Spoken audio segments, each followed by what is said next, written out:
Why do I want you when you're bad for me? A perfect storm, a beautiful catastrophe.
What if I told you I know exactly what you are? What have they sold you on that red hot boulevard? Ooh, I'm doing damage control on my heart and my soul,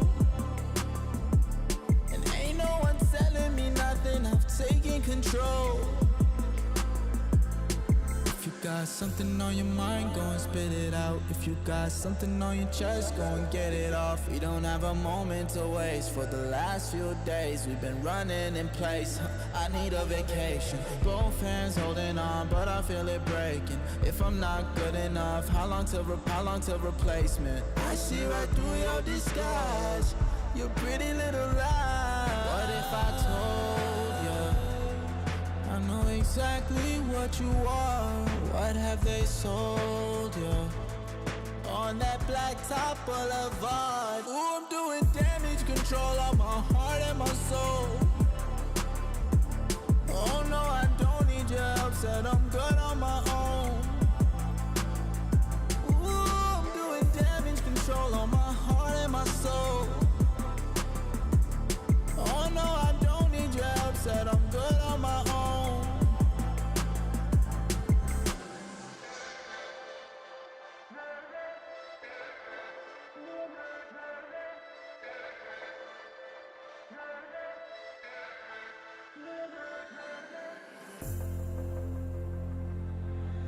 Let me be free.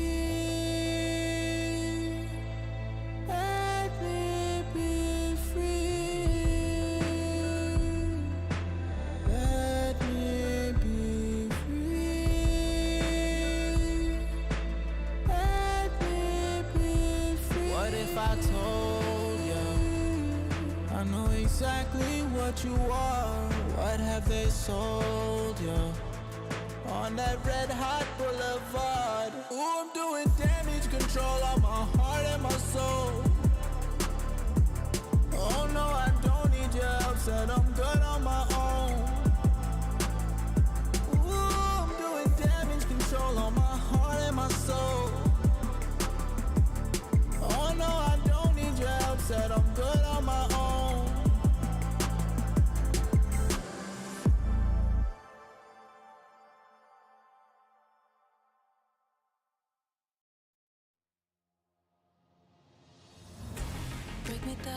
make me weak again.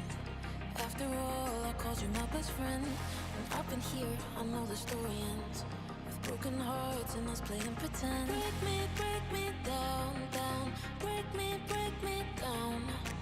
Break me down, down. Break me down.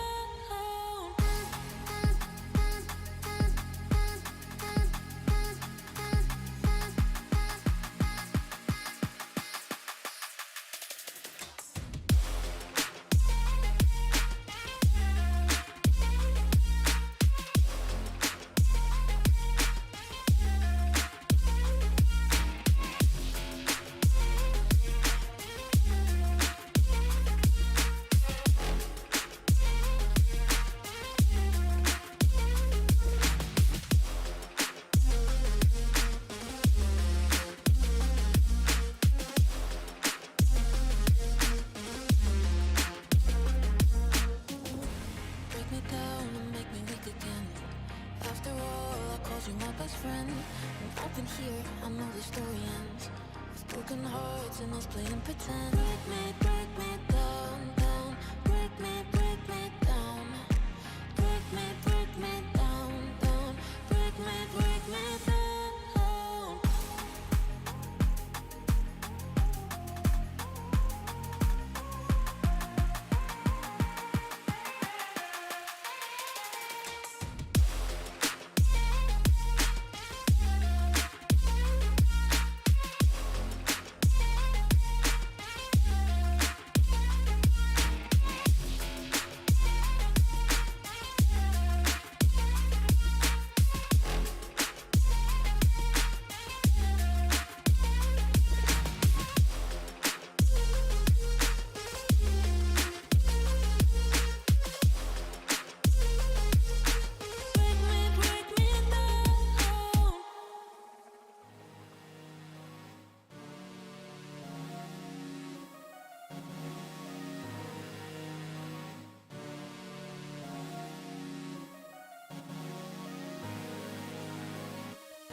Honor Magic 5 Pro. Freeze even fleeting emotions in just milliseconds. Take marvelous night shots with lightning-fast exposure. The display reveals more details in bright areas with an astonishingly long battery life that just keeps going. The latest flagship chipset brings you exceptional performance. Unleash the power of magic. Honor Magic 5 Pro. Open your eyes. When you look into my eyes, tell me what do you see? Tonight, I'm gonna show you the wonders of the mall. Hey, I got nothing to lose. I got nothing to lose. I need warriors. So is this what you want in? You wanna war? Show me what's up then. Now we ready to bust in. Take everything, leave 'em with nothing.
حتاكل انت تشبع وانت مستمتع وتلاقي الوجبه جايه على الاصول. واو يجيك العيش هش طالع من الاوفن والدجاج يقرمش just the way I love it. وتسوي كذا وتسوي كذا وتسوي كذا مع الحشمه وانت بغراب خفيفه جيب تويستر. انا اجيب لي وجبه الزنجر بس كله يجيب اكسترا تشيز على الكرانشي تشيكن في السنتر. حطوا الباكت حطوا الزنجر حطوا مايتي حطوا تويستر. جيب له باكت جيب له زنجر جيب له الاصلي جيب له تويستر. delicious yeah yeah.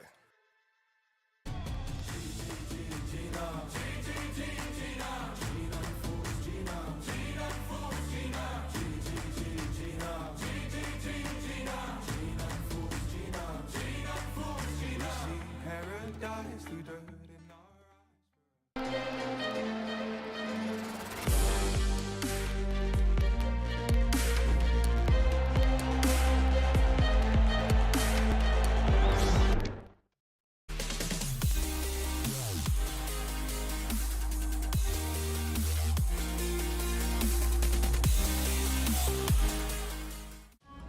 There is a place where you can elevate what's hidden inside, where you can reframe yourself. Because when we know who we really are, we become unstoppable. Enter new dimensions of you, Tsunomi.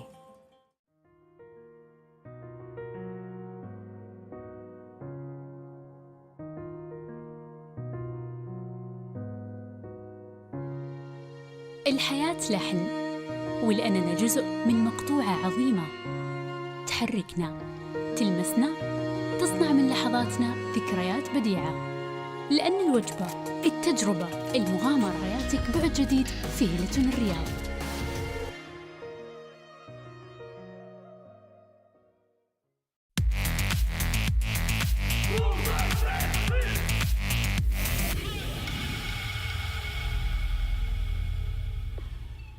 Home country heroes, whatever you want to call it. It's Team Falcons. Hey, where are you going? Oh, we lost all our luggage. Did you lose your luggage as well? Don't pull me in, all right? Don't pull me in. Welcome to beautiful sunny Riyadh, where today we have the media day here with the players. We got the Gamers8 Rainbow Six Siege tournament, and whilst it is hot outside, It's also hot inside. I'm going to show you exactly why, because as we come into this beautiful lobby of the hotel, we have a bunch of players from a bunch of different games. But the game that we're focused on right now is Rainbow Six. So we're going to go downstairs and have a little bit of a chat to a few of the different players, see what they're up to, and maybe I'll show you the cool little hangout room that all the players get to play in. Let's go. All right, so whilst we're here in the lobby, I see someone very important over here. Come with me, because this man right here knows what it's like to taste victory at the highest level. He's the manager. He's the big boss man from the side of NIP. You've tasted victory before. You're now in Riyadh. Is it time to get some more? Yeah, I guess we bounced back and we came for a win. He said he came for a win. I think everyone came for a win. What makes you better than everyone else?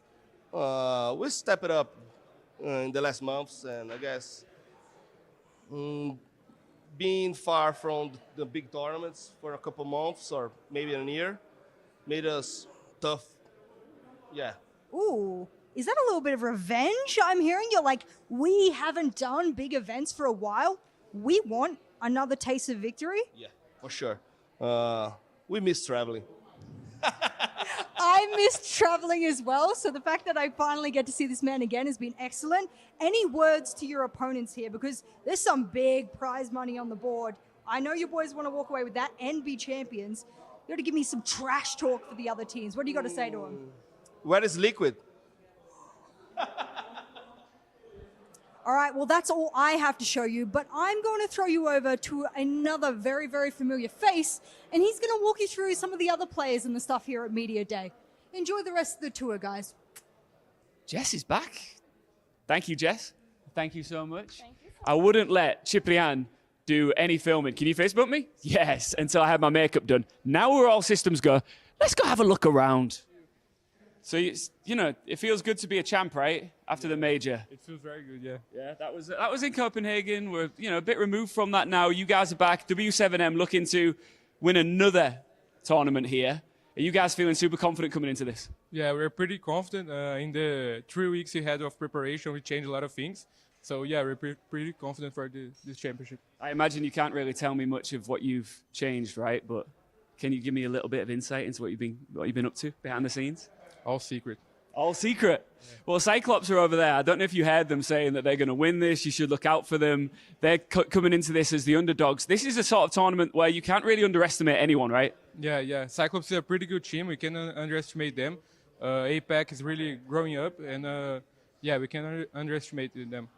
So you obviously went into Copenhagen. You finally got that championship that you wanted, and now you can keep moving on and pushing forward. Do you think the momentum is going to play a real factor into coming into Gamers8 here? Yeah, I think so. We had a conversation and we said that it's a pretty small tournament, like 4 days of tournament. If we win 4 games, we are already champions. So we had the momentum. We have the momentum of the major, and we are going to use it. Yeah. Obviously, one of the things we can't underestimate here as well is the amount of cash up for grabs. You guys, I can see your mouths watering at the prospect of getting your hands on some of that money. Are you thinking about that too, right? Yeah, it's almost impossible not to think about that. So, yeah. So if you won and you got the lion's share of this cash, how are you spending that money, bro? Tell them. Bring it in. I want to know how you're spending this money. I'm going to invest. I'm not going to spend it. I'm going to invest. You know what? Felipox is a big brain, not just on the server, but in real life as well. So best of luck out there, man. I'm sure I'll be speaking to you on the stage once again. Thank you. Hey, Team BDS. Guys, how's it going? You all right? Yes, I'm good. Good to see you again. Thank you. Yeah, I'm very happy to be here once again, and we'll do everything to do the back-to-back. What did it mean to you? What would it mean to be back-to-back? And do you think you've got a bit of a target on your back coming into this because you are the reigning champions? No, to be honest, we don't have any pressure. We'll just play our game. We worked a lot since the bad stage we had, so we'll do everything to show our work in these tournaments. What sort of stuff have you been working on behind the scenes over the last year? I can't say that much, but we drastically changed the way we played the game, the way we see the game, and we can't wait to show you. You obviously have a major under your belt as well over the last year. You're in phenomenal form. The one thing that I'm curious about is that we've seen Siege grow and improve. It always does over the past year. The teams around you are getting better as well. Who here at this tournament are you particularly concerned about? To be honest, we are concerned of anyone. Like every team here can be a threat. To be honest, I think we are maybe the best A team in the world right now, except maybe some are not here. But I think everyone is a threat, and we will respect everyone and try to win everything. Listen, let's imagine your opponents are watching this right now. What do you want to say to them, bro? Come on. Get ready and prepare you to lose. Thank you, bro. Good luck. We've got to talk to the hometown heroes. Hometown, I mean, home country heroes, whatever you want to call it. It's Team Falcons. Hey, where are you going? Where are you going? Q60, where are you going? Come over here. Come talk to the boys. How are you doing? Fine. Are you confident? Yeah, of course. How does it feel to be, once again, in front of a home crowd here in Saudi Arabia, ready to do your thing? Exciting. Yeah? Yeah. You think it's going to get loud? It can be. You don't want to talk to me, do you? Yeah. Let's keep... Should we go around? All right. Hey, guys, how are you doing? Fine. So, Team Falcons, Yes. do you think you've got home advantage here? I think so. We hope so. We'll do great in this tournament, especially in Saudi or Riyadh. So we're looking forward for this tournament, of course. Second place, last year, so close. This team came so close to winning, and Siege seems to be have gotten better, and the teams around you are even improving over the last year. Yeah. What do you think your chances are this time around? We hope, of course, we will win this tournament. This is our hope and our goal. So we will see throughout. Anything you want to say to your home fans in your native tongue who are watching this right now? In my native tongue. شكرا على الدعم وعلى الوقفة يا جماعة الخير وأهلا وسهلا. Best of luck, guys. Cheers. Thank you. All right, we've got another Falcons player over here, Val. Val's getting his makeup done. Hey, Val, how are you doing? Hello. You're looking very pretty. I'm doing all right, actually. You look good. Yeah, I'm feeling sleepy, by the way. It feels like a face massage, to be honest. The thing is, when you get your makeup, I always find that, right? It's super relaxing. You could fall asleep, right? Yeah, easily. You shouldn't get your makeup done before a game. You don't want to fall asleep on the server. I mean, let's try that, actually. Maybe we'll play better. What, with you asleep? Yeah. How are you guys feeling coming into this? Obviously, it's a huge tournament for all of the teams here, but for Falcons particularly, it's got to mean a lot, right? I mean, it means a lot because we came second place last year. Yeah. So we got to do better now and get first place. What do you use that feeling of coming second? Obviously, that disappointment is still a great achievement to come second with some of the teams that were part of the tournament last year. But that feeling of almost being there, being the almost guys, that silver medal, does that drive you to want more? I mean, being second place is harder than being eighth place. Yeah. I mean, it feels way worse. But like at the end of the day, no one expected us to come second place. We tried our best. We came second place, and we are heading for the first one this time. Hopefully. Does that feel nice on the nose right now? That's a. I mean, I'm getting more sleepy, man. Yeah. Shall I let you fall asleep here? I need a pillow. Do you have one? Just rest on my shoulder, bro. You can rest on my shoulder. All right. Best of luck, man. Thank you. And you look good. All right. Thank you. Demo's here, guys. Demo. I didn't consent to this. How are you doing?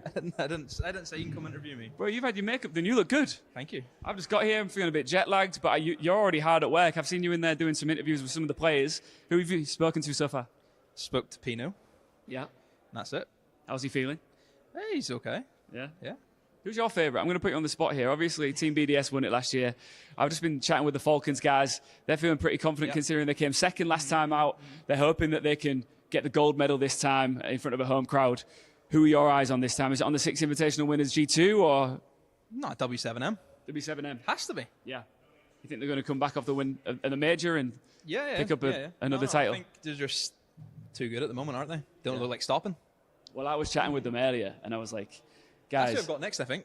That's who I'm speaking to next. Okay, cool. Well, I was talking to them and I was like, guys, you want the trophy, you want all that comes with that, but also you want the money, right? Oh, yeah. And the players here, they're thinking about the money because there's a lot of bags on the line, right? Yeah, it's a life-changing amount of money, isn't it? Yeah. For some of these players. Yeah, so I think it'll be. Well, has anyone done it? Oh. Yeah. How are you feeling about the event? I'm feeling amazing about it. You know what? I'm absolutely delighted to be here. It's very rare that I get interviewed. Yeah. But, I saw this all unfolding last year around from the sidelines, watched it, and I was like, you know what? I want a piece of that this year. I want to be in the mix. And to be here with all the players, to come off. You think you're good enough? For this? Yeah. Absolutely not. I never think I'm good enough. Ask my mum. I'm always complaining, saying, Mum, I don't know if I'm good enough. Oh, she tells me all the time. Don't worry. What? No. Okay. No, I'm super excited, and I'm going for G2. I love my guys G2. G2. Yeah. Well, looks like I'm not the only G2 shell in here this event. Here, you're better with that. No, you were good. No, you it's not the fact that I'm good. It's I think you stick to asking the questions. Okay. Well, thank you then. So I'll let you go back to work. Thank you. All right. Thank you. Cheers. I need to find G2. I have no idea where the invitational champions are. Brother, where's the rest of the team? Jake's inside. Jake's in here? Yeah. Ah, Jake. Oh, man, he's getting a full-on shape up here. Jake, how are you doing? I'm doing great, thank you. And how are you? I'm good. I mean, have you ever had a barber cut during an event? Never. This is the first time, right? First time. And I think the rest of your guys are in the pool. I think most of them are, yeah. Have you been to the pool? Is it good? Yeah, it's very nice. You should try it. Are you finding it hard to train in these warm conditions? Does that play any part in it, or are you all good because the aircon's tight out here? Aircon is very tight out here. Yeah. Not as tight as your fade, because that fade's going to be good. I hope so. I have trust. So obviously, invitational champions, the last major didn't go exactly to plan. Are you seeing this as proving ground, or is it just another day in the office for you guys? I think we have something to prove again. Yeah. You've always got something to prove, right? I think so, yeah. And the money's good too, right? I mean, that's always good. Yeah. I'll tell you what, let's let this man get his haircut. In fact, can you just take it all off? Zero everywhere, is that what you want? Right? No, are you sure? All right, I'll leave you to it. Cheers, guys. Guy? Hello. Welcome. Nice to meet you. How does it feel to be part of G2? Good. Yeah? Yeah. Feels great, yeah. A lot of expectations. This is obviously big, and you've got to be careful what you say here, right? This is obviously big team, invitational winners, a huge team with the best Champions. That's it. Hammer lifters, hammer time. Yeah. Are you here to help this team go on to win Gamers8? I'm not here to help them to win. I'm just here to win. I mean, I think that I'm a really good addition to the team, and I can't wait to show it to everyone. So it's really nice to be here. Yeah. I agree, and I think that it's a nice team to be a part of, right? What's it like behind the scenes? Are you all friends? Are you getting on really well? Are you fitting into the roster really nicely? Yes, I am. Everyone is so nice to me. Everyone is so funny. We have a good relationship, and it keeps getting better, day by day. So yeah, it's very good. How cool would it be, a part of your first tournament, part of this roster, to win it as well? Like, that would be a really big statement to kick off your career here at G2. Yeah, it would be insane. It would be really great. Yeah, I don't have words to explain how good can it be. So.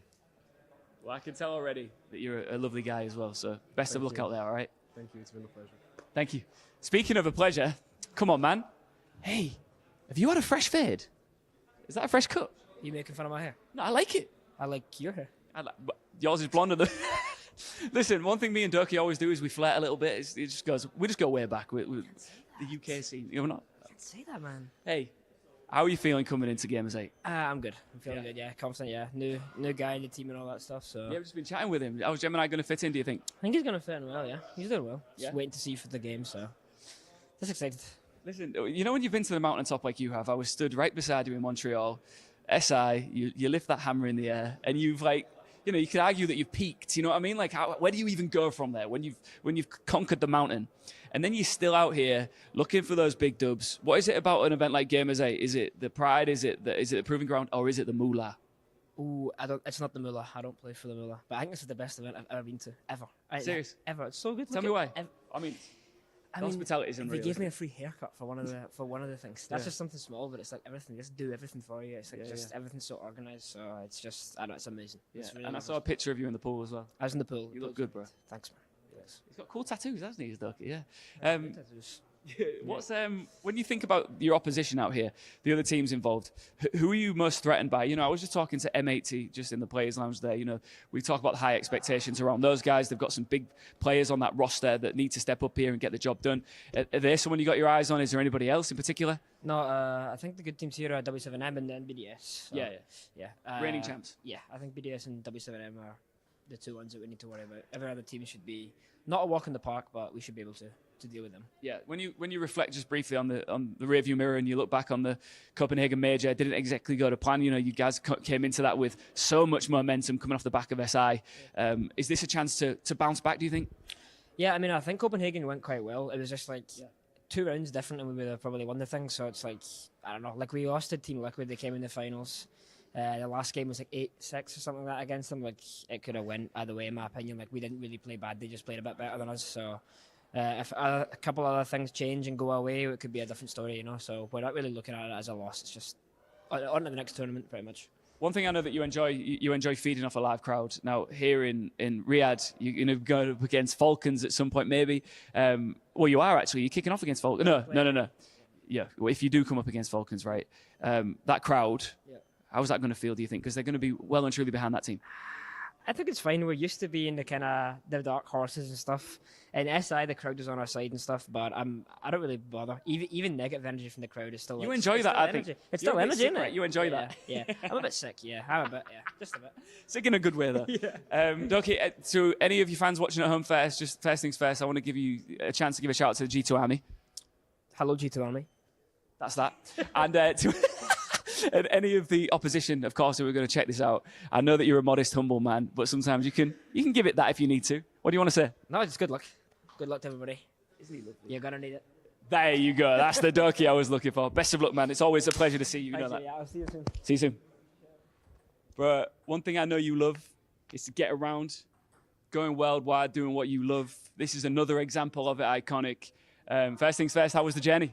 It was good, you know. It wasn't too long. You know, we were boot camping in Poland, so it was like a 5-hour flight to Dubai and then a 1-hour flight from there to Saudi. But it's nice, you know. How's hospitality been so far? All good? Man, it's been amazing, honestly, you know. Haven't had too many gift packages at the events I've been to, but, you know, this one was very nice. The food's great. The hotel's great. Everything you need is really here. So it's a really nice event Gamers8's putting on. Yeah, I saw you get a pair of sunglasses, and, you know, I think you've got enough pairs, so I think you could give those to me. That's what I'm thinking. I already gave them to my assistant coach. Oh, what? I was just too late. I was a little bit too late. A little bit too late. No, I'm playing. Listen, iconic. There's so much hype around M8T as a team. You've got such a phenomenal roster. You haven't lived up to your true expectations just yet, but it's still early doors, right? Is this another opportunity to say, look, guys, we're M8T. We're here. We're going to do it big? I mean, every step in the journey, you know, is a chance for us to, you know, just chase what we want. And, you know, I feel like the first time we were a fresh team, you know, a lot of different ideas, so it didn't really come to light in Copenhagen. But I feel like this boot camp, we kind of ironed out what we wanted to be as a team and where we wanted to go in that direction. And we've kind of been chasing that all together, full focus. So, you know, we're just going to go out here, play hard, and keep going to get better. So, you know, we're looking forward to it. If I run it back to, like, my first personal ever real true Siege experience was the major in Charlotte. And that's when me and you first sort of came together, right? And I've been loving watching your journey. I love watching you play. I love everything you do, you know, on camera as well, like behind the scenes, you know, on the stage. Like you're built for this sort of grandeur, if you will. What would it mean to you to get that first huge dub under your belt, and obviously a couple of bags to go with it? I mean, you know, it would mean a lot, but I'm not really too focused on the destination. You know, it's more about the journey, just staying in the moment with the team. You know, if we end up lifting the trophy, then we do. So, you know, I'm just ready here to just play every game as hard as I can. You know, it's me, Iconic. I'm going to ask the question. If your opponents are looking down the lens right now, you're looking at you. What do you want to say? I mean, I wouldn't be too excited to play us, so, you know, I'll see you guys in the lobby. Let's go. Iconic. Thank you, man. Guys, what would happen if I knocked this over? Would I be in trouble? Yeah, you might be in trouble. Spite, how are you doing? I'm going to call you, I don't even want to call you the Wonder Kid because you're a fully grown man out here. But how are you feeling ahead of this event? I'm feeling great. I mean, the scrims have been well. The team chemistry's up there. And yeah, just hyped to play it, you know. First time in the Middle East, so I'm happy. You enjoying it so far? Yeah, it's amazing. This whole event so far has been amazing. You mentioned hype there, and I was just talking to Iconic about the same thing. You know, there's a lot of hype around you guys. There's a lot of hype around you as an individual as well. Do you find that overall, you know, overwhelming, or is it just something you take in your stride? I mean, I always try and do my best, like on an individual level. I hope everyone else does the same. And at the end of the game, I mean, at the end of the day, it's just a team game. So yeah. What do you make of your team as a roster right now? Do you look around? Are you all just like proper good friends as well as colleagues here? It's both, I would say. It's important to have that friendship, but also like that kind of, it's a business as well. And yeah, I think we found a team with 5 insane individuals. Yeah. And we just can make that mash up well, and then yeah, that's it. It's over for everyone else. So you're obviously amazing at Siege. You're going to be amazing in that lobby, and when you get into the server as well. Like, how good are you at Jenga? Well, so far, it's good. I mean, we just started, so we'll see in a second. Can I just see one of you guys pull one out here? I just want to see what happens. It's your turn. It's my Come turn? on, bro. Yeah, let's go. Oh, all right. Cool as ice. There you go. Cheers, guys. Best of luck with Jenga and with the tournament as well. Thank you. Cheers, guys. Good luck. Right, we're going to talk to you on the stairs here because I know you're on the move. Team Oxygen out here in Riyadh, looking for victory. What's your experience been like so far since landing? I mean, this place is beautiful, honestly. Like, out of every major we've been to, I could say confidently I would move here. Really? You can move here, really? Yeah, I would. Is it the weather? Is it the pool? Is it the hospitality? What is it? Hospitality. Yeah. Definitely. So, Newers, coming into this, you've got some really good teams around you. Obviously, you're a fantastic team yourselves, but some of the big dogs here, BDS won it last time out. You've got, obviously, SI winners G2 in the mix. Tough circumstances, but what makes you guys so confident that this is your time? I mean, we're bound to get one, you know what I mean? We're bound, like, in our new pickup, you know what I mean? Like, I just feel very confident. We're very confident. Yeah, roster change. You've got Fish in the mix now, right? What's this feeling like as a roster as a whole now? Is it the best you've felt in a long time? Yeah, definitely. We talk a lot more than we have. Like, we're all very communicative, and we work well together. Like, you can tell by the energy and the vibe between us. Like, we're really good together. Yeah, how important do you think that is? Like, there's one thing being, good at the game. There's one thing being good in the server, but like behind the scenes, how important do you think friendship and camaraderie and all that good stuff is? It's like 50-50. Yeah. Like, if you don't like your teammate, it's bound to be bad animosity. You're gonna, who knows, get rid of them or they get rid of you. It's just, but we have a really good, balance. Yeah. Speaking of balance, I feel so much taller than you, and I'm genuinely not. So I'm going to go shorter than you. You're gonna get me cooked in the, all on Twitter. Like, damn, he's small. Just for the record, we're the same height. Is there anything you want to say? This is what would be really interesting, and I like the players to do this. Let's say your opposition are looking right now, and that's all the other teams in the mix. What do you want to say to them? What's Oxygen here to do? I mean, we're here to win like normal. Yeah. I mean, every other team is just not as good as us, and that's just how it is. Good luck, man. It's a pleasure to speak to you as well. Sorry to interrupt you. Go do your thing. What's next, by the way? Where are you going? Media. Media. More media. Fish, I'm sorry to stop you. I know you're en route to do all sorts of media with the rest of your team. You're on a short schedule. Latest addition to this Oxygen roster. How does it feel to be part of the team? Feels good. I mean, feels natural. Been friends with these guys for a while now, so, blend in really well. Yeah. They've got a lot of belief in you, a lot of faith, and I know that big expectations on this team to get a trophy here. What are your sights set on coming into Gamers8 here? Things are not looking ideal. No mouse pad. Luggage is lost. We're just here to show up. Yeah. All your luggage? Yeah, pretty much. So everybody's luggage off? Everyone except for Dream.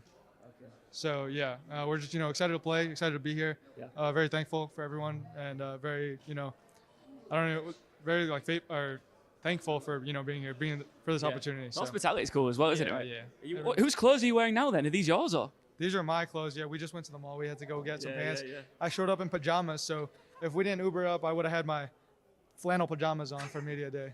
Do you know what? Was anybody else this close to wearing flannel pajamas here at Media Day?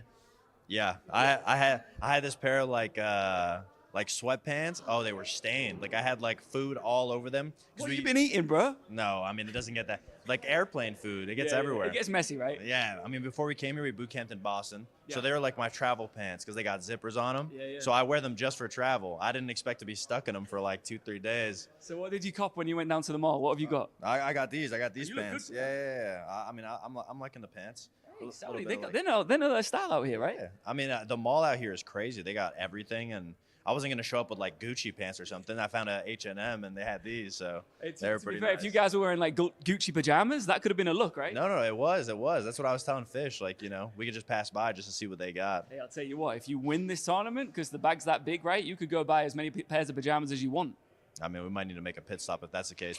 Maybe fly on to Dubai. We're so close. You might as well, Make a pit stop. How are you guys feeling? Obviously, I was chatting with many members of the rosters across the board here, and the atmosphere is nice. The hospitality is amazing, but when it comes down to it, you got to get out that pool, you got to get out that gym, you got to get out that restaurant, and you've got to go play some Siege. And are you guys feeling good? Yeah, we've been feeling great. I mean, ever since we got Fish, I feel like we picked up someone who can kind of fill in the holes that we had. So so far it's just going to be a battle of like, you know, which roster with their newest player is going to like look the best. You know, a lot of teams made their changes now, so it'll be a good tournament to watch all the new teams too. Can we make a deal right here, right now, that if you guys win the tournament, I can get in the Gucci pajama gang? Yeah, I can make you a deal for it. I thought you were gonna ask if we could give you some tournament winnings or something like that. Just the pajama gang, just all the right? Pajamas, yeah, that'll be good. That'll be fun. Good luck, guys. Words of doubt lingered the time before Gamers8 2022 began. Falcons won the Saudi E-League and earned their spot in the tournament to not only represent their home country, but their whole region. They said Falcons are not ready to meet the powerful opponents such as the recent 6 invitational winners, TSM. They've fallen short and they'll do so again. TSM said trust the process. The process just won you a world championship. But oh, how wrong were they? Falcons dove into the tournament with their claws out, defeating MIBR, Wild, and even the world champions, TSM. And now it's all up to Gio. We've seen this clutch in the past from him, but it's not going to show up today. The Falcons knock out North America. Grinding their way all the way to the grand final against Team BDS, they won the hearts of many viewers and earned a new fan base, while shining a light on what the MENA region can bring to the international stage. And now they are back. J-Lad, Joker, O'Kills, P9 and Valentino. This roster is making the beasts from Brazil, North America, Japan and Europe shake in their sneakers. It's time for the Falcons to finish what they started and make sure that the Gamers8 2023 trophy stays right here in Saudi Arabia.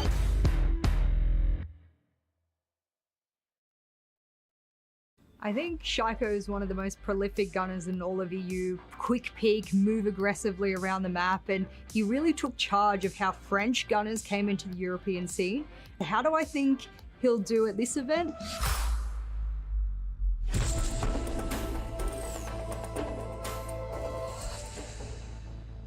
Yes, I'm ready to defend my title, and I'm more angry than ever. Last year we came to the Gamer8 and we won it without dropping any maps. To be honest, we just play like we feel it. We didn't put pressure on ourselves. With Shaiko in-game, I'm giving the info for him so he can make the entries like he does the best. I think to get, 2 years in a row best play would be very difficult. No player's really been able to achieve it. So I'm hoping, at least for him, he's able to put it on show here in Riyadh. The role of the support obviously changed. You cannot sit like in the year 1 or year 2 just waiting and hoping that there is some enemies popping in your sight. So now you have to be aggressive and go find the enemies. I would describe the team. It's like a dynamic. The toughest opponent that we can face in our groups would be W7M. To get the revenge on Cyclops and WFM, we correct our mistake.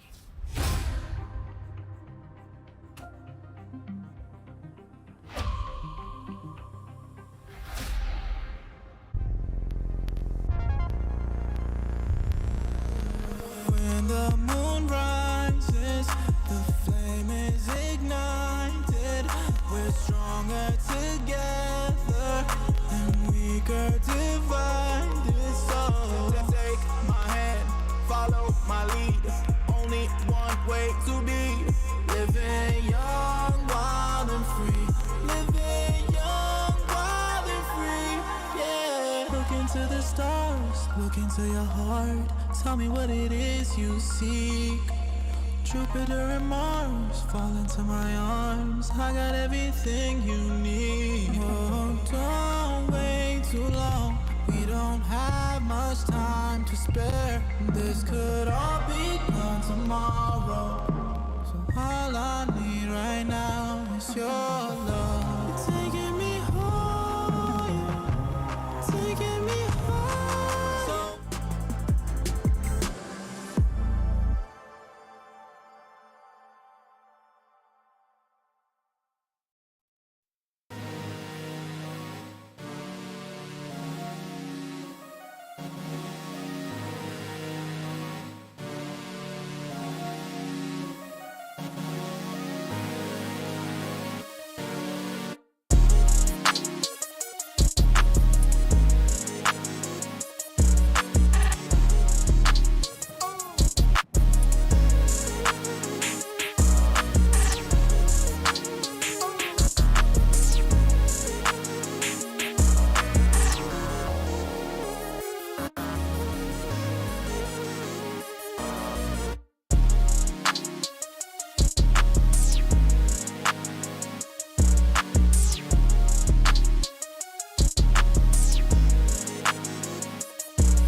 All new Honor Magic 5 Pro.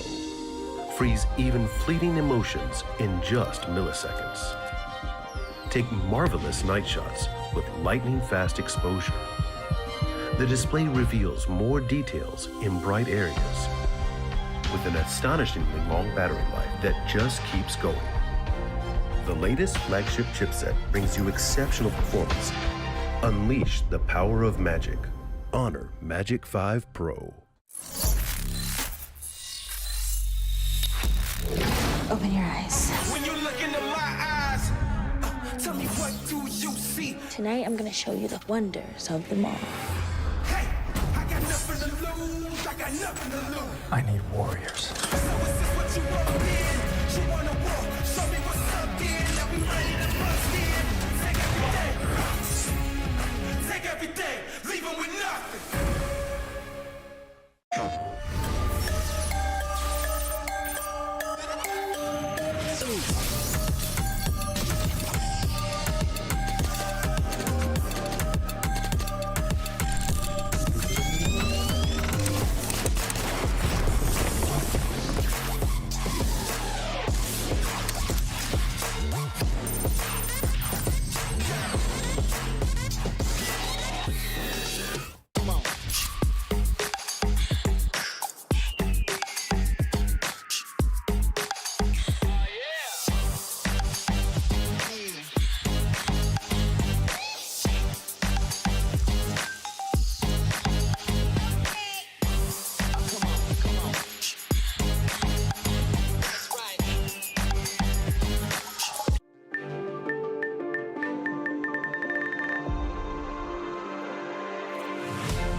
حتاكل انت تشبع وانت مستمتع وتلاقي الوجبه جايه على الاصول. واو يجيك العيش هش طالع من الاوفن والدجاج يقرمش just the way I love it.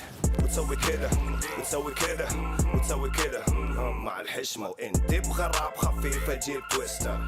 انا تجيب لي وجبه الزنجر بس كله يجيب اكسترا تشيز على الكرانشي تشيكن في السنتر. حطلب باكيت حطلب زنجر حطلب مايتي حطلب تويستر. جيب له باكيت جيب له زنجر جيب له الاصلي جيب له تويستر. delicious yeah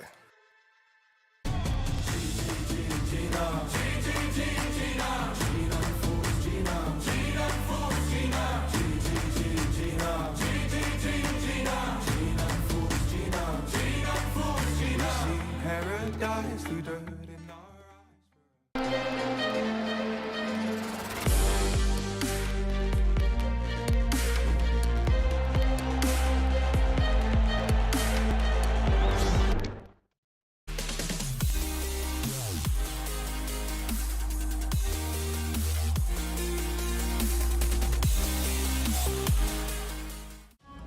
There is a place where you can elevate what's hidden inside, where you can reframe yourself. Because when we know who we really are, we become unstoppable. Enter new dimensions of you, Tsunomi.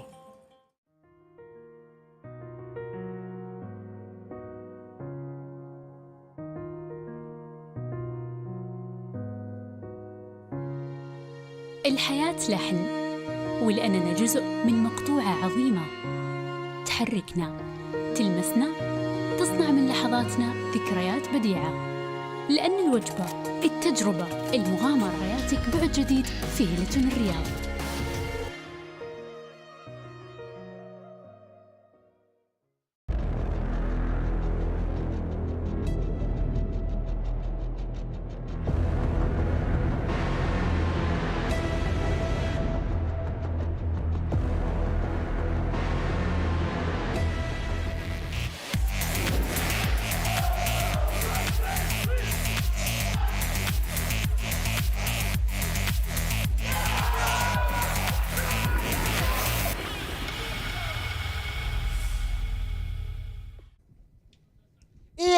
stop. We got to record the cold opener. Yes, I know, I'm running late. Listen, this is Gamers8 featuring Rainbow Six. We've got 4 teams, 4 of the best teams going, and they are competing for that $2 million prize pool. It's semi-finals day, 2 best of 3s coming up. I've got to go, I'm so sorry. Go, go, It's go. gonna be epic, all right?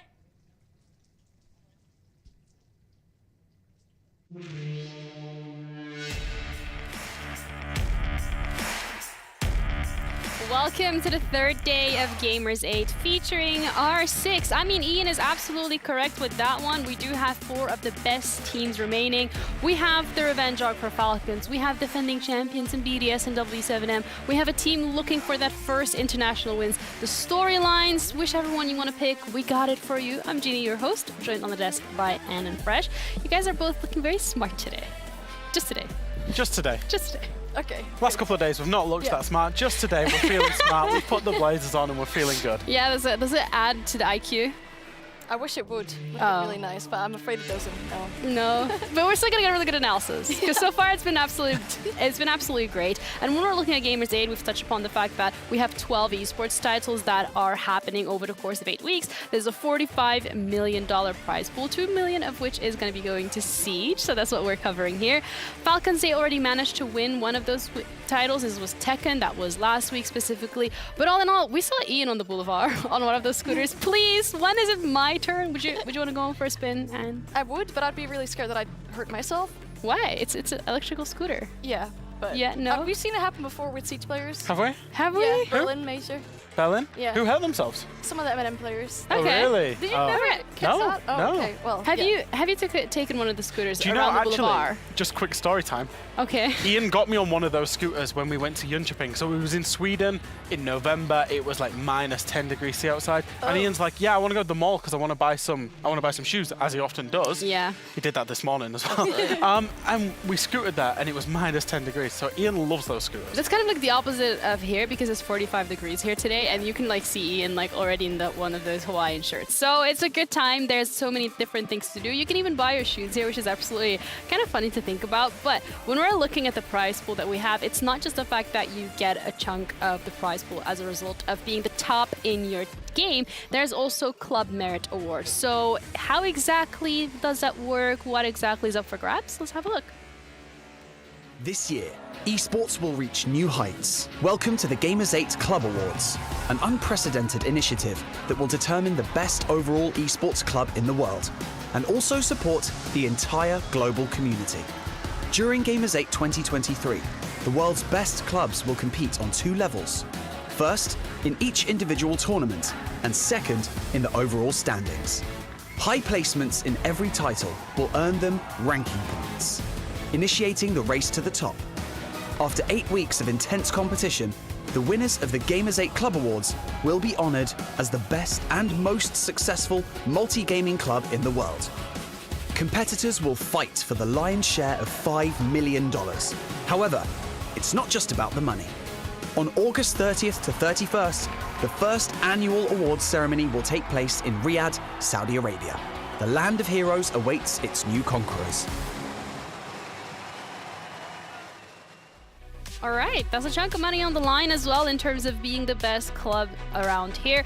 I mean, one thing that you mentioned, and whilst the video was rolling, was please do say it because you're very good. It's a very good point.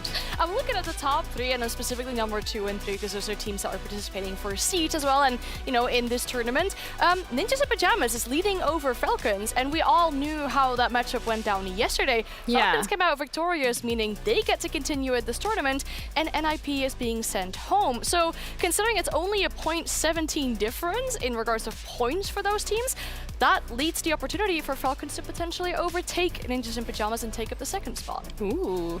G2 must be really angry with their Rainbow Six team. Because, they could have got some more points for them. They could have gotten some more points. It's a lot of money that goes to the organisations, obviously, as well as the team, as long as they're, multidiscipline organisations. Absolutely. I mean, Gladiator's doing really well. I know they're coming to represent Europe in PUBG Mobile. So all in all, there is a lot of up for grabs, and a lot of these esports titles are kind of fitting into each other. So another thing as well that we discussed earlier was, over the last couple of days on the desk, were the Merit Awards. Because last year specifically, we had the MVP that went to Shaiko, but this year around, it's $140,000 on the line in terms of MVP, most kills, most creative fans, which you participated in. Your car is still going strong, though. Exactly, yeah. I think I'm in the lead. Somebody needs to get a little bit more creative than me and, you know, put some content out there. Otherwise, I win all the money with my Falcons car drawing. Yeah, it's not bad. It's good. I thought Anne was going to put down... I mean, you have M80, BDS, Falcons, and W7M. If you were a fan and you had to contribute to the social media, what would you do? What would you put out there? Simply avoided this drawing so I wouldn't embarrass myself. So like I'm trying to like not get to the subject, but I guess I would draw. I'd make a meme or I'd make like a Make a meme? Yeah. I do like my memes, yeah. And we're gonna be the ones actually to grade these as well. So, well, mainly the analysts. So they like memes, okay, guys? Yeah. Wink, wink. That is a little bit of a hint. If you want to help your team get some of these merit awards, make a meme. Maybe make a meme about Anne. What meme would you make about Anne? Is there a meme about Anne? She's standing on 2 boxes. Does that count? It's just one thing now, but like I think I need to, yeah, so potentially, sure. Okay, potentially true. But Anne wasn't here last year, but you were. And last year specifically, BDS up against Falcons, that was the finals. It was. This time around, it's playing out in the semifinal. So there is a lot of questions in terms of last year it being an absolute complete miracle run, not miracle run, but flawless run from BDS. And this time around, Falcons might not even be there in the finals. BDS might not even be there in the finals. Yeah, we've literally got a repeat of last year's grand final, but it's in the semi-final this time. And I think these two teams, there's definitely a revenge arc for Falcons because it was close in maps when these teams played. You know, it was 7-5s, it was overtime, it was going all the way to 12 rounds, apart from one map out of the 5 that they played here last year. However, the scoreline of the fixtures were not close. BDS won the first best of 3 in groups, 2-0. BDS won the grand final, 3-0. Haven't dropped a map to Falcons, and I think Falcons have got this little bit between their teeth. Yeah. They want that revenge. Absolutely. Valentino mentioning it yesterday on the desk as well. We want that revenge, and the first revenge that they had to take care of was Ninjas in Pajamas, which they did. So now BDS is up next, and it's also a different format. Is it similar to last year? I mean, this time around we have our groups, we have our teams split into 2 groups. We have Group A and Group B. 4 of these teams compete in a double elimination bracket in best of 3 matches, and the top 2 teams from each group advance into the playoffs. We're actually now at the playoff stage, okay? So everything you're seeing on the group stage, everything on the left-hand side, that is done and dusted. We finished those. We unfortunately sent 4 teams home, but we have 4 teams that are now competing in the playoffs, and they're going to be playing in best of 3 matches to qualify for the grand final that's a best of 5, but they're single elimination, and so that is even more scary. Yeah, I mean, for example, if you look at Falcons, right, if that group would have been single elimination, they wouldn't have been here because they lost to NIP. Yeah. They wouldn't have had the chance to come back, but the fact that they had that chance to come back means that they're still here. They get their revenge tour. They still have a chance of getting the first place, getting that insane amount of money. And, you know, obviously having put yourself to the top 4 means that you've already secured a significant way more amount of money than in the top 5 to 8.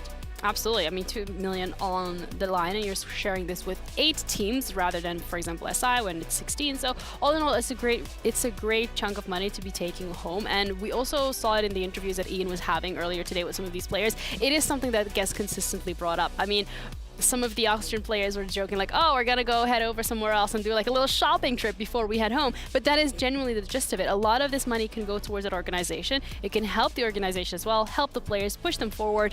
But unfortunately for Oxygen, yesterday was the end of their story. Yep.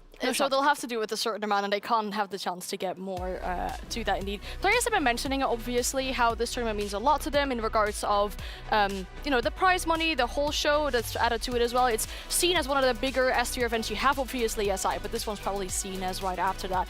And if we look at Group A real quickly, we saw a lot of stuff going down. I mean, Group B was for the majority yesterday as well, and I think this matchup specifically, W7M BDS, that was maybe an outcome that we weren't really expecting, seeing as W7M are those most recent major winners. The majors that BDS didn't even attend. But still, BDS, they were able to come out that game victorious, maybe to their own surprise a little bit as well, and they're looking at the better seed for this group as well. I think people don't or didn't think of BDS as juggernauts before this game, to be honest. BDS are juggernauts and have been for the last 2-3 years, expected to win pretty much every tournament they go into. And then, of course, they go out and beat W7M. And, you know, I think they're back. Their status is back as a juggernaut. Oh no, you might have just cursed them. You need to say psych. Maybe. Psych. Come on, Jack. All right. I don't know what's psych in French. I have no idea. Okay. Don't ask. You should ask me, Milosh. Falcons don't... All right, so Falcons yesterday, they had to go up against NIP, and that is like the revenge arc, the beginning of it at least, that we mentioned. As we said, NIP were the ones that knocked them into that lower bracket when we saw them first play on day one. So day two, that was really their comeback after they had such a successful game against G2 the day before. I mean, looking at this specific round, it could have even been a 2-0, right? If Falcons would have played this 2v1 situation just a teeny tiny bit better, maybe it would have gone in the very, well, even more dominant fashion for Falcons. But the growth that they've shown through this tournament is remarkable. They really weren't playing like themselves on that first day against NIP. Sat down, made some changes to how players were allowed to be playing, seeing that they were viewing this as a little bit more of playing ranked together, playing together as a team in that way. And they came back, took down NIP, and are still in this battle. Yeah, and they are still in it to win it, or at least, first of all, they need to get over that hurdle that is going to be BDS. I really like how they keep replaying some of these player reactions, all right? Because the players are absolutely feeling it. You can definitely see on the looks yesterday from W7M as well, going up against Oxygen. This was a tough matchup. I mean, maybe Oxygen pushed them a little further than we expected, but W7M still coming out on top and ending Oxygen's story right there and then. Yeah, I think it shows great resilience from W7M, genuinely, is that they, you know, they lost against a team they would have expected to beat yesterday in BDS. Then they had to go up against one of NA's best team, and they absolutely put them in the dirt. JV is loving life here. That might be the best content piece for W7M, just, you know, where are you? We obviously shared the shuttle home. Yeah, that was after the fun. games with W7M last night, and they are like absolutely loving life. They are so ready for today. Yeah, and today, I mean, they're going to be... Okay, so yesterday was Team BDS against W7M. Both of these teams qualified. Them sending Oxygen home in a 2-0 battle also means that we're going to be looking at them later today. But when we're looking at W7M specifically, I think one thing to highlight is having the fact that they lost that game against BDS. It was a 3-mapper. So you have the chance to go back and watch it and think, okay, what exactly went wrong and how can we fix that against our game up against M80? Exactly, yeah, and obviously we shouldn't underestimate them, right? They've been performing for a very strong period over a very long time, coming really close to that S-tier win or to a major win, and then eventually in Copenhagen, it finally happened. Maybe it should have been happening a little bit before that, considering how strong they were, but they have a good understanding of the meta. I feel like they've got a really good iteration in their roster right now. I do obviously feel like they got the resilience to come back, and yeah, the game against BDS was lost, but I feel like they could come back from that. Yeah, it's Comeback City. I mean, today that is going to be the second game that they play. It's going to be against M80. So the first game for today will be Falcons up against BDS. We're going to be heading into that shortly. And the second game is also going to be on the A stream. It's going to be W7M up against M80. These are the only 4 teams remaining here in the competition. And by the end of today, it's only going to be 2 teams remaining to battle it out on the finals tomorrow. We're going to be starting off by dissecting that first match, LG match of today, Falcons up against BDS. You already touched upon it yourself, Fresh, last year. This was the finals. This was it. This is where you get the biggest chunk of $2 million, but this time, you either get sent home or you go into the finals. Yeah, it's a slightly different dynamic that even if you get yourself up for this game, manage to get yourself through it, you've got a whole best-of-5 final to play tomorrow. Like I say, I think it potentially means more emotionally for Falcons than it does for BDS. Yeah. I think BDS have always been this very calm, collected team where they're not going to read too much into the history. They're just going to focus on themselves and the fact that they are much improved. But for Falcons, it's kind of a blessing and a curse because it will mean they're motivated, but it also might mean that they're trying too hard to get over the line. Yeah, so both of these teams are kind of in different camps at the moment, and of course there's going to be pressure on them as well. So we had Ian check in with them to see exactly how they feel about the upcoming match. What my team have that doesn't BDS have? I think mostly the fans, the home crowd and our homeland. That's the biggest advantage, I think, for us. From Alamo and Gemini get one apiece, and there's Jalon, peeks through, gets a second one. It's a 1 versus 1 now, Alamo. But is he got time to get the case down? He's going to go for the res, but the angle is there. Jalon wins it. To beat Falcons, I think we need to be really prepared skill-wise. We need to put headshots. The sight here now. Okay, all right. Maybe he doesn't need that rifle after all. Instant headshot on the first one. Now he can close the gap. Trying to use the shotty. There we go. What my team have is the experience, the good strategy, and the team play. We are kinda an aggressive team, but in a team play way. Where Falcons, they are just picking and winning a fight by individualities. I think we'll do as our usual work. We'll work together, and hopefully we'll get that one. Especially with the players that are offside. Look at this. We got our revenge against NIP, so of course We want to get our revenge against BDS. So we hope we do it and win the trophy. We beat you last year, and we will do it again. Good luck. That's my simple message. Nothing more. All right, they want their revenge very, very clearly, and it's going to be up against BDS, a team that is yet to drop a series. They dropped a map against W7M, so that perfect run that they had last year is already kind of out the window, but it can still win it, and they are a very strong team. They definitely are. I mean, Nilems keeps on mentioning in interviews, we respect all teams, but they're looking really strong. Taking down the most recent winner of the Copenhagen Major in W7M should really put you in a comfortable spot and a confident spot as well to potentially make it all the way to the finals. Obviously, Brede are currently the highest rated player of the entire tournament, something we might not even expect, but that shows that they have a good solid roster and not just rely on one player. And that's one thing that, you know, we came into this when we very first spoke about BDS, all the way back on day one of this tournament. We said, hey, BDS are, you know, a very good team. Obviously, they are a juggernaut, but as of late, there has been a significant reliance on Likifak and Chaiko to get those performances in. Now, don't get me wrong, Likifak is plus 17, Chaiko is plus 15. But the fact that Brede has stepped up, currently the best rated player in the tournament, plus 23. This is just pure KD. We don't need to dig and dive into any other stats, really. The fact that Renshu is plus 7 as well, and Alems is basically net nil, means that all of these players are holding their own, and then you have in Brede and Renshiro put 20, 30, 40% on their usual performance. It makes them such a solid roster when everybody's having individually a great tournament. Yeah, I mean, we're looking at the players and the fact that that's them leaving the hotel. They generally seem to be enjoying it. Valentino almost walking into the cameraman. That's a different one. So that's one thing, guys. When the elevator door opens, never stand in the middle because you don't know if someone's trying to stand, get in. You don't know what's going on. Always stand a little bit on the side. I'm just saying this if you want to avoid awkward situations or walking into the camera. Just a little bit of advice here for your day-to-day life. But this roster specifically that they're going up against, BDS, yes, same as last year. Yes, Falcons same as last year. They're going back to that tried and tested recipe that they have. But it feels like the way that we've seen BDS compete this time around on the international stage has been a lot different than what we've seen from them on EUL. Yeah, I think they've got a lot more freedom. I think it's one thing that BDS has struggled with is kind of converting from the meta of 2022, the meta a year ago basically, to what the current meta is being played by W7M, by teams like G2, by teams like M80. And BDS have kind of struggled with really getting to grips with that, really understanding that. Coming into this event, it looks like they finally hit the nail on the head. Their pennies finally drops for them.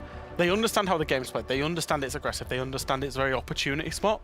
And that's why we're seeing these players make those plays and have the freedom in this system now to make those plays. Yeah, it also kind of brings a question in terms of how Falcons are feeling about this, because they have definitely been watching BDS's play over the last couple of days. And it also it's looking scary. And we spoke to Valentino multiple times. We've done so many interviews with the Falcons, and they always say the same thing. Just play it like you're playing ranked. There's not too much maybe strategy, thought behind it. And that could generally be an issue because a lot of naivety has been shown in the last couple of days. And you cannot continuously rely on the fact that you're just unpredictable. Yeah, I feel like this whole playing like ranked could be a very big positive, but also has negatives on the side for Falcons, right? I mean, it allows these younger players to be unleashed, to get entries, P9 being the only positive rated player for entry on that team. But then again, there's also negatives in the way that I'm seeing an Aruni with a DMR swinging someone whilst they have 2 Stereo Gates in their back pocket. You're not even using all the utility that your team has to offer, and bigger teams like BDS might really punish you for making those smaller mistakes. That is something that I'm looking forward to for Falcons to be ironing out, to make sure that you're not just not using your utility and not taking it too lightly, basically. How would you react if your teammate in ranked wasn't using their utility? What would you say to them? You know that one clip that they posted on Twitter yesterday, the Gamers8 Twitter, with I think it was Redeemer? The signs? That would probably be me. Yeah, that was a very good meme, and I think that whole explaining in the very angry hand movement, that would be me. All right, so you would say to Falcons, use your util. Yeah. Maybe as well something is, for Falcons specifically, is getting out of their own heads, because that's something that we noticed them struggling with as well on that first day that they played. I think you can get inside your own heads when it doesn't work. And I think that's what we're trying to say, is that Falcons playstyle is great. Falcons playstyle is very to the meta, even though they consider it kind of a ranked playstyle. That's how the meta's going. It's very gunfight heavy, very individual heavy. However, what the best teams have is when that playstyle doesn't work, they also have the defaults that they can fall back on. They have the strategically sound plays where they know as a team they can just find consistency. They can win the rounds that they're supposed to, even if they're not doing it in a flashy sense or playing necessarily to the current meta. And I think that's where Falcons need to develop strategically. I think a little stat line to back that information up that you just gave is, for example, if you look at what happens when Falcons don't get their kills, right? To still win out your attack in rounds, planting is a really good win factor. You could turn the round around in your favor. But then in the amount of rounds that Falcons play, and they played the most amount of rounds shared with W7M of all teams that are still in the tournament to get to where they are, they've only planted 3 times. Even Cyclops planted more than them. So yay! Even Cyclops. Yeah, even Cyclops planted one more time than that Falcons did, for example. So not planting, not being focused on that does obviously suit the current meta, but you need to have that plan to fall back on. And then when, for example, for BDS, Bride himself has already planted 9 times this tournament. All right. I mean, there's a lot of things that we need to be taking into consideration for Falcons, and I think the main talking point here was also that them getting into their own heads. So we're ready to have a check-in with them and see how they're feeling about the fact that they're going up against BDS, the team that they lost to in the finals at Gamers8 2022. All right, I'm down on the stage. Tensions are high down here ahead of our first semi-final here at day 3 of Gamers8 featuring Rainbow Six. Falcons are getting set up, the home team getting set up right behind me over here. Team BDS over on the right, and I'm joined by Valentina. Big Val, I'm going to call you. Listen, your guys, this is huge. I don't think some people watching at home expected them to make it this far, especially with some of the competition that's been on display here. But you guys are full of confidence, and you made it here to the big dance. Yeah, thankfully, we came to the semi-finals. We are hoping to get first place as every single other team. So we have come a long way, and hopefully we can close it up to the finals. Well, what's interesting is this semi-final is, of course, a rematch of our grand final last time out. Any bad blood here, do you think, between the teams? Definitely, man. We are seeking revenge. Yeah? We are actually seeking revenge. We lost the final last year to them. Now we are going to go to the final through them. So. See, that's the sort of confidence I like to hear, Val. What is the mood like? Obviously, you've been spending a lot of time with your teammates. Are they feeling chilled, relaxed? What's the vibe like? We aren't talking about the game. We're just chilling right now. Yeah. When the game starts, we will work on it. BDS have looked the best they've looked all year, to be honest. This tournament, they've been lighting it up. They're very tough opposition. Do you think that your guys are going to be able to adapt to whatever these guys throw at you? I mean, the last 2 days, the boys have been adapting really well. Against G2, they really worked on adaptation, and against NIP, it worked as well. So hopefully they keep this momentum up and can adapt to whatever BDS have against us. Watching from the sidelines, were you concerned at all during that first best of 3 where it really did not go your way? Were you looking at the lads going, what on earth is happening here? Yeah, exactly, bro. Watching from the stage is way stressing than actually playing. Like, I was just, what's going on? Yeah. That's it. So afterwards, after the games, we worked on our mistakes, and thankfully it worked through the 2 games we played yesterday.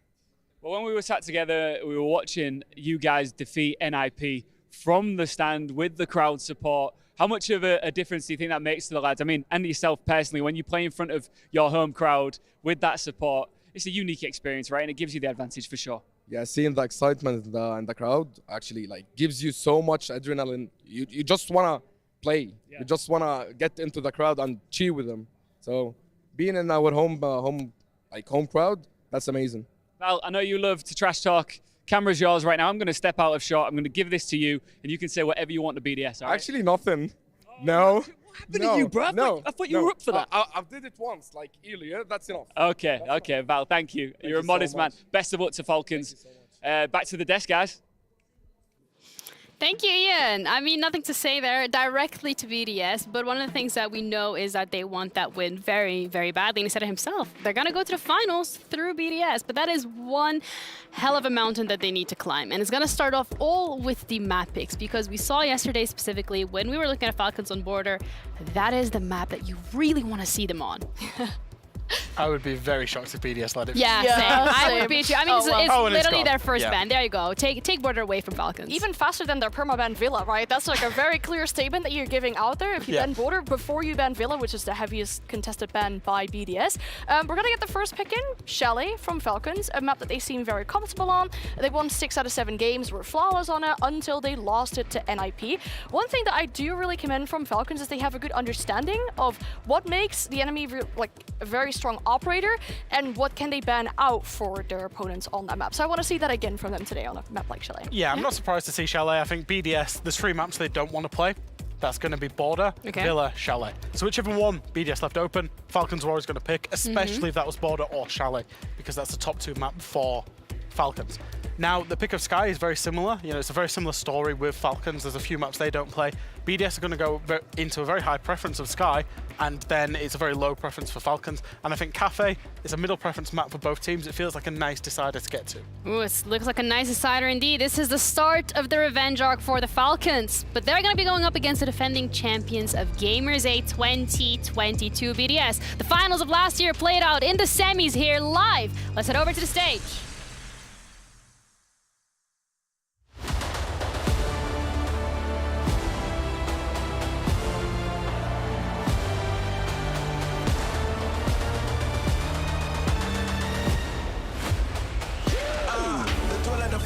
My night. With every win we ascend a new heights. I'm sharpening my skills and I focus my mind. The pride nice in the heart of a lion. A battle with pride is a matter of time. I become the most greatest, the victory's mine. We reach for the cup, and the tension is up.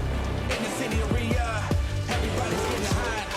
It's not about luck, it's simple the skills that we got. International scores from all over the globe. Are you ready to show from above the stride?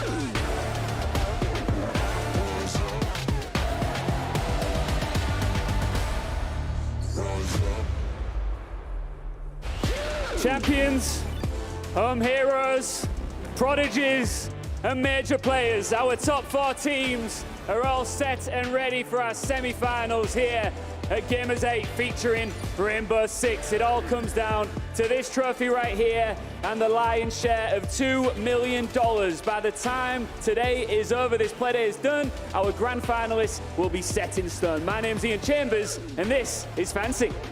أبطال العالم أفضل اللاعبين من جميع أنحاء العالم موجودين اليوم عندنا في المسرح تجهيز للمباريات النهائية. سنجل إليمينيشن، ما عاد في فرص ثانية، ما عاد في أي طريقة أنك تتأهل النهائي إلا أنك تفوز في كل مباراة توقف بطريقك. بالتوفيق كل المشاركين اليوم، صدقوني اليوم بيكون يوم مختلف عن أي يوم ثاني.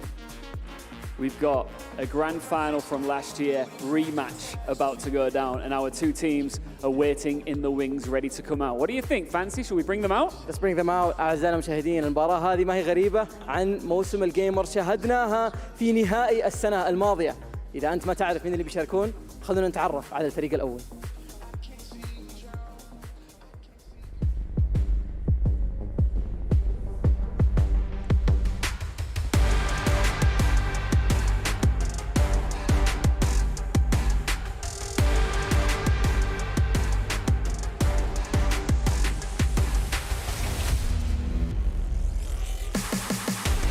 أبطال موسم الجيمرز حاملي اللقب تيم BDS. هذا الفريق سوى الشيء اللي الكل ما كان متوقع انه يسويه. من فرنسا تواجدوا معنا في الرياض في السنة الماضية، استطاعوا انهم يحملوا هذا الكأس. This tournament has been their best performance of the year so far. They are, of course, I've said it a million times, the reigning champions here at Gamers8, and they have a concrete belief that they will lift this trophy once again. جاهزين للحظة هذه مع الروستر الجديد لكيفاك، أول أو آخر إضافة إلى هذا الروستر قدر إنه يتواجد معهم، ومع هذا الروستر حالياً يعتبر من أفضل الفرق في العالم. لكن هل يقدرون يهزمون الفريق المحلي، الفريق اللي قدروا يحصلون على المركز الثاني السنة الماضية؟ احنا على وشك اننا نعرف. Their opponents are ready for another epic ride here in Riyadh.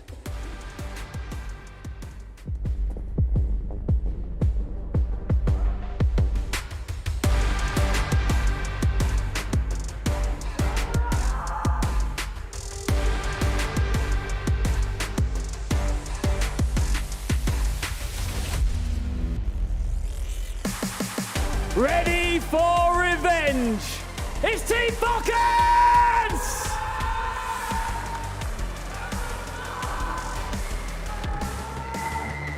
These guys are like lightning. They strike out of absolutely nowhere. gutsy, hearty, tenacious, pick your adjective. They are ready to do business in their home country and are prepared to once again shock the world. فريق فالكونز جاهز للانتقام. المباراة هذه حدثت قبل سنة بالضبط قدام فريق BDS. تغلبوا عليهم BDS وحصلوا على الكأس. فالكون كان المركز الثاني، لكن السنة هذه ما راح يرضى في هذا المركز. شباب جاهزين لكل شيء ممكن يقدمه فريق الخصم. This is epic, isn't it? How lucky are we that we've got a rematch of last year's grand final to kick off day 3 of Gamers8 featuring Rainbow Six right here in the Boulevard in Riyadh, Saudi Arabia. Guys, please do take your seats. Best of luck to our champs, BDS. Best of luck to the hometown heroes, Team Falcons. Let's get into this with our casters fancy. جهزوا اللاعبين كلهم على الستيشنز حقتهم. الآن ما بقى إلا نروح للمعلقين نتكلم عن وش ممكن يحدث في هذه المباراة. الآن احنا على وشك كتابة التاريخ. أعزائنا المشاهدين خلونا نجهز على طول مع المعلقين. Ian Fancy, thank you very much indeed. Myself, Hector Troika and Demo here to bring you through our first game of the day. And it's a rematch, but it's not a rematch from this time, Demo. It's a rematch of the finals of last year's Gamers8. We've got BDS and we've got Falcons.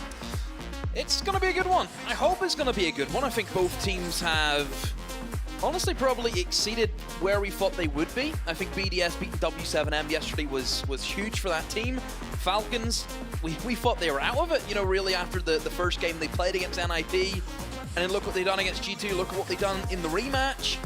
Both of these teams getting to this stage, you know, it's very impressive. I think just BDS getting that first seed over W7M is the confidence booster for, I think, BDS and showing that they're back. You know, I think obviously with question BDS, the drop-off, you know, they fell off a cliff. If you look at the difference between the Major, Yonkaping, to Invioli, we've seen them lose to Kaig, for goodness sake. We have. BDS have been turbulent of late, I think is a very fair way of putting it. But of course, Gamers8 last year for BDS was almost the start of the rise, if you will. You know, they go on from there to win a major and to move on and major, on and on. So good to see them on form and good to see them in form in this competition. I think they upset a lot of people yesterday with that result against W7M. Now we're going to be throwing on into Chalet, our first map here tonight. BDS going to be starting things off on the attack. You're not a stats guy, Demo, are you? I know you're not a stats guy, but you're looking over at me and you can see that I've got a few little stats on the screen. Yep. Do you want me to share some little tidbits with you? Where'd you get them from? I believe we got them from Spencer, who's doing the stats, so... Pretty reliable, yeah. But I mean, I hope they're reliable, because he's watching every game. I was fishing to see if it's Jesse stats. If it is, then you're... Oh, no, it's not Jesse Chig's stats. Could be issues there. Dokubi, highest banned attacker. Makes sense. Can you give me a guess as to the highest picked defender? Highest picked defender? Yeah, highest player. Benny boy? Fenrir. Now, we were talking the other day about the smoke, and smoke is only at 19%. Yeah, deployable shield, it's so huge. That's an issue. And realistically as well, I would say that we have maybe... Realistically, I would say 3 real smoke players here. Maybe 2. Maybe 3. Honestly, I've only really seen like Bride, you know, Dream. Bride is the 19%. Is it only him? No, I don't. No, because Kino obviously had I the made smoke. that up. I made that up. But no, there's only like a few real smoke mains left. You know, a lot of them have kind of flown the coop, haven't they? That's a dying breed. It is. It is. Give them back to C4. See it skyrocket again. Can you imagine 3 Toxic Babe kind of and a C4? I mean, we used to live it. It was reality at one point. Goodness me. Not in this day and age.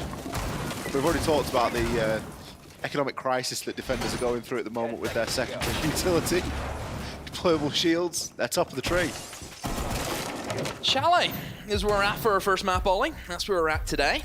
Bans. We actually see a target ban from BDS and Nomad. That's one thing that we know that Falcons, they will run. You know, we've seen them against it in NIP. They were, you know, it kind of helped them just to set up and have that security where they're not going to get flanked.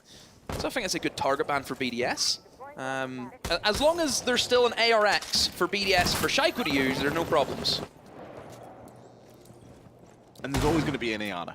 I mean, I say that, we have seen a lot of teams ban away the Iana against BDS just because Shaiko is only going to play that on the And then attack. he just plays Nomad. Or the thing is, it's better to put him onto the Nomad than keep him on the Iana because he's got the nades on the Iana. Look at that pick. We'll see it in the replays, but Hefax just killed a player through that west main window right into the heart of sight from where he's standing on the garage ramp. My goodness, I can't wait to see that kill. We love talking about the outside to in on Chalet, and BDS doing just exactly that. Look at how much they've committed to the map at the moment. We've got people occupying the roof. We've got a lot of players on the periphery. Wrenchy's picking himself up one onto O-kills. All they're doing at the moment is gathering information and funneling these defenders. Not even in the building, only they've got 2 kills. They don't have to be, though. That's incredible. 2 kills being gifted by Falcons over to BDS. I mean, BDS, they went for that extension. They've tried to hold above. They've even further explored that option with the deployable shield inside of blue, looking in towards raiding, but they've just been domed as they've tried to maybe go for the swings. And BDS, they should get the drones in. They should see that the majority of the top floor is actually clear, and they will start to flood in towards blue, in towards library as well. EFAC, he's just, I mean, this is where I think BDS know they have the man advantage. They can just start just scouring around the building, see if they can get any more kills. Oh, J-Lad. He's in position to take EFAC down. It looks as though they've got a little bit of information kicking around as well. We're seeing a couple of yellow pings there. Shaiko going to burn the Aruni gate, get himself lined up for a nade. He's been pretty deadly on the nades as of late, but as we can see in the overhead view there isn't going to be anyone that is currently nadeable from his position. So BDS, they're going to go for a more minimalistic take where they're not looking to push all the way above. They've just cleared the guys out of office, they've opened up the breach, and they're just going to try and plant. That's all they need to do. They're not looking to hunt for the kills. The priority for BDS is to get the plant down. And they've still got a lot of utility to try and make that happen. Shaiko now just trying to reposition himself slightly, get a little bit of a different angle to work with. We've got Wrenchy on that flank as well. J-Lad's picked himself up the second, and if Bride goes down, well, you know that's the diffuser gone with it. Shaiko now going to have to pick that up. You need Renchiro coming in. He's towards trophy window. He needs to try and stop Quibs from trying to get back into sight, but J-Lad has it all to do. He has to try and deny. No C4, no nothing to deny the plant going down, Ollie, and it's going to be a very difficult retake for Falcons. J-Lad doesn't even get a chance, doesn't even get a look in against Shaiko, and as you know, Quibs, he's just going to be held by Wrenchy. Doesn't even need Wrenchy. Wrenchy was having a picnic. He was just waiting. Wrenchy was out there, he was chilling. He's the best player in the world to hold an angle. And he's played this game for 7 years. I don't think anyone has been better than just him holding an angle. Shaiko getting the job done there when Bride could not. Not every time, not every day, not every round we get to see Shaiko get the plant down, but it's always nice when we do. Very basic for BDS, isn't it? Nothing too flashy, it's just their siege. Obviously, I think the fact that Falcons gave them 2 kills, it just gives BDS just a little bit more tempo, a little bit more time that they can work with. I think for Falcons, the objective should be just stay alive. Don't be swinging out the window, you know, 2 kills being gifted, and they're not even in the building, they're not putting any pressure under your utility. It's just very, very weird. It's a bit, you know, it's that bitter taste you'll have after that round, and I wouldn't be surprised if they try it again, Ollie. And they're gonna go for it again. They're gonna try and go for Kitchen. I would say the game plan is, guys, let's just not swing. Let's make them actually work for it this time. Where's the castle? The castle. Where's the castle? Let's block off a few of those windows, give ourselves half a chance. You're absolutely going to be sat there going, look, first 2 kills we lost there, needless. We can make sure that that doesn't happen again. BDS will obviously come up with a way of making sure it happens again. J-Lad, you are asking for trouble as Wrenchy is on that rock. Has actually crept through the sightline, and he's actually safe, I think, because, yeah, he's left. J-Lad isn't looking to hang around, so that was an almost engagement. But the main man we have to look at is Shaiko. He is who we're after to get in here and do the business. I thought he had a stellar performance yesterday, didn't he, against W7M. He's so good, isn't he? He just is. I love how we're praising him and he's currently just hopping his drone up a ladder. Would have surely been quicker to go down, pick it up, and then deploy it from the top, but we can't question him. You cannot question him. He's just waiting, almost getting himself in. This is a lone wolf. A push coming in from BDS where they're all just trying to coordinate and see what they can do. Shaiko actually misses the nade. doesn't help him out there, but I think it's more the case of he just needs to wait for other players to get in position, get someone maybe on the window towards blue, maybe get someone on the fireplace window, so whenever he does go for the push, if Falcons do fall back, they'll get shredded, but Falcons have actually fallen off quite early on. It didn't look as if there was a lot of pressure coming in from anywhere except Library, so BDS, they'll be happy with that. They have pushed them back. Oh, EFAC need to be careful. If slipping off and dying, that would cause issues. Shaco's first nade didn't do too much, but his second, he's left J-Lad on basically no HP to speak of. Renshi, maybe outside on new balcony, just looking to try and operate on that door into office.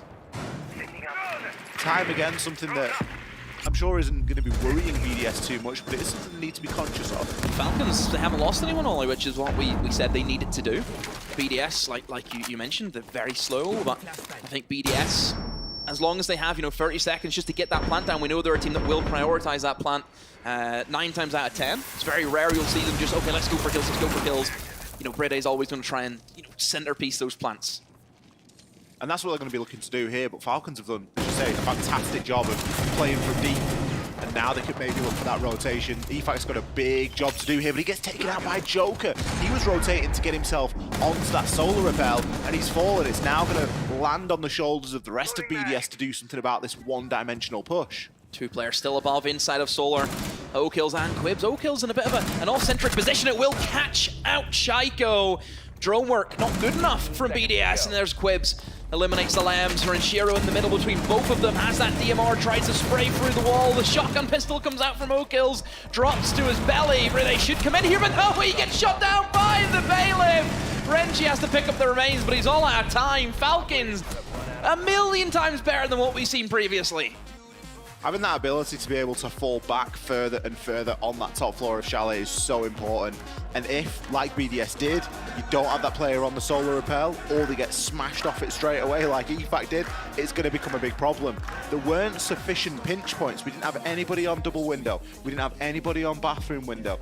It was very lacking there from BDS. They'd used quite a bit of utility to get themselves into library, that's fine.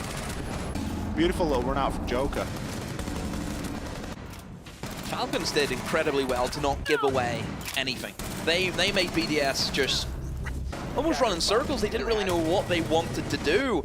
And I think for BDS it is a little bit worrying already to see that they're not almost just using common sense. You should know it if you're looking to aggress onto that top floor. And this time for BDS, it wasn't a case of they wanted just to gain control of office and that was it. They actually wanted the whole top floor for themselves. If you want to take all top floor, like you mentioned, you need to have at least someone in that bathroom, and I think that bathroom window is crucial. You look at where the 2 players were, that could have been shut down by bathroom window. Could have been shut down very easily indeed. Level things up at 1 round apiece.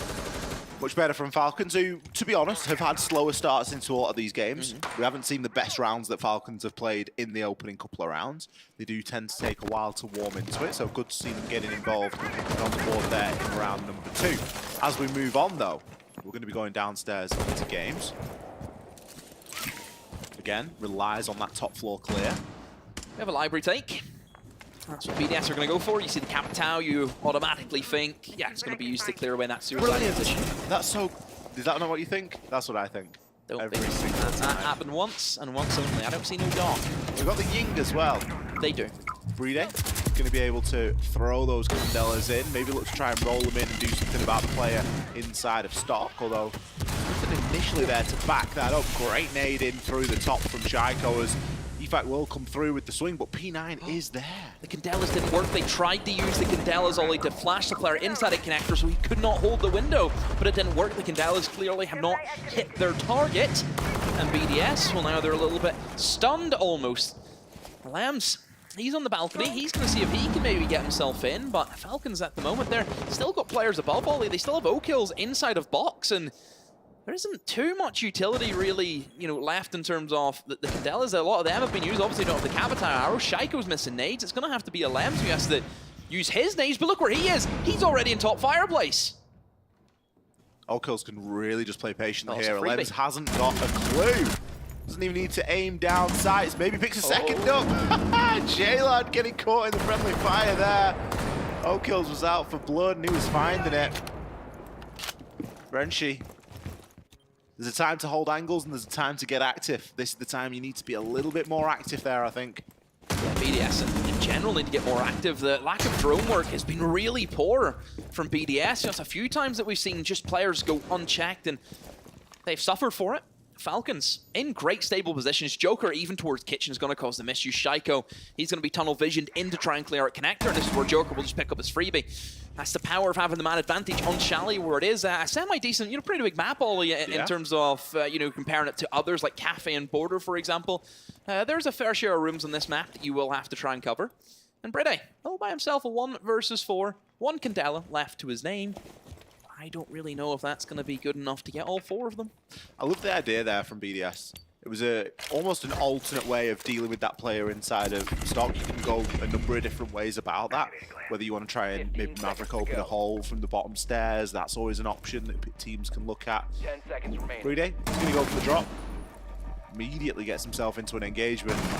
Playing for KD at the moment, playing for Rating, of which is KD and Rating is quite good so far inside of this competition, and he's going to pad it a little bit further there with an exit kill. That's all it will ever be. Nice idea from BDS. I really like the idea of using the Candelas to try and flush that player out. It just looks a little bit finicky. It doesn't look like a guaranteed thing. Obviously, you've got the angle of the drone hole. You've potentially got some mess the other side of that drone hole. There's so many variables there. Yeah, I suppose it's one way. Oh, he was full white. No, you just got lucky. Oh, well then in that case, then you just take it all back. Quite simply, EFAC adapt. Yeah. Play Blackbeard. One thing I will say about the Ying though, I don't know if that's like the best place to use Ying. They've wasted 3 Candelas for that 1 jump in. I think Ying's more well suited for the balcony towards blue. Because that window, you can throw Candelas into top fireplace where there's always going to be someone, towards top blue, towards box. You get a lot more, I think, value for clearing at the top for Ying than what you would have just trying to get someone in through double window, where I don't think that double window gives you like all too much pressure. A lot of players will always come in via the single library window rather than the double. So suppose that EFAC gets in there. Suppose he gets in. What does he do really afterwards? Gain? Yeah. Where does he really go on to? Yeah. That's maybe more the thing to look at. Getting in's one thing, but you've got to do something with it. Is that a drone that's just disappeared? It just, it vanished. Hit the imaginary ceiling. Should do though, because there's a massive rooftop, so it's not as if it's hit the sky limit. That's interesting. A bit of intel available here for O'Kills. He's always, again, has he played any operator? I haven't seen him play anything else. Solace. I haven't seen him play anything else. BDS, they really need to, I would say, just communicate more. I think the refrags have struggled with, that's twice now, although we've seen these big man deficits go up against them. And for a team like BDS, where they're all capable gunners in their own right, it is strange to see.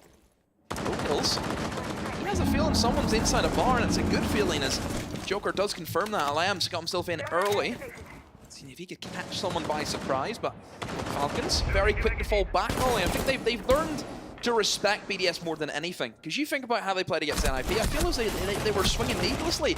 That was a good pinch. That's better for me. Look, this is what we're talking about. You need someone on the back window, but that's a good jump back from Quibs. No claymores, no nothing for EFAC.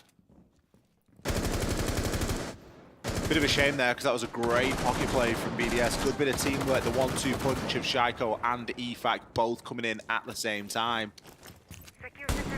Nade moving out there as well. Shaiko just going to try and make this challenge onto Ivy. He knows that someone's there, but he's also conscious of the soft wall inside of Office. Seems as though he's got a good amount of information to be working with here, and maybe just doesn't want to overcommit to anything just yet. Quibs has found himself down as well. Not sure if there's potential for him to be revived or not. Having an issue, BDS. The breach is currently muted, as it's kind of got some of it, but not all of it. So I think maybe they've done it now to get it all open, but they haven't lost the lamb. Shaiko has actually rotated away to position. Maybe he, honestly, he could potentially go for the jump and take the 1v1, or even maybe catch Joker's. He's going to go for the revive. Shaiko, this could be brilliant from him. He will find 2 kills as Joker gets lured into that false sense of security. A refrag will come in for no kills, and P9 finds Bride. A massive kill for P9. Renshiro once again stuck in the clutch, but it doesn't work for him. BDS, what's going on there? It was looking so brilliant until it wasn't. Joker going for the revive looked super risky there. Shaiko took his opportunity perfectly. Maybe overcommitted a little bit after getting those 2 kills to get himself caught out. But then there's a big question to ask of Renshi. Why and how is he so far back? Why are they not prioritizing the plant? If Shaiko is going to go and cause that chaos, why are they not getting stuck in there? Both of them pushed really deep. Really deep. We'll see in the replays. He should always be prioritizing that one. Always. I mean, yeah, Shaiko baited this in. Sure, gets killed, but look how deep Bride's on the office door. You know, Renshiro's going to be walking through the rotate. Why are they not just planting? Is it because they messed up the breach? Remember I mentioned before they had a bit of an issue. We didn't really see it, but I seen on our lovely top-down view. Maybe that was it. But even still, if you're in office, just go with a half wall and I don't know. Head fried. 3-1. 5 seconds left. Falcons. They're not running away with it, but they've broke into a jog. Yeah, it's looking good so far. The level of patience, I think, knowing when to retreat has been a great point for Falcons. It just shows a level of maturity almost, isn't it? You see time and time again, teams will just, swing city. We've seen that from, Falcons, I think, on day 1 against NIP. And it did cost them. But I think they've learned a lot from that loss. Remember I mentioned you'll learn a lot more from a loss than what you will in a win, more times than not. So it's good. Honestly, I'm liking just how Falcons are looking at the moment, and they're only going to get better, Ollie. That's the scary thing about this side. J-Lad going to be full white flashed for the time being. A good pinch there from Alems. A player on the solar repel as well. Bride and Shaiko there, providing that pressure and forcing players to rotate down. Shaiko, we've seen him very good with the nades so far. Isn't going to land this time. It's actually going to be EFAT that gets taken down by Quibs. That was the mark for the grenade. Oh, here we go. Joker. He's thinking about it. He's got all the tools he needs. He's just waiting for someone to rotate towards double window, but BDS haven't sent anyone there. As of late, Shaiko almost went in for the 2-piece, but only gets the 1. Has been down. Quibs has been able to fall back, but Renshiro actually in a nice position, only trying to catch him in a backstab. This is great for Joker. Look at the damage that he's able to do. That's typically an angle you'll see an attacker open up. 2 floorboards. Quibs needs to be careful, Ollie. But Brady doesn't look phased. They're actually trying to hunt for Joker, but they didn't know that Joker's actually impacted him from base, but they think it's a trophy impact.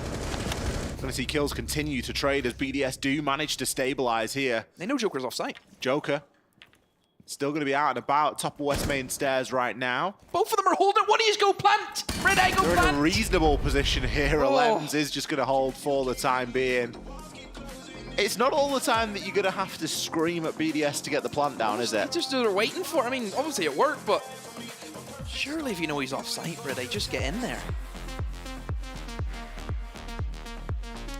Yeah, I mean, BDS, they've been able to take that round from only going from solar, by the way, which is really interesting. I think Renshi above as well. Did Renshi get a kill? Because obviously Renshi was towards office looking to backstab the players playing above. This was great, double. And this actually confused Bride because he was thinking that guy was then below inside a trophy, but it wasn't the case. It was almost like a wild goose chase. Yeah, Renshi tried to come in, but he got eliminated by Quibs.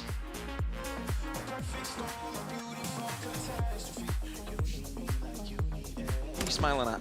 A good round for BDS to get in the book there. They don't want to go too far down on this attack. If they could walk away with an equal split here, I think they'll feel as though they've done pretty well. On the flip side, Falcons let's take the lead. Going back down to Baron Games. Now, we don't have the Ying, and we don't have the Cap Attack. So that would indicate something a little bit more par for the course. We're not looking to try and remove that stock player this time. Well, they've got the Nook coming in. Obviously, you can make the argument saying that's going to be for more extra nades. I think it's going to be EFAC just crouch walking around the map. He's not had much luck on the windows, has he? No, I think that's just what he's changed to now. And yeah, look at already opening that garage. That's where he's going to be going to. However, once again, O-Kills on that Solus. If you do not know, Solus will be able to see a Nook as they activate the gadget. So it is a hard counter to Nook. Probably the reason why we don't see our bans as much as what we used to back in the day. And for BDS are probably one of the best teams in the world in terms of their utility usage. Whenever you play against BDS, they cut off your life support. The way, like, nades hit you, flashbangs hit you, the angles, they force you into these crossfires. Dangerous, dangerous team when it comes to that. You know, I think in terms of teams that you don't want to play as like a warm-up, it's BDS. You know, a game that also warm-up game to make yourself feel good. BDS make you feel bad. Quibs still in position to try and send out a couple of those magnets here. Joker maybe looking for a little bit of a hop out. Surely you hear that EFAC. Late reaction there on the drop-off. Renchi going to kick things off with a nade onto J-Lad. Shaiko, he's threatening to just hop into site window here. He is really just waiting and biding his time. Just a pixel. That's all he needs. EFAC has slipped his way in towards West Main. It's a Fenrir gadget, and nobody's really over here to check him at the moment. There is a roamer upstairs, I think, above him towards a bedroom, and that's really it. Falcons maybe a little bit worried that BDS could just push in towards site, and Shaiko almost locks his target. As P9 does get himself back into sight and in towards connector. Here comes EFAC. This is what we mean. He was looking for the crash spot, but it's been shut down immediately. O-Kills on that Solus. And BDS, oh no, they've tried to push in for the refrag, but O-Kills is there once again. And BDS are static once more, Ollie. O-Kills is having a lot of fun inside of the corridor there. Bride and Renchi, they've got a lot to do. O-Kills, go on, make it the ace. He deserves it if he gets it. He's only got Renchi left to find. He's in the hot seat here, 35 seconds left on the clock. He's going to try and go for it, but Renchi, the spoil sport, puts an end to that reign of terror. Does have the diffuser. There's a couple of kills to find, though. Isn't going to be an easy clutch by any means here for Renchi's location well and truly known. He's going to be getting peeked from the hatch and from stock. It's going to be Joker to finish things off. If only O-Kills could have got the ace for himself, eh? If only. But Falcons, I keep referring to the little team that could. They're doing it again, Ollie. They lead at the half, a great half for Falcons. BDS and their attacks, the main issue that I can see straight away from BDS is they are relying on EFAC to slip in, create a bit of chaos. That's what they're trying to go for. Sure, good strat. We've seen them do that plenty of times. EFAC, we've seen the games he can pop off. He can just appear out of nowhere like a Reaper and just kills everything. But the issue is with that strat is if EFAC's having a bit of a stinker, you need to find another way to win the round. And they're not doing that. They're waiting for EFAC. EFAC dies, and they all just stay still. Renchi has been, it's like a rock, just not moving. Shaiko, I think, has tried, but the rest of them, like, look, Shaiko's been dead, and nobody's moving. There's still a guy outside double window. There's, I think, Rib was upstairs on the other window. It makes no sense to me. They're not moving as a unit. It does seem a little bit strange, and it's frustrating as well because we've seen some really good little 1-2 punches from them so far. We've seen some great nades, some great pinches on that top floor. Think back to that first round. They got 3 kills without even a stepping foot inside of the map. So that's when you really got to look at it and go, we know that they can do it. There's obviously just that big disconnect, and I think that the fact that that frustration may be coming out of EFAC now at this point because he's really just not been able to get anything started. Hopefully it'll be a good mental reset for them to switch sides now. They go basement right off the rip, Ollie. Falcons have seen that and brought a pretty good lineup. You've got the Thatcher, which is going to help them a lot with any Kite Claws that could be there. Yep, main wall gets opened up easy enough. And I would say they'll probably go for the trench push then as well. It's what you'll see very common. Teams will come in, open up that snowmobile first of all, and then start rotating towards trench. BDS, in response to that, they look as if they're going for a bit of a roam presence, Ollie, upstairs, in towards kitchen, in towards dining. They brought in the Capcan to maybe see if they could pick up a kill as the sweep comes in for Falcons. But do keep in mind, as if Falcons want to go for a plant in towards Trench and get themselves located in towards the barrel section of that bomb site, they will need to take above. The hatch controls a lot of the operations for that bomb site, so they need to try and go for a hunt. O'Kill's just doing his homework here and figuring out, yep, we do have to keep an eye out for Frost. Yep, we do have to keep an eye out for Capcan here. We don't want to be letting anything slip by too easily. BDS, though, look at the positions they're occupying, Shaiko. All the way up inside a library. It's a daunting task for the players left onto the side to try and keep hold, knowing that they are quite light. We've got Renshi, he's just rotated down those main stairs, so he's going to join Bride and Alems. What it is doing, though, is wasting a lot of time. It is wasting a lot of time, and Falcons haven't really got that trench wall open as of yet. Again, still worried about the potential rogue presence inside a kitchen. That roam presence has since then fell off. Look at EFAC, look at the position he's in right now. He's tucked himself inside a trench, and there's no way out of where he is right now. He's stuck. This is just going to be a gunfight for him. Either kills or dies. The Capcan trap with him as well. He will eliminate Jalad, and down goes Ace, a big hard breacher. Only one exothermic left. They can either get the trench wall or the main wall. It's up to them. Huge kill there from EFAC to really put a dampener on the plans for Falcons inside of this round. Them tempted there for a little bit of a C4, just trying to bait out anything he could. He's done his job. Look at the time, 28 seconds left on the clock. He got himself a kill as well. One trench. They're we going are main going wall. to be able to open up that main wall, but it isn't as ideal as opening up that trench wall. And don't forget, we've still got Shaiko on the flank ready to rejoin his teammates. C4 now going to get tossed out, 13 seconds left. Quibs does have the diffuser in hand. Could just go for a bit of a plant on the table, but that requires cover of blue, and that's not something that they've got at the minute. The kills for BDS come thick and fast, one by one, nice and straightforward, all enabled by Liquifac. Yeah, big kill, eliminates the Ace, who they were going to try and get in towards Trench and open up the wall there. You need both of those walls open if you want to plant. You need both of them open. You can't just do the one. You almost flood in towards a kind of kill box area, because if there's a player inside a pillar, yeah, there's just a whole multitude of issues.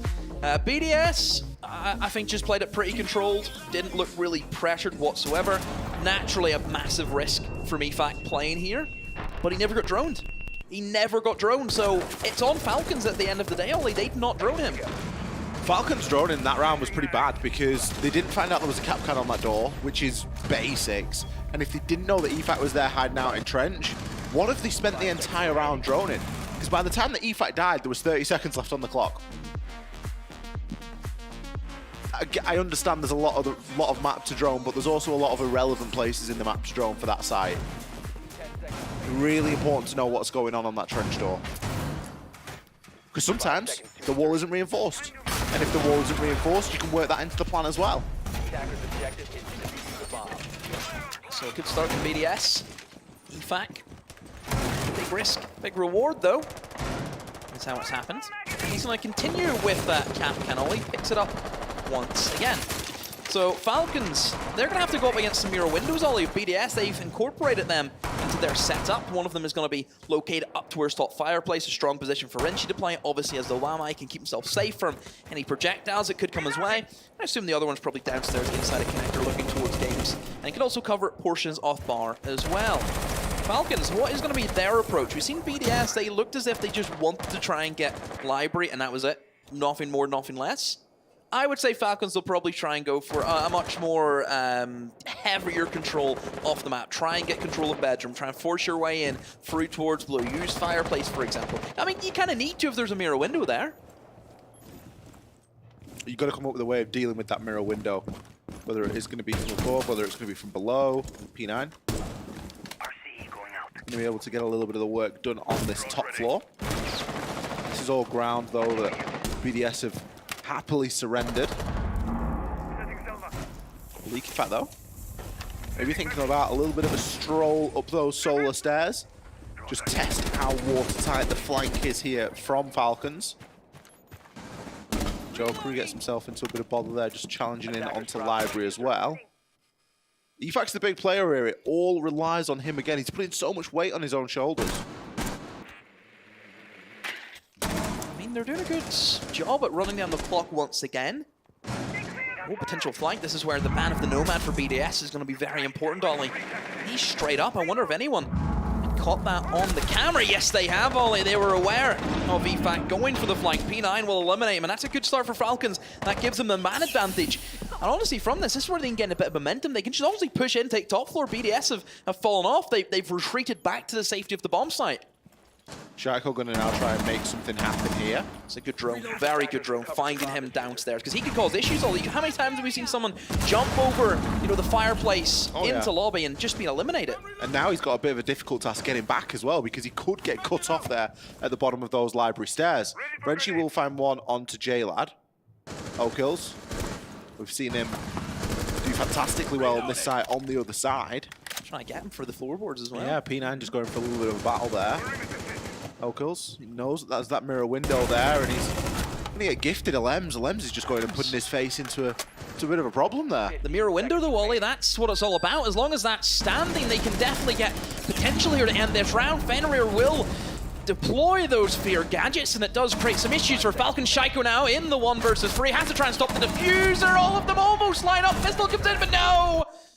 Doesn't get it quick enough. The cover's there for Falcons, Ollie. There was a moment there where he almost could have just a stray bullet into the head of Quibs, and Shaiko could have had an incredible clutch. He really wasn't far away from that. You could see him drawing for the pistol there to try and make something happen. If there's anyone that can pull clutches like that off, it is Shaiko, but not today, not against the Falcons. I think you've got to question a couple of the players on BDS. You've got to question Lems. Why is he putting his face into mud? Why is Leaky Fact trying so hard on this flank? We've seen so many players this event just needlessly give themselves away. Yeah, I don't know how it's happening. It happens a lot. And you'd think that, you know, the level of these teams, like, it's not as if these are new teams that were, you know, it's not, this is a tier 4 event. Only these are the heavy hitters. But we've got major champions, invite champions here. Certainly some big hitters here, and some weird decisions being made, that's for sure. I think it was only now that he realized where the plan was going down. He's obviously swung the corner and seen there's a couple of people pointing guns at him. Then he gets the glimpse of the guy getting the plant down. Unfortunate. BDS not going to go down there again, although we are going to see a very similar mirror window. Maybe mirror played downstairs as well, looking into that main lobby. Takes the kitchen dining. Just have a look at the castles that they've actually deployed for this as well. It's not all too often we'd see a castle for this particular site. They've castled off that main double door, Ollie, that leads into the kitchen corridor, so that will allow BDS to have a good kind of avenue of retreat if needed. Because there's always going to be somebody kicking around that double door trying to lock down all of the different cross paths that will happen in that lobby. For BDS, once again taking up the mantle of an offsite roam. See if they can delay Falcons for a good period of time. Falcons haven't really changed their lineup up too much, I would say, during this matchup so far. It seems to be pretty tame. Again, we know they love a good nade, old Falcons. It's one thing that's always going to come into play. They haven't really done much with the nades today so far, but is Chalet really the best nade map for that? Shaiko had a good time, didn't he? He got a couple, but that's Shaiko. That is Shaiko. We can't compare everybody to him. But they do like to bring a lot of nades. One thing that they are forced into is a little bit more hard breach, which isn't something that we usually see in the Falcons playbook if they can help it. They will like to avoid bringing that hard breach thing to maps that they like quite a lot. And usually don't waste too much time on the old hard breach. They like to get themselves in and active. It's good that they brought it because BDS have reinforced the hatch for the kitchen. Yeah. So that would have been crucial for them, making sure no one can linger. Also give them another option to drop into the bomb site if needed. BDS suffering from the verticality right now. They've had to rotate away from the site. Shaiko, look where he's ended up. Well, he's inside a big garage right now. But this is an issue because there's a lot of cover for him. He can be very, very slippy right now, Wally. Turns his back to the player upside and repelling on that doorway, but he's still alive. Well, he still caused an issue, still wasting time. Shaco's a big, big old problem here, and as you say, I love this. The more time that goes on, the more time there is to react and to try and bring somebody in here to help him. Alems, he's going to do just exactly that. Freeze up the exit strategy for Shaiko, and that allows him to rotate up those main stairs, up those west main stairs. How has he done that? It's because Alems has come and saved him.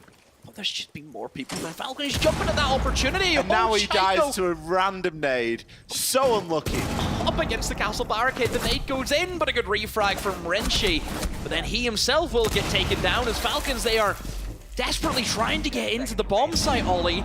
BDS are positioned away, outside towards lobby. I think there's a player above it, will be EFAC, and he's going to have to try and stop this defuse going down, and he will do so, Ollie, who went unchecked above. All that verticality Falcons made previously in the round has came back to hurt them. I'll tell you what, LeakyFac's stats aren't the best inside of this game, but he's had 1 or 2 moments that have won rounds for BDS, and that's another example of it right there. Waiting, you could see the trigger discipline, he didn't want to shoot too early, he didn't want to shoot too late. Time to perfection, Alems going back to back with Shaiko, running downstairs to Garage to save his ass and get him out of there. Perfect stuff. I just can't believe Shaiko got away with that. And then to die to that. Yeah. You're going to watch that on the replay and you're going to feel so hard done to. All Okills is doing is removing a castle barricade, and you just happen to be walking past it at the right time, or the wrong time. Oh, a double pistol kill as well from Okills. He was actually on a quad, Ollie. The second quad for the game of him, but... So unlucky. Again, is it, like, you have this, you think, for Falcons. I want to see them be more, you know, deliberate in, okay, if there is a guy downstairs in Garage, let's go for him. You know, it seems to be almost like a second thought, they're not sure. Just go for it. You're going to push someone, do it.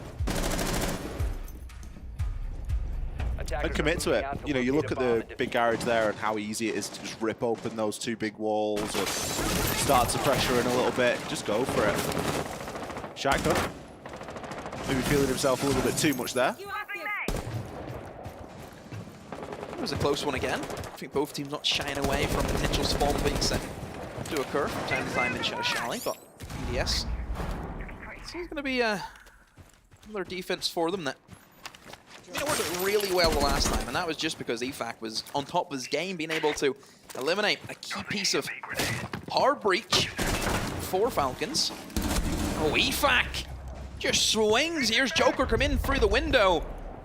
Plays a song here, the piano man, he asks, and well, it's not taking any more requests, Ollie. It's after hours.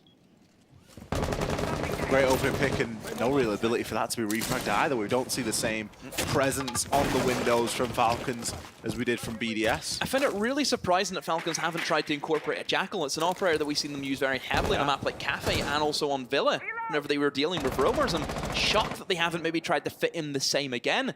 Maybe it's because they do need more hard breach for this site, of course. That could be the reason why you have to take in your Thatch, your Ace, and your Thermite, which they're not the greatest for hunting the roamers. There's a bit of a question mark over the Thatcher pick, isn't there? You could sort of say, is there a way we can get around that? Open and mate, it's so difficult. See that snowmobile more than anything? That's the issue. That's the one where you need the Thatcher. Drone is ready to go. JLad going to start to make his way down those west main stairs. It's the first time in a long time we do have all of BDS down on the site. Although Shaiko is missing. Where's Shaiko at the moment? He's maybe off on his jollies. He's upstairs inside the library as he was last time, so still waiting to play spoiler. Falcons not taking any chances this time, Demo. They've droned out, they've checked, and they've double-checked. Bride is going to attempt a trick there, and that will be successful on the long wall, but unsuccessful on the trench wall. So that is going to get opened this time. That was the main difference from last. That's actually fine for BDS. The fact that they gave them trench wall still means that they can play in towards blue very aggressively and can swing towards pillar if needed. Another nade will go in to try and eliminate that shield. Okills don't get any kills from it, but hopefully has destroyed that piece of utility. But with that long wall being opened, Ollie, they can't really give good cover to Jalad as he tries to move in towards blue. That's what I'm talking about. As long as that wall is shut, the blue player becomes a big old issue. No kills. He's 14-6, Ollie, after 9 rounds. It's going to need to get a heck of a lot more if he wants to win this round, and well, that's a good start. Eliminates EFAC, but down goes the Diffuser. It's going to be called an O-Kills. Has to move through the site and has to find 2 of them. One is going to be tucked in the pillar now. All of a sudden, a 1v1 pistol comes in. Oh, that was very, very close. O-Kills. Was that another quad? Another one?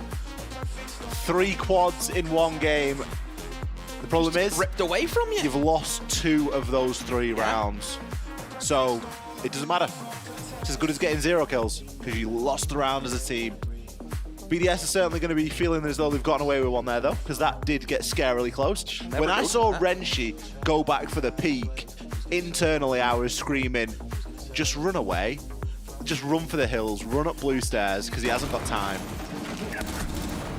Bomb located by attackers. And even coming back for Falcons, I mean, like they lose the first 2 picks. They get Kai tricked on the long wall. You know, they lose the player entrenched, Diffuser goes down, and honestly, for O-Kills that even keep them in there, that's just incredible. It really is incredible. This here, you know, this is where it was getting scary, Ollie. That pistol comes out, and Renshi, you know, he's starting to walk to him, isn't it? Oh, dearie me, you're thinking all he's going to do is flick onto it. You know, if he'd have flicked Renshi before taking the down player out, then that would have been it. 5-5. All level, who'd have thought it? Attackers need to locate. Would you have thought it, Demo? Many bombs as they can. Yes. Initiating jammer. Who gets defense overtime? That's a good question. Because we are hurtling toward an overtime here. Let me have a look. There is a very good chance that we do reach it as we go down to bar and games again. Falcons, they will be on attack. I think. Yeah. Yeah, Falcons have attack OT. That could be good for them because they get to keep that momentum that they've sort of built up a little bit. I know the last couple of rounds haven't gone their way, but look at this. Looks that all too often. I don't think I've ever seen those walls reinforced. Ever. I have in a ranking for a top 4 defense, but that's another topic that I don't want to get into. Yeah, they're going to try and hold down logistics. They've reinforced the 2 bedroom walls, which is very surprising to see. And I'm curious to see, you know, is Shaiko is going to be just a you're dying there kind of phase, or is it more of a almost bait Falcons into something else? I don't really know what the objective is. Oh, that's a great pick. If you're BDS, you've taken down O-Kills, the main man for Falcons. I really enjoy the irony in O-Kills' name as well. Because it is actually a 0. Yeah. But he just doesn't never get 0 kills. No. He's popped off. He's not going to be doing anything this round apart from calling out on the cameras, though. Which, as we know, is going to be difficult, especially with the roam game that BDS are bringing. Nice to see Falcons reacting, though. They're going to be bringing in the Jackal. That should assist them a little bit more. I wonder what P9's going to think as he swings off as and sees the 2-1. He's going to walk through there. He's just going to turn around. He's going to go, nope, not today. I don't want to play into that. What even is this? I mean, it's actually pretty good because Shaiko and EFAC can just support one another. Shaiko knows that double wall's never going to be touched, so he's not going to, you know, be at threat. So essentially, EFAC can hold his piano door and Shaiko can hold EFAC's bathroom door. It works in conjunction with one another. It does depend just how much they play into that, though. Unfortunately there for EFAC, especially given that they knew about that. You can see with the ping that they knew somebody was on that window. And Falcons are going, well, you might have reinforced a couple of weird walls upstairs, but is that really going to matter at this point? We've managed to get a kill back. We can now start to just pinpoint and focus on a little bit more of what we want to. They've been able to spot out a goo mine that was placed downstairs towards blue. They're trying to assist the Lems, and the Lems, I think, catches a glimpse of P9. Both of them exchanging shots. Neither of the which hitting one another, so they know that Falcons are almost panicking a little bit, because whenever you start seeing players trying to creep up blue stairs, you think the main objective isn't working. They might just try and walk into the bomb site, so they need to be on their toes, BDS, and be ready for it. It looks as if Shaiko is going to be ready for anyone who tries to push in towards kitchen. There's a couple of yellow pings, Ollie, so they do have the information. There is bulletproof cameras up still for BDS that they can utilize, and oh, Jalad does go for the swing, but Shaiko says not today. P9 and the Lems in an absolute deadlock here. Stunned, and the Lems has been stunned. Both stunned. Neither of them can see the other. It's going to be a Lems to get out on top there. I've no idea how he's pulled it off. It's no wonder he's on a sliver of HP. Quibs, Joker. They go for a rotation upstairs with 20 seconds left to go. It's not really where you want to be. Joker finds one onto Renshi. The diffuser is not going to be in the hands of either of these two attackers. And while the clock is likely going to do the rest here, Joker does get himself into sight, gets a great shot there onto Ilems, but ultimately left sprinting through. Shaiko to finish things off, picking himself up 2 on the round and securing map 1 point. The common denominator for Falcons in the past 3 rounds that they've lost has just been too slow. Just off the mark that they should be. Is it the case that I think BDS haven't really been gifting them the early kills that then give Falcons a bit of confidence boost almost? Yeah. I think obviously BDS, with that spawn peak last round, helps them a lot, being able to eliminate O kills, but I've no idea where Ilems got him from either. I would, if I'm a guessing man, yeah, I was going to say it'll be towards like Solar side because that's where O kill spawns in towards. The rough one. Even I don't think I've died to that one. Just Falcons, if you look at how they were playing the first couple of rounds, they were in, they were quick, they knew what they wanted. But as soon as that Shaiko round happened downstairs, where it just didn't just take the foot off the accelerator, they've almost allowed BDS to get back into it. Yeah. If you're playing against BDS, this is a team that they're always going to be in for a look at. Sure, we've seen BDS have bad performances. It happens, right? But we also seen them have incredible performances. Yeah, yeah. Like, that's the duality of that team. One of them was a year ago here. One of them was 6 months ago, but that was a bad one. Map 1 point for BDS. Let's see if they can get this done without taking us to overtime.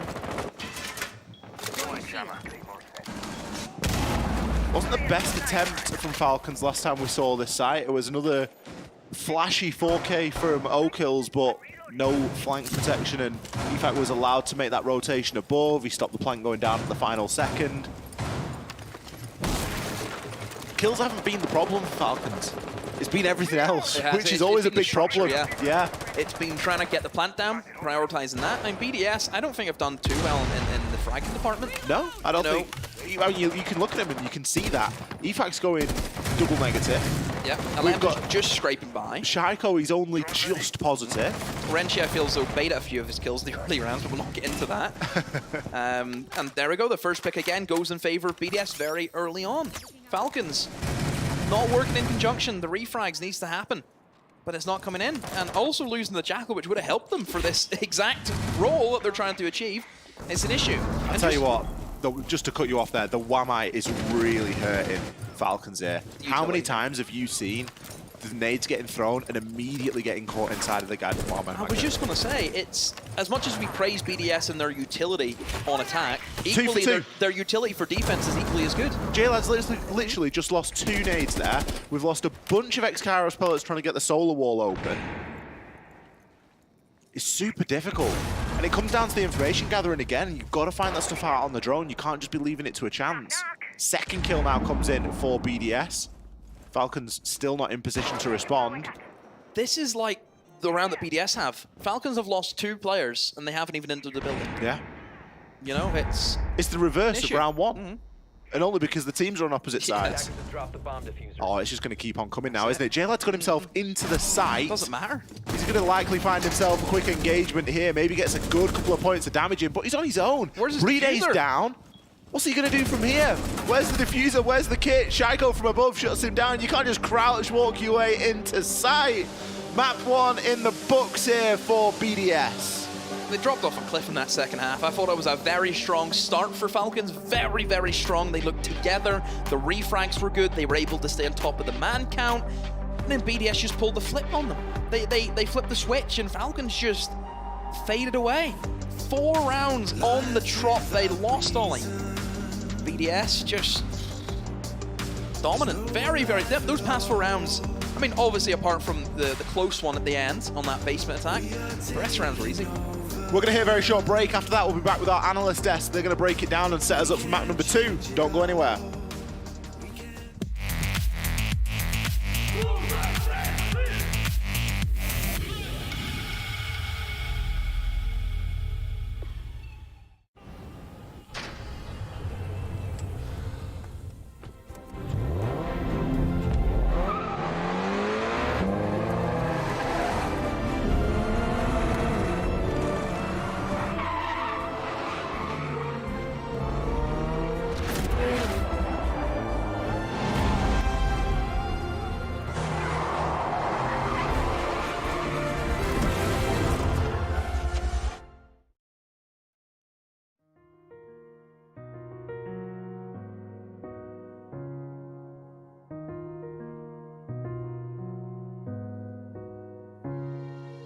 الحياة لحن، ولأننا جزء من مقطوعة عظيمة تحركنا، تلمسنا، تصنع من لحظاتنا ذكريات بديعة. لأن الوجبة، التجربة، المغامرة، حياتك بعد جديد في هيلتون الرياض.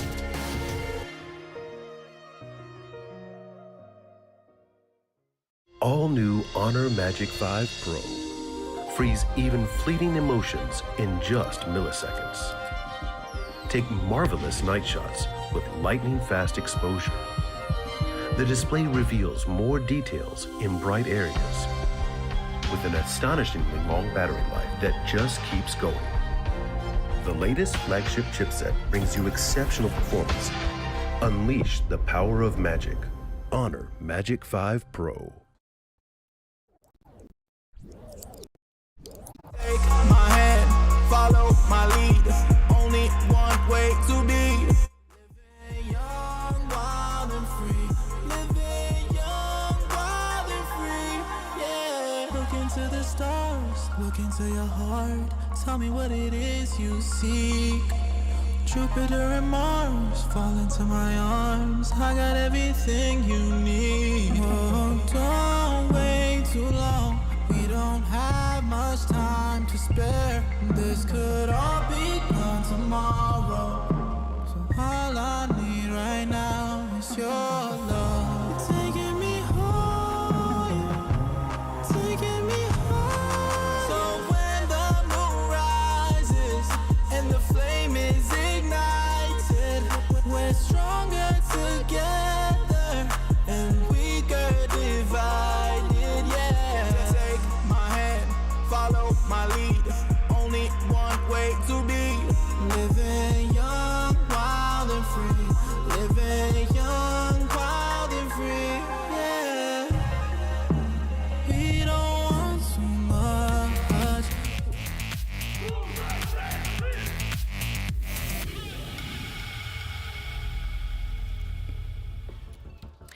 Welcome back to the third day of Siege here at Gamers8. I'm Junior, host on the STC Play Desk with Anne and Fresh, as we're going to be breaking down Falcons losing their own map pick to BDS in the semifinals. Very unfortunate for them indeed. I mean, it looked like they had a pretty decent start themselves, Falcons. It looked like when they were on their own defense, BDS wasn't always aware of the positions of the Falcons players. They were getting swung, or they were misdroning, for example, Falcons players. There were rounds where they didn't even have enough drones to get information. I liked how Falcons was playing that aggressive. We saw some runouts again. We saw them swinging. And you saw on their faces as well when they were leading how much it really meant to them as well. Yeah. Yeah, I thought BDS were especially poor, to be honest, on the attack of Chalet. You know, it's a map they don't like, and you can see why, because they very much struggle clearing out those power positions. Struggled clearing library, struggled with solar text, struggled with information, particularly the Solace from Falcons, and Falcons were playing well, got themselves to that 4-2 split. And then I think after the side swap happened, Falcons then struggled with the same issues, and BDS was having a lot of fun on their defense. But the one thing for BDS, you know, who came out the eventual winners, the one thing that improved for BDS, I thought was the team play and the synergy. They were doing things for each other, creating 2v1 scenarios. One specific example, and I'm sure we'll get onto it in highlights, was when Shaiko was stuck inside of Wine Cellar with 3 Falcons players surrounding him. It was a Lems and Leakfact that came down to help to give him a route out of there, managed to get that entry kill, and then Shaiko managed to get out of that position and get out of dodge there. And it's the one thing I think that separated these two teams ultimately in that map. It really helped to play together and to assist each other in winning out rounds. But for BDS, when they started out on their defense, I noticed they brought a lot of trap operators as well, which then for Falcons made them check every single doorway, every single window that they had to jump into. They needed to drone things very well, and that costed them time. So it was BDS both with the utility that they brought out. We saw the bomb eyes, we saw the Surya gates as well, and the fact that they were able to retake control on the bomb sites, such as Kitchen, when we saw Leak Effect upstairs and got the kill on the planter. That wasted a lot of time for Falcons, and that made them really look at the clock in the final few seconds like, oh, well, we don't really have an entry, we need to do something now, and there wasn't much that they could do with that. Yeah, and coming into Charlotte as well, we said this is their map pick. If they want to really secure the series from the beginning, this is the map that they needed to win. And we saw them with that really strong start, but unfortunately, they weren't able to punish BDS too heavily in, because eventually when they warmed up, BDS was running away with the lead. The thing that I was really scared for with BDS, specifically on this map, what we've seen is that they were maybe scared to approach the building with dominant or aggressive teams playing against them. It was actually Falcons, I feel like, maybe had that, because in their second half, most of the entries went in the favor of BDS. Yeah. Schlatt often found himself on the receiving end of the opening kill. There was a round where, for example, they got rid of O-Kills as well, who before that was having a great game. He was 17-8 at one point. He was having a great game, and to get rid of someone like that as your entry, you're going back to site, you're celebrating. It was something that we noticed yesterday from the side of Falcons, and you can see it in the scoreboard there, is that there's not one player from Falcons that's positive in entry. And I think it's okay not getting the entry kill, because the job of an entry is to take the ground, and then if you die, you get refragged. Where Falcons showed that naivety is they weren't refragging. They play this very high-risk, high-reward style of play that relies on individual players, you know, kind of lurking in, trying to take engagement. If they get the kill, it's great. They set themselves up perfectly. But when you have a day like today, when you have basically everybody either zero, you know, net zero on the entry or negative on the entry, there's no refrag, you're playing a 4v5 every single round. When you're up against a team as good as BDS, they're just going to play the team fights against you and then beat you out from there just through sheer numbers. Yeah, and also coming down to the fact that BDS has that experience playing against Falcons before. G2 maybe not so much, and at P they found Falcons in their worst form, but BDS, they've played against them in the finals already. And yes, Falcons, they have that hunger. They really want to come into this and they want to go to the finals through BDS, as Val said it himself, but BDS is not going to make that possible because they have a championship title to be defending here. Exactly, and I mean, the scoreboard we just saw as well really shows that we've seen so many iterations of positions of players on the scoreboard. This was one, for example, where Shaiko was leading, which is not oddity, but then we saw Leak Effect on the very bottom of the scoreboard, for example. So the balance is there in regards of players being able to step up, being able to carry weight, not have to rely on one player.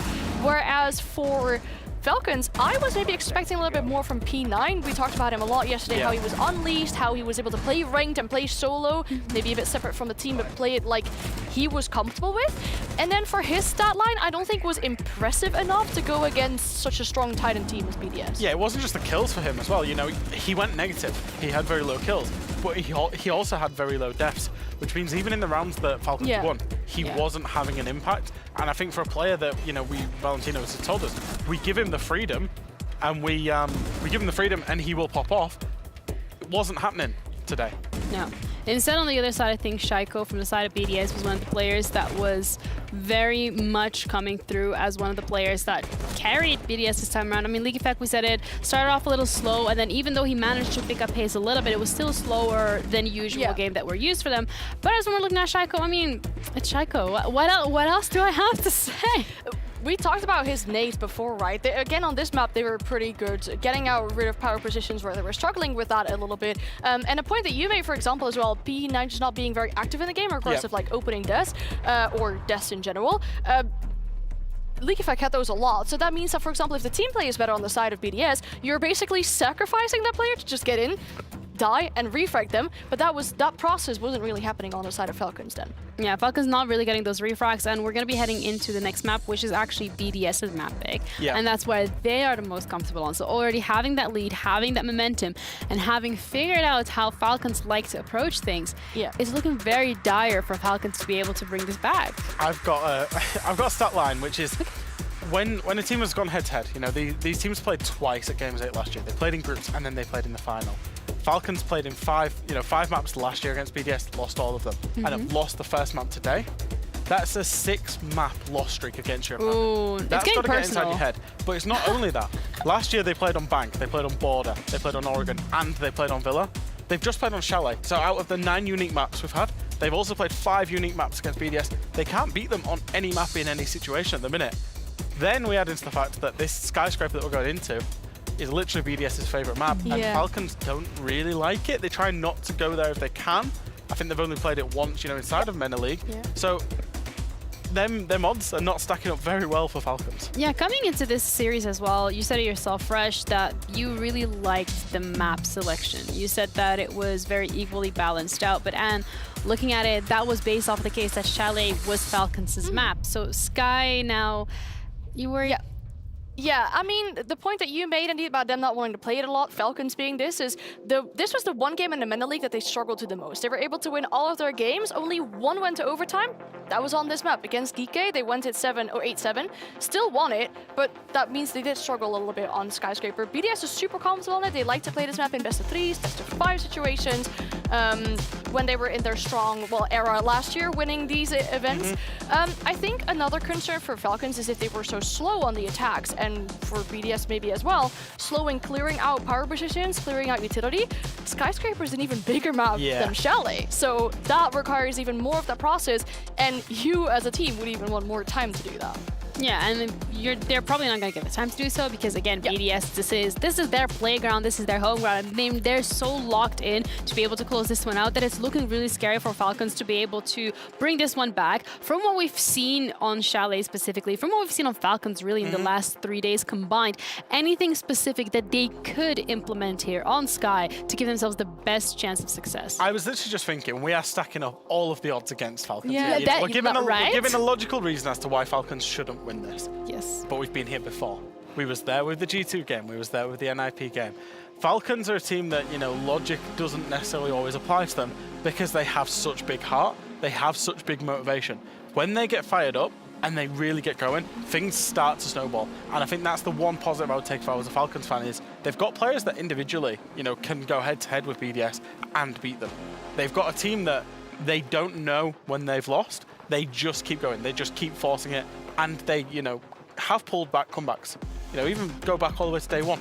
It looked like when their very first game, it looked like they'd never touched Rainbow Six Siege before, and then they go and knock out the world champions. So they've been in this situation before. They can do it, and it takes a lot of heart, but they've got it. I think another positive point is obviously it being BDS map pick that allows Falcons to pick the starting site.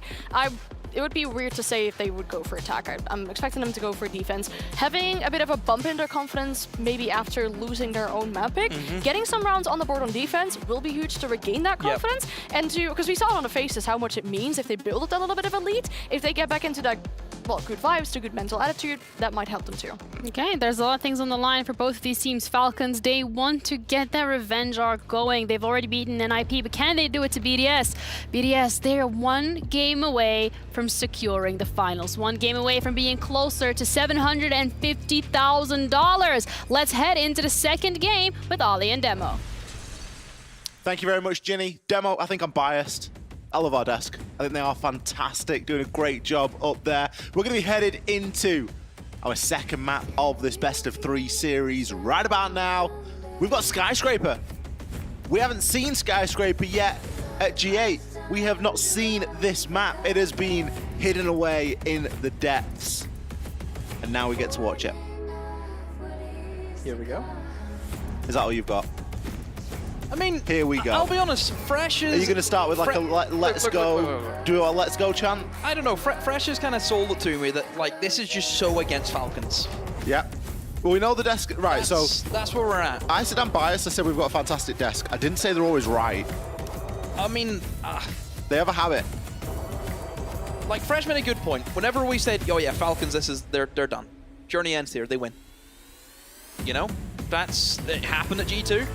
We said yesterday NIP, I said no matter what matchup Falcons is going to go into at this competition, they're going to be an underdog.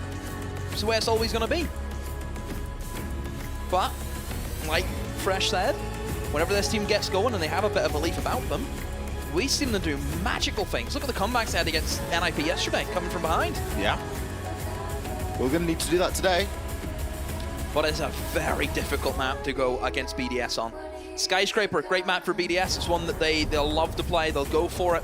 I mean, whenever I think of BDS and Skyscraper, I remember back in, I think it was Stage 3 last year.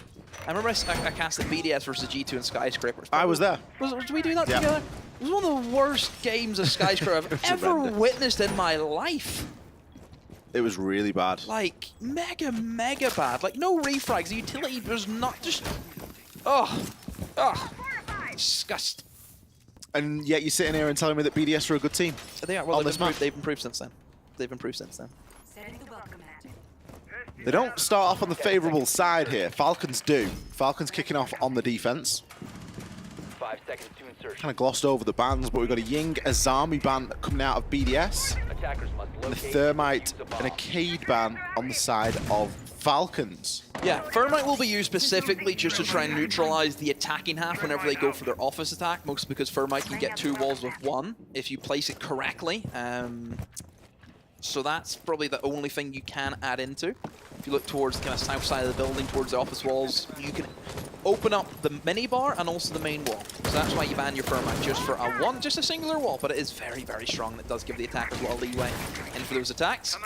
BDS will start with their sweep. This is Skyscraper, where clearing players out of positions and using utility is massive. And BDS, a team which does that extremely well. They should have no issues. BDS, they've got the Dokkaebi available to them. Didn't have it last game, but Dokkaebi on Skyscraper Ollie is great. We talk about the utility she can bring. She has a Gone 6 if you need an extra deployable shield being popped off, which there is 1 deployable shield for Quibs. He does have 1, and that's going to be probably set up, I assume. And oh, a down's happened for Quibs. Speaking of, I'm assuming that shield's probably set up in towards Dragon, which you can see EFAC is currently fighting against and taking a lot of damage from the players inside of Dragon. Well, at least they know now that at least 1 is below. EFAC trying to put some shots in, but it's going to be Lems dishing out the damage. Renshi was getting involved there for a time as well. EFAC probably feels like he's chasing shadows at the minute. All he's getting is glimpses of defenders. But at least his team around him is able to work off the back of that info. J-Lad now is the next one to come under fire as a quick hop in and a C4 goes out. Shaiko can't get himself out of the door quick enough. Caught inside the reload animation and not really with anywhere to go, will be taken out. J-Lad can now try and hold here for a little bit longer, which, let's be honest, he kind of needs to do. Yeah, as long as he has that shield on, he's in a very strong position. We need to see a Gone 6 come in. I hope Lems is running it, or Renshi, he has it in his back pocket, but they need something to eliminate that. EFAC at very low HP, will lose that engagement against Joker, and yeah, the shield, how has this not been taken out, Ollie? There's neither the Lion or the Dokkaebi run a Gone 6. Renshi seems more interested in trying to confirm the kill at this point. And Lems has just been gifted a shot through the wall. Domes J-Lad. All he's trying to do is open a line of sight there. Joker, working with a line of sight of his own, is able to take down Renshi. The deployable shield was such a big issue for a long time, but we've gone past that now into the 2 versus 2. Look at him go! That's firing like a full auto. Never mind a semi. Lems, 4 kills on the round, a little bit of a happy dance there for him as well. Mr. Debesi, calm yourself, it's only round 1. He's shredding. I'm still annoyed that that shield was allowed to stay up. Still, I don't, because I run the Gone 6 on Lion and Dokkaebi. I run the Gone 6 because it helps. It's always a shield. You go and tell Renshi right now that he did all right that round. I need to ask them. Where's the Gone 6? Why is there no Gone 6? Because as we can see, Lems didn't need no SMG-12. Because the EMR did it all, so why do you need it? This is where I think I'm at a bit of a dilemma. I'm at a crossroads. I look at BDS and Skyscraper and I think, okay, Falcons that round I would say a little bit too aggressive. You know, gave away early picks, they ran into the crossfires, but then I think if they then sit back and don't do anything and don't play aggressive, BDS will just rinse some of the utility. So I'm at a really difficult position where I don't know what's the best way to go around BDS, a team which is so good at utility, so good at patience. What are you going to do? 5 seconds to go. You got to try and limit that fact finding a little bit. J-Lad going to move on to the mute this time. They're trying to play the Mozzie to try and deny those drones. I think the mute's maybe a little bit of a better call here. Of course, you're going to be trying to really restrict some of that information gain. I think what you need to do, you need to set up almost like layers against BDS. Yeah. Where you should be extending towards office. As soon as like a wall or an explosion goes off, you fall back to your next point, which will be Dragon and Drum. Well, that's what worked really well on And then you keep falling back and falling back, and that's how I think you beat BDS. Because as soon as BDS are at utility and they don't get any kills with grenades, then they have to go into 5v5s. But doing things like this for Falcons, where they're giving away these early picks because they're too aggressive, they'll pinch you, they will find you. I mean, that's not even Joker being aggressive. He just got caught in no man's land there. We've got like 30 seconds off the clock and Leaky Fac's already in through Shower's window. There's a Dokkaebi call and there's some good information. Dokkaebi and Lion on this map is impressive. We talked about this combination before, Ollie. There's not much you can do against it. The fact that there are still pre-placed drones that are surviving inside of the site and there's a Solace available is a little bit... There's a little bit of a question mark. You need to be asking that, because how can BDS have this good of information so early on into the round? if they've not got drones in there. It's because they've got drones in there. You've got to be finding those drones with the Solace. P9 went for a run out. The Shaika was on the rappel and he's been eliminated, but EFAC on that Nuke. I'm surprised the Nuke's allowed to just creep around. Ollie, there's a Solace. O-Kills, you need to get in the fray of the action because your team is costing for it. Remember, EFAC, look, he's got the gadget on. He can be seen by O-Kills, but O-Kills, he isn't using his gadget. It's still up. P9 just trying to bide his time here. Will get caught out on the drone. If you hear the Lion scan come through, it's almost too late. Leakyvac is prepping the nade. It is going to go in the wrong direction for the time being, but he isn't looking to try and take an aggressive swing here. He's got Geisha. Good control so far. Maybe need a little bit of something on those main stairs area. Someone maybe coming in from below. Quibs. He's going to be occupying drum. Very important position to hold. It is real linchpin of the whole site. You can mark that covering from the top of Geisha. You can, of course, keep an eye on what's coming in from Terrace as well. His location now known. EFAC just needs the information to go for the swing. Will cook the nade. He knows that someone's down at the end of the corridor. Will go for it. Will get spot out. P9 does dodge the nade. And oh no, EFAC, look where he's crossed into, Ollie. Into sight. That grenade has caused the distraction. Alems actually finishes off Quibs. P9 with his own DMR, Ollie. So many DMRs in this game. Seen a lot of DMRs. Problem is, P9's going to have to make his work overtime here to keep up and to keep his team in it. Grab themselves around. One DMR versus another. Alems hits him with the swing. Knew the player was hiding there inside of gold and is able to grab that final kill. BDS, they are suffocating Falcons here. That's what they do. Look at the way that EFAC played that round. It's how they do that. That's the BDS style, where they will get themselves set up in a position where, again, EFAC, remember I mentioned on Shally, that's probably why it wasn't a great map, you know, a bad game from BDS for their standards. I was looking at some of the stats, you know, it wasn't what the BDS is used to. And it's because EFAC wasn't being able to move in as an attacker. He got shut down very early on. He wasn't creating the space.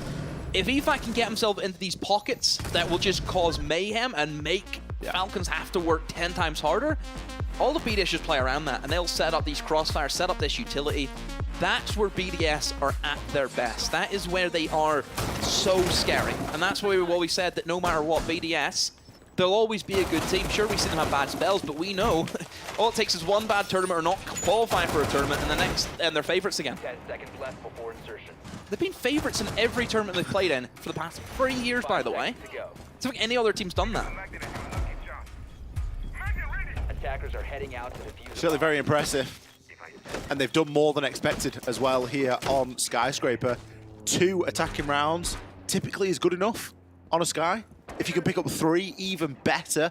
But anything more than that is an absolute bonus.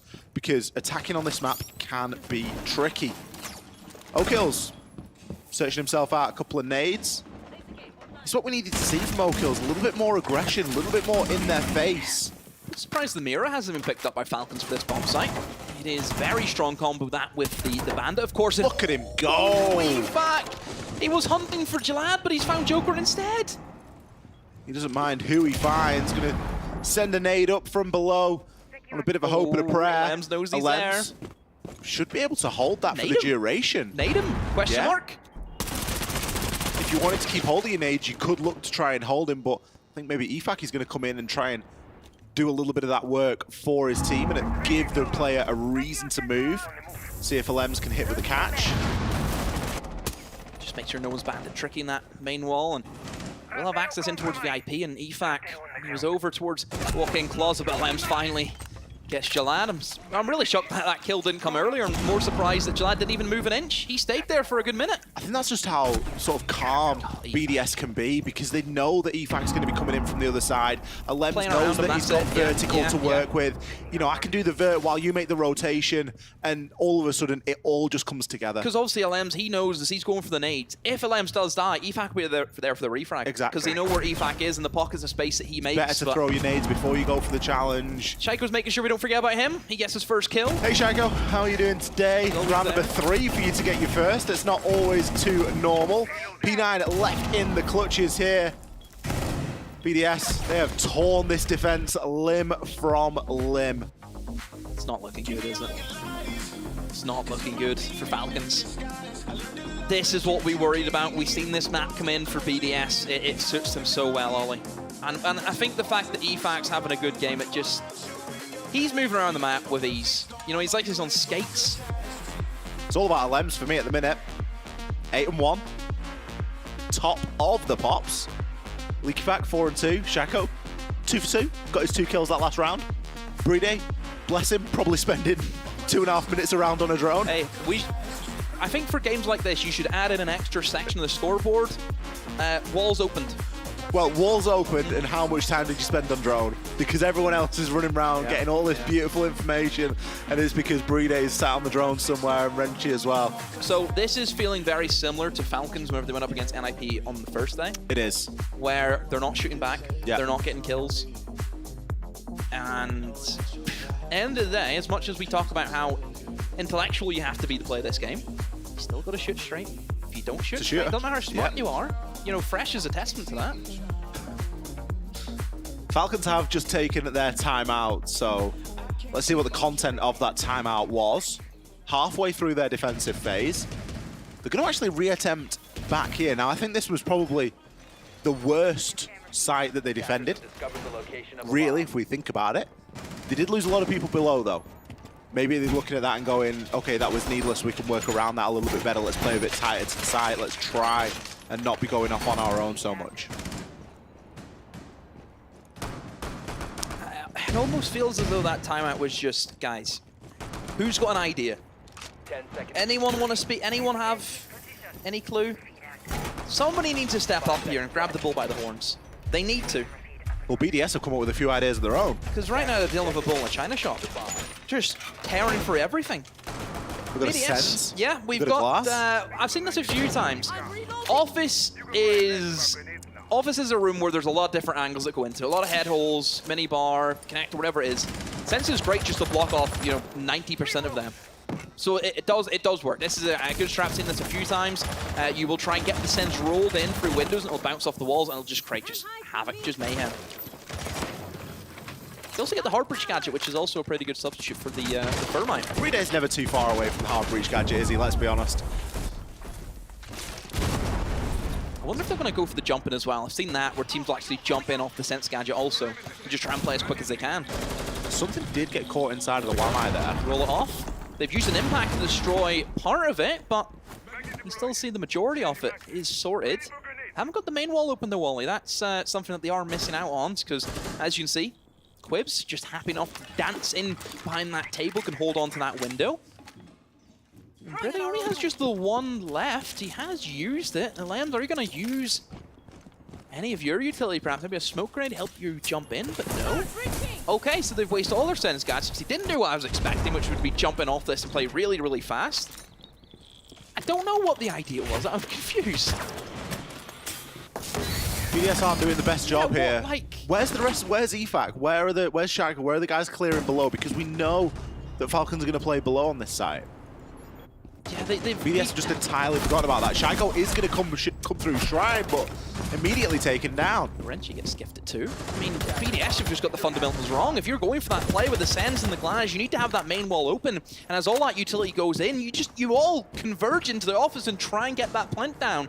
That is the main thing you need to do for this push. So BDS should completely botched this, and Falcons, they look as if they may be gifted their first round. Renchi has got his third kill, and he has to find 2 more to make it an ace. And make it a clutch also in the midst of that. Has a minute on the clock. Has Diffuser in hand, Ollie, but for 2 players on full HP and him on just a sliver, it's not looking too good. No, he's got a bit of an idea as to where people are, but he's likely not going to be given the space to get the plant down. Does get a little bit of a peek there. The player has just hopped up. The drone since been shot. He now knows that they're on a slightly elevated angle. Might not be a bad idea to try and bait the plant down. He's going to go for that and just see if he can force any sort of reaction out of Falcons here, but there's only so many times you can play that trick. He knows that there's a player at the top of those house stairs as well, so he's got fantastic info. He knows everything at the moment. He's just going to try and navigate this. Going to push himself through and see if he can find anything, but P9 goes prone. Well played from Falcons, holding the nerve. I think they were happy with the crossfire that they had onto Renchi there. The timeout's worked. It's been good for a round. Needs to be good for more, though. Yeah, obviously BDS. It was a case of Ollie where they've lit the fuse and there's no bang. So that's what it's like. We like to call that one a damp fuse. It was a dud. Yeah, there's a damp fuse on that attack.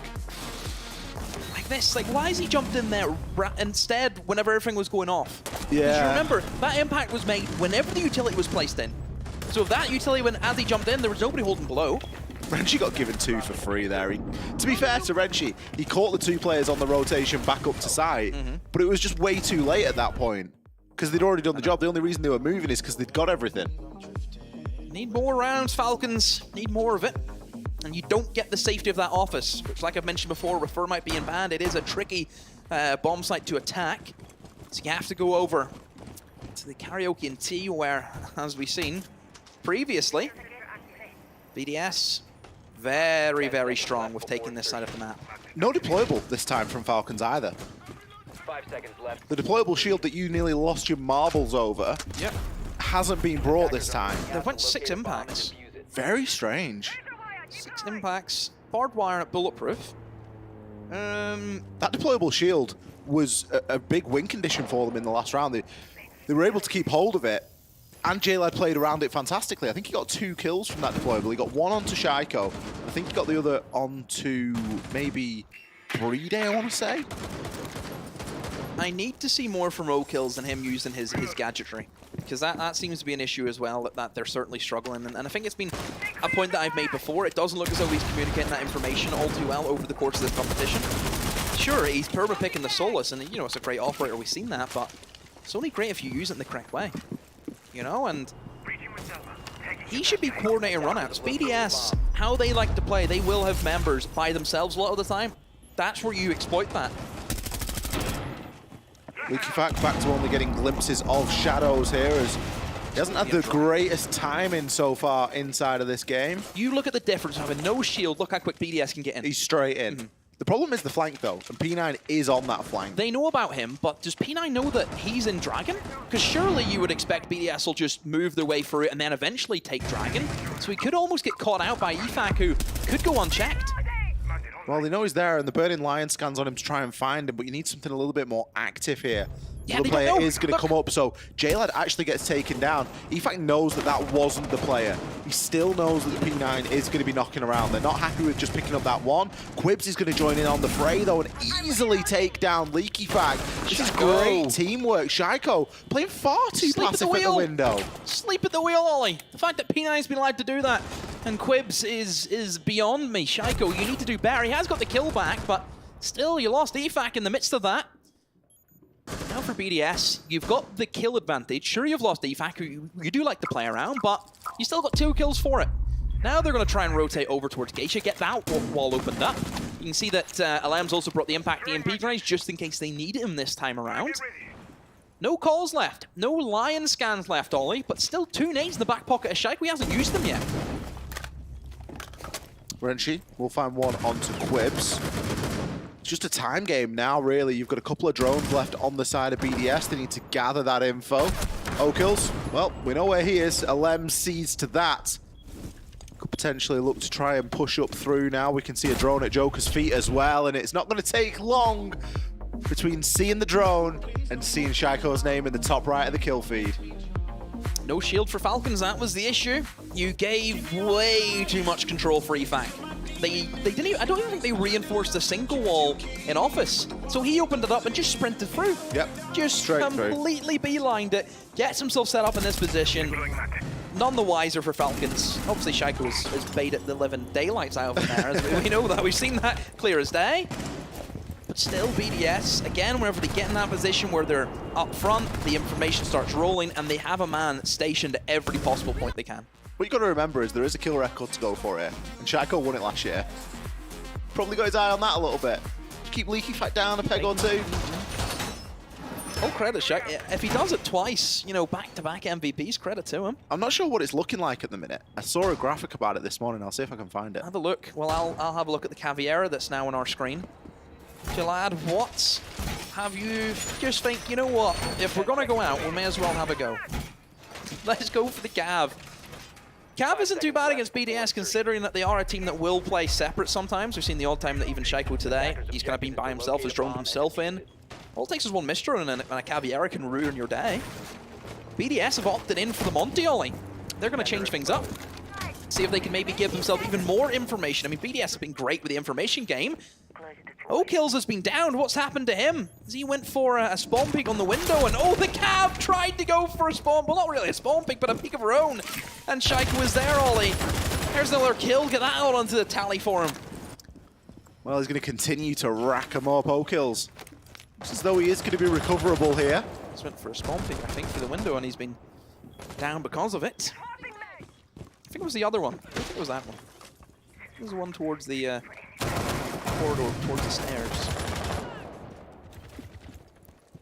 Bride opting for the Monty this time. Should give him a lot more to work with. Yeah, the info game, which is very strong for BDS, and of course has the Heartbreach gadgets. I'm telling you, Bride is never too far away from a Heartbreach gadget. I feel as if Shaika should just stick him on Iana one day, just to treat us. I'd like to see Bride on Iana. Like a full role swap. Yep. We get Shaiko playing things like Monty and Thermite.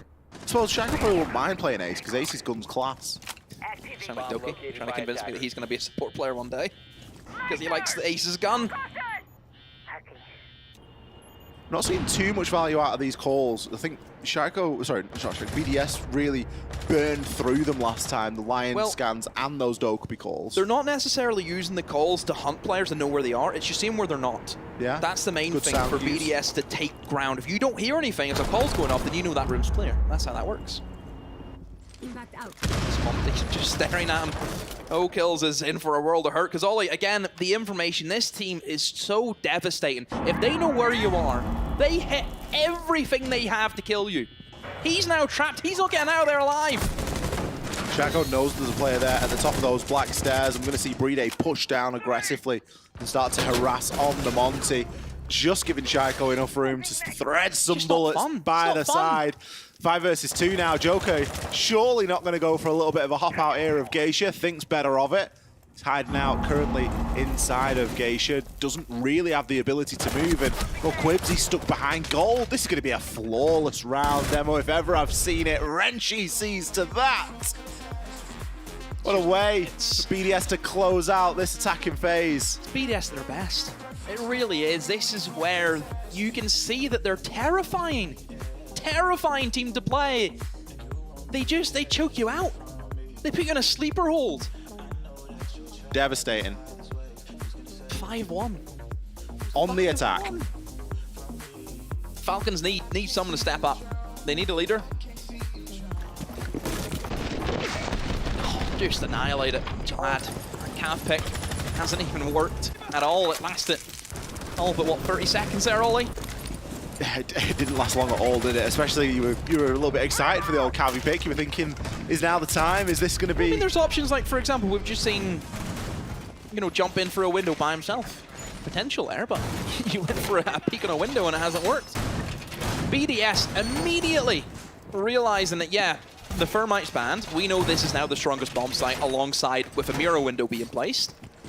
This site especially is so oppressive, just with the bans the way they've worked out. BDS are going to have a field day. Field day. Because I said I would, Shaco had 50 kills coming into this game. He had 12 in Chalet. Which is by no means... 6 here. 18 kills he's got so far. The highest out of anybody else. We're looking at players that have got... Well, I mean, Muzi had 74, but he's no longer in the competition, obviously, so he will get overtaken at some point. But Philippok's 67 currently, from what I can see. He has a big series to play later on as well. But of course, the more maps you play, the more games you play, the better the chance you have of getting M8 is really sad because they didn't play at all yesterday, didn't they? Yeah. The day off. I'm sure M8 will catch up, though. Diaz is still on 61. Wow. Spoit 58. Iconic 50, so there's a reasonable spread there between them. It's not as if they've got one that's just popping off. What about my beloved Pino? I thought he had a lot of kills. Did he? Pino was 5 less than Muzi, 69. Oh my goodness, Shaker. Speaking of, taken out pretty early. Let's hope he's got some black-eye cameras kicking around that he can use to call his team. I'm surprised they haven't went for the bandit. For the bandit trick. Only 2 nades as well for Falcons. It would have been tricky enough for them. Stacking ADS maybe below as well. Causes issues. but they haven't went for that. Instead, they've just went with the Mute Jammer, which can be easily dealt with. EFAC, he's going to be stationed on the stairs, and there's a few BDS players who could maybe support him.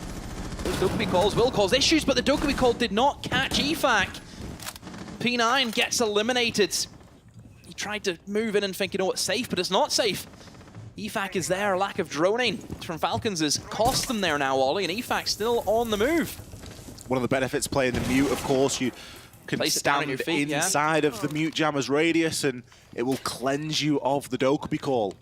Or if you're in it to start with, your phone will never even ring. It's a little silent mode option that the Mute Jammers Always in a Mute Jammer got, in that so, case, then, Ollie. Yeah. If it doesn't ring. Rocking silent all the time. That's because no one calls you, really. I think Falcons seem concerned with something that's going on inside of Geisha. Do have Brede hanging out inside a lounge, but it's a strange push. 4 seconds. And especially with the amount of time that's left, they haven't really paid any attention to the site. They've got no dragon control. They've barely got control of Drum at the moment. They've got the mirror window, Ollie, which they have to go through. They've just shot off the ace charges straight off the wall. ADS there is going to save one, but Joker is going to take out Renshiro. That could be a peak that seriously costs them here. Oh my goodness, you have a shield, Alams, and you're not playing behind it. He gets eliminated also, and now BDS. I thought they were in great shape. Plenty of utility to play off. Brede, he goes down. EFAC has to do it all. Will get one, but the diffuser surely will be planted by Quibs. That's all he needs to try and prioritize. There is a C4 from below, so EFAC, is he going to get lucky? There's a ping. There's a ping, Ollie. Oh, what a Jalad outplays him, drops the hatch. Make sure that his player will get down that diffuse. Really good from Jalad, who keeps his team in it because EFAC had him dead the rights. Absolutely. He had the shotgun, he had the C4. There was enough time on his side to do whatever he needs to do, whether he needs to open up the hole and throw the C4 through, or whether he just needs C4 onto the ceiling. But Jalad with the great heads-up play there. I'm not sure why BDS have ego challenged so hard on that. Yeah, they overpeaked. You look at the players. They really overpeaked. Inside of Dragon, I think it was it Renchi was the culprit in the Jaeger. Swings into the angle for no reason. I thought EFAC did really well to slow them down, get a kill also in the midst of that. That swing, yeah, from Renchi. Don't know what happened. Why is he not behind the shield? Yeah. Why is he not behind the shield? I don't know. We're going to have to... honestly, I've got so many questions for Brian after this. Why are you not running the Gon 6? Why are you not behind the shield? Oh, just grab him by the scruff of the collar saying, why are you doing this? I need to know. I need to know. But Falcons get the first attack for them. This is where they can maybe pick up the momentum. Jack alluded to on the desk. If Falcons have just a sniff that they can maybe do it. Yeah. The belief just rise the team, the confidence, and that momentum just burns through any teams. Something Fresh said that I really like is that Falcons don't know when to beat. A lot of teams in this sort of a situation, Well, 5-2. I was thinking maybe they do, but... Well, yeah. A lot of teams in this situation, BDS a couple of rounds away from confirming the whole series. That mindset's going to start to creep in, and you know you can. I wouldn't put past them if you they can do. say it isn't, but that mindset will creep in. But Falcons are a team that they don't know when it is over, because it isn't over until right up until the bitter end. It's not over until it's over. And Falcons, they have to attack now the other bomb site of the top floor. Over towards Karaoke and T now is what they will go for. And they will start sweeping through, of course, that office side.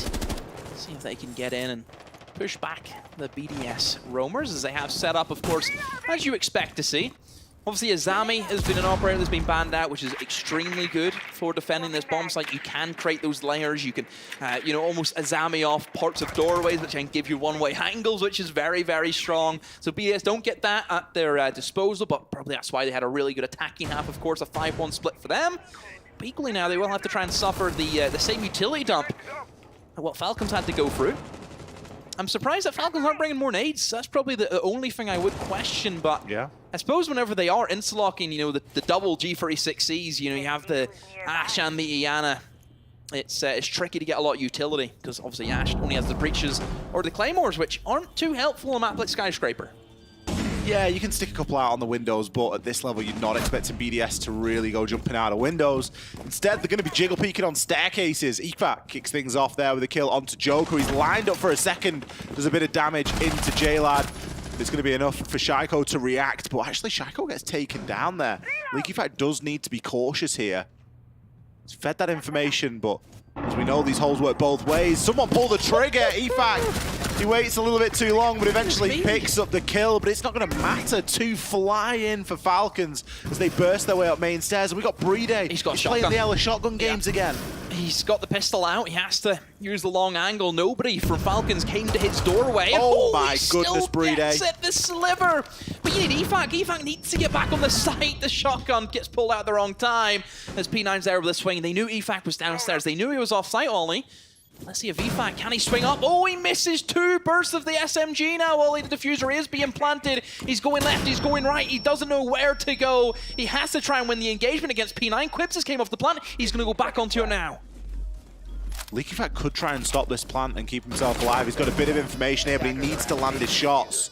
He's missed out on the 1 versus 1 due to the player planting it. It's now a firm 2v1 in favor of Falcons. Drone at his feet, going to give the info away. He's going to have to hit some good shots here to get away with this one. But P9 isn't going to give him the chance. Peeking out from beside the bomb chassis. 3 kills on the round for him as well. Falcons are starting to chain them together now. It's looking a little bit dicey. 2 in a row, BDS. They just all fell in one motion, it felt like. I mean, EFAC was obviously downstairs. He was trying to hold the angle onto the drum door. Sees the Dokbi run past. Did he not tell Shaiko? He did tell Shaiko. That was the problem, because Shaiko ran to it. Almost felt as though Shaiko was a little bit surprised, and even I don't know, it felt weird. It felt very strange to see Shaiko lose that engagement out. How's P9 ended up there, by the way, if EFAC's right beside him downstairs? There's a few worrying positions. Just switches at the wrong time there, doesn't he? Yeah, he should have switched a little bit earlier, but never an easy one. No. I'm surprised to not see a timeout coming out of BDS, honestly. I think they'll probably keep it for the next one. Yeah. I would reckon they will. 10 seconds to go. Well, they're going to go for this again. It looked as though, for BDS, some of the deaths were avoidable. I mean, having P9 lurk his way in towards main stairs was very surprising, and to see that happen was strange. I'm even more surprised that Brede is going to go for the Ella pick again, because nobody was interested in that side of the map. Nobody went towards Black Doorway. We've seen him play the Ella a couple of times with the shotgun, and he is good at it. He's good at the pistol, but no one's as good at the pistol as they are main gun. You know, you've got to give yourself that best chance. It is surprising to see. I will say that I think for BDS, they will try and play a little bit more reserved. I think they were, you know, almost overextending at stages there.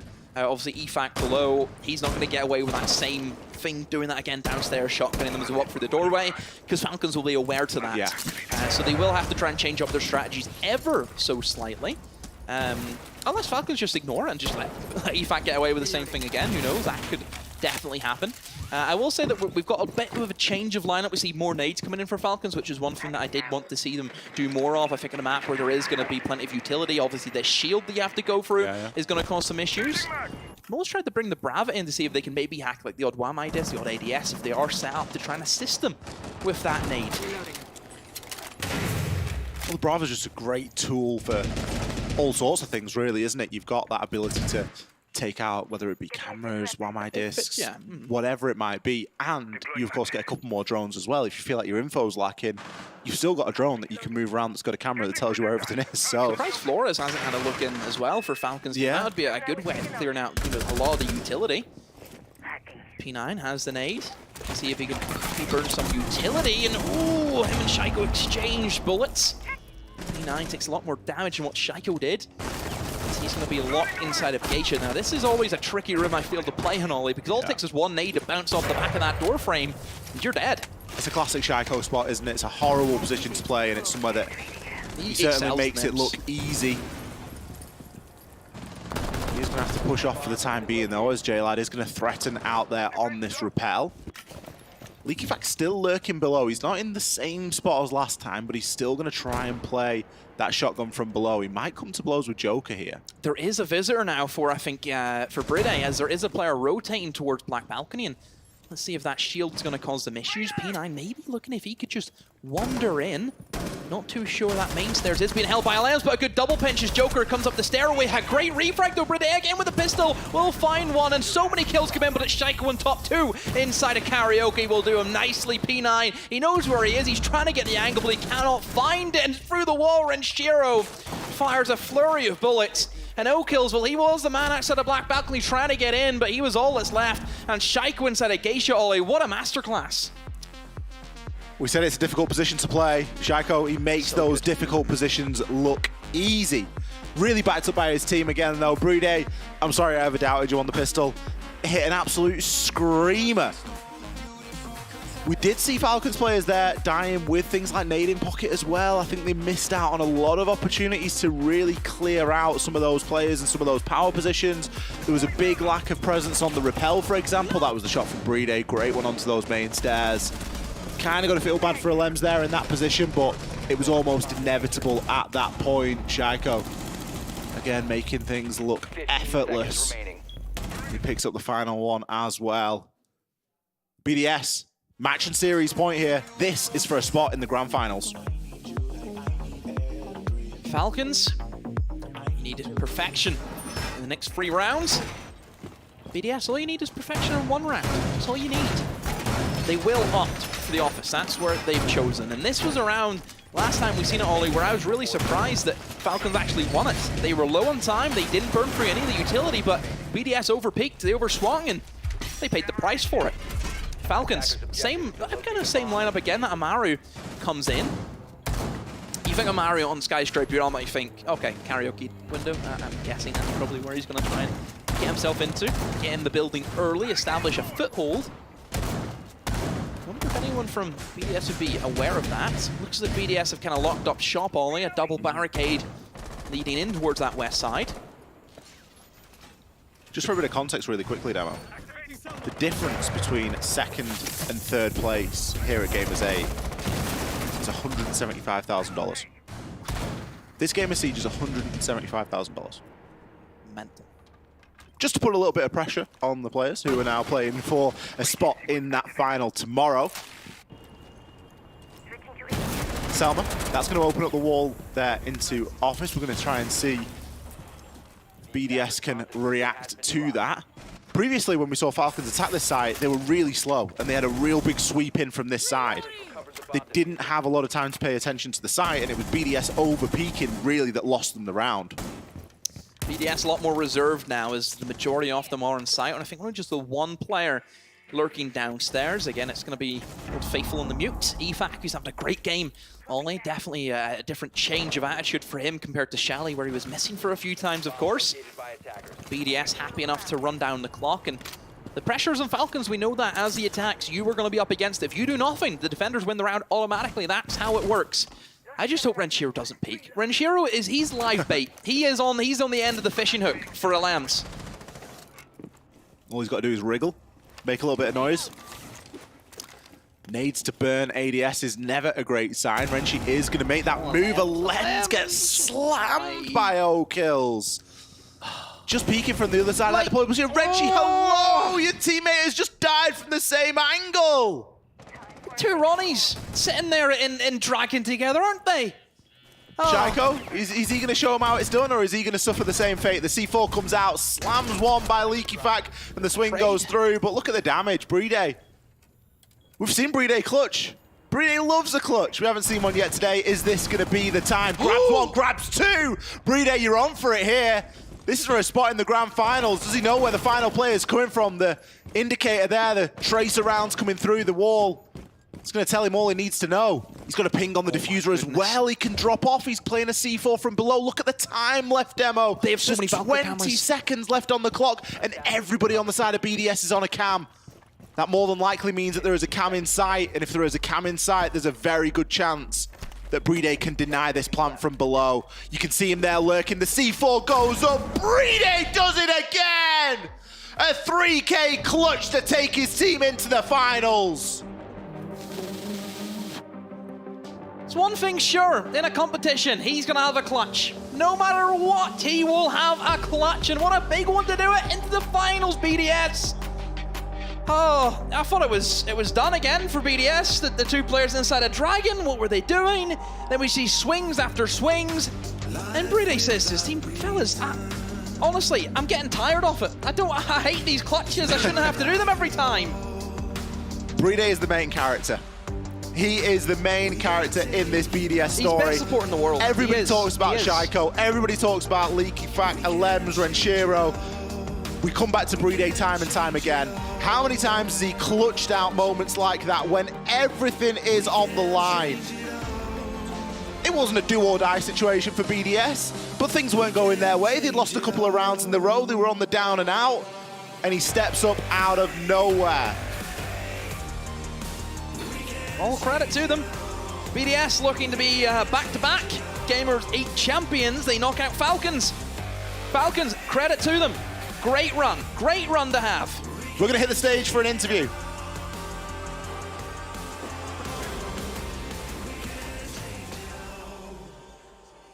Commiserations to Team Falcons. Team BDS are our first grand finalists. We'll find out who will be joining them later on here this evening, and I'm joined by Alems, a man who has spent more time standing here on this stage than probably me and you have, Fancy. You've been very successful out here. Your second Gamers8 grand final.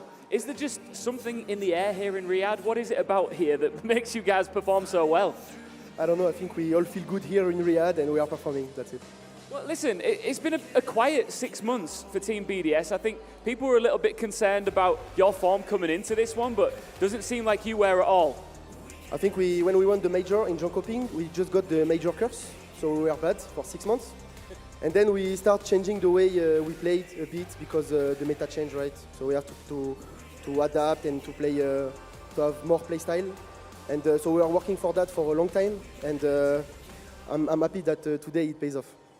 إلمز هنا معنا في المسرح أعزائنا المشاهدين من فريق BDS بعد ما قدروا يوصلون إلى الجراند فاينل، وهذا ثاني جراند فاينل لهم على التوالي في Gamers8 في ريمبو 6 سيج. سألناه أول سؤال إنه الفترة الأخيرة ما كان أدائكم كويس، كل مرة تجون عندنا الرياض هنا أدائكم مرة كويس. وش اللي يتغير أو وش اللي تغير معكم في الفترة الأخيرة وخلى أدائكم يعني يكون ممتاز لهالدرجة؟ قال إنه بعد ما فزنا في ميجر يونشوبينج في آخر مرة كانوا المركز الأول هم الأبطال. بعدها المستوى عندنا تدنى شوي، صرنا شوي عندنا ثقة زيادة عن اللزوم، لكن بالأخير سوينا أدابت، عرفنا وش اللي ممكن نغيره في الميتا وبلاي ستايل حقنا، بالأخير قدرنا أن نرجع المستوى اللي احنا يتوقعونه منا الناس. Last year, Alems, you went on an incredible undefeated run. You didn't drop a map. This time around, you've only dropped one to W7M, but are you going into this final with the same sort of feeling that you had last year?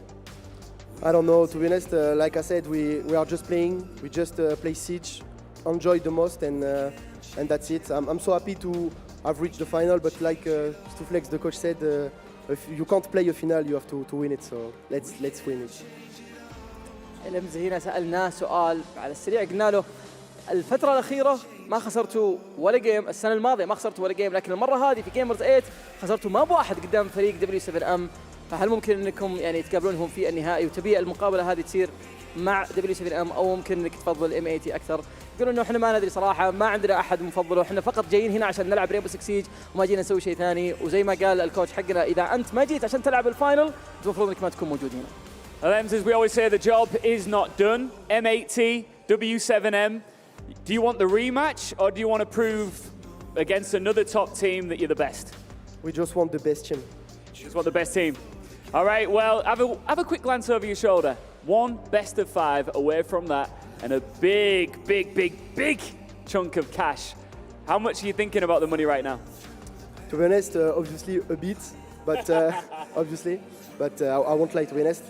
But the most important thing for me is that we find like a new way to play and to be kind of good again, and this is the best feeling for me.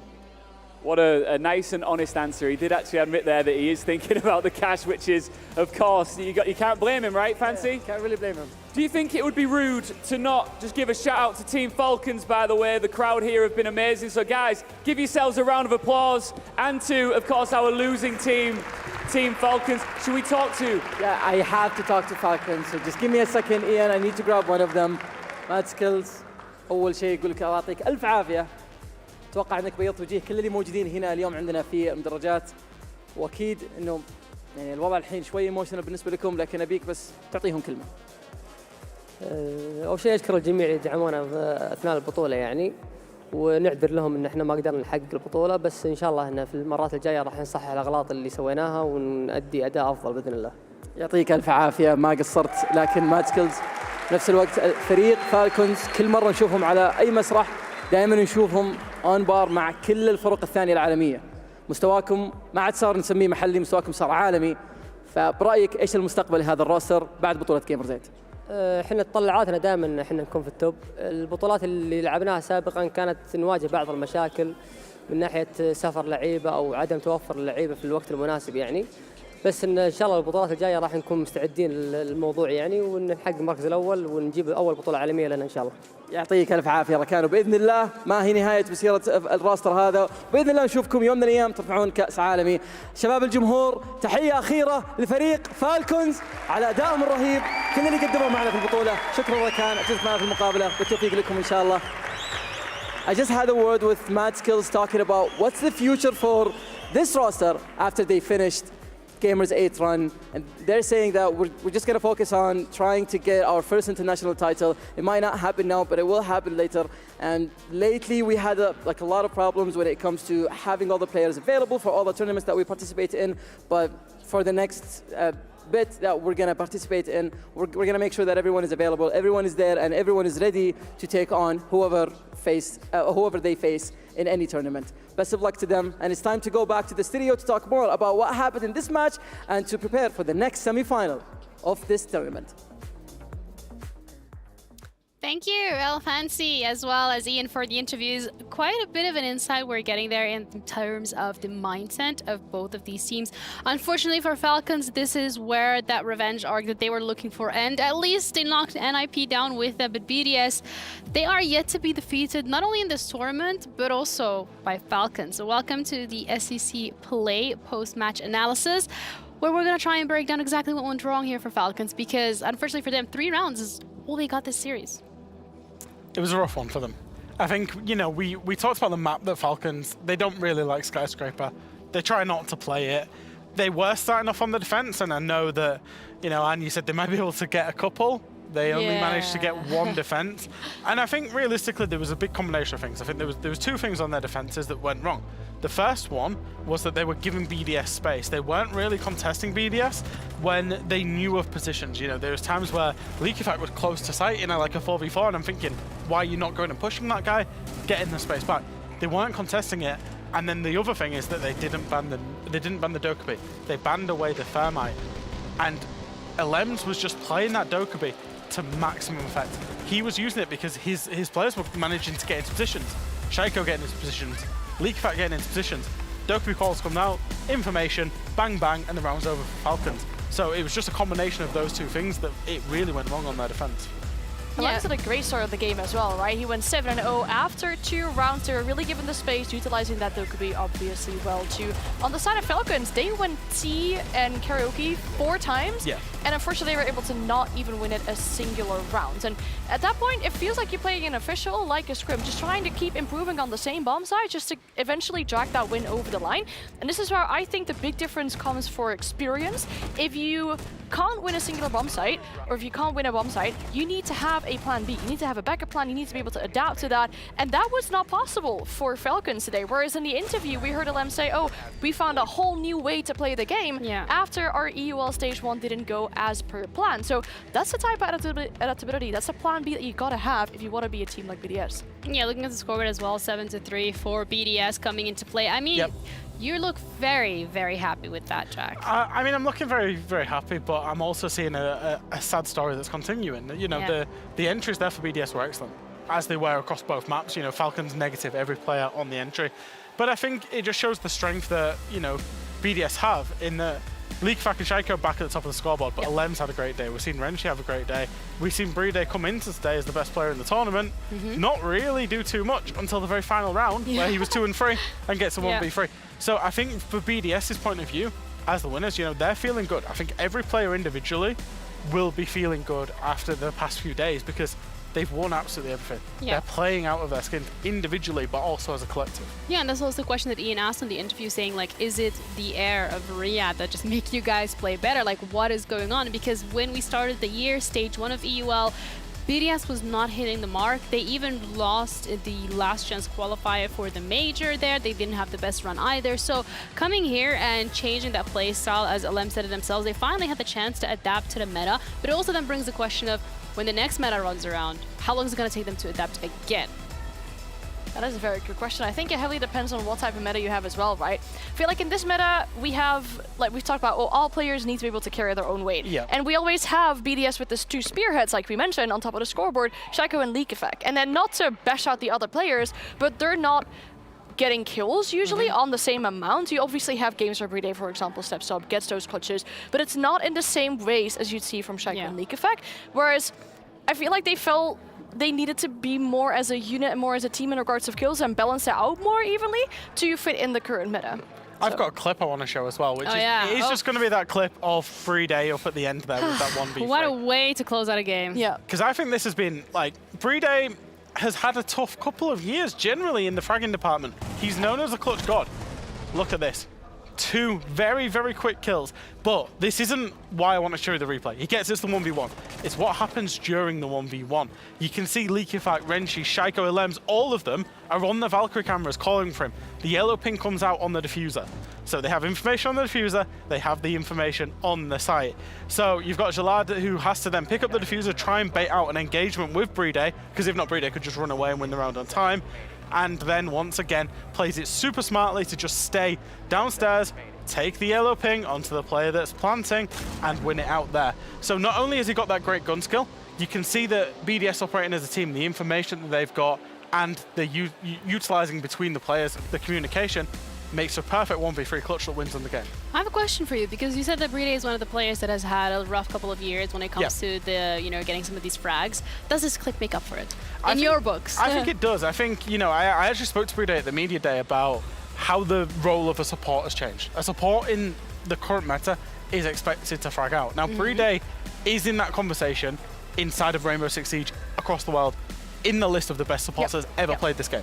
But that support role has changed, and he's had to adapt, and he's had to improvise and change his game and get more kills, get more frags, and get more clutches, and that's exactly what we're seeing in this tournament. Yeah, and when it comes to the MVP for this series as well, we have the Kiria MVP as usual, and that's going to be Shaiko, if I remember that correctly.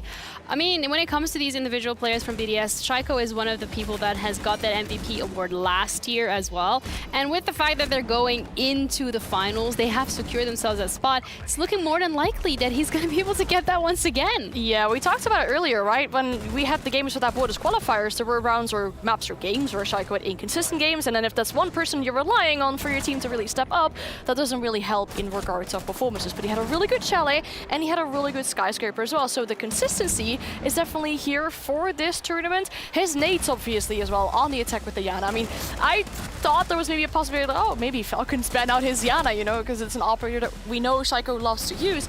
He's been so good with those nades, and I feel like he can definitely continue that on future maps. Coming into this tournament, he had 50 kills, which was the most amount of kills on anybody from BDS.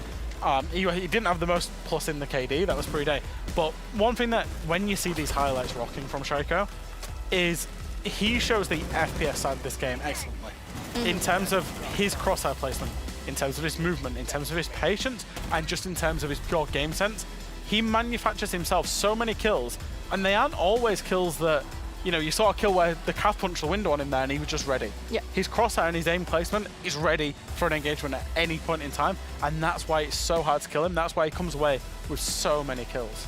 Yeah, and it has helped BDS get this far, and with this game particularly as well, the fact that they're now going into the finals, it means that they have at least $400,000 ready, waiting for them in that semifinals. That is worst case scenario. Yes, you heard that right. $400,000 is worst case scenario for BDS, because this game specifically being $175,000 game, that is worst case scenario for Falcons is they didn't win it, but BDS pushing themselves up into those finals, that is already such a huge feat, because maybe not undefeated in terms of they did drop a map, but they might actually be able to get the back-to-back titles.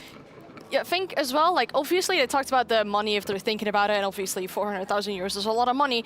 And yes, they're thinking about it, but I feel like obviously beside that, it should also be a huge confidence boost for BDS, because we were talking about it in the green room, obviously with them not having the Greatest of Europe League Stage 1, what will happen now that they've shown really good improvement in international play, will that translate into a better Stage 2 for them as well? Because that would really give a good confidence boost. I just think, this is very subjective, but I think they're a warm weather team. I know they won the major in Jönköping and it was cold, but this time last year, we were saying the same things about BDS of they didn't have a great start to 2022, but they came to Gamers8 last year, won it, and that spiraled them all the way to a major win. It kind of feels the same again, because the start of 2023 for BDS, not good. Final of Gamers8, and where will we go from here? They just need the Riyadh heat from Gamers8 to keep them going, right? I mean, that's one thing we've not spoken about. Get warmed up. They are only one of 2 teams that has actually attended this before.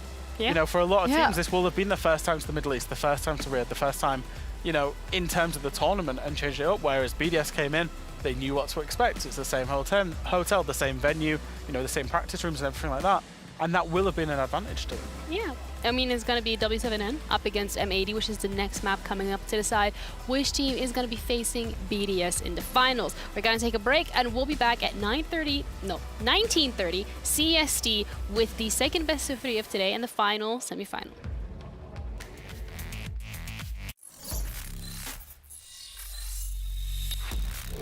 Open your eyes. When you look into my eyes, tell me what do you see? Tonight I'm gonna show you the wonders of the mall. Hey, I got nothing to lose. I got nothing to lose. I need warriors. So is this what you want in? You wanna war? Show me what's up in. Now we ready to bust in. Take everything, leave them with nothing. Come on.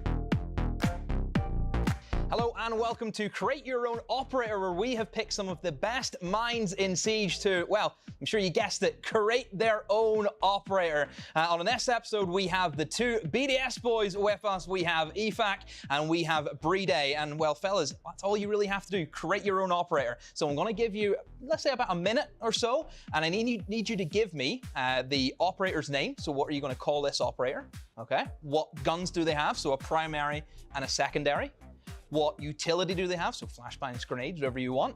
And finally, what is their unique gadget? Okay? Okay. All right, a minute starts now. Weapon. Like the Yana weapon. The Okay. AX is Okay. the best. Okay. C'est à quoi, c'est à moi là? Ouais. De créer un truc. Ok, so with the armor of the KB. Okay. I would say the capacity, unique capacity. I would like something like Azami. Okay. But with big wall, not put on the wall, just on the middle of the room, and make a big wall. Just a big wall. Yeah, exactly. Do you agree with that, Brad? Are you happy with an operator that makes just a big wall? Or what do you think? Yeah. What would you like? What would you like to see? It will be broken, but yeah. Would be broken. Yeah. What would they be called? The constructor. The constructor. That's what you're going to call them, constructor. Yeah, exactly. Okay. So just to recap, so we've got the ARX, and then we've got what SMG-12 Dokubi's sidearm pistol. Exactly. Do they have nades or flashes or breaching Nades. charges, hard breach gadgets? Nades, of course. Yeah, Nades, of nades, course. They make a wall. That's it. They make a wall. Yeah, a wall. And they're called constructor. Yeah, exactly. That's what we've got. Well, there we have it. That's what the BDS boys think that their operator should be. We'll be back for another episode. Welcome to Create Your Operator, where, well, you guessed it, we're going to create an operator. We've got the two G2 lads here with us today. We have Doki and we have Benja. Now, fellas, quite a simple game, isn't it? But I'm sure no one used to. There will be some disagreements because, of course, it is used to at the end of the day. So, here's what you need to do. I need from you guys the main weapon of this operator. I need the secondary weapon of this operator. I need what utility they have, so flashbangs, grenades, hard breach, whatever it is. I need the gadget that they have. And finally, I want you to name them. So a minute, let's go. Minute, go. Nate's, for sure. ARX, for sure. The gadget should be Ayana's gadget, and it should just be called Ayana. No. Let's go to Benja. Nate's, and I don't know more about that. You only need Nate's. Only Nate's. Go on, right, so you've got ARX. We've got that. What secondary gun do they have? What's the sidearm? SMG. SMG what? 11. 11, okay. So we've got ARX, SMG 11. What utility do they have? Are they going to have nades? What are they going to have? Okay, I had a, should I say it? Yeah. Okay, I don't want to say it, but I'm going to say it. It's going to be an operator on defense. Okay. Okay, it's going to have what gun? Bandit's gun. I don't know the name. The MP7, come on, man. And the SMG11 as the secondary, okay, for sure. We're going to have a barbed wire and a shield. Barbed wire and a shield. 3 barbed wires. 3 barbed wires and a shield, okay? And the gadget, okay, the gadget is going to be able to cut the reinforcements in half. So you have like half reinforcements. Okay. And you can position the reinforcements differently. I know. It's going to be really great for some situations. And it's going to be called Bob. This is Bob. Bob the Builder. So it's Bob. Bob he just puts up half a reinforced wall and that's it. Oh, jeez. No, he can cut the reinforcements. He can cut it. He can cut them. So what purpose? He's like Maverick on defense. Maverick on defense. Kinda. Isn't that kind of But you going can cut against them. defense? Or? No, like imagine you have like a little half reinforcement. Right. You're hiding behind it. Didn't you give him a shield? Yeah. Something's not adding up. And he's called Bob. Yeah, Bob. You happy with that, Benja? Yeah, it sounds good. Okay, that's what G2 think their new operator should be. Do you think Bob should be an inclusion in the game? Let us know. We'll be back again with another episode. Why is he saying like this the whole time? Welcome to Create Your Own Operator, where we bring in the best minds of Siege to make their own operator. On this episode, we have the two boys from Oxygen. We have Newers and we have Foxy. I'm going to give you a minute, and this is what you need to decide on. I want what gun they have, what secondary gun they have, what gadget they have, what equipment they have, and finally, what is their name. And there's no limitations. Go crazy. Defense op? Defender. Tachanka's gun. All right. What if we got wield like smaller versions of that? Like what? Okay, 2 of them. Yeah. Like kind of like with a BB shield. Maybe like a. You know what I'm thinking is like maybe like a. You know, like a Mac 10s. Yeah. You know, like OG Call of Duty. Okay, yeah, 2 of them. Yeah, akimbo Mac 10s. Yeah, okay. Right. And then their ability could be they slide. Like Neon from Battle. Yeah, kind of like that. Okay. They could just like slide. And I think we gotta make them 3 armor. That would be a 3 armor. 3 armor. With barbed wire, shield, BP. Oh, that's awful. That's awful. Okay, and let's keep going. Barbed wire, BP. Well, what's their name? We have to make their name. We could do something like the speedy or fast. Ooh. Fast. Something like that. I was about to say something, but I couldn't. We could do speedy. We could just make it like they're a 3 armor. So to recap, oh my god. So to recap, we've got dual, was it DP21's Tachanka's big massive LMG, dual of those, right? Yeah. He's called what? Fast? You're going with? Yeah. Or, No, listen. I'll say it right now.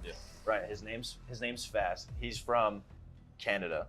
His ability is that when he's very slow, he's a 3 armor, right? Very slow, and he's got these high power like Mac 10s, but when he uses his ability to kind of like slide, he has to be in a running stance, and then when he slides, he transitions his tankness into his speed and becomes a 3 speed after his slide. So he loses all his tank ability.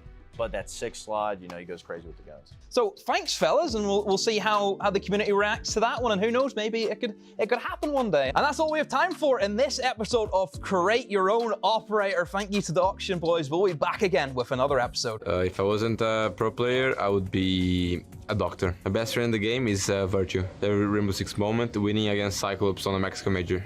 Toughest opponent I ever played, probably BDS. Favorite game outside of Rainbow Six, Age of Empires. If I had to describe my team in one word, it would be funny. My worst dressed teammate is actually my analyst, it's Titan. The most likely to win a 1v5 is Virtue, definitely. If I wasn't a Rainbow Six pro, I'd probably want to go through some sports, something like that. That was very interesting in such when I was young. Best friend inside of Siege, I actually don't know. I have a lot of friends, but I don't like to place a best friend kind of. My favorite Rainbow Six moment would probably be the Berlin Major, to be honest, with the crowd going crazy and having to see everyone for the first time. But I would describe my team with the word unbelievable. My earliest Rainbow Six memory would probably be first time getting to scrim against BDS as an underager. I think I was 15 at the time, so that was probably one of the memories. If there was a 1v5 left, and yeah, DS is the man to do it, the clutch god. So yeah, I'll pick DS. The toughest opponent I've ever played against was probably W7M in Invite, for sure. First time ever getting 7-0'd like that. If I could pick one player to recruit to my team, it would probably be someone like Julio. The word I would use to describe myself would probably be passion. If I want a Rainbow Six pro player, maybe I would make YouTube videos, I don't know, and I like content creation, you know. My favorite Rainbow Six moment is when I won the invitation. It could not be other. If I would describe my team in just one word, it would be passion. I think the best player that I've ever played is Julio. Outside Rainbow Six, my favorite game is Counter-Strike. If I would describe myself, I think in just one word would be determination. If I would recruit someone for my team, it maybe would be Dan from Virtus.pro. My favorite TV show is How I Met Your Mother. One fact that nobody knows is I am a very addicted fan of Star Wars. So my favorite destination for a vacation, it maybe some place with a beach, like Miami, I think. If I wasn't a pro Rainbow Six player, I'd probably be acting right now. Right before playing Siege, I was kind of going through the steps of like doing that. I did like a commercial here and there, and it was something that I was really interested in. My best friend, like right now, is all of my teammates. Like I feel like that's so hard to like pick one. If anything, I would say like I've been the longest like with like Redeem. So I'm pretty close with him, you know, but I love all the guys on my team equally. I describe my team in one word, probably as ridiculous. Every moment that we're together, it's always something that like it just is unpredictable. Whether we're outside of the game or inside of the game, I think there's a lot of unpredictability to it. I guess the best player I'd ever played with, I'd have to say, is New. You know, I mean, just I've never played with like someone that's been so like mechanically gifted like that. That's so hard to answer. I feel like, you know, I like a lot of Diablo. I've been playing a lot of TFT. BattleBit's been pretty fun. I would say like maybe like Timothy Chalamet, or like someone that's like very like young looking that's popular right now. If I wasn't Rainbow Six professional player, I think I might be a doctor maybe. I would describe my team in one word. Maybe it would be spectacular. My favorite game outside of Rainbow Six Siege, maybe FIFA, because my team has worst fashion sense. I think I'll hurt their feelings, but I don't know, maybe worst fashion sense. It's a hard question. Mad skills. Who's in my team will win the 1 versus 5 photos, I think. Q6Z. I think year 1, Jaeger ACOG with SMG ACOG. That's my earliest memory and going through my mind when I think of Rainbow Six Siege and the first years. The best friend in the team will be Shaiko or Likefak, but everyone in the team are close friends. My favorite moments in Rainbow Six in my career will be the winning in Yuan Camping, but I have another one, the clutch in the Paris Major with Vitality. How I will describe the team, it's like a dynamic. If I can recruit one player in the world, it will be Herds, for sure. If I wasn't a professional Rainbow Six player, I'd probably be a psychologist. My best friend in the game are the MIBR X roster. My favorite Rainbow Six moment was the Major Copenhagen win. I would describe my team as skilled. My earliest Rainbow Six memory is probably playing here Fort Base, like in 2016 with my friends in PS4. The toughest opponent I've ever played against is Team Liquid on BR6 because they're too good in regional championships. My favorite game outside of Rainbow Six is probably Counter-Strike. I would describe myself as dedicated. If I could recruit any player of any team, probably Shaiko. If there was a movie I played about me, Leonardo DiCaprio would be the actor for me. The worst dressed in my team is probably me. Yeah, my favorite superhero is Spider-Man. One fact about me that no one else knows is that I started College of Psychology for like 6 months and then I dropped off. 1 versus 5, one man standing, I would put Nate in that situation. He would win. I would pick to be my teammate KZ and I would go against Alemão and Benja. Welcome to another episode of the Hard Breach Quiz, and this time we have the good old US of A up against France in this thriller where we have Dream going up against Bride. Bride, are you ready to dive in to your set of questions, see if you can take down Dream? Yeah. Dream, are you ready for your first question? You think you can take down the Frenchman in Bride? Yes, sir. Let's get this going. Let's get it going. Here's your first question. What city does Flores come from? I actually have no idea, so I'm just gonna guess. I'll give you a hint. It's in South America. Oh, no, I really don't know. I don't know. Give up? I give up. I'll just throw a guess, Mexico. Mexico. Well, not too far off. We were looking for Argentina because he's from Buenos Aires. That was what we were looking for. Oh, okay. Of course, that's where he's from. Here's your next one. This one, hopefully, you should know this one. What was the most banned map at Gamers8 last year? Maybe Villa? You think Villa? Final answer? Yeah. Probably theme park. Skyscraper. Oh my god. That's what we were looking for. Okay. So Skyscraper. Ah. So obviously those are the two that were in last, weren't they? Yep. What is the size of Smoke's gas cloud? 10 or 10 meters. 10 meters? Yeah. Pretty sure it's 10. You think 10? I think it's 10. Half that? 5. There you go, it's 5. Thank you, you helped me. I think it's 10. Half it? It's 5? It's 5. Oh. I don't know nothing. Following up with the Smoke. Oh, for 3. Name all operators with an SMG-11 in their loadout. Amaru, Smoke, Mute, and that's it, I guess. We're looking for 2 more. Oh, Smoke, Amaru, Mute, and... Just 2 more. 2 more? Yeah. Really? Mm-hmm. Solus? Yep, 1 more. And... So, yes, Solis. And 1 more. I don't know this one. Recruit. Oh, wow. That's what we were looking for. Don't we tell you what it is, the last one? Recruit. Recruit, oh yeah, They have it, of don't they? course, Yeah. yes, of course. Okay.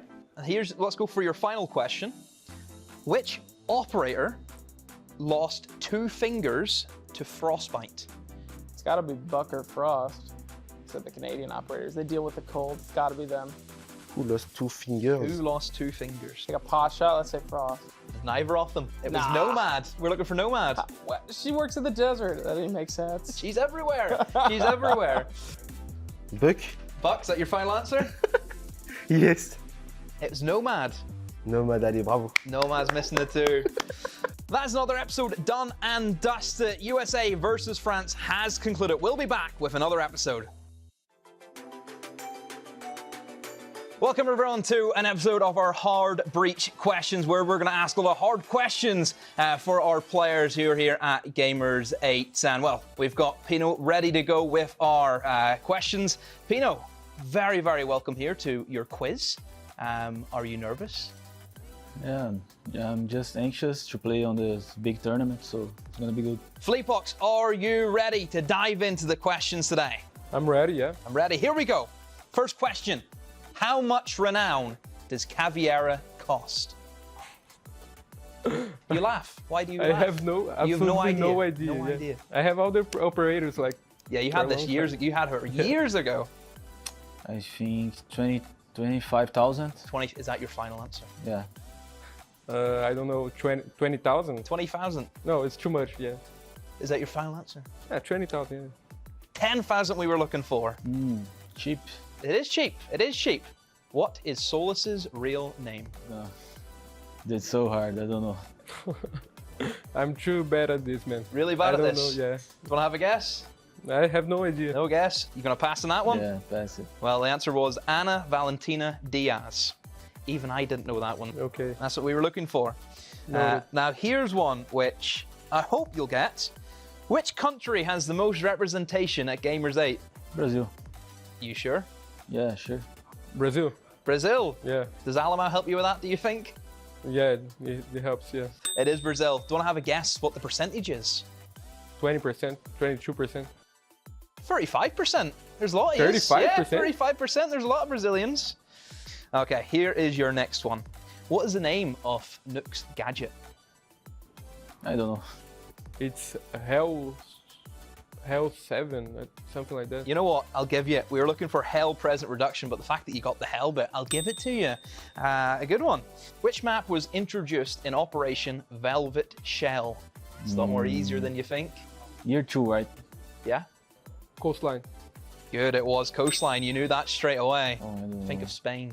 Spain, oh, coastline. Yes, Coastline. That's what we were looking for. And then here's your final one. Who is the oldest operator? The oldest operator, Kaid. I think it's Thatcher. You think it's Thatcher? Yeah, 50 years, I think. Oh, Arcade. Correct. Thatcher or Arcade? Which one? Cade. Cade. It is Cade. Can you tell me the age for an extra point? Have a guess. 54. 54. 58. 58. Close. Close. So yeah, that's our questions. Did I went good or not? I think it went okay. I think you got Brazil at least, so you've kept up the nation's pride. But yeah, that's going to be us done for this episode of our Hard Breach quiz. Until next time. Welcome to an episode of What's That Sound, where we have your favorite R6 players try and guess some pretty simple things that they hear on a daily basis. But as we know, it's not as easy as what I've just said. In this round, we have got the two Brazilians, one from Brazil, one who, well, he left a long time ago. We've got Alamau up against Herds. All you need to do is tell me what the sound you hear. It's as easy as that. Okay, here's your first one. This is the... What was that? Do you want to replay? Yeah. The glasses of Varden? Of Warden? Of Warden, Is that yeah. your final answer? I think yes. Warden glasses? No, it's not Warden glasses. It's Jackal glasses. Oh, yeah. As Jackal goes to put But on a scanner. It's similar, yeah, of course. Okay. It's the glasses too. It's glasses, that's it, glasses boys. All right, let's go for your next one. Are you ready? Here we go. Wait, what's this little noise at the end? It's going on cams, but it's more deep. This is camera. It's going on cams. Final answer? Final answer. Yeah, it is. It's getting on a It's camera. easy. It's as easy as that. We've all been there. We've all done that. I'm sure you've checked for a couple of spawn peaks or two. Yeah. Of course. Let's get number 3 ready to go. Now this is a good one. I like this one. Here we go. It's easy. Zami? What's Azami doing? She's celebrating at the end of the game. Celebrating at the end of the game? Kunai. Yeah. The Kiba of Azami. It is the Kiba of Azami. That was an easy one, wasn't it? That was an easy one.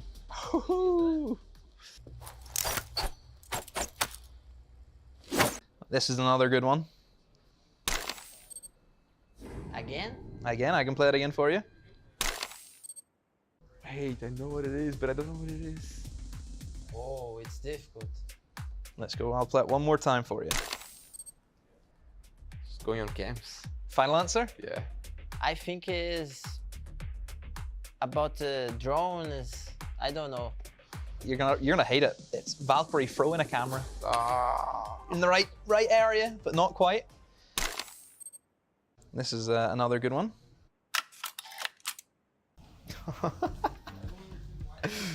I don't know. Repeat. I'll play again. ADF. ADS? Yeah. The best of Mozzie. We're looking for Wamai throwing his disc, okay?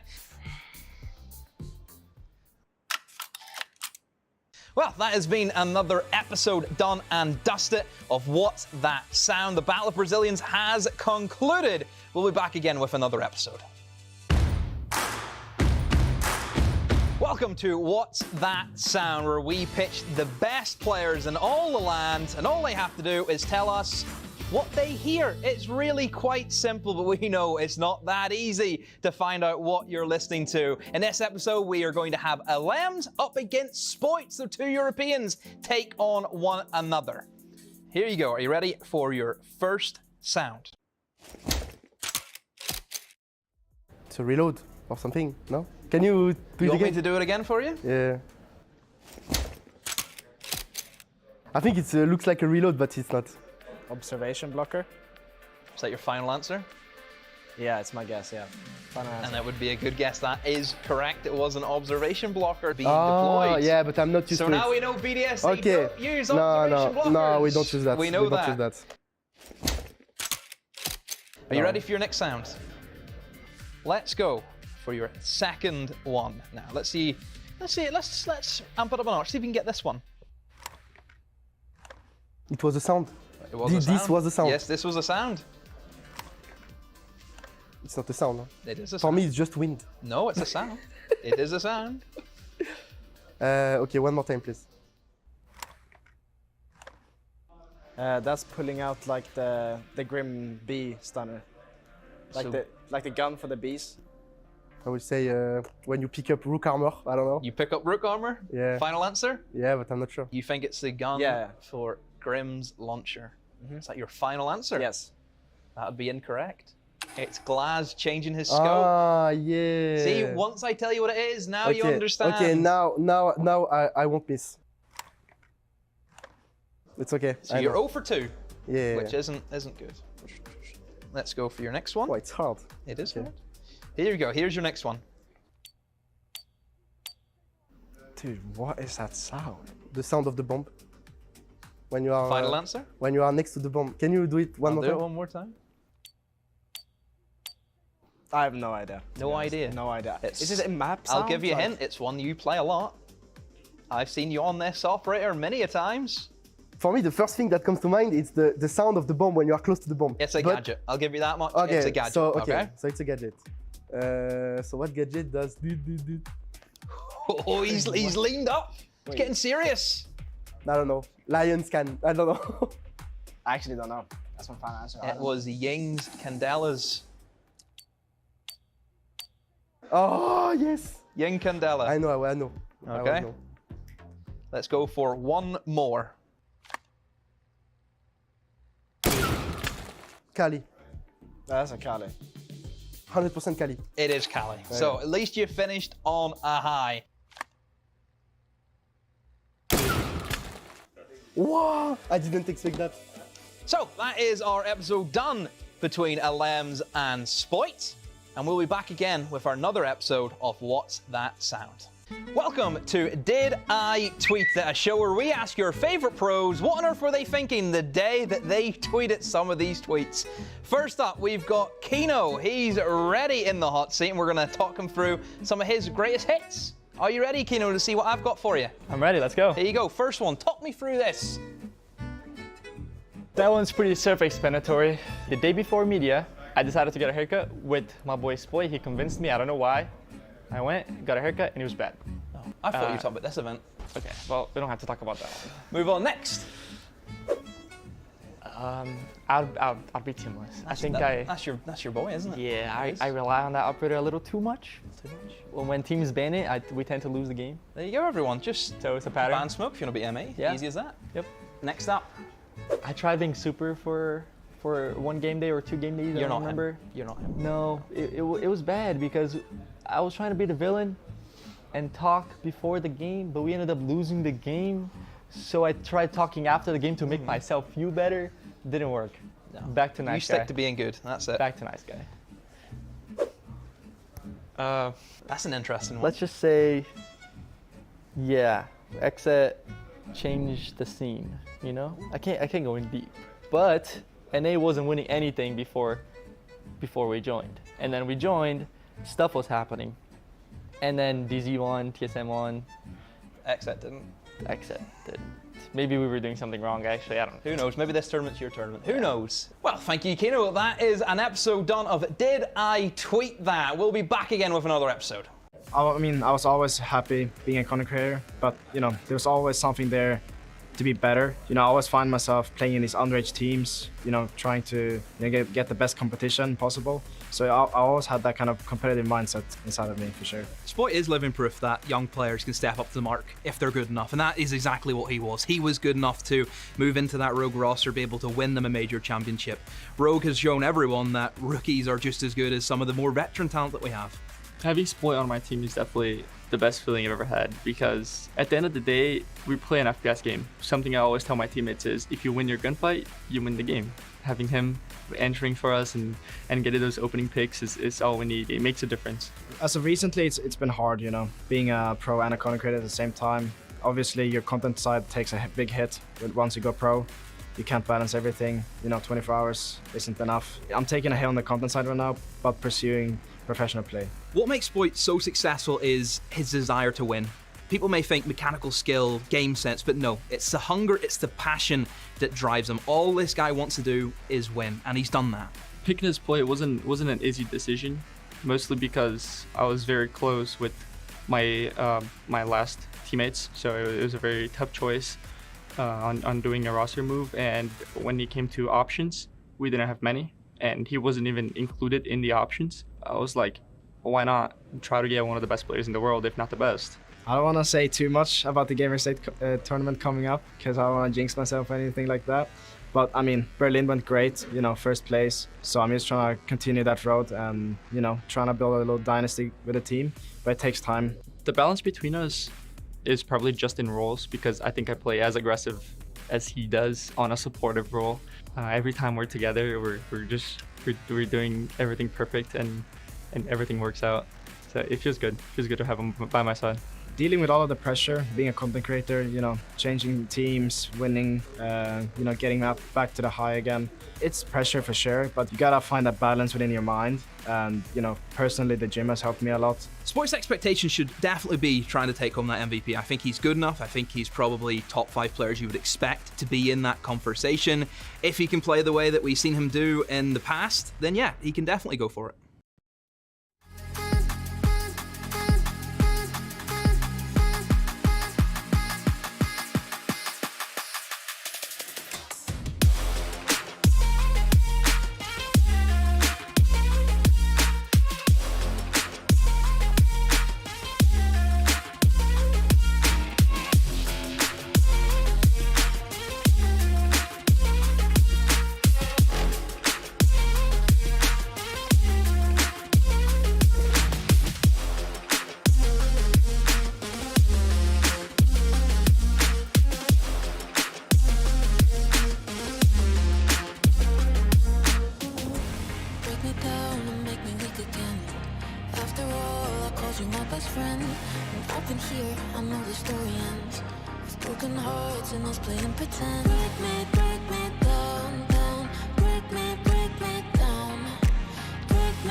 Welcome back, everybody, to Gamers8 featuring our day 3, where we have the semifinals. We already seen BDS make their way into the finals. Falcons went home, and now we have W7M up against M80. I'm Jeannie, your host, joined on the desk by Jesse and Demo. Demo, your first desk, actually, so welcome. Not ever in existence. Ever. Just this event. Just this event. Because Jesse asked me, and he said, "Aw, look, I miss you." I begged them to give me anybody else. I said, please, No, fresh. you can't lie about and it. is anyone available? I saw you. He came to my door and he said, "I'm all out of love. I'm lost out without you." You know, that's what it's like. I was this close to getting Ian, but... Oh, I mean, I would actually love to see Ian on the desk, especially with M80 coming up. Yeah, he told me that there's a little bit of bias from Ian coming out about M80. But W7M are the first team that I want to dissect, because this is the team that won the Copenhagen Major, dropping one map, and then they come here and they lose to a team that wasn't even there. Yeah, W7M, I mean, obviously in a really strong position. They are, as many people would like to say, the best team in the world right now. Losing to BDS, maybe that opinion would change for some people, but I still think they're going to be the tournament favorites coming through this event. You know, they've looked really good so far this season, 23-6 overall map record this year since the 6th Invitational. I mean, they are looking so incredibly strong, and they just have this way about them. The way they attack, it makes it very, very difficult for the defenders to stay alive for long. It's their meta. Yeah. They made this. I feel as though FaZe they kind of laid the pipelines, but they're the ones who brought it to life. You look at how Siege has played now, where it's so fast and aggressive, and that's what you need to do. This team does all of that.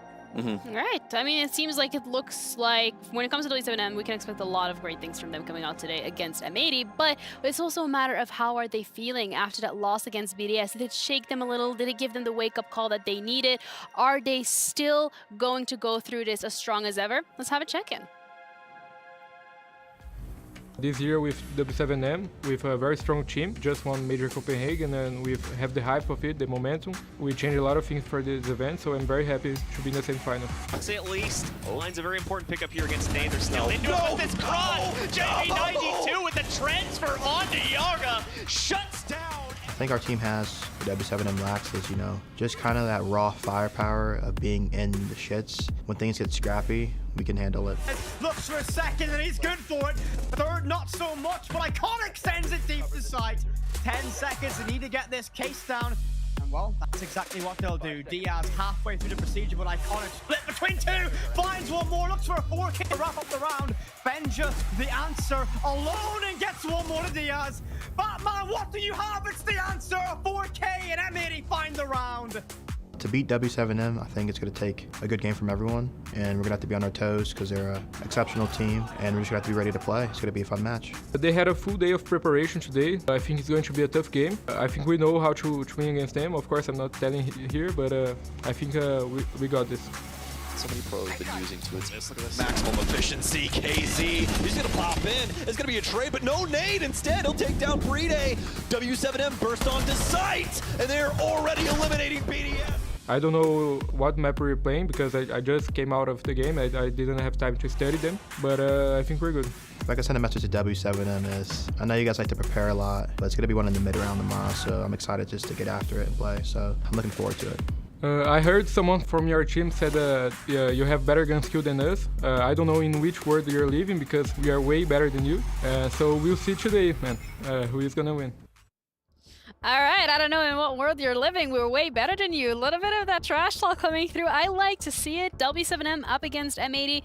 We've already discussed this in terms of W7M. They have that championship title to defend. But M80, they're yet to secure something on the international stage. And both of them pretty good at gunfighting. Certainly. I mean, Demo, where do you lie? We got Spoit on one side, you got Herds and KZ on the other. I think W7M probably across the board. I think Spoit, you got some big gunners. Spoit, Kino, Gomez coming in there, but... Look, you know this is 100% genuine whenever I say this, because everyone knows I'm a massive fan of Spoit. Yeah, we all know. Well, my boys. Yeah. But this W7M team is probably the second best team I've ever seen play Siege. Who's the first? Who's the, yeah. Well, that GT team in 2018 and 2019. Yeah. There's nothing will ever come close to that, but this W7M team, they're making a fine dash for it. I just think the way they play Siege, it's generational. You look at that G2 team, what they done was define how you play the meta, where you do things by the book. This is what you do, this is what you do. Go, go, go, plant. That's what every team was then trying to copy. Now every single team's trying to copy you. That shows you're the best, does it not? Yeah. I would assume so. I mean, up until now, they did show indeed that they were the best, but BDS yesterday, they have adapted really well to the meta, as you might said that they wrote themselves. So it brings the question, what was lacking yesterday, and can they make up for it today? Because you snooze, you're out.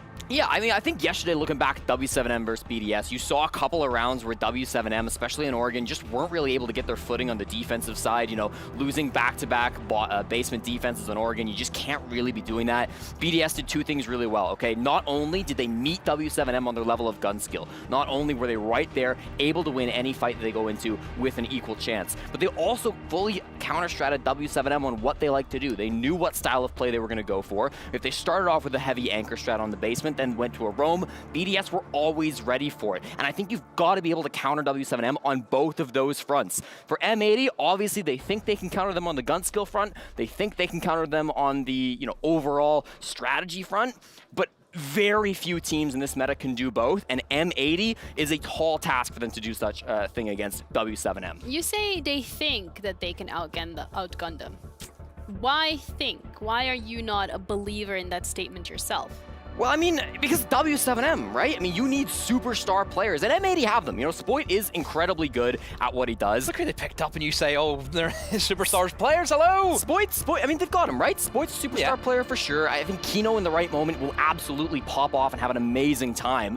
And I think as a unit, they work well, right? I think the drone going in front of Spoit from Kino, and then, you know, having that intel, working way a pick, has been very good for them. But I just think when you go a little bit deeper into the team, I think you've got a little bit more strength on guys like Philippox, who've done so good for the team over there. I think even Nade, right, coming through on the side as the hard support for W7M has impacted so much. Whereas when you look at the quieter players, Diaz is a great player, you know, Gomez is fantastic, but I don't think they're the same level of gun skill. I don't know, I think I have to disagree. Yeah? Just because of what I've seen yesterday. Just because of what I've seen from M80. M80, well, the day before I didn't play yesterday, whenever they went up against W7M at Invitational, they got played out of the park. You know, it was quite easy for W7M. They're both maps. It was very easy for them to win. And I think M80, the pennies dropped for how they need to play Siege. Obviously, a disappointing major from them in Copenhagen. Obviously, they're getting used to things. I always say give a team 3 to 6 months to see if they're if the roster changes have worked. They bring in big old Dave. They bring in Spoit, of course, and they're now starting to figure out that the biggest strength that M80 have is Spoit. That's the biggest strength. You look at Koi, you look at that Rogue/Koi team that won Spoit's first championship, and look at that team in Berlin. Their whole get-up was play around Spoit. He is the centerpiece. That's what happens. Look what's happened now to that team with Spoit being gone. It's a night and day difference. M80 realized the potential that they have. I've seen plenty of times whenever they were playing where they would play around Spoit. Spoit would say, guys, I'm going to do this, and they all went and done it. I think Iconic has now switched into a more flex role position as well, which suits them really, really down to a T. They're still allowing other players to do what they need, but the centerpiece is Spoit. If you follow that project, it will work because he is that good. But would that not also be considered a downfall when we're looking at a team like M80? Because we're talking about BDS, they're reliant on Liquefact and Shaiko. So having one player to be relying on, is that not something that W7M can completely take advantage of? It's only a downfall if the player isn't playing well. That's what it is, because if you're relying on one player, if he's having a bad day, then yes, you will lose. But if he's on top of his game, and Spoit we know will go in, he'll win every gunfight. That's when they'll win. Yeah, and I do think, like, I'm obviously hyping up W7M a lot. M80 are an amazing team as well, right? And I do like the structure because they've got those players that can support Spoit. I think the drone work that we've seen come through from guys like Kino, and I think really the way Iconic has kind of shifted roles on this team to be more of that secondary player, that support flex guy that can back up Spoit has been huge for him. His survival rating so far at this event has been crazy. Yeah, I haven't seen him die a lot, Dude, he's living in 40% of rounds throughout this tournament. And I get it, they haven't lost a series yet, but you look at the previous events that Iconic has played at, let's just read these numbers. Back in Charlotte, 30%. Berlin, 21%. Montreal, 23%. Copenhagen, 26%. That's like half the survival rating that he was getting at this event. And what's the difference? He's not really the main star. Whereas at Astralis roster, he was the guy. He was the one who had to do everything. Don't have to do it now. You don't have to. Well, you guys are finally agreeing onto something. We always agree. Both these We get there eventually. Yeah, both these teams are good. That's not it's a brilliant matchup. Brilliant matchup. Obviously, W7M, they speak for themselves, and it's going to be M80's toughest test by far. Yeah, and we also had the chance to sit down and speak with Iconic. Well, not us, Ian, because he's over on the stage. So let's have a check-in about how M80 is feeling specifically about this matchup against W7M. All right, I'm down on the main stage with this man, Batman himself, Iconic, as his team, M8T, are behind me, getting set for this second best-of-3 semi-final to book that final spot in the grand final tomorrow against BDS. Iconic, you had the luxury of a day off yesterday because you started the tournament so strong. What were you guys up to? You know, we just took the day off to kind of recuperate. The day before was a long day for us, so, you know, we just kind of took that time to rest, chill out, watch the games, and kind of game plan and relax and just kind of soak in what we were planning to do this next day. Do you think it gives you a bit of an advantage being able to take your foot off the gas a little bit there? Because, you know, the teams around you here, a lot of them have been exhausted getting to this point, but because you performed so well on day one, you got that luxury.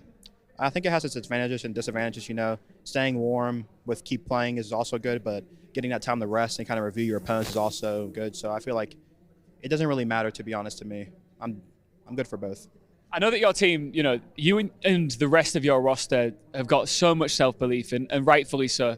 There are some astronomical expectations from fans who really want you to succeed, of course. And W7M are well regarded as one of the best teams to ever play the game. Do you think they're a big threat to you here in this semi? I mean, of course, you know, can't disrespect our opponents. You know, they're absolutely a world-class team, so, you know, we have to handle them with, I mean, what they are, and we're going to take them 100% seriously and see if we can play our hardest, you know. Let's say you get through these guys, and then you're on to grand final, best of 5 situation tomorrow. Obviously, it culminates potentially with you guys lifting that trophy and getting the lion's share of that big amount of cash. What do you make of BDS as well? Because they're looking on fire. I mean, I haven't really take a look at BDS, you know. They're a great team. But right now, I'm focused on W7M. So when I have to look at BDS, I look at BDS. Absolutely. Best of luck, Iconic. I know you're going to have a good time out there for sure. Back to you guys. Thank you, Ian. That's a good insight. In terms of how M80 are looking at the fact that they had that one day off, I think that was going to be a discussion point we were going to have here, because W7M, they have played and they're playing now, whereas M80, that day one performance has really allowed them to relax a little bit and take a day off. So it puts them in two camps. You can either be in the camp of, okay, you've had time to relax and look at your opponents, which is great, or as Iconic said it, you're sitting down and you've cooled down a little. You're not really in the headspace again. So could that be a disadvantage or an advantage? Which camp are you leaning more? I would say advantage. I think you've shown less. You get to have a good insight on how W7M have been playing this event. W7M have been beaten. That means that there's obviously weaknesses there that they can do what BDS did in a sense. Obviously, it's not, you know, we can sit here and talk about the preparation staff, which M8 have a great structure. You know, Bodega and Pedro, I have, you know, good respect for them. They're really, really intense in terms of the strats that they do, but Siege hasn't played on the strat book. No. It's played in the server, and that's the main thing. Yeah, you mentioned you're showing less, especially when it comes to those maps, right, that we're looking at. M80 didn't have to play as many maps as W7M, so when we're looking at the map veto specifically, going to be Villa, the first one for W7M. Villa, okay. Yeah. So this is a fun pick. It's really fun from W7M, actually, because M80 have been loving Villa so far this event. They picked it in both of their group stage games against G2 and against NIP. And in that last game against NIP, you know, they lost the map overall. I think they showed some weaknesses. Lost to a TK in the end of it. They did. It was a very close game, but, you know, it had to get to that close point. They lost 6 rounds in regulation. I think a big thing that NIP did well in that game was denying information to M80. They used a lot of these observation blockers. They used a lot of Solus as well to try to deny that intel. And what it did was it was very difficult for Spoit to get those entries because Kino's drones were all of a sudden not super effective. This will be a fun map to see if M80 have adapted to that, if they can counter that lack of info, because W7M have 100% read into that and are going to be thinking to use that. Maybe we'll see a Solus ban, maybe we'll see some obs blockers be dealt with in some way, shape, or form. But that's a very exciting map pick from W7M to start off. You say exciting Villa, and then we've got Theme Park, which is, it's one of those maps, isn't it, where you kind of, you have to go back to basics almost, where it's a lot more about hard breachers and making sure you do your drone work well. That's a map which is very simple to play, but if you don't do the basics right, you will struggle. I think M80, I think for both teams, I think they'll be happy to play Theme Park because both of them do the basics really well. But I would say that the stylistic of W7M, where they want to try and go for fast pushes and exploits, there ain't too many of those in Theme Park. Yeah, I think both these teams are very happy with all 3 maps. You know, I mean, we've got some curveballs for sure. Villa, not a ton of plays from W7M, but they picked it. That you've got to think that they've got a plan for it. So we're going to get a very comfortable game of Siege, which should mean that both teams are playing at a very high level. And Chalet's going to be chaos if we get to there as well, because both teams love that map. Oh, yeah. It's going to be down to whether or not that will be the case. We have defending international champs W7M up against M80, who are hungry for their first international title. Welcome back, everybody, to Gamers8, featuring Rainbow Six here in the Esports Arena in the Boulevard in Riyadh, Saudi Arabia. My name's Ian Chambers, this is Fancy, and we are agonizingly close to finding out who our 2 grand finalists will be. جاهزين ان نعرف مين بيكون البطل الثاني في الجراند فاينل في موسم الجيمرز فيتشرينج رينبو 6 سيج. اعزائي المشاهدين، المباراه هذه بتكون جدا مهمه لكل الفريقين، تعرفون منهم راح نقدمهم بعد شوي على المسرح، لكن قبل ما نقدمهم على المسرح لازم نعلمكم اشياء كثيره عن الفريقين هذول، سواء كان W7M قدرته انه يكون هو الفريق الافضل في العالم حاليا بقول كثير من الناس، او حتى فريق M80 اللي ادى اداء مو طبيعي في كل البطوله ووصل الان الى النهائي بطريقه جدا رهيبه.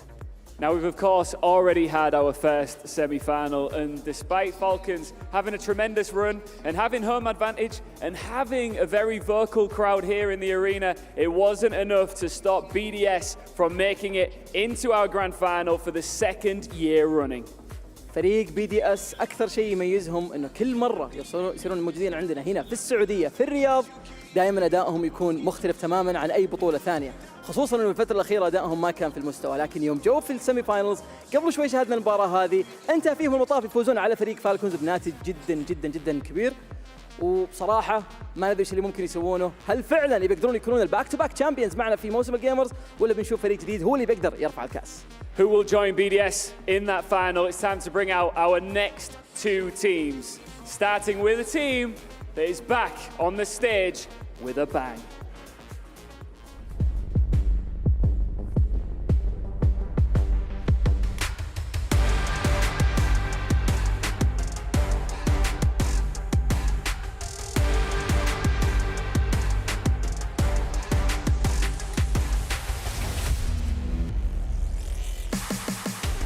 The fuse is lit. It's M80!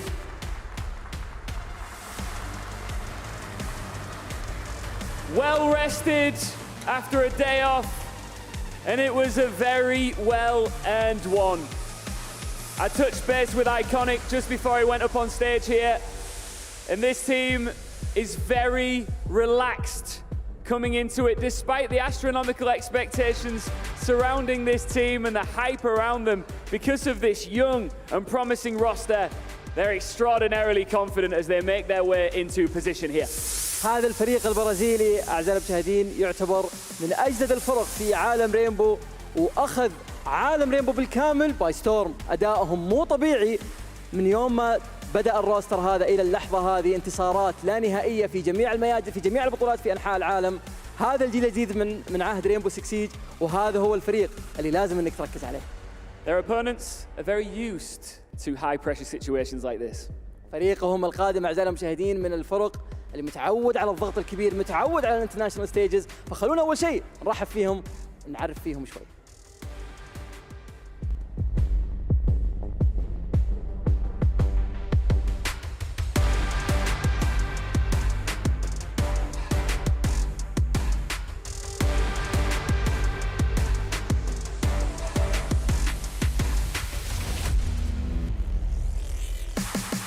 الفريق الأفضل في العالم W7M،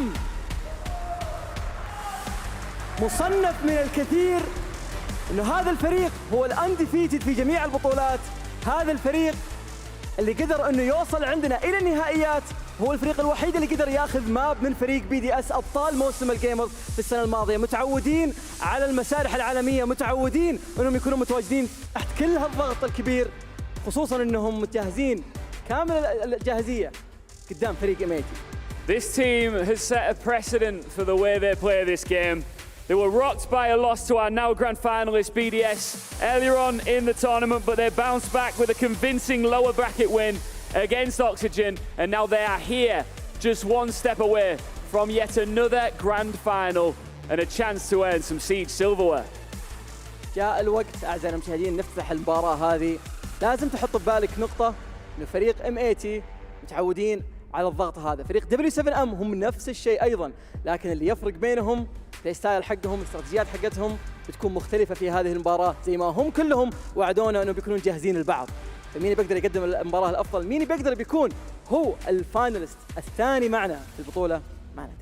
You should never make promises in Siege, but I'm about to. This one is going to be a banger. M80, go and take your seats. Likewise for you, W7M. We will find out very shortly which of these two teams will join BDS. Let's get into it with our casters fancy. فريق BDS جاهزين ينتظرونهم في المباراة النهائية على كأس موسم الجيمرز، لكن قبل كذا نبي نعرف مين خصمهم، M80 ولا W7M. على طول نوديكم مع المعلقين. Thank you very much, guys. And ladies and gentlemen, it's time for the second semi-final, our first one, giving BDS a swift berth into the grand finals. But now it's time to see who their challenger will be, M80 or the major champions at W7M. I'm with Stokes as usual. We're going to be starting things off here in just a moment on Villa. Stokes, get your opening thoughts on this matchup before we hop into it. What's going on, my friend? We're in for a banger, John. I'm expecting 3 maps here, and anything less, I'm honestly disappointed. M80 and W7M, this is a series that you and I have been looking forward to for the entirety of Gamers8. I knew we were going to get here at some point.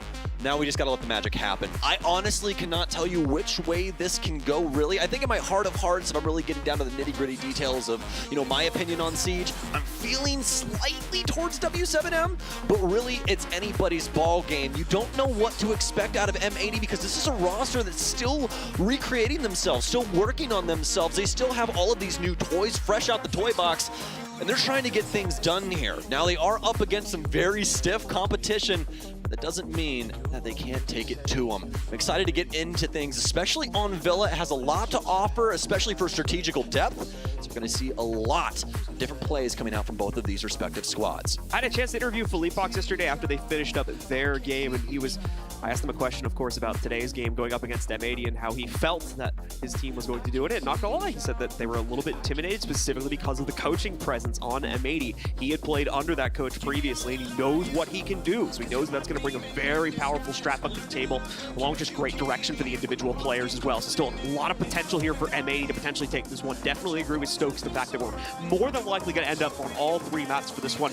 We'll be starting things off on Villa as well. I mean, things are going to get fun, I think, right from the start. Lots of open roam presence, and as we saw in the earlier games, these are 2 teams that love to excel into that type of play style when they're allowed to do so. So that's exactly what I think we're going to see a heck of a lot of here in these first few rounds. Now, to be fair to that, W7M has kind of cooled off their aggression a little bit on their earlier games yesterday after it kind of faltered for them in their initial game versus BDS. But now they've got that confidence brimming again, and of course, they've got a few results versus M80 in the past. Maybe they feel that they can bring it out once more, as they're more than likely going to be matching that play style once we get into these games. Very true. This is going to be punch for punch. That's what we're going to be seeing in between these 2 teams. At least that's what we expect, It is Siege, as Ian said. You never want to make any promises about things, but these teams are extremely talented. They respect each other a lot, and this game means a lot to them. Get on to those finals.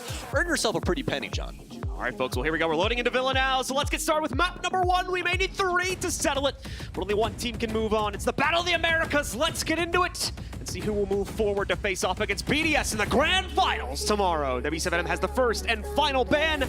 M80 has the 2 center bans as our blue team. So we get the first one coming up now for the attacking side on W7M, and it's going to be Flores. Very strong ban here. Especially for a map like Villa, we know how the defense likes to implement that utility, try and build up a lot of different positioning around the map. Some closer to the site, some not exactly so. We'll just have to see exactly what they want to attempt to do in those different situations. But Flores is definitely that operator that can work around those kind of obstacles very easily. Dokkaebi also one and the same, but that more through the info game, as well as just the huge trove of other utility and, a fantastic weapon as well that she brings to the table. So that'll be gone. And M80 actually going to ban Mute. I do believe that's going to be our first Mute ban at this tournament, actually. And one that is indeed pretty strong. We've been seeing this paired with a lot of different things. Mute, even though he has been nerfed a tad bit, he's a little bit slower than he used to be. Still a fantastic operator. So not going to be using him this time around, and that one a little bit expected, especially for a map like Villa. Valkyrie's going to go to the wayside, as she's just way too dang potent with those black eye cams. Yeah, Valkyrie's been kind of the most obvious obvious ban out here so far in the tournament, and has been the case for quite some time. So no surprises there. Let's get ourselves into the opening round now for W7M. We are going to be going, it looks like, over to AVG, so no surprises there in the initial site choice. And you can see the same thing with the initial operator select here as well, to give themselves a little bit of extra freedom by bringing the orgs into this lineup. Other than that, it's all about the mitigation and stopping the attackers from crossing that line of scrimmage to get themselves into the actual site here. And they're going to have plenty of support to do that between the Thorn, Fenrir, as well as the Smoke, the Warden as well, to fend off some of the more direct attacks they may try to go for through smoke or flash plays.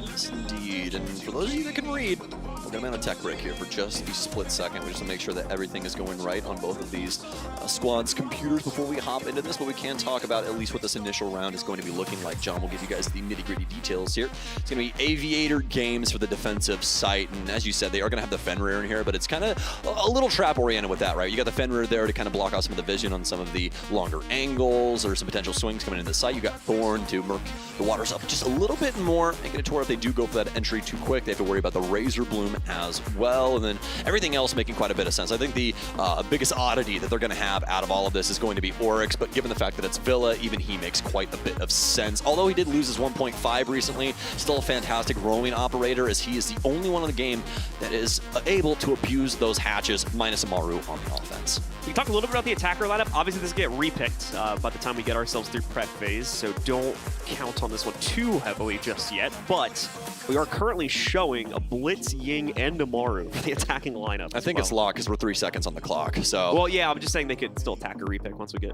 Oh, yeah, true. Actually, yeah, you're right. So they might still change it up a little bit here, but that, to me, indicates we could see potentially a very fast play come out of this one, or at least a very pre-decided play from M80 just to start them off here if they want to try to bully their way into Study or another part of this map very quickly, and then maybe use the Amaru to take back control over towards the trophy side of things. But all of that will be determined in a moment. Like I said, I think we're just having a check on someone's piece. Oh, it looks like we have a headset issue. We just got clarification for production there. So give us just a second, and as soon as that is solved, we'll get the game started. I'm interested to see what M80's overall game plan with this is going to be if they do stick with this. I think that this is really site-oriented as to if they're going to end up using this or not. Because, you know, AVG doesn't exactly have the most hatches around it. More than likely, the most beautiful one is either going to be inside of Study or the 90 hallway for Amaru. I really feel as though, like, the Blitz Ying Lion combo going on here is more of, like, that detracting factor, right? The thing that's going to be keeping W7M more at bay and focused on what's going on that front, especially with Buck trying to influence things. We could see Buck, you know, trying to get things going on the underside, kind of break up the flooring, make it to where there's not nearly as many safe areas for them to play. And if they get dislodged at the proper time with a good M80 clear, that could be the kills coming through that they're so desperately looking for. But, you know, the key thing is here is just remember that Warden is a very, very important operator in today's meta, and one that we will be seeing constantly throughout this series, including this round. The JV92 does have Warden locked in, so there's a lot of back and forth to be had here, even inside of round 1. Yeah, as long as the Ying stays in play in the current meta here, you could pretty much count on the Warden being there to counteract. We've seen more smoke play be a part of this meta as well, so that once again just boosts him forward also, on top of the just generally pretty good and versatile kit for him to use away from that as well. So as long as he can stay alive through that kind of mid-round portion where some teams like to use him a bit more aggressively, if he's in the actual anchor position for the late-round fight to use the smart glasses to either see through that smoke or, of course, fend off the flash grenades that are going to be thrown his way, then he can have a massive impact in that early fight, just kind of fending off the initial entry attempts. Looks like we're live now, folks. Let's get into it. We have solved that headset problem. Round 1 has begun. So let's see who takes the cake in the initial lead here on the AVG defense. Now you can see those operator lines, like I said, is looking about 27 seconds or so to potentially change it up, so things could look a little different here, but at the moment we're trending towards a pretty aggressive attacker-sided lineup. Gonna be interested to see if Kino keeps the Amaru here. There is some potential with it, like we were talking about, there's some hatch play, but you can see that W7M, they are going to go for AVG, but it's going to be an extension over towards Master. This is something that is pretty routine. Usually end up just reinforcing the triple wall. They're going to have a rotation on their far end, which is perfectly fine. There's some nice angles you can play over towards the actual Master Closet space that are extremely helpful. So, I mean, it's really going to be up to M80 to try and clear this labyrinth that W7M has designed on the top floor. So it all stays in play, and we have the Supernova play coming out from that operator as well. So, to me, this indicates, again, very quick windup. And it looks like it's going to be the case, indeed, as you can already see her lining up towards that window hop. Bust window, man. Makes a lot of sense, because like we were talking about, the hatch play, like, There's not really a spot where you'd want to go for something like that, but this makes a lot more sense because Kino's got that shotgun. He's going to immediately be able to like close the distance here. It's really going to be onto JV92, which from yesterday really hit the shot, so I'm a little worried. JV92 backing up right now is not going to be in the hallway when the hop comes forward. He goes for it here. Is there an opportunity for him? No, JV92 strikes true, but now Kino takes him down from the backside on the entry. Iconic as well with the double on the blitz to entry into the site itself. They've got the player advantage, but only up by 1 right now. Diaz gets swung by KZ as he rotates back over towards 90 and retakes that control for his team. Iconic on site and apparently fraggable here too, as he's already got 2 for himself, but he may need to take down KZ. However, KZ, oh no! The flip from Iconic, and Herds will take out Kino in the process. Iconic and KZ both still alive in that smoke, but Herds comes in to shut it down as W7M stem the tide against a very aggressive execute from M80. Such a strong showing from M80 there, but they didn't have the potential to plant. Blitz stuck in behind the bar, but Iconic not feeling it initially. And yeah, if they start the plant a little bit earlier there when the cross is being held and all that kind of stuff, I really think they're able to get that down. It's a completely different situation. But that's the problem with that type of execute, though, is it's a huge gamble at the end of the day, right? You're coin flipping your entries, and if too many of them go the wrong way, which we saw it basically be 50-50 there at the start, it's a little bit too chaotic. And as you saw, Iconic and the only other member that was still alive from M80, by the time he got the case down on the ground, they were so separated from each other. So it just wasn't the greatest support setup, unfortunately. Now, we will say this. Great on them for being able to work that situation and trade it out for map control. That was really, really smart. What I didn't like is the fact that they simply didn't put the case on the ground. It was on Gomez, that's what happened. So Iconic had to go back and get it. I'm just curious as to why they would think Gomez would be the one planning in this situation. I don't know where he's exactly supposed to work in on this play. We'll see if they go for it again. I'll try and keep more track of what exactly he's going about. But just from that initial volley of what they were going for, it really seemed like Iconic was going to be the one trying to force his way in and get a plant down and behind the bar. That's why it was just a little misconstrued to me. We'll have to wait and see here. KZ doing a great job there, rotating back through Trophy and making sure that he fends off all that backside pressure as well. It's great stuff from him to be able to hold that away. Make sure that W7M still stay in good shape there. Pretty much the whole team get involved in that one. Herds ends up with a 2K, but everybody else picking up 1 except for Felipox there. So great team effort. And of course, they just move right along over into Trophy for their round 2 hold here.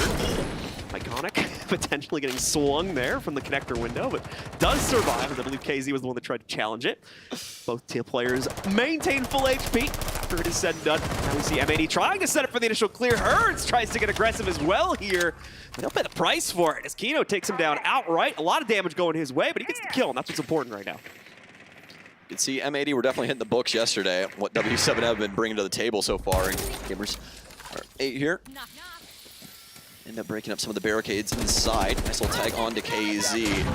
Masterful way to use the Habana utility as well. Ever since they've been able to change the formation up for pellets, it's really, really strong against castle barricades, so many different things. KZ might have a hop here. There's no claymores on M80, so this could be successful. He's been hot marked, though. He's going to get out of the hot zone before he gets his head lopped off.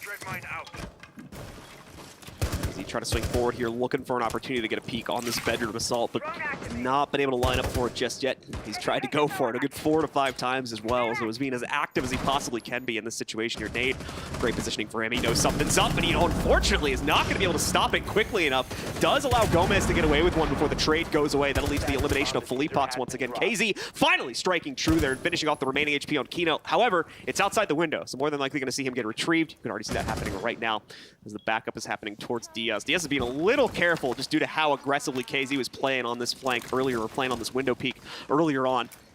Holds it off for a few seconds before actually going for the revive, but they do indeed get him back up. Back to the 4v3 right now.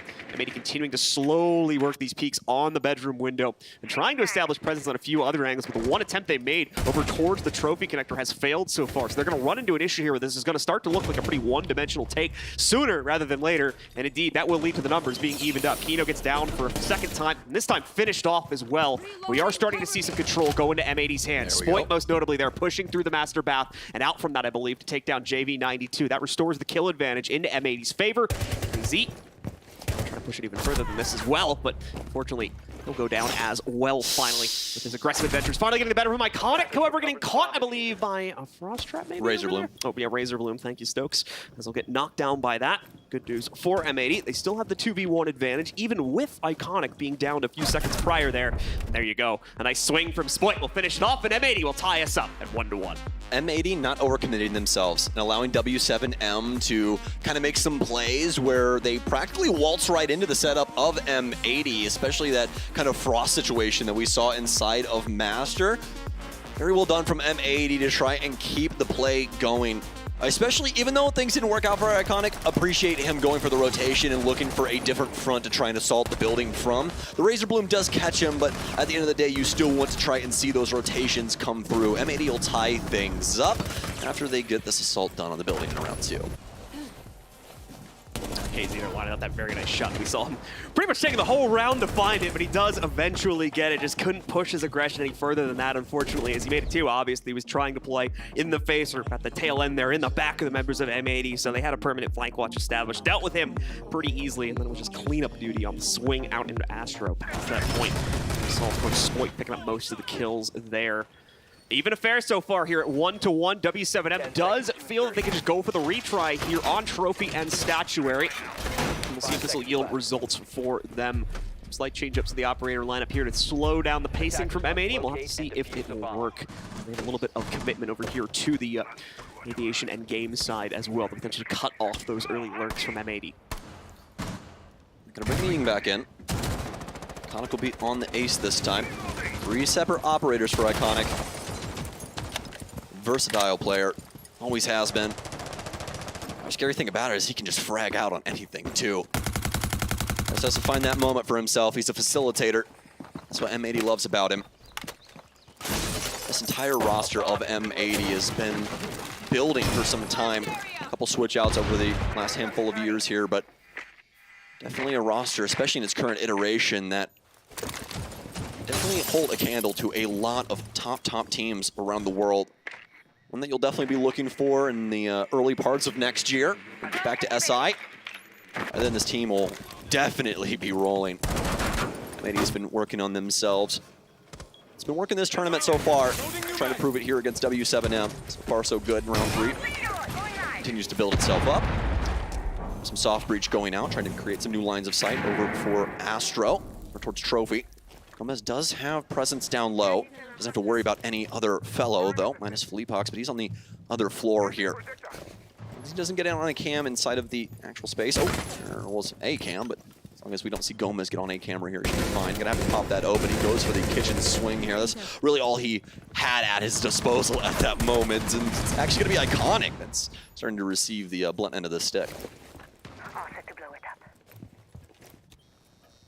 All quiet right now in this round. Neither team really wanting to test the waters, it seems. That does, by default, yield a little bit more control. Yeah, W7M really just not favoring what happened that last round.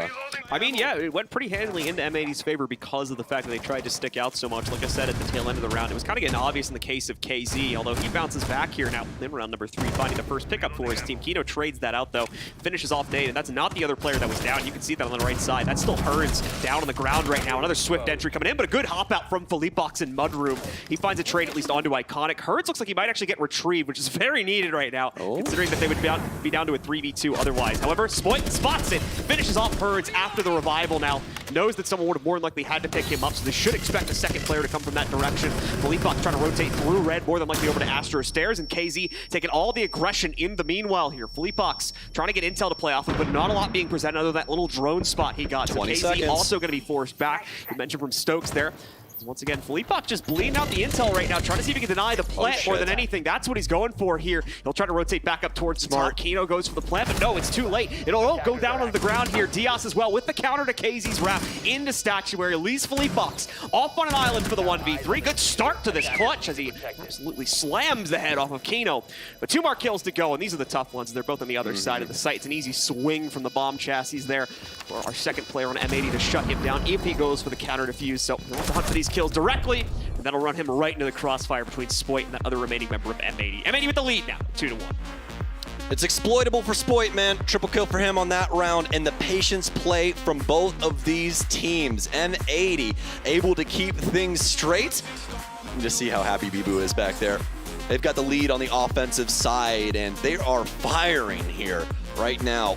Love what we saw in the dying moments of that, John. If you guys saw, Kino immediately recognizing that Solus is still on the board. Philippe Hawks is around this space, and he needs to plant on something that is a hard surface. So where does he plant? Concrete. The only place in that entire area that can't get exploded without standing on top of a table where they could potentially find an angle still. So they have to try and work their way up through the trophy door, and that's just practically impossible. I mean, Philippe Hawks does hit a nice shot, but with so many bodies still up, and I mean, especially Spoit, come on, man. So a trophy not working out. Thankfully, W7M do not have to go for a tertiary set as they play that one 2 times in a row. So it's going to re-unlock AVG where W7M have already had some success. Now, we have to remember what happened back on round number 1. M80 went for a bit of a coin flip strat. They tried to kind of rush things a bit. Their operator selections, they had the blitz, as well as the guard hook operator to try and swing themselves into the site. And it had mixed results, got very close to winning it, but ultimately couldn't close it down. So they're going to go for a more traditional route this time. And we'll have to just wait and see what kind of results those yield here, because W7M obviously gets away with one stopping that faster play from M80, but so far the slow, more default plays over on Trophy have been yielding pretty good results for the North American squad. And from that, though, very similar lineup going to come in here again for W7M. The Mira will also be added into the hold as well to stop and give better intel on some of those more default pushes. In fact, we actually have one down here as well for Philippe Hawks to play into over here into the Art Fault, believe it or not. So this will be interesting to see how he tries to toy with this position if M80 is going to go for a more direct first floor clear. Well, they've set up the phalanx here. They have to try and come at it from the sides, John. Use those cavalry units. 80. In breaking down the map, they already got Spoit in inside of this first minute. No real presence from W7M across the top of this map, as John was referencing. All built up, all over on their portion of the building. They're holding down low. Oh, a little unluck there from Iconic. Gonna end up burning one of his Selmas, and he's actually down to 1 there too. So that is definitely going to leave them a little worse for wear, but fortunately enough, they got 2 hard breachers, so not the biggest deal at the end of the day. The rest of M80 still working on clearing things out. They do have the intel on this mirror right now. Philippe Hawks will be powerless to stop his mirror window from being destroyed here, unfortunately. Now it's pressure boiling in from both sides also. Pre-placed drone there spots him out, but I don't believe it was actively being watched. While the drone is dead, they don't have the intel on where specifically he rotated back towards. They don't have anyone watching main lobby currently either, so we could either still be there in library, could have rotated all the way back. That's a bit of a question mark right now for M80 until they either get another drone in there or swing someone through it directly. Time is still in M80's favor right now, but they do need to start speeding things up a bit here as we're approaching the 1-minute mark, and W7M are still working, as you can see here for Spoit, on clearing out the first floor extension.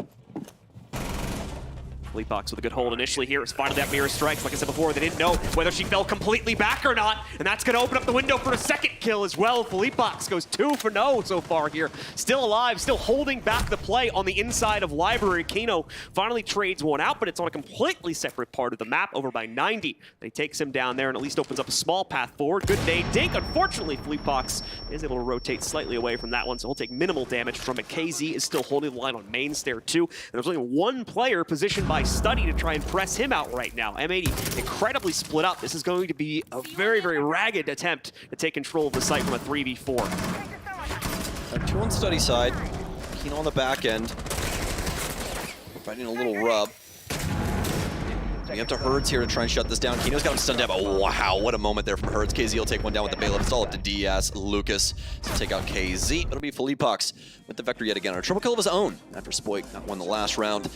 To tie things up here 2-2, and they are neck and neck. Even these rounds where the respective teams are winning their rounds, right? It is still very close on these engagements. So those little micro decisions from both of these teams that are getting one over on the other. Now the real choice is, what does W7M want to do for a site? They're trying to link together rounds here, John. They want a successful defensive end on Villa. They're not looking for a 3-3 split. Yeah, I think if they decide to go upstairs again, that might be a bit of a mistake. And yeah, they aren't going to go for that, thankfully. They're going to go downstairs instead. So they can still play the natural extension upstairs in the bedroom, similarly to how they were doing it back on actual trophy site, but they are going to play into the kitchen instead, hope for better results there, and the fact they now have a bit more room to kind of fall back and play their positioning out a bit more, which worked well for them. Obviously, W7 or M80 not really giving a whole lot of respect over, which I didn't even notice that. KZ getting a kill as well with the secondary shotgun pistol, so nicely done for him. Got the bailiff, baby.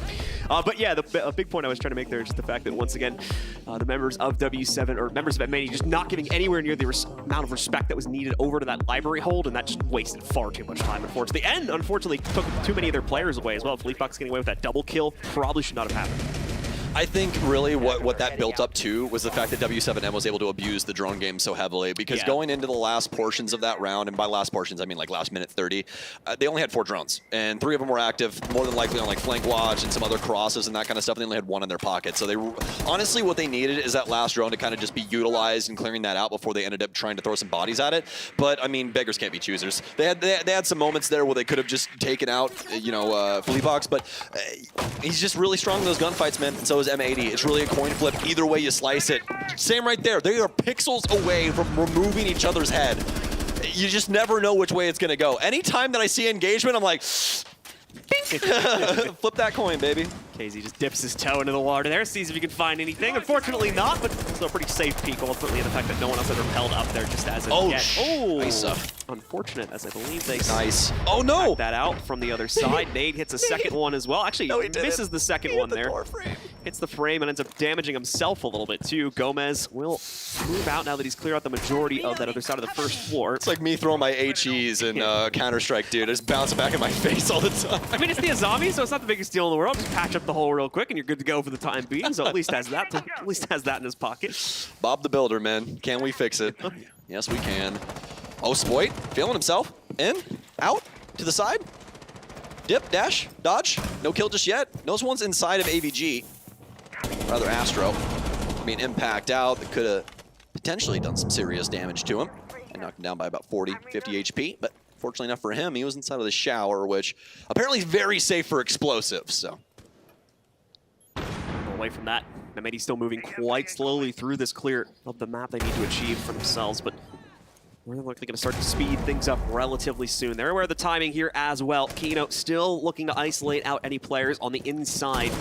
This cadence Gomez is crazy. just storming This through cadence, as well. man. Catching Felipox on the rotate back down. Thought he'd be able to trade it. No, Gomez more than ready for it as he picked up the double. That's most of the horizontal pressure now dealt with. You still have, I believe, Herds or potentially KZ hiding out upstairs. He's currently on the inside of Pantry. However, he's seen that presence sensor, so he sees this peek coming from a mile away. Beautiful trade. Great use of the utility. Herds, the meanwhile, no respect. Just goes forward and swings the bedroom. Did not expect 2 players to be there, so Diaz gets the instant trade for himself. M80 maintain a +1 advantage. They have intel on Nade. There we go. Iconic capitalizes upon it. KZ is all that's left now. He's going to try to get aggressive here in the 1v3, but Iconic as well. Far too ready for that type of play. Shuts it down. And M80 take the lead yet again here as we head into the final round of the half. M80 know, John. They know what is going on in this map. It almost seems like clairvoyance there from Spoit, but obviously not. That was a lot of heavy lifting in the info department to understand how the map was set up by W7M. And now they've earned themselves 3 offensive rounds here on Villa, especially up against W7M. Pretty good start here. Now, the key thing is for W7M, they've had some pretty strong defenses. Their offense is where they have been dastardly throughout this tournament. So I really want to see how things go when they have split, but M80 with a solid chance to end up bringing us to a 4-2 half.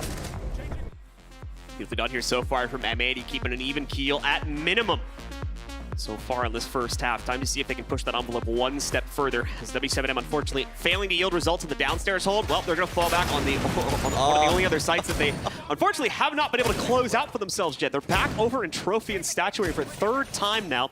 Some changes coming up into the way that they're setting this site up that hopefully should allow them to hold it back a little bit longer. Mainly these castle barricades and the mirror windows going down on the inside of the bedroom walls there. Have to wait and see if that finally changes up the status quo here for W7M.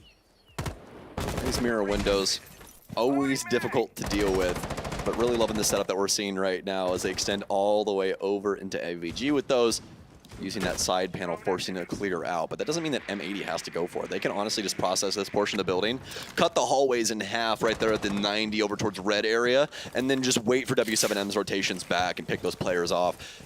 Looks like that actually might end up being the circumstance that we see, but as we've known from M80 throughout these rounds so far, they have a very solid timing where they're working through the map, trying to understand how things are going for W7M and then striking.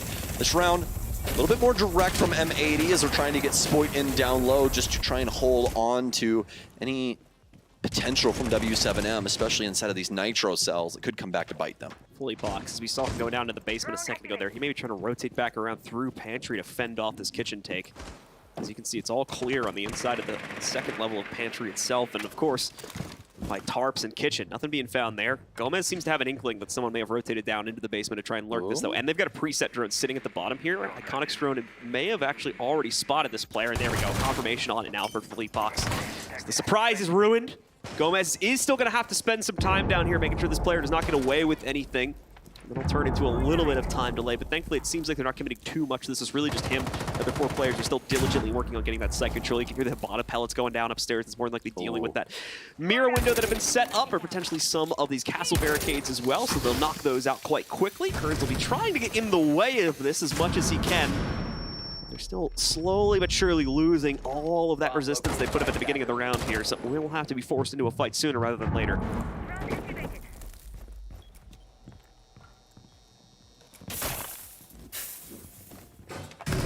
All quiet around the map, at least when it comes to the frag department.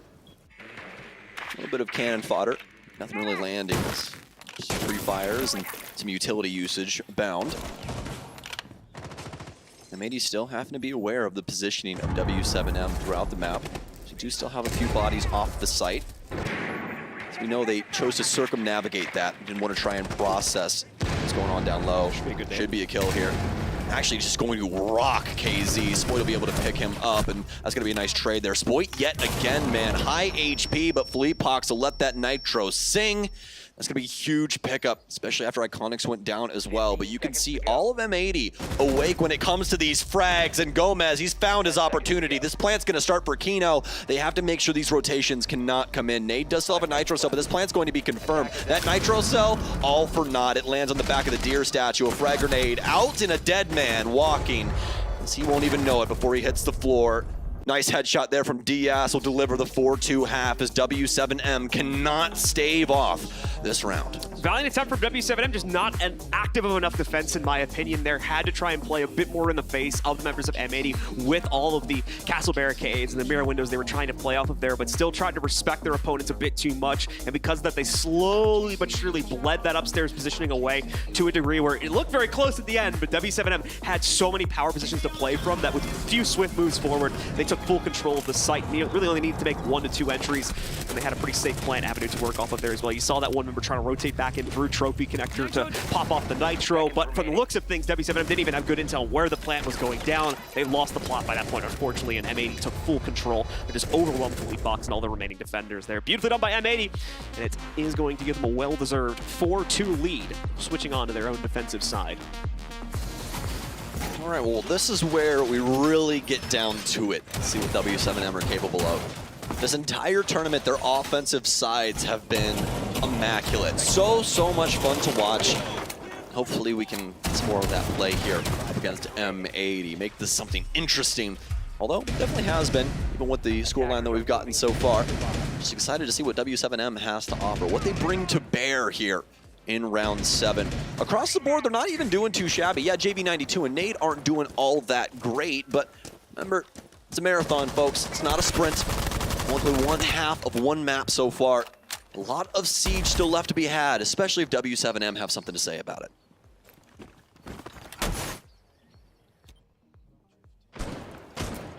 A very quiet start to things yet again. W7M taking some of the same steps we saw out of M80 and not wanting to overextend themselves in the first few seconds of the round. They don't need to rush to get control anywhere on the map.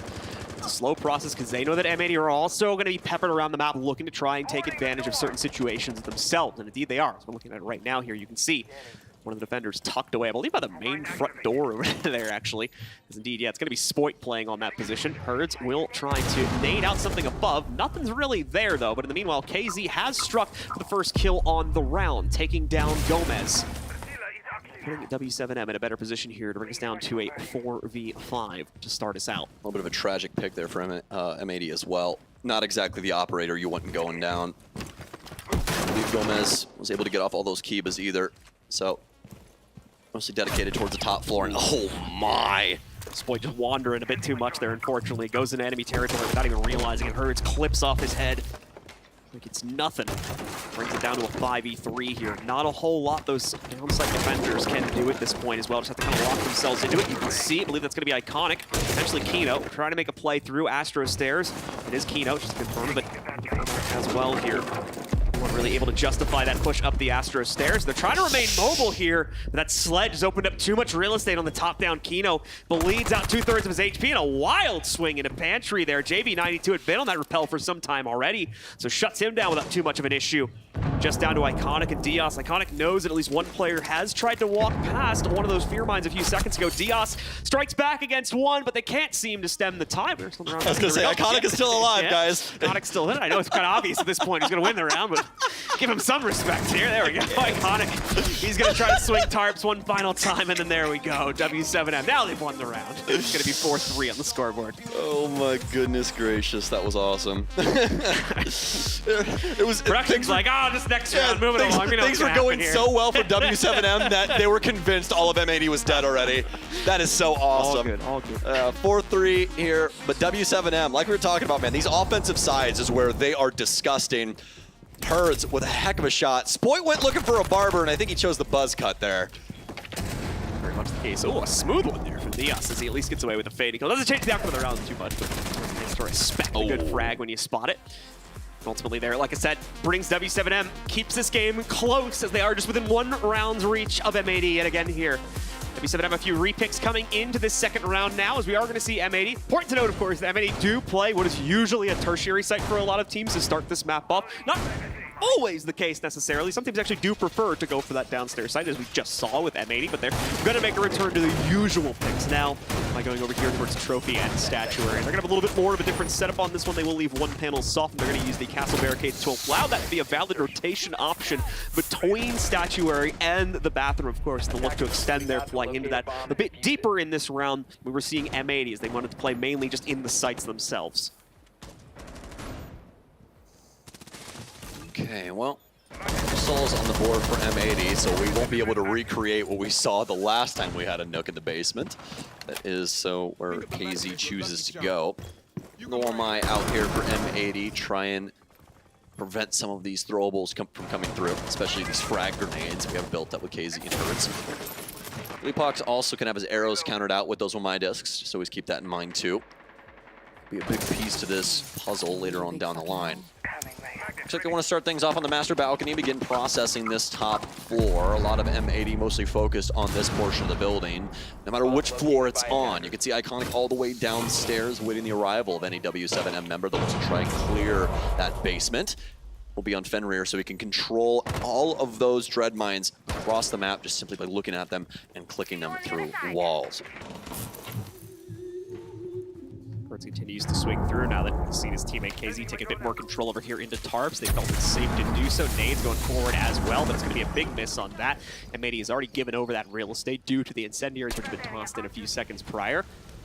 As a result of that one, Nades, like I said before, not going to land this one as well. But going to be a complete miss. It's old intel, unfortunately, coming off of something prior. So KZ 0-2 on those nades. Hertz as well completely out on his kit, and they fail to strike. So that's bad news for W7M in their overall utility game, but as long as they can swing forward here, like we said, they've got good intel right now on this. Azami trying to play aggressively over towards bathroom. Spoit's backed up a bit more into it. They know that she's playing directly onto this corner, but still can't lock her down. M80 are doing a great job of just delaying out time right now and wasting the utility in the process. Crazy patience game from M80 right now. This is what you need. W7M are really good at finding these players trying to make those plays. M80 needs to try and keep this tight-knit where they have some players around to be able to assist them, because as we know with W7M, especially in the offensive sides, John, once it gets going, it seldom stops. There's always another player, another angle, another piece of utility ready to try and assist them with taking the round. And 9 times out of 10, it works out for them. Gomez looks like he wants to try and solve the puzzle, John. We'll see if he can get it against KZ. Nate will start the plant, JB92 with a cross. No nitros to try and prevent this. They do have some impacts, but it's not going to happen. Gomez will take down one KZ. A nice little trade there will happen. A double kill comes out from Hertz. W7M able to get things done, but oh my, Kino! What a flick! The SMG-11 down to 2 for M80. Fleepox on the upside down rappel. He's got a nice angle here. Remember, the wall is open, so he can actually just abuse this window play here. They don't know if there's claymores down, though. And oh, Iconic! What a play! He just reinforces the panel. He starts defusing the cross. Oh, no! Oh, no, the timing! Felipox, he's got it! That is the latest reinforcement I have ever seen. Look, even Boomer when I was giving the thumbs up is like it was a good attempt for everybody right there. What the hell did I just watch, man? There's no way that Kino hits those shots and then he can't kill the Capital sprinting across damn Master! What the hell just happened? What a crazy It's a round. 4-4 scoreline. Let's move on. I'm freaking sick of it. I'm sick of it. Here's the replays one more time, My plane folks. flight can't come any faster. In case you missed it, let's watch it one final time here. You're such a damn troll, bro. Herds on the entry. Look at this. Kino Look with at these that. flicks. Beautifully done. But wait, there's Yeah, more. Hold on. There's a tragic tale to this one. The 1 second. post-plant reinforcement coming in hot here from Iconic. Oh my gosh. We see, unfortunately, cannot get the defuse, and obviously this becomes a huge double-edged sword then, because if Iconic left it open, Kino would have had a cleaner path through, but just couldn't get it done. Yeah, the problem with that one is that Iconic dies instantaneously. He doesn't reinforce that panel. So, honestly, there is no real, yeah, there is no real path to victory there, too. It's just, I think the thing that actually just boggles my mind is that Kino heard this man get off of the rappel, and it just wasn't there in time to try and kill him. Yeah. Like, dude, everything went so right and then so very wrong. You saw the player cams. Both teams were like, good stuff, guys. That was a great round. Like, what the- Giggling about that one, to be honest. Like, that has to be one of the most entertaining rounds of Siege that I've seen in quite some time. Hats off to everybody right there. Iconic, what a damn play, man. You've always been a playmaker like that, man, ever since before you were a professional player. And I mean, he's just showing it off yet again, dude. That's those little things that you don't even think about. He's like, well, what happens if I reinforce the panel? Then what do you do? I'd say, yeah, there's like no one else playing behind me, so it's like I'm gonna get shot while doing it. Like, what's gonna happen? Kino's gonna miss his shots? all right. Sorry. Dude, I have so much respect for those guys. That's why I'm messing around. So M80 is going to rotate back down the first floor. AC, that'll create a pillbox for Amir to take down Gomez, giving him 2 different peak angles. He'll be regretting that opening now. Unfortunately, it opens up a box of death for himself there. He goes down. W7M will take the kill advantage here. Also going to get themselves into the site as well because of that one. There's no longer any presence to hold back the library play. Squint will take down Nade, but Herds is well on his way to a plant, and there's nothing that's going to stop it. It's gone down onto the ground. They've got a decent enough post-plant angle to watch this, as you've seen right there. Philippe Box counters the play from Kino. Was wondering when we were going to see that aggressive swing from him, as he had been already maintaining that stair position. Here comes the rest of the team in the meanwhile. All that's left of it anyway, as Iconic works himself out, finds the first pick, but Diaz just has no easy way to swing around this corner. He's just got to coin flip it. Thankfully, it'll work. Picks up one, but his teammate goes down now. And once again, this front door position is just too hard to work against, unfortunately. KZ comes down the red hall and finishes it off. And now it's W7M with control over the situation at 5-4. W7M go direct right into the back of library and get that plant down practically instantaneously. They don't have to cancel it out. The smoke doesn't even asphyxiate him at all. Right in the corner. It's not end up working out for M80, so you got to feel for them on that one, especially after such a successful offensive half for themselves, 4-2. W7M have quickly bounced back, garnering 3 rounds for themselves, and now looking to push on to map point. Arnie, unfortunately, just couldn't stem the tide against a very, very fast W7M here. Wanted to take initial control so quickly. Not to mention the fact they're just constantly winning their opening duels as well on this run for W7M. M80 just could not find a 1v1 to save their life. And with how individualistically they were playing, even ignoring the fact that, of course, they're down to like a 2v4 now, they don't really have a choice. It started right from the very beginning of the round when Gomez tried to take that peek against, I think it was Hertz, back over on those red stairs position. We just continued to see players falling like that throughout the course of the round, and unfortunately ended up costing M80 the round. I think that was the biggest part of it right there. Yeah, I definitely have to agree with you on that one. But now, how's M80 try and tie things up?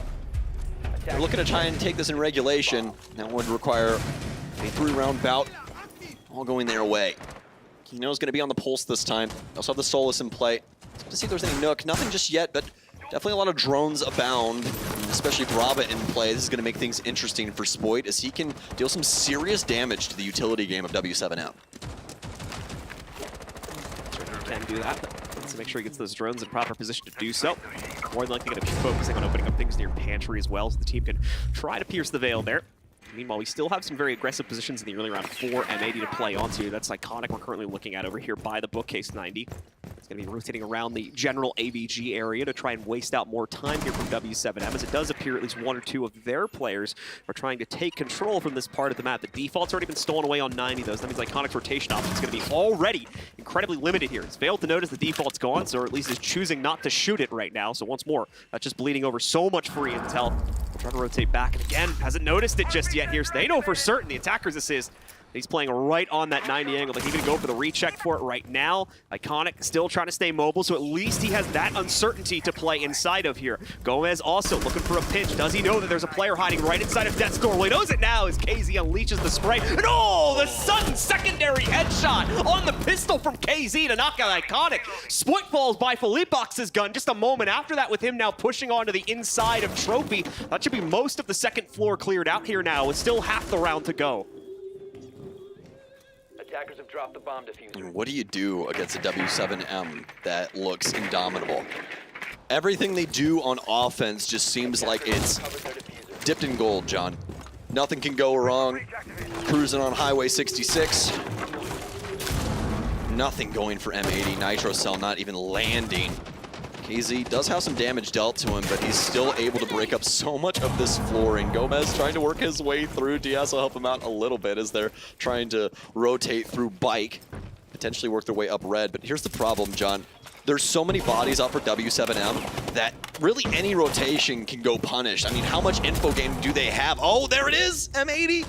Big play finally works its way in. It's the dying minute. Nitro Cell out, as well as a nice little ump kill. Able to at least claim 2 and equalize. Was a little worried about those initial rotations coming through, but it seems to have worked out for M80. And now W7M have to do some problem solving of their own. With W7M continuing to look for options. Did he actually just shoot to mask his drop? Yep. That's hilarious. So I'll try to mask that one. Should have worked as well. Transitions over here through to the site, or at least is trying to. Felipox with the swing and the connection onto Gomez there, right in the shoulder. Diaz, though, still in sight, still causing problems. He trades one back here, but at the same time, Nade slams another player out. That's Kino getting eliminated. It's all on Diaz now for the 1v2. Needs to deny this plant. Does he know where it's going down? That's the big problem. And you won't even get a chance as JV92 knocks him out instead, with W7M now pushing themselves onto map point for the first map. They haven't dropped a round on this offensive half so far. If they end up taking this, that's going to be 5 offensive rounds in a row. It's just, wow. Incredible from W7M, especially from what we saw initially. It really seemed like M80 could have a chance moving into this second half. They just have to try and stay toe-to-toe with W7M. But we see how practically impossible that is. They are playing such stellar Siege. Beautiful stuff being played by W7M right now, whether it's the early, mid, or late round. They are not taking any prisoners inside of these early clears they're trying to go for, just immediately locking out members of M80 as soon as they can build the player presence to do so here. And M80 again are no slouches. They're finding opportunities to fight back. You saw it there, Diaz getting away with one from the Red Stars flank, but it just does not matter when W7M is finding twice or 3 times the amount of progress, and just in terms of their map clear and overall clearing out the M80 defenses alongside of themselves trying to fight back against it. AVG is where we are going to go for potentially the last round of this map. M80 now need to lock down 2 sites in a row. That'll only trigger overtime at this point. Repicks will come in, as W7M was not necessarily expecting this site, so they just need to go for a few thematic changes. They'll bring the Brava back in, the Nomad as well, since they're probably going to try to play around the hallways here so they can lock out flanks very easily. Herds as well with the Ying too, just for the actual entry power. And alongside of that, some pretty normal additions.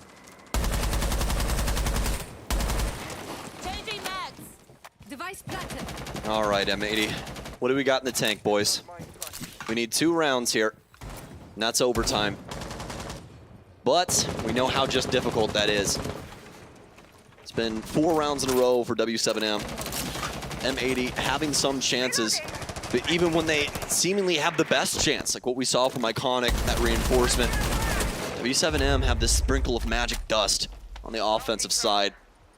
Seems like no matter what, nothing can potentially go wrong for them. They're bulletproof. And they practically know that too.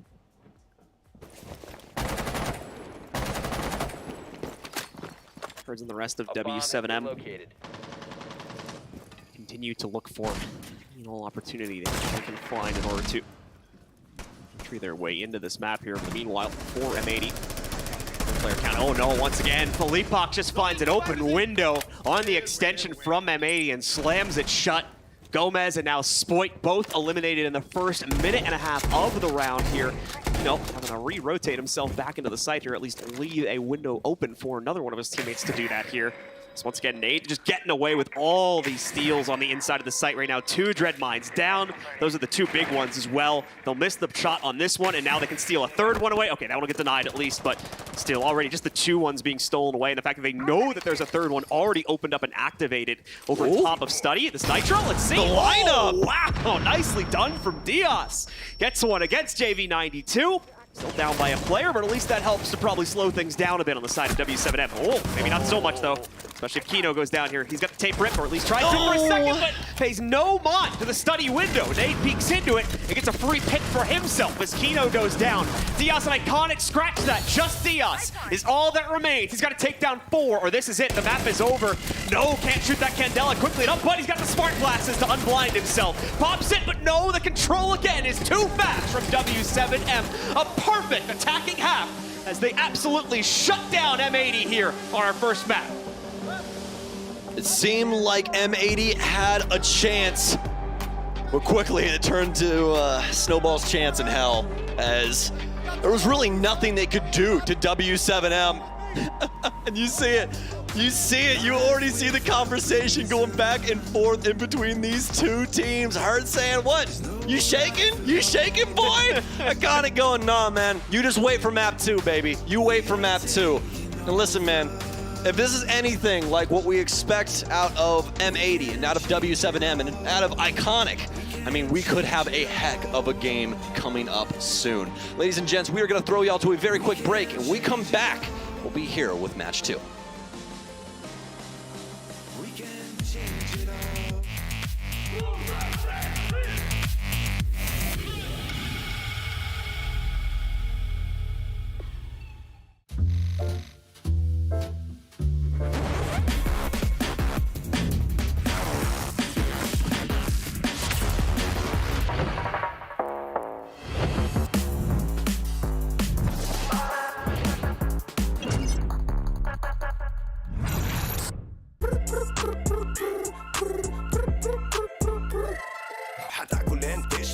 مستمتع وتلاقي الوجبة جاية على الأصول يجيك العيش هش طالع من الأوفن والدجاج يقرمش just the way I love it وتسوي كده وتسوي كده وتسوي كده مع الحشمة وانت بغراب خفيفة جيب تويستر أنا تجيب لي وجبة الزنجر بس كله يجيب اكسترا تشيز على الكرانشي تشيكن في السنتر حطلب باكت حطلب زنجر حطلب مايتي حطلب تويستر جيب له باكت جيب له زنجر جيب له الأصلي جيب له تويستر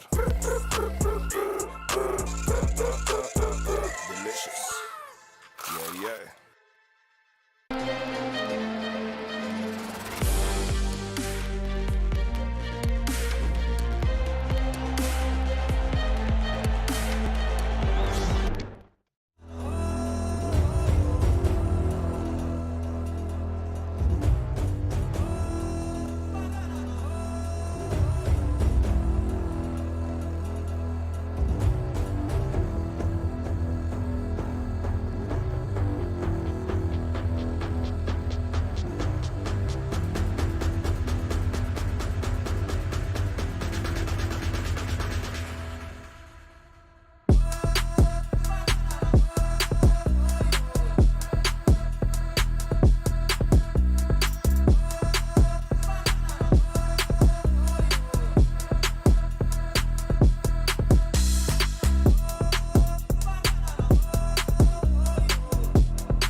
Welcome back to Gamers8 live in Riyadh featuring Siege. We have the final best of 3F today going on, and W7M just put themselves in the lead by winning their own map pick. I'm Gina, your host on the SCC Play desk for the post-match with Jesse and Demo. It's lovely to have you back. We were talking about this game specifically, Villa being that map where we were expecting W7M to come out swinging, but my goodness, it was a bloodbath from both of these teams.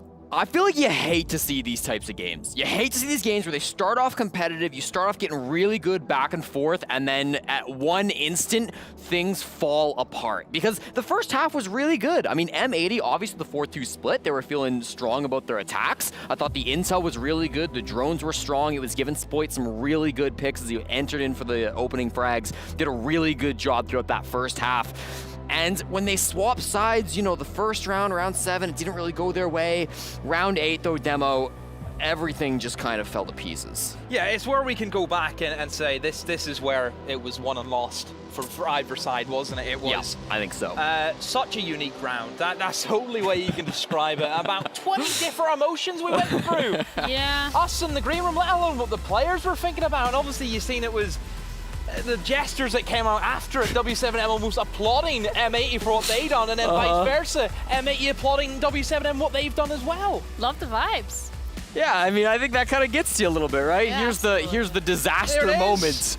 Getting on past, yeah, really tough one there for M80, and I don't think they ever recovered. You know, I think that second half, they really did struggle with some of the basics. The roamers were always going down early. Spoit, Gomez weren't really able to work together. Iconic kind of going down in big, important moments. It was an unfortunate kind of turn of events. Even at the end there, we saw the default cam get hacked by Philippox on the 90 clear on Iconic the entire time. They get the pings on him. They go for that double clear, big 2K to start the round. You know, it's those types of rounds that we saw almost exclusively after that massive clutch. Yeah, we already seen a little bit of a replay of round 8 specifically on the highlights, but we're gonna have a little bit more of a dive into that round specifically because so much happened and it was swinging back and forth continuously.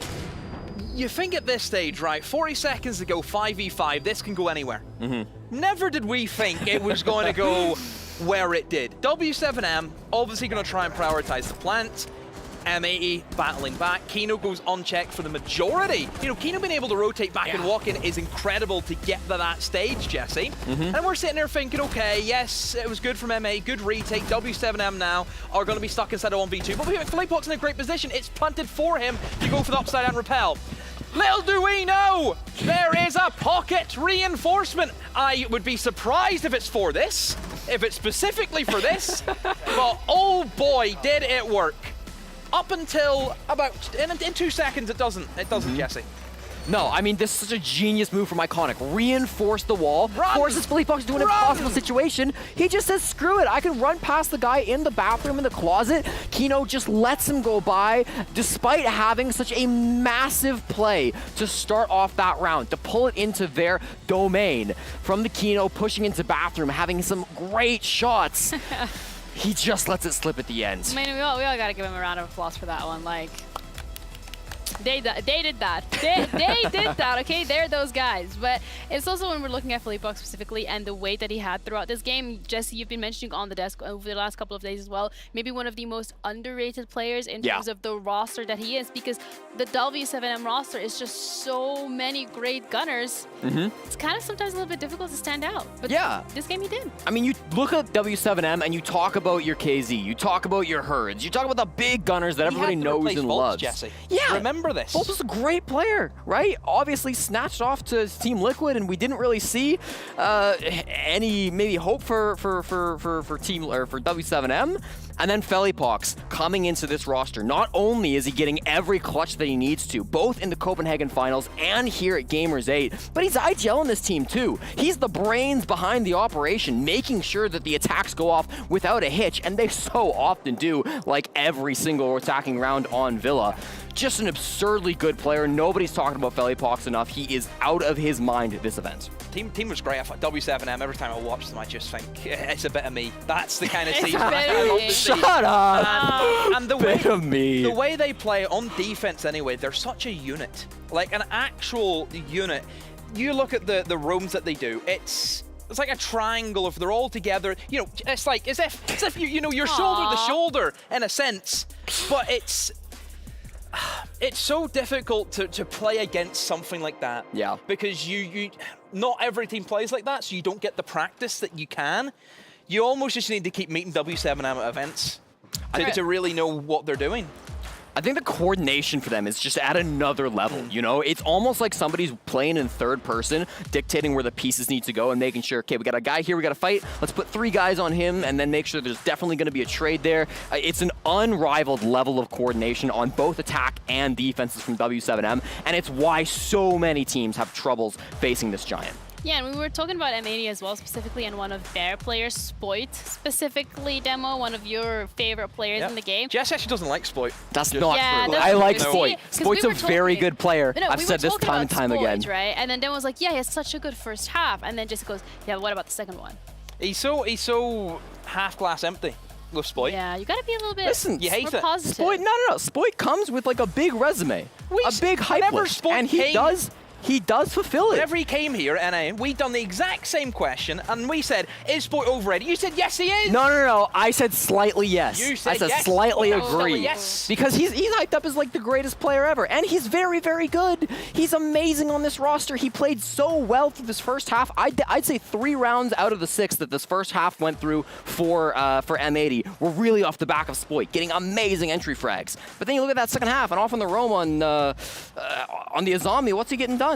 Not a whole lot. And so, like, for a big star fragger from M80, he's a good player, right? I'm not trying to stand up here and say that he's bad, but you know, there's other good players. There's other good players. I mean, it happens to the best of us. We got some ups and downs, but we have Chalet coming up next, and that is supposed to be the up for M80. Realistically, from what we've seen, the game went pretty close up until a certain point. The question remains, does M80 have what it takes to reset after that round 8? Because that round 8, if that was your ranked game, Jesse, you would have probably just like close your laptop. I would be logging off. That's for for sure. a while. All the filler, that isn't it? Listen, Demo, theme park up next, right? This is a map that W7M have never lost, full stop.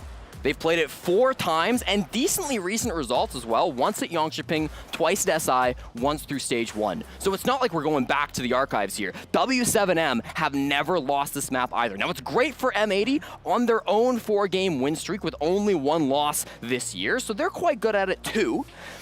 But to be picking a map that your opponents are so good on when they have the momentum is a scary thing. Yeah, it's 9 times out of 10, whenever you kind of look at Theme Park as a map, it will be something that does favor teams who will start off quick, because we see a lot of times where 7-2, 7-1s are very common, just because of the side start that you can rack up into. And I think with W7M, they're already hot. They've already got their first map under their belt. For M80, they're gonna need to come out swinging and try and, I mean, that almost feels M80 need to come in here in 7-1, 7-2. Yeah, it feels like that. It's going to be tough when W7M gets to dictate what side they start on, too. Yeah, that's not an easy competition to deal with, but we say that M80 needs to come out swinging. It did feel, though, that first map, that's exactly what they did, up until it didn't go their way. Yeah, I mean, I think, right, they came in with the mute ban. I talked about the observation blockers and how good that was for NIP in the last Villa game that M80 played, you know, and I think that mute ban is specifically designed to make those observation blockers weaker. It's a lot less effective when you can get a drone and just drive it past the obs blocker. A mute kind of stops that from happening, and so we saw that coming through on the side of M80 that enabled them to do very well in their attacks. But again, the momentum shift and going against the attacking giants of W7M, who I think are the best attacking team in the world, it's a tall order, and I don't know if that's if the map change to theme park is going to be enough. Yeah, I agree. I think that W7M, I'm sure Ying will probably be up there straight. I think Ying's a great great operator for looking at theme park in the rooms and the cut-offs you can have with it. Again, bans obviously dictate. I think if Azami's up, theme park becomes nightmare fuel. Attackers are going to really struggle getting into the building for that. Yeah, I really do think this is going to be a tough one, of course, all on the line. M80, I'm hoping to see a little bit more out of Iconic today, maybe Gomez as well, Diaz too, but we'll have to wait and see. We're going to wait and see as W7M look to continue that potential revenge against BDS in the finals, but M80, they want to get there too, so let's get it started. All right, ladies and gentlemen, time for map number 2 as W7M take relatively swift control of their own map pick on map number 1. Now it's time to go to M80's on Theme Park and see if we'll get more of the same or a rebirth for the North American squad to push us on to our 3rd and final map of Chalet. W7M has the first ban coming up here in a second, as well as the last ban, and M80 has the next 2. Montaigne is going to be where we head with these bans. It makes perfect sense. M80's used him quite a bit specifically on this map, but he can be quite annoying when he's allowed to have his way, specifically with areas like Throne Room. Absolutely. M80 versus W7M on potentially our last map here. And you heard it first from Jesse. W7M have not lost this map the entire year. 4-0 on it. And M80 only dropping 1 map of their own. Herds with a lot to say after that last game. Throwing up the hands, throwing up the shake. Saying M80 aren't ready for this. And Iconic saying, well, let's just wait for map 2, man. Let's just see what happens. So I'm here for it, man. Let's see what these 2 superstars have in store for us. I'm extremely excited. This is where stars are made. This is where we see what M80 are capable of. If you aim for the king, John, you better not miss. You better hit him in the damn head. And M80 got to start here on Theme Park. All right, well, round 1's coming up here. Let's take a look and see what exactly W7 we're going to try to deploy towards. No surprise here when it comes to site selection. They'll go right for Armory as well as Throne Room. That's the go-to for most teams still. So they'll lock themselves right into that one. And as well, pretty straightforward operator selection for that. The real thing we need to pay attention to is how M80 are going to attack it, as there's been quite a few ways to approach this very difficult to crack site over the past few months. Teams are trying to kind of edit their way to go about it more and more. It doesn't look like we're going to get anything too crazy from M80. Oh, the Glaz pick is certainly interesting. I'm more curious to see if it stays, and it doesn't. So it's not too surprising, given that the Glaz can be pretty rough, in my opinion, to try and work this site with. So they'll go over towards a Buck instead for Gomez, as they are missing it. The top down's not necessarily crucial, but the soft breach capability is potentially something that still are going to need in the midst of this round. And actually a Blitz and a Thermite being added to it, and the line. Okay, I mean, he might be going for something quick here. I'll have to wait and see. Oh, and the Grim pick. Oh, no, too. Got some bees there. Not the bees. Not the bees. Actually, kind of perfect. Honestly, like, the bees aren't exactly the greatest thing. I kind of wish they redesigned them. I kind of wish they were actually worked as like beehives, but yeah, it is what it is. You know, I'm a caster at the end of the day. So I honestly like it though, because you can use it for the back end of Throne, which is a really pivotal spot for a lot of players playing deep inside of the setup. So something that M80 can try and exploit later on in this round if they so choose. Iconic is going to be back onto the Blitz. We saw this in the very first round of Villa. It's going to come back to rear its ugly head yet again here in round 1 of Theme Park. This could just be a quick pop of the maintenance wall here and then walk right in with the Blitz is more than likely what we're going to get. And indeed, we've got 4 players stacked here. Impact DMP is going off quite quickly. They did not oh no, there's actually a push forward down the Dragon Stairs by KZ, and he completely denies the opening just by shooting it with his gun.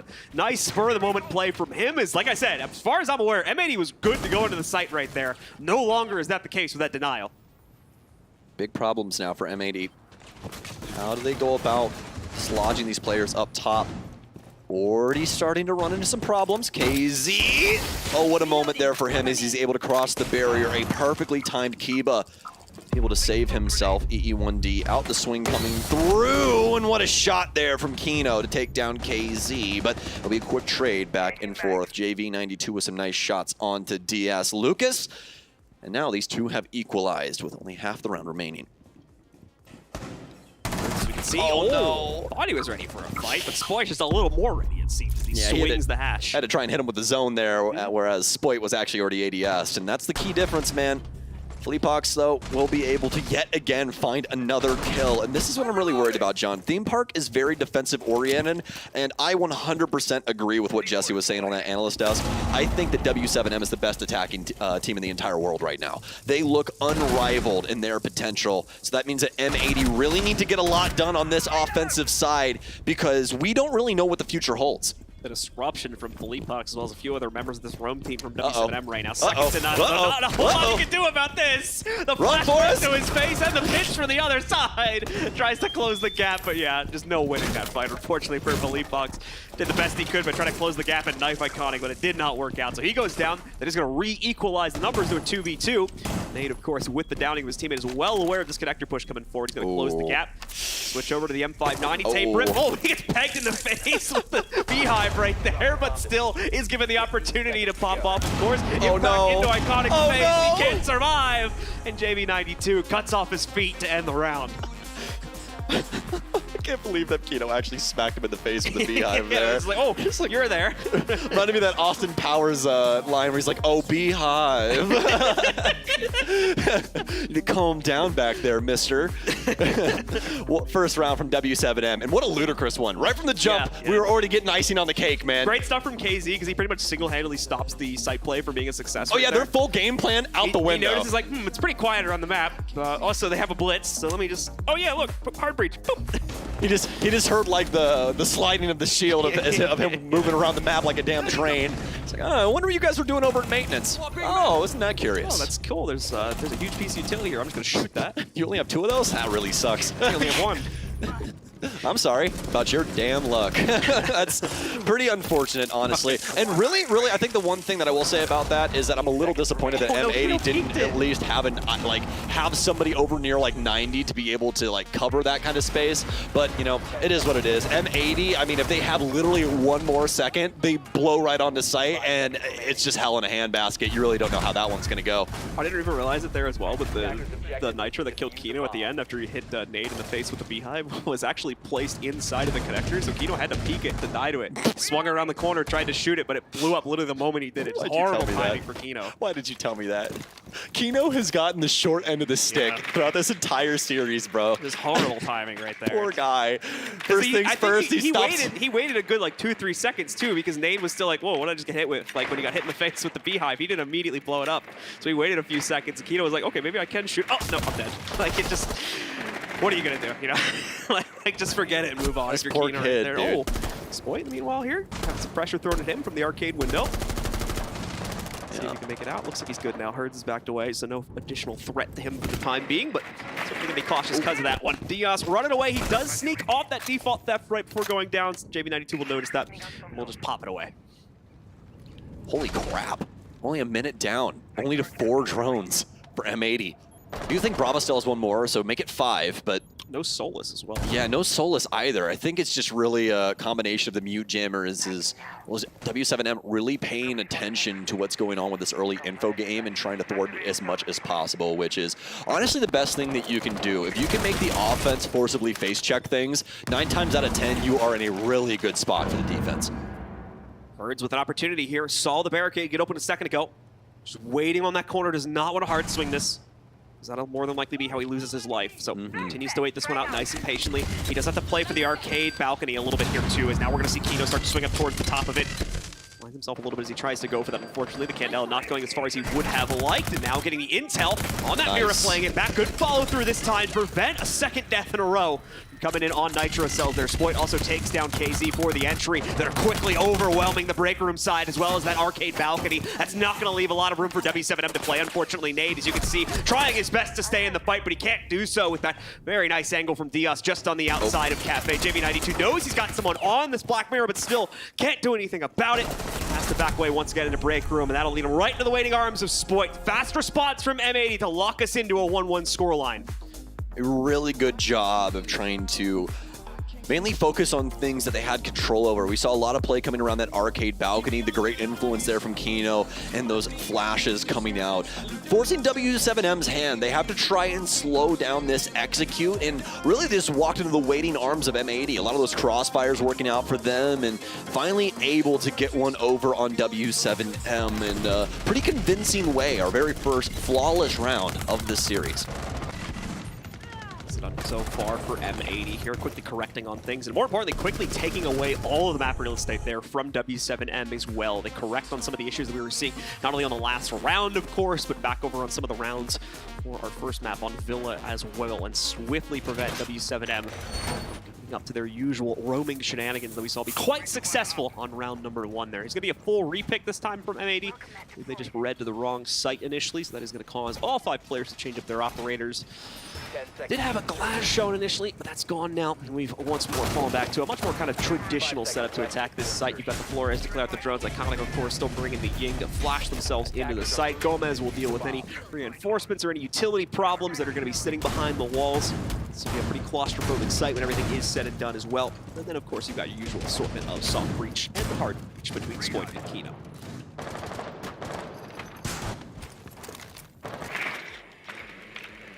Early beginnings of round 3. Info game once again for M80, as you'd expect from any team, anybody inside of Siege. If you're not droning first, then you're playing the wrong game, man. Just go back to COD, all right? Like, you can just quit now while you're ahead. Drone will be able to find Felipox. He's going to be forced back. Nice little reinforcement here.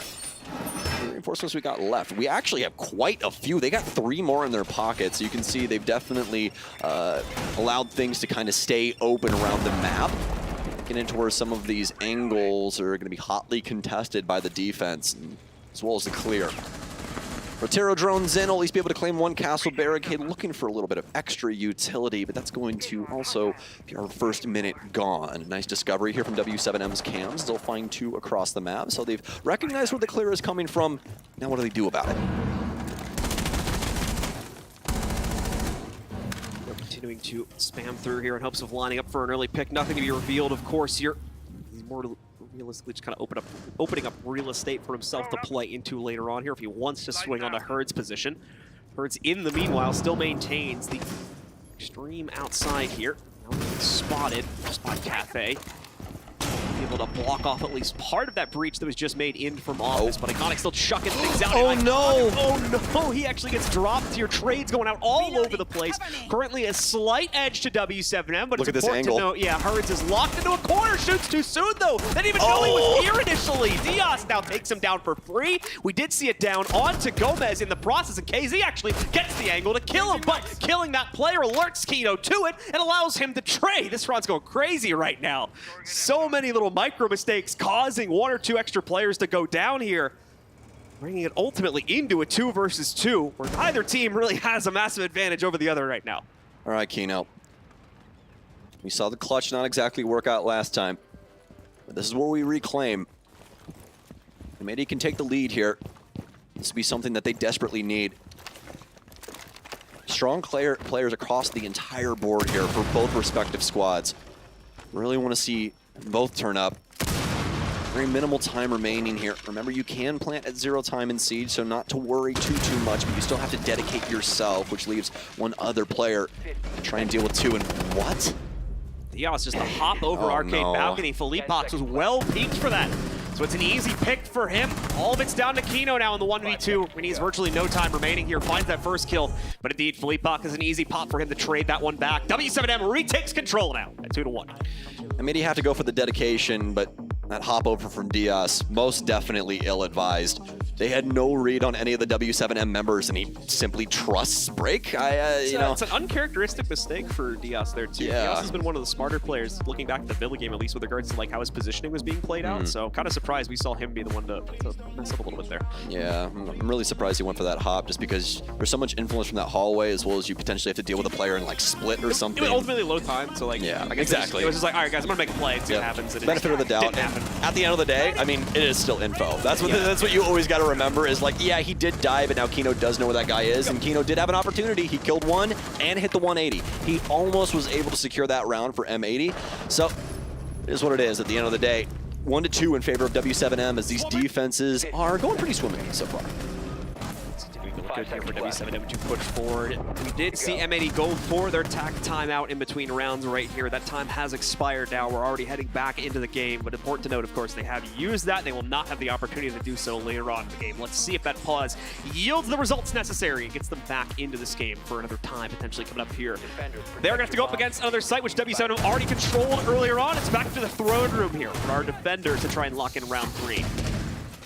Little change up here too. As you can see, they are very aware that M80 could go for something kind of in a similar vein to what we saw the first time that W7M defended this, maybe a rush strat or something like that. So they're trying to mitigate that as much as possible with the cap can, smokes, goyos, these kind of things to try and slow them down, keep track of where they are on the map. Even if they do get rid of some of that utility, they still obviously have to shoot it and do those kind of things. So, and you got Felipox trying to cover up the tail end of things, as well as could potentially use those yokais around the map. We've been starting to see that more and more throughout the history of Echo play, just because they did remove that invisibility from his drones what feels like millennia ago, but we still got to mention it because it was pretty crazy when you have that. So People have just been getting more and more aggressive with those drones since that moment in time.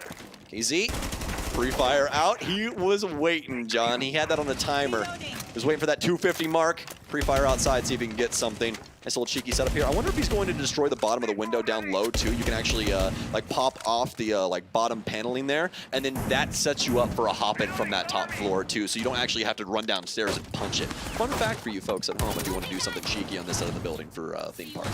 Fox just going for the quick peeks here, and no, Kino got the intel Kino knows. right there, but that's well another mid-round rotation, or mid-round reinforcement rather, gonna pop up here from KZ. And that'll stop any immediate danger for him here while we'll rotate back over. That is a terrifyingly long rotate there for the defense to try and utilize. Oh my god. Dude, if any M80 member gets in security, I'm sweating. Well, it's not even just one, too. I mean, you got Felipox over by Arcade Stairs, and he's being boosted a little bit because Felipox also, or rather, I should correct this. Oh my god! Wow, Spoit just leaping in, KZ, none the wiser to it. So a free pick from Spoit. He's not going to mess around too much here. That's only the first player getting knocked out here, though. I'm not sure if they're aware of the second one. I think I corrected myself earlier. It was Herds playing onto that. Nade leaping out. Nade Meanwhile, staying in over the at build. Oh my Maintenance, god. Iconic's going to catch that as they have already maintained some control on that part of the map. W7M getting a little too aggressive here now, and it's going to start to cost them. My guy, just make Herds do it. Like, make anybody whose utility doesn't need you to run it, do it. That's crazy. Spoit's going to be able to pick up one more. M80 doing a fantastic job of recognizing that W7M inside of these low man situations look to try and garner ground, gather it back, get that man advantage, at least equalize for themselves to where they can somewhat have an opportunity in the dying moments. Herds is going to reinforce trophy here, rather a throne room. We'll end up making sure that barrels won't have a rotate in it any longer. Kino actually come in here and try and assist with this. Brings up the crossfire. Minutes dwindling though. Does make you worry just a tad bit. M80 have a lot in the tank here in comparison to W7M, but things could go just wrong enough, especially with those yokai still in play, to muddy the waters for M80. Both are still up. One was pretty far positioned away from the site. It was supporting that little stairs position from Herds earlier in the round. Box that was going to have himself pushed into the fight first. Flash to his face. He responds with an impact. Isn't going to make the impact it needs to. Unfortunately not. Herds at least will be able to trade down his own teammates' deaths, but ultimately cannot escape. Iconic, who has been hunting him down for quite some time. He eliminates him, and that's finally a response round coming in from M80 to tie us up again here. 2-2. Very similar outcome so far here versus what we saw in map number 1 as well. Yeah, that was probably one of the wonkiest defensive rounds we've seen out of W7M throughout this tournament. Things just not really hitting a stride for them inside of that one. It was constantly M80 able to pick up those big kills that were presented from W7M. Just not hitting their shots, man, and it happens sometimes, even to the best of us, as we can clearly see. So, round 5 right around the corners. M80 has tied things up with round 4. Looking good to potentially give us that 3-3 scoreline, maybe even a 4-2 if they can push the envelope just a little bit further here. W7M is not going to go for a retry on Throne Room. They just move right along over into initiation for their next site hold here. Let's see what results that leads them with. Just going to refresh real quick before we get ourselves into it. Operator Lineup's not going to really give us too many surprises here. It's the appropriate setup on both teams' sides here to try and attack this site. Just a few repicks coming in from M80. Namely to allow Gomez to get a bit sneaky as he's going to sneak in the Nook. And then aside from that, once again, the Ying will get brought in. Iconic's going to drop the hard breach. Kino takes that over instead and just switches over from secondary. And then, of course, Diaz now with the Brava to try and pop out some of the utility, which is going to be hidden deeper in the site and won't be easily accessible by nades or direct player utility. Herds again tries to go for the timing shot, but Spoit read it from a previous round and counters it. So Herds is the first to go down this time. Spoit has been on point these last few rounds as well. Pinpoint aim from him to knock out not just Herds here, but on the previous round did a great job making some effective kills on that arcade push. A big win for M80 for round 5. Successful offense is starting to go the way of M80. Exactly what you want for this roster. Slapped together from around the world. Handful of Brazilians, an American, a Swede, a little bit of magic dust as well. This team has been working themselves forward, really coming together as a squad, and it's clearly working out. As although W7M does have that first map, they're still able to at least stand toe-to-toe with them in a lot of these different situations. Maybe, although right now, continue to break things down on this top floor. Some Rotero drones still left for Spoit. He'll pop the last one out here. Let's see what he does with it.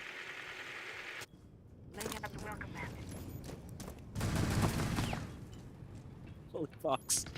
And the rest of W7M here. That's on me, Pimp. I'm sorry. We didn't even know if it could bled through. But. No, I definitely didn't bleed through. I actually made it into my mic. Yeah, accidentally burped. I hit my mic button, but I made John laugh, guys. That's on me. Spoit finds a second pick there for M80 on this round. Brings it down to Nade, KZ, and Felipox here. W7M again, kind of overextending their hand a bit on this defensive side. Gomez trying to sneak back up towards the top here. He's taking out that Frost mat as well. Not going to be a whole lot that can stop him, although Nade finally ending the rampage of Spoit here. Not stopping there either. A second kill. Knows he's got a third nearby. No clear angle onto that player as they've escaped into the depths of the office, but Nade still trying to change up his own positioning. Saw eyes onto one further player. Oh! He saw him deep in cash. Just had to find the lineup, and he gets it. Diaz, I don't even know what hit him there. Nade single-handedly restores the player advantage here, brings it down to a 2v2, and while he'll go down, KZ snuck out another one, so we're still at an even fight, brought down to a 1v1, and it's bad news for Gomez. The case is not down on the ground yet. I'll have to try and find an opportunity to sneak this, but he may just be forced into the fight outright. Never mind. Goes for a safe plant against a hard wall here. KZ should be able to hear it, but does he have the angle? Does he know where it's going down? Doesn't look like it right now. There's the spot, but doesn't shoot for it. Trying to guess wildly right now. There's the peek from Gomez, but not enough damage coming out from KZ. Again, a peek, and it takes, massive amount of damage off of Gomez right there, but still, KZ will be able to shut it down regardless and give another round over to W7M. Beautifully done to bring it back from a 2v4. You guys aren't even seeing this right now. You guys aren't even seeing this in game. He's bragging about it. He's over the corpse right now. KZ, he knows he won that one. He's popping off a little bit. That's why his coach was like, if he was pointing at the screen, he was like, what the hell are you doing? He's like, go defuse the bomb. He's just over here eliminating people, dude. The Brazilian beasts, man. Wow. W7M really showing up to the name, especially their logo, man. The bowl, because that's exactly what they're looking like right now. Obviously, props to KZ for getting the outright 1v1 clutch, but the gold star on that round goes to Nade for the massive pickups he found on that rotate out of initiation. We'll probably see it again here on the replays. Just shot after shot after shot, continuing to shut down everyone on M80, trying to move in and trying to take control of that interior sight position here. We'll see it once again. Beautiful stuff from Nade here, especially that pick he got onto Cash against Diaz. There's the first one he found, and he got plenty more than that deeper into it too. They attempt to pinch him out, doesn't work, and then he finds this beautiful two-tap headshot onto Diaz deep in cash here. Truly one of the wildest rounds we've had in between these two. This is a pretty wild series already, to be honest with you. Yeah, I mean, honestly, it's action-packed, man. I'm loving every single moment of it. They are making things so very interesting. And just, I mean, I just cannot get over W7M's play, man. No matter what the man count is, it always seems like they have a chance.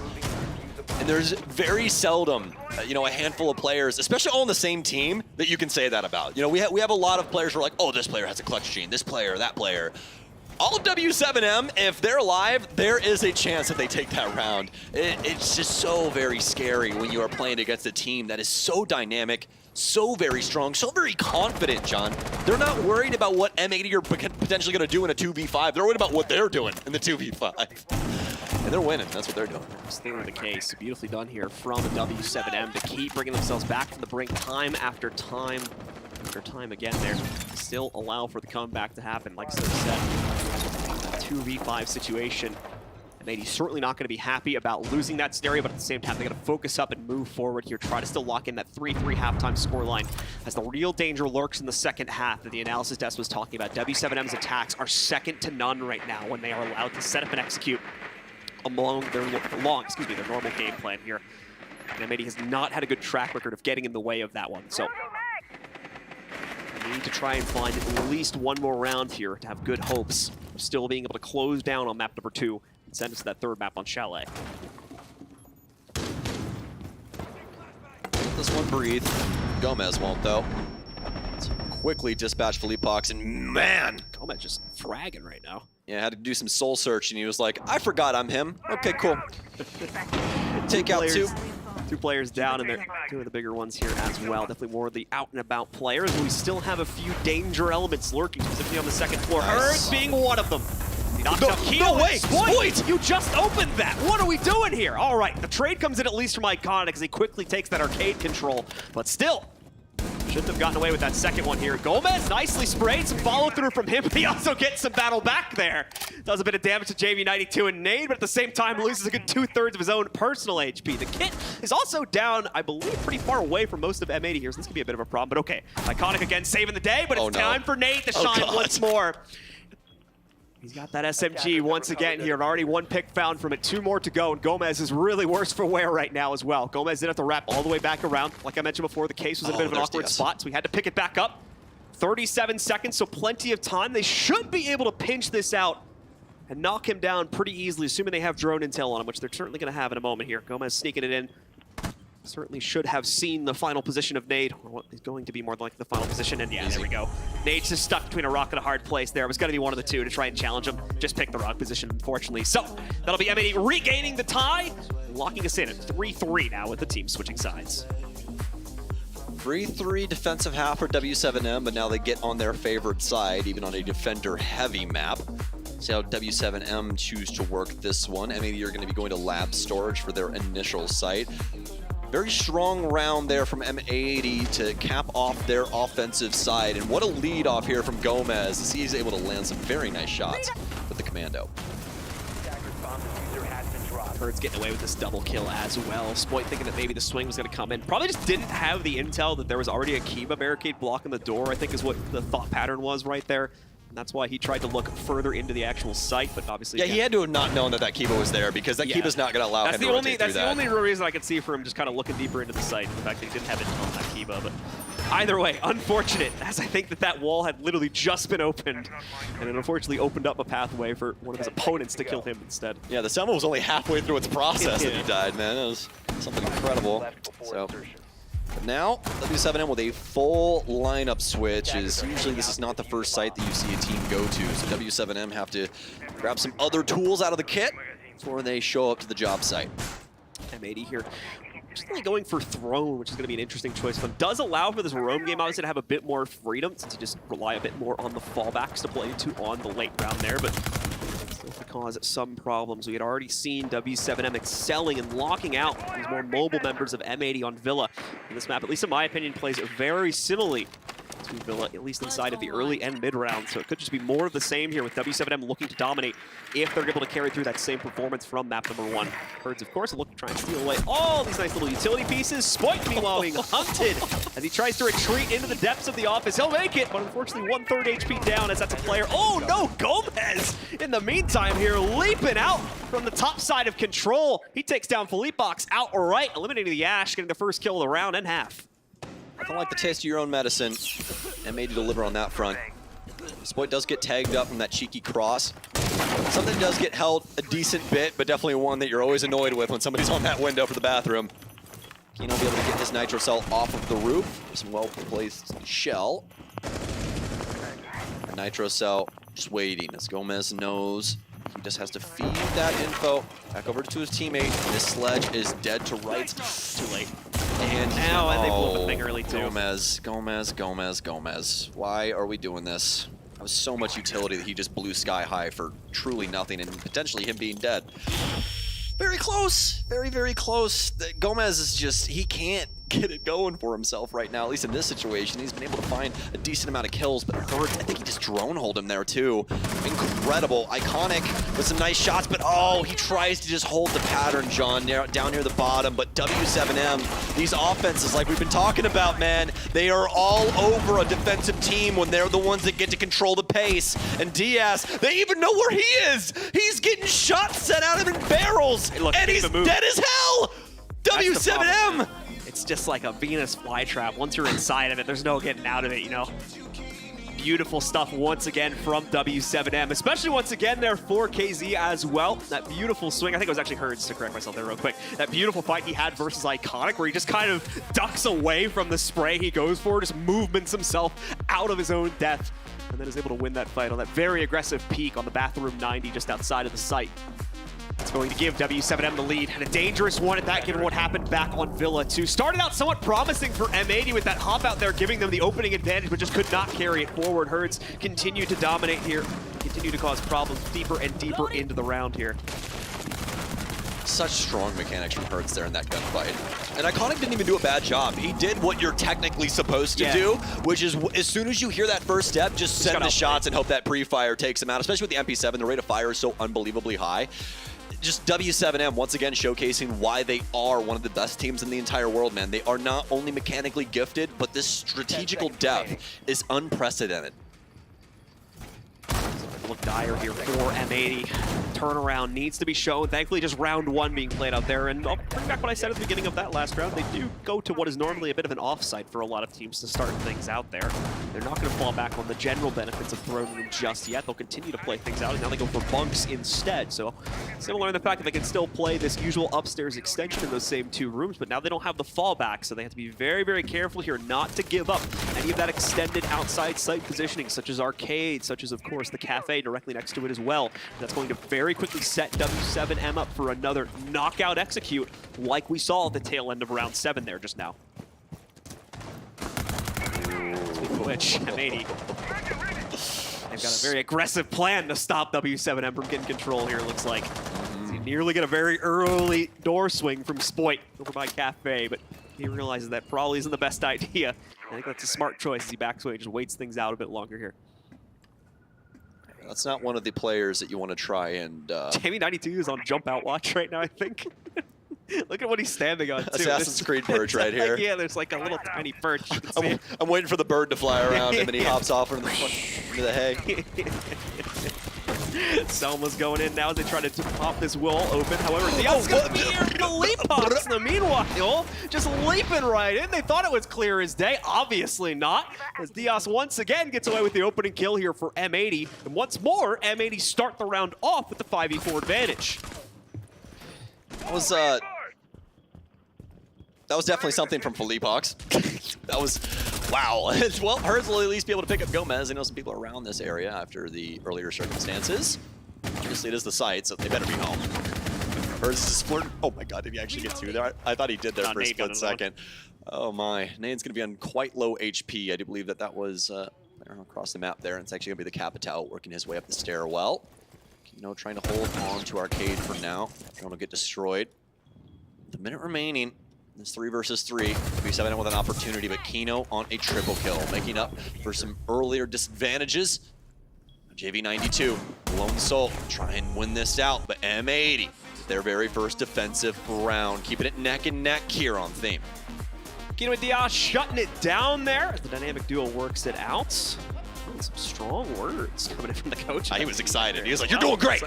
You keep killing." Calm down, man. He's yelling at him. Nah, dude. Bibu's got nothing but energy. every single round that you ever see Bibu win, especially against a Brazilian team, he's gonna let them know. they're definitely aware that they lost that round for sure. That was just such a goober moment, man. It was just so funny.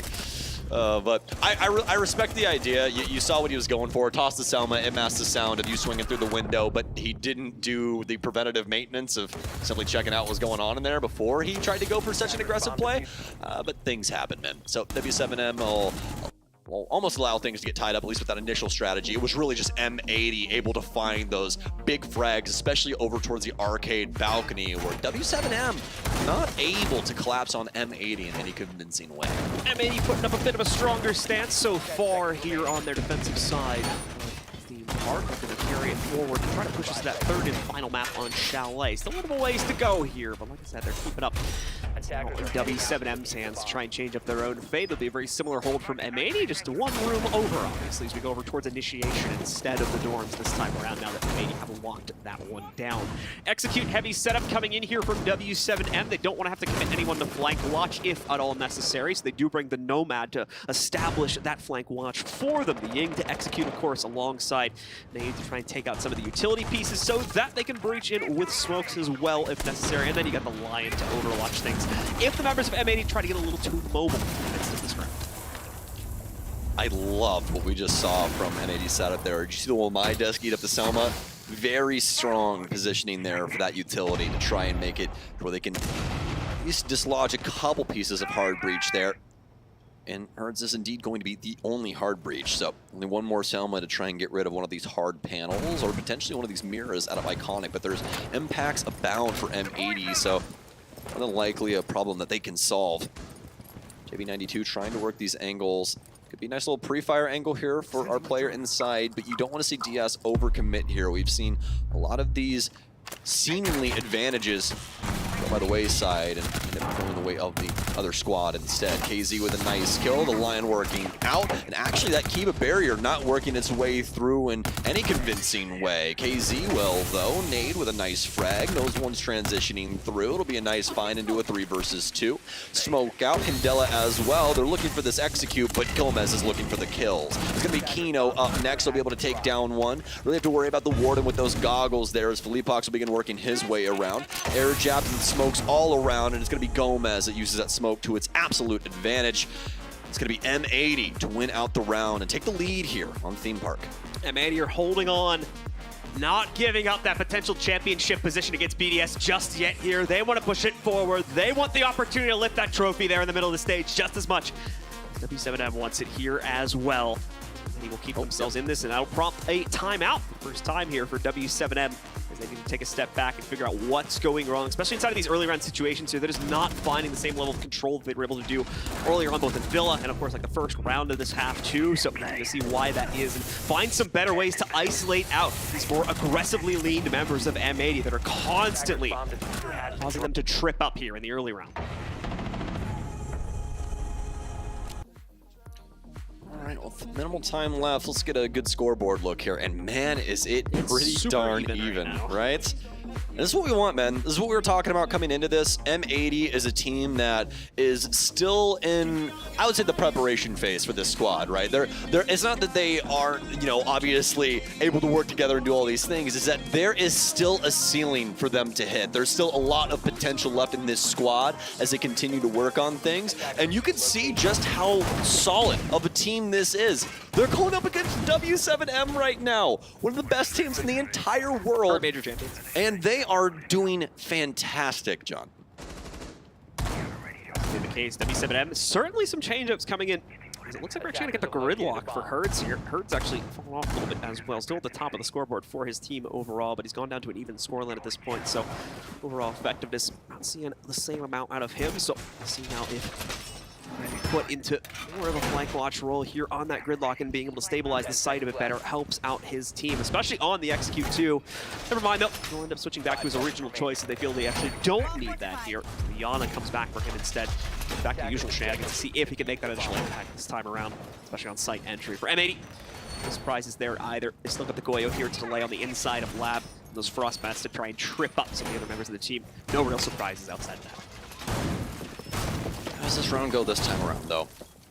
W7M able to quickly get through Lab. Maybe not really able to do too much about it either. A lot going in the way of W7M initially. So let's see how round 10 will go for them. And looking like more of the same. A very nice find there from Felipox just to start off. It's a nice easy access route there, like you said, for Felipox. They didn't really have to risk the drone to take those down, so that's already 2 out of 4 of those canisters gone. Maybe like 1 more hiding in the room, and then they'll be clear to execute past that point. Obviously, we'll still need positioning and to clear out all these extended partitions that you're seeing, especially Fenrir, currently being played by Iconic, but as well a few other members currently maintaining over the course of this map. W7M very, very slow to take their initial clear here. You can tell once again, starting to give that a little bit of extra respect over to M80, as they do not want to trip up in the same way that has been done over the past 2 to 3 rounds here now. With a slow clear, takes control of Cafe. Surprising we don't have any resistance at all here from M80, given the fact that there is a Kiba there, but they're preoccupied, it seems, with stuff going on inside of dorms and initiation. No way, Opportunity no way. Here's Hurt, just sneaks right in, downs a player, but does not get the finisher off. Unfortunately, Gomez takes him out instead. Nade and Spoit are currently also down on the ground, and another member of W7M has been fallen also. KZ at least gets control of the yellow stairs to finish off player that had been initially downed on M80, that's Spoit being eliminated. Now JB92 also finds Gomez. Hold on here. So we can still see W7M turn this back around. Somebody's got to go get Buck right now, John. Nate is down. He's also got Case, and Iconic's killed him. That's where Case is. So might be aware of this one. Oh, iconic! My God, man. On to KZ, like absolutely nothing. Incredible. 3 up for M80. Iconic putting 2 down, and it's up to JV92 to try and get this one done in round 10. But M80 looking like they might have it, John. Looking like Theme Park might actually be theirs. Might not have been a mistake making this choice, taking W7M to a map that they haven't been defeated on yet. You heard me say before this game, if you aim for the king, you better not miss. And M80 are like a sniper right now. It's now M80 shutting things down in this second half. A massive surprise based on what we saw on map number 1. For sure, thought W7M would be able to carry that same momentum forward, but the extra strength M80 have found here on Theme Park, second to none now, as they take the 2-round edge over their opponents. Now only need 1 final lock-in. Push us to that third map on Chalet. Gomez just a little bit too slow to respond to this peek over here. Otherwise, we could have kept the full breadth of that top yellow hold alive here, and things would have been even more dominant for M80. As you saw there, once again, M80 just too quick on these trades, constantly getting the better of members of W7M. JV92 really the only solo lurker there that got away with anything. What a and shot. That beautiful shot from Iconic as well. Just slaps him right in the face, leaving JV92 with not really much of a choice but to force the issue onto the site. There'll be a throne room hold for M80 coming up here, and what could very well be the last round of this map. Full repicks as well for W7M, as you can see on the right side there. Yeah, Dave had to go find LeBronic real quick and throw the dagger at him. Fantastic stuff from M80. Showing us exactly how that lab setup's supposed to go for them. I get another showcasing of one of their defenses here, so we're back to the tried and true on Throne. W7M with the full line switch. Trying something fresh here. The Osa, Gridlock. We haven't seen her throughout this entire game so far. Sledge and Nomad as well. Nomad trying to slow down some of these hop outs from M80, but very similar circumstances to what we saw in Cafe. If you guys watch the analyst desk for that, Fresh kind of touched on the fact of, yeah, Nomad is a good op for the map, but when you have what is practically like 80 hop outs across the entirety of a map, you only have 3 air jabs. So there's still some ways that they can circumnavigate those and provide punishment inside of this map. So we'll see what M80 are potential, what their potential is at least, in what could be our last round here. Okay. Oh, yes. Yeah. Spoit. I totally didn't think Spoit was going to die there. No, no, no. Still in the area, too, so not on the hot seat just yet. In fact, pushed himself even deeper into it from the looks of things. Knows where that one player is. This is relatively safe as well as he spots nothing else. Do it. Oh, this could be Do it. a big timing play right here. He's going to hop out, sees the damage. That one jams. Oh, my goodness. A trade from KZ at the top end, but the damage is already done. Beautifully done by Spoit as he gets a free 2-pick against Hertz and JV92 as they're both caught on camera. These kids and their phones. W7M even having a player on top of the roof as well, and y'all got 2 people on cameras and nobody's watching when Solus is on the board. I mean, you deserve that one. I'll be real. Like, you really did deserve that. So W7M obviously not going to be in the best trades because of that, but still an opportunity. We never count this team out of anything, as we've noticed. At least it wasn't their hard reach. That's like the one good piece of news out of this, that at least Philippe Fox stayed alive from that one. However, a huge part of the execute utility is now gone. They don't have the track stingers to pepper up this site and make M80 unable to go for like those crazy swings we just saw Spoit do outside of the window, for instance. They're still free to do that now because they're no longer going to have access to the track stingers. They won't also have the Nomad air jabs to block out peeks from the doorways as well. Rough here for W7M, even if they get this opening done, which thankfully they just did. They don't really have a clean way to work themselves in. They're relying entirely on fragging, basically, to get the job done, and whatever they can set up on those OSA shields, too. That is the other big piece here, which thankfully is still in the lineup. So have some options. But honestly, they're not looking for the plant right now. They are looking to try and get some kills, try and force people's hands. Impact, that's really, really going to assist him here, but they're going to lose a body because of it. Nade dealing a lot of damage to Kino, and now things have reached a problematic point, John. They've been able to force him back in the split. They're back into Armory. Nade has a chance here. 1 impact, 1 nitro cell, and somebody's got to do something. He's halfway through. This will be a free kill for Kino as he preemptively sends the shot. Kino can't find him. He'll down KZ, but where's Philippe Fox at? There he is. We always know he's good for at least 1. He finds another. Iconic is prone right now. now inside of Split. He's got to make his move. Does he know the plan is going down? He waits for 0-0. Iconic, one of the best North America has ever had to offer, and he shows why yet again. M80, Iconic. He said, trust the process, John. Trust map 2. And well, map 2 got him on to map 3. What an incredible game from them. And they're fired up. They're ready. And so are we, man. An incredible series so far in between these two. 7 and 4. Spoit, Gomez, Iconic, Kino, all firing off on that map. 3 of those actually having double-digit kills. Yep, some beautiful stuff. Truly a team effort from M80, and we're going to see if that massive confidence boost they get on that win is enough for them to win the series and push on into the grand final. Stick with us, folks. We're going to go to a quick break. When we come back, it's map 3 between these two excellent teams. We can change it all. We can change it all.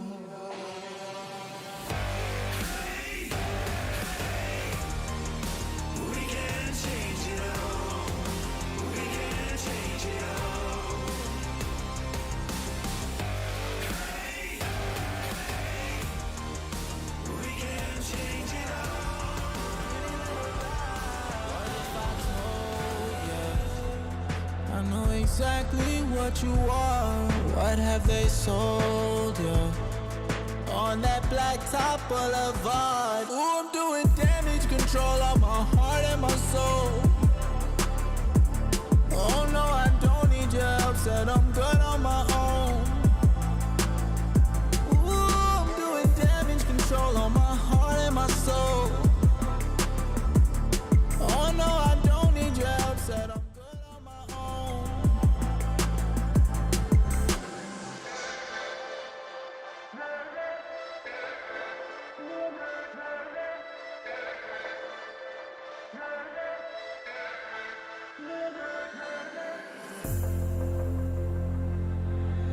let me be free.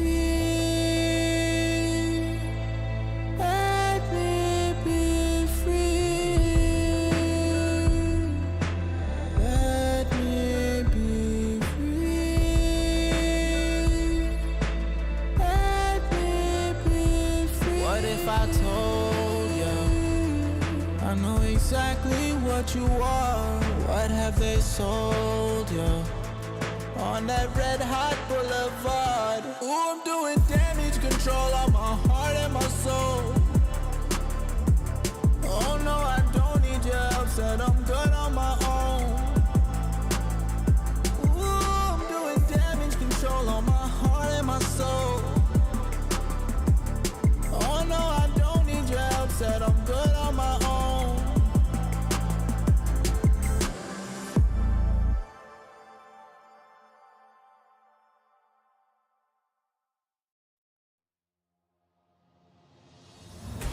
Break me down and make me weak again. After all, I called you my best friend. And up in here, I know the story ends with broken hearts and us playing pretend. Break me down, down. Break me down. Break me down, down. Break me down.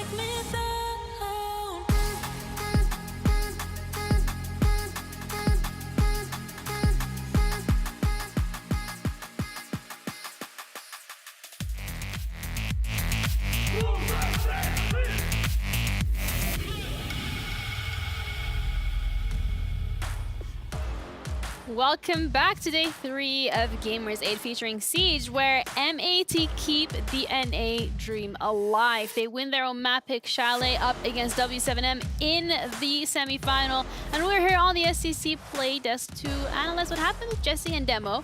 We're going to start off with, this is a much stronger performance from the side of M80 than we actually saw them do on Villa. Certainly. I think they're very happy to be able to bounce back, right? Be able to take the map pick of Theme Park. I think it was looking a little bit shaky, you know, to start. We saw some messy rounds, I think, on both sides from both teams. But eventually getting those 3 attacking rounds from M80 proved to be so massive. It's a very defender side of map. You left the zombie up. There's a lot for the defense to play with. But then when they got to that defensive half, a complete brick wall. There was nothing that W7M could do that would break through. W7M just stylistically, they can't really pull anything together. You cannot play fast, you can't really full send with the Ying strategy that you want to do. M80, they attempted it, you know, Iconic again on that blitz. Trust me, it doesn't work. It's a map that you have to play linear. I feel Theme Park and Clubhouse are maps where you don't have a lot of options. You're kind of structured into this certain play style, and it's just one that I feel doesn't fit the W7M way, as to say. And, you know, for M80, it was, again, like you mentioned before, a little bit shaky in the beginning, but as soon as they got that defense, and you get the likes of Izami more than anything, Jesse, to see Izami free in Theme Park, it is such a surprise because she's so strong. Yeah, twice in a row now we've seen the Izami go through on back-to-back maps, and it's proven to be very, very effective. You know, I felt like a lot of the attacks that came forward from W7M, especially towards the end, got kind of chaotic. We saw it in the replay there, kind of swinging from Phillypox into the break room, right into a frost mat. Then this play from Spoit as well. Person you think's mid, by the way? Both, didn't say that. Both players on their phones, you know, it's tough to be able to see some of this going on from W7M. There was another player jumping into a frost mat as well, round 10. We had Nade hopping into 1-2, so a lot of Frostmat kills, a lot of lack of awareness, and I think a lot of that's coming from the fact that M80 weren't afraid to challenge W7M early on, right? I mean, we saw them going forward and making sure that there were a lot of aggressive, messy fights happening in the early round, and that meant that in the late round, their anchor players of, you know, we saw Diaz having a good time, Kino having a good time, being able to close things down, finish out the round. I think the impact's coming through towards the end of it from Kino, perfectly finishing off after the great play from Spoit happened early in that round to cause the chaos and make that end round possible. Yeah, shut down the show. He said a great play by Spoit. He's never said that. Clip it, ship it, make sure that you hold on to it. No, but also when we're looking at M80, maybe we said not the strongest of start, but they still managed to get 3 rounds on the attack. It's Theme Park, and it is supposed to be a more defender-sided map because, again, the attackers have these limitations on them where they have to play this certain way. Looking at the defenders that are open, of course, you're forced into that. I will say for M80, the big thing is all of them were on top of their game gunning, which I think helps a lot more compared to what it was the last map where W7M, all of those guys were gunning. Sure. End of the day, no matter what, we can sit here and talk about stats and strategies and all this. Yep. It's all about the kills. It's still a shooter at the end of the day. You need to get your kills. Yeah, and something that we said earlier as well before we even got into this game was we were looking at how M80 was feeling coming into this, considering the fact that round 8 on first map on Villa was just a little bit of an oopsie, to say the least. So to see how they're feeling going into the final map of this best of 3, we also have a check-in ready with Ian, so let's head over. To that semi-final, we're now going to a third and final map. And I was behind the scenes when M80 came off stage, and their entire hashtag, the catchphrase is "the fuse is lit." I'm telling you, they exploded back off the stage, and they kept shouting energy, energy, energy. It's all about energy.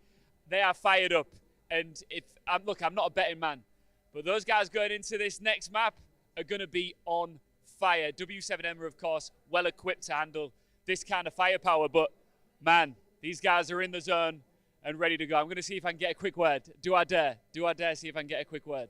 Do you know what? I'm not going to interrupt them. This is too important. I'm going to go back to you on the desk, guys, but I'm telling you right now, these guys are cooking.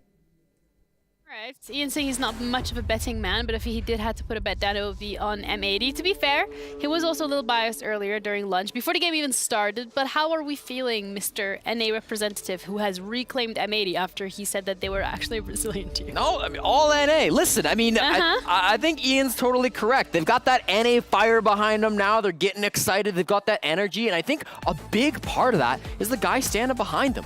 Budega coming back after over a year of not being behind that team. Now he's able to hype them up. He's that type of coach who's always going to focus on the energy, focus on the vibes of the team. He's not going to go in and necessarily tell you, you know, run this strat, this strat, this strat here, right? He is there to hype the boys up, to get them fired in, to get them ready to go back into that match and make the comeback happen, even when they go down that first map, even when the vibes go against them. So I think that fire that Ian was talking about, super important, and I do think the coach is a massive reason why they have all that behind him.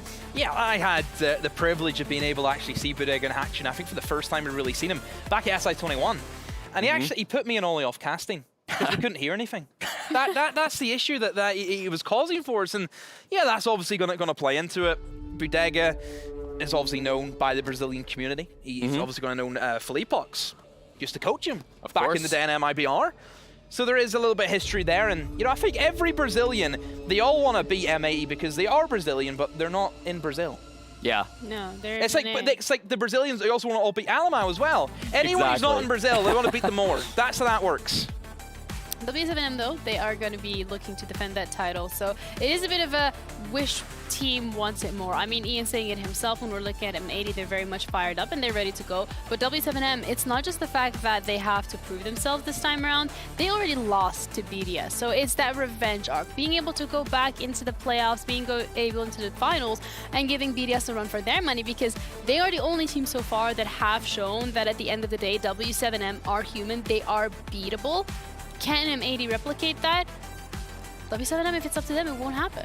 Certainly, and I think for W7M, they've got to keep in mind, and they will, that this is a best of 3. They weren't expecting to win their opponent's map pick, right? You go into a best of 3 thinking we're going to win our pick and the Decider, and the Decider's coming up, and it's a great one for them. Chalet, obviously a map that W7M love. They've got a 4-game win streak on that map, undefeated since the start of SI. They dropped 1 round to SSG at Invite, 4 to Sonics, and then 3 to Liquid in Copenhagen, then dropped 4 rounds here at Gamers8 to BDS. Even the matches they play aren't exceptionally close when they win these matches. So I think W7M are going to be feeling very, very good. Obviously, it's strong for M80 as well. 4-1 record on the season. They're very happy here too.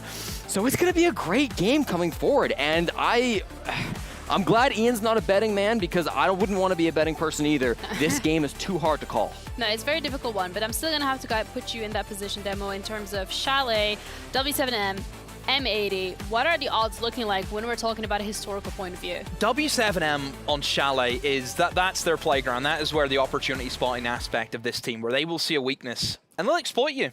They see you have a broken leg, they'll go and kick it in more. That's the kind of team we're dealing with. They are ruthless whenever it comes to that. All they take just a sniff where they have a chance, they'll be in. You give them a centimeter and they will take a mile. That's how this team operates. M80 equally, I think, are also very, very good whenever it comes to Chalet as well. I think they can be very creative. This is where I think Spoit equally can opportunity spot as well. He can be able to say, guys, play around me, I have an idea.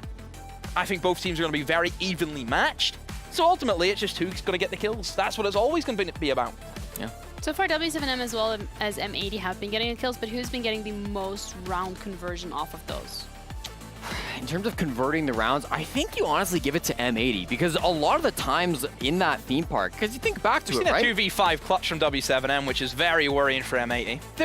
There's been messiness on both sides, right? But there were a lot of those theme park rounds where it felt like W7M would get in to get that opening pick. I remember Herds walking in through Cafe, gets a first frag, it's totally free, nobody's watching it, and then still it doesn't matter because there's trades coming back from M80. People are winning fights on other parts of the map. So I think it's very difficult to convert in general in this map, or in this series, because you've got so many players on both squads who are willing to get in on the defense, get aggressive, find more frags, continue to challenge you. And so it makes the opening pick almost less relevant than in your traditional matchup, just because the early parts of the round can be so explosive. All right. I feel like that might have been pretty good rundown in terms of what we can be expecting. Still think the fact that we have to put into consideration that if you qualify here, you're going to be going to the semifinals, which is a guaranteed $400,000 prize pool. Otherwise, realistically, it's a $175 game. Yeah. $1,000. It's absurd. $1,000, sorry. $175,000, yes. $175, yes. Woo! That's like what I'm making the whole event. That'd be great to win that. Okay. Wait, what do you guys? Oh. You gonna pay? No, obviously that's the price of the richest man in Canada, isn't it? He's $175. That's what it takes over there. Yeah, the richest man in Northern Ireland's getting what, 3 potatoes? All right, this you don't is want to go there. Siege, not geography. We have 20 seconds on the line, so I want to get a quick prediction. I'm gonna have to do it. W7M, M80. I love M80, but it's got to be W7M for me. I don't give predictions. All right, Demo doesn't want to give predictions, so I'm going to give one instead. W7M coming through from the desk, looking to see if they can go into those finals and give BDS a taste of defeat. Let's head into the final map of the semifinals with Blue and Sam. Thank you very much, and ladies and gentlemen, it is now time for the final map of the series. Let's see who will move on to challenge BDS in the grand finals. Will W7M get their chance for revenge, or does M80 deny it outright for that booming comeback they found on map number 2 for Theme Park? Now they've got a chance to shut it down on Chalet. Let's see if they'll be able to get the job done. Bans are coming up now, the first one being Brava, who we've seen used quite a bit on the last 2 maps, and she can be extra effective here. We'll knock her out. First map went the way that we thought it was, but the second one was the Rumble. Now we're waiting for the Sonic Boom here. Right. Either one of these teams, John, can do so very much here on Chalet. We've got a lot to discuss, a lot to talk about. We'll wait for these bans to roll through. These are fairly straightforward. But the key thing here is that we're walking into Chalet to decide that both of these teams decided to boil down to W7M have the offensive side, and that's the big thing that we need to talk about. W7M's offensive sides have been dastardly throughout this tournament, as we have discussed. But caveat to that, what happened on Theme Park? Theme Park was a very big game changer for M80. They had such a solid strategy on their defensive end, and it worked so very well for them. The key factor here is that Chalet operates on a completely different level of play when it comes to the way that the defense has to deal with the offense. There's a lot more angle work. There's a lot more volatility coming from the offensive side. It makes it very difficult for the defense to try and hold on to a lot of these key areas around the map, and that's what we're going to look into. How does M80 try and mitigate this damage? Try and make sure that this ship does not sink. It might be able to take some shots, John, but they just got to make sure that they stay afloat. Bit of an odd final ban there from M80 as they knock out Doc of all things, but I believe that is a little bit targeted towards W7M because I can recall a few times in the past when W7M specifically have brought this operator out on this specific map, so that's more than likely why it is still. I'm gonna wait and see on that one basically because it's definitely a little bit in odd territory for me, but everything else making perfect sense. More importantly, the two attacker bans are going to force changes on both teams' attacker lineups because they were both fairly heavily reliant on both Ying as well as the Brava in the previous two maps. Now, the key thing here is with the Brava and Ying getting removed, that means Dokeby's back in play. Yeah, true. And she is so strong when it comes to clearing out maps. And as we were talking about, the offensive side has a great opportunity on Chalet to do exactly that. So JV92 or anybody on W7M is more than likely going to be occupying Dokeby for the majority of this. Oh, man, I'm just so ready for this map, John. Those last two maps got me fired up. We're in on Chalet. Potential for M80 to take things away from W7M.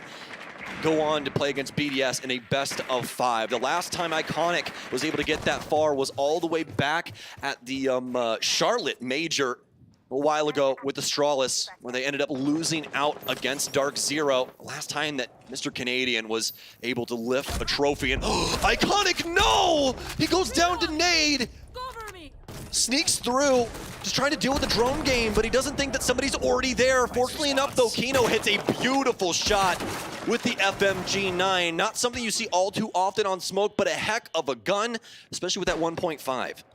Swift job, though, from our attackers to be able to hunt down Iconic so quickly. He didn't even realize it was happening. He got crunched on so fast. Their big mistake is he walks directly out into the open with the scanner still present.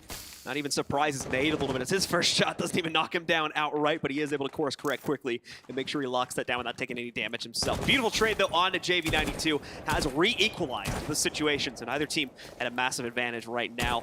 Restored the balance. Now it's W7M trying to work for a bit more upstairs control. I think he fell. I thought he fell. Yeah, no, I saw that rope. I saw it the last second. Yeah, I was like, oh, thank God. He's good.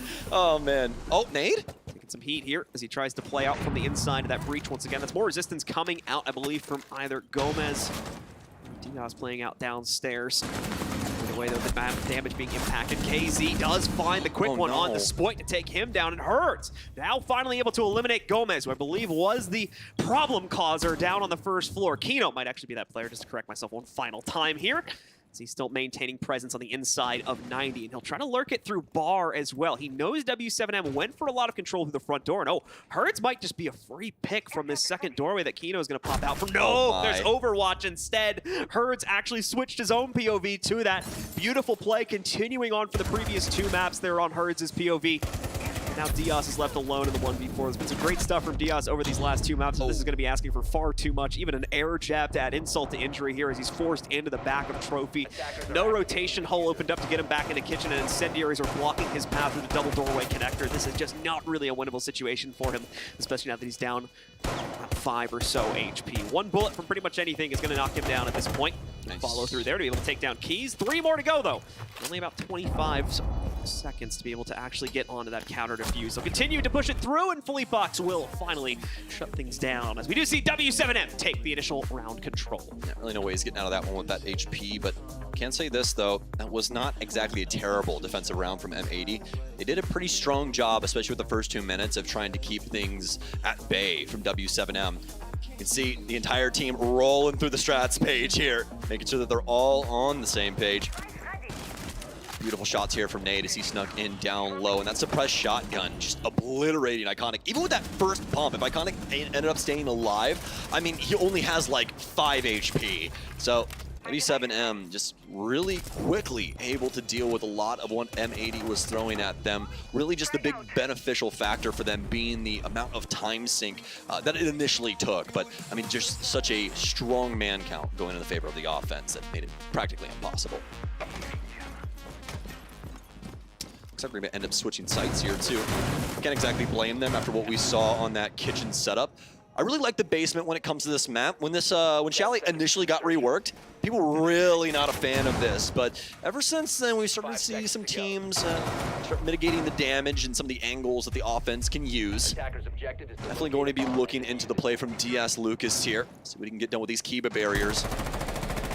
As well as the blue hallway, some very pivotal positions to try and hold on to. And you can see this is a pretty open and honest strategy from M80. They want all the smoke. But does W7M provide? W7M seems back into their more confident swings. As of that first round, we'll have to see if M80 can do something themselves to get a bit more respect out of these attackers here and try to slow them down a bit more. Well, for one thing here, with Herds having the Cali, that it's in itself will prompt a little bit more hesitation to come from the M80 side of things, knowing the fact that they might be staring down the barrel of a big sniper rifle, and they really can't contend with that depending on the range it's being taken from. Be careful about that one. And they know for certain that it is alive if they didn't already offer that first shot. Now they know with the thumper going out. Nice. Diaz as well should be able to impact it, but nope, it's on the far left wall from Diaz's POV. So not going to be impactable in that situation. It'll still get popped open anyway. I thought he had it there because it was very close. Yeah. It wasn't all the way over on the right-hand side for obviously Thermite's POV. But looks like it will eventually work out for them either way. Heck's not really landing where they wanted it to. U7M processing this top floor. Not sure if they found Gomez just yet. Spoit is going to be over inside of the master bath.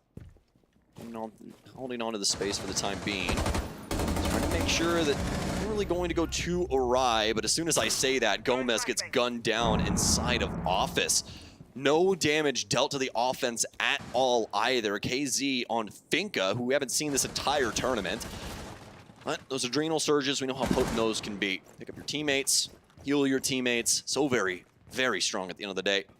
Especially with that pickup onto Gomez, these drones are going to be able to get a lot more heavy lifting done inside of the dying moments of this round.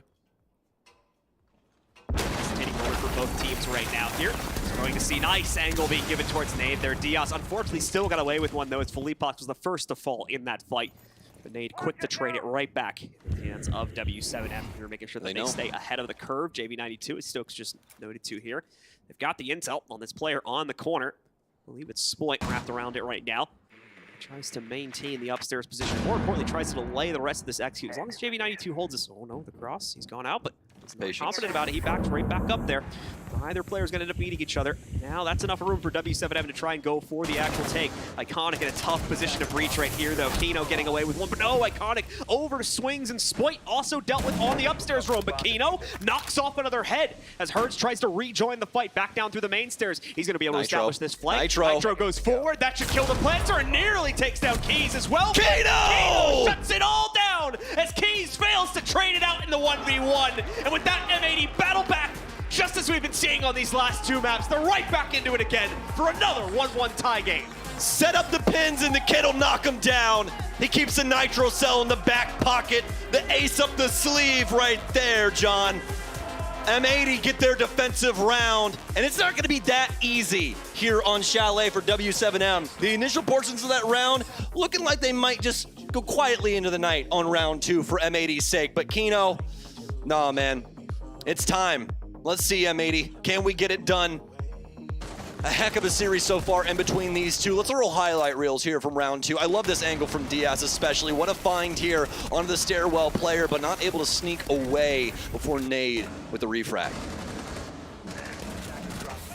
Once again, W7M tripping up here early on inside of the map. So we'll have to look for a way to quickly course correct upon that. Thankfully, the process of map control will be a little bit easier this time since we're going to be going over towards a bar hold now. He knew, man. You could see it on his face. He knew. Oh, I'm loving this right now. This is exactly what we wanted out of these two rosters. It's only round 3 right now. I'm hoping for overtime, man. I really want to see this get down to the wire. We need some pressure for this one. This is where we separate the good from the great, folks. And the greatest thing about this whole thing is one of these teams still has to play BDS tomorrow. So lots still to be had. Not exactly for you and I, but definitely still some action here left today. One that you and I are definitely going to be paying very, very close attention to, as this has been so very entertaining here on Chalet so far. And honestly, a nice little breath of fresh air, as our previous map's a little bit more clear-oriented, whereas Chalet, it's really about just getting the goods, man. You're trying to take these fights, and it looks like it's going to be happening now. No way! W7M, the biggest mistake you can make on the window. They don't look down. There's 2 frost mats, and that's the round. M80, round 3, 2-1 in less than 30 seconds. M80 with the all-star defense right there. Beautifully done, and what a massive blunder from W7M. That's one of the most default spots to put the double frost mat. The fact that they don't go for the check on that. What is going on in the heads? And then Iconic with the window peak double kill to pop it all off. Beautifully done there. They barely had to lift a finger to get it done. Yeah, they lined themselves up for that one. Just had to be able to keep control of that 416. Something you will more than likely never see again right there, folks. The double frost mat into the double impact kill because of the 2 downs. Cerebro from Iconic to read that they would go for the window rotate there as well. Beautifully done, and it just boom, boom, beautiful. That's one of those things as well, is think about his positioning. He's all the way across the map. That's the only way that he's able to affect that play, and immediately grabs it. It isn't something that he has to look for. He doesn't have to wait for a call from his IGL. He's just there, he's ready, and they're dead, man. They are dead.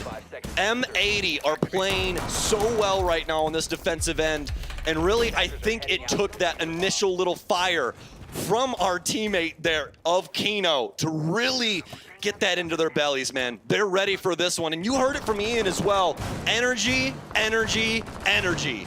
M80 are here to play. W7M, we got to find that bull once again. Kino rocking with a 2.0 KPR right now as well. It's 6-1 currently on the scoreboard. So some impressive stats for him. The rest of the teammates, of course, helping out when they can, but they haven't even necessarily needed to. Kino has been playing lights out here so far today. And he's going to more than likely be able to continue to do so unless W7M changes their play style up in a big way. More importantly, stops making these mistakes. 2 frost mats back to back. Like Stoke said, that's not something you're probably ever going to see. At least not anywhere in the near future. So, props to M80 for getting away with that one. They've been birthed with a massive advantage here at a 2-1 scoreline lead over W7M as well. And W7M more than likely hugely demoralized after that last round. By the time that happens again, I'll be senile and be like, I remember when that happened. Like, okay, Grandpa. Back to bed. Exactly, back to bed. W7M have at least been able to gather control of the library portion of the building and begin breaking down the office wall. A really big hole coming right up. We'll let you guys use your creative minds for that one.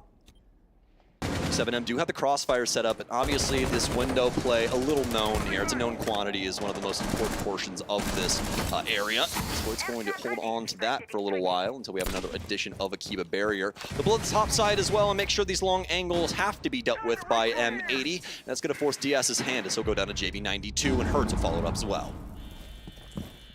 Much better consistency this time from W7M as they recenter themselves and focus up for those initial entries, locking them in as well. As both Kino and Diaz both go down. No damage traded onto anyone from W7M in the process of that.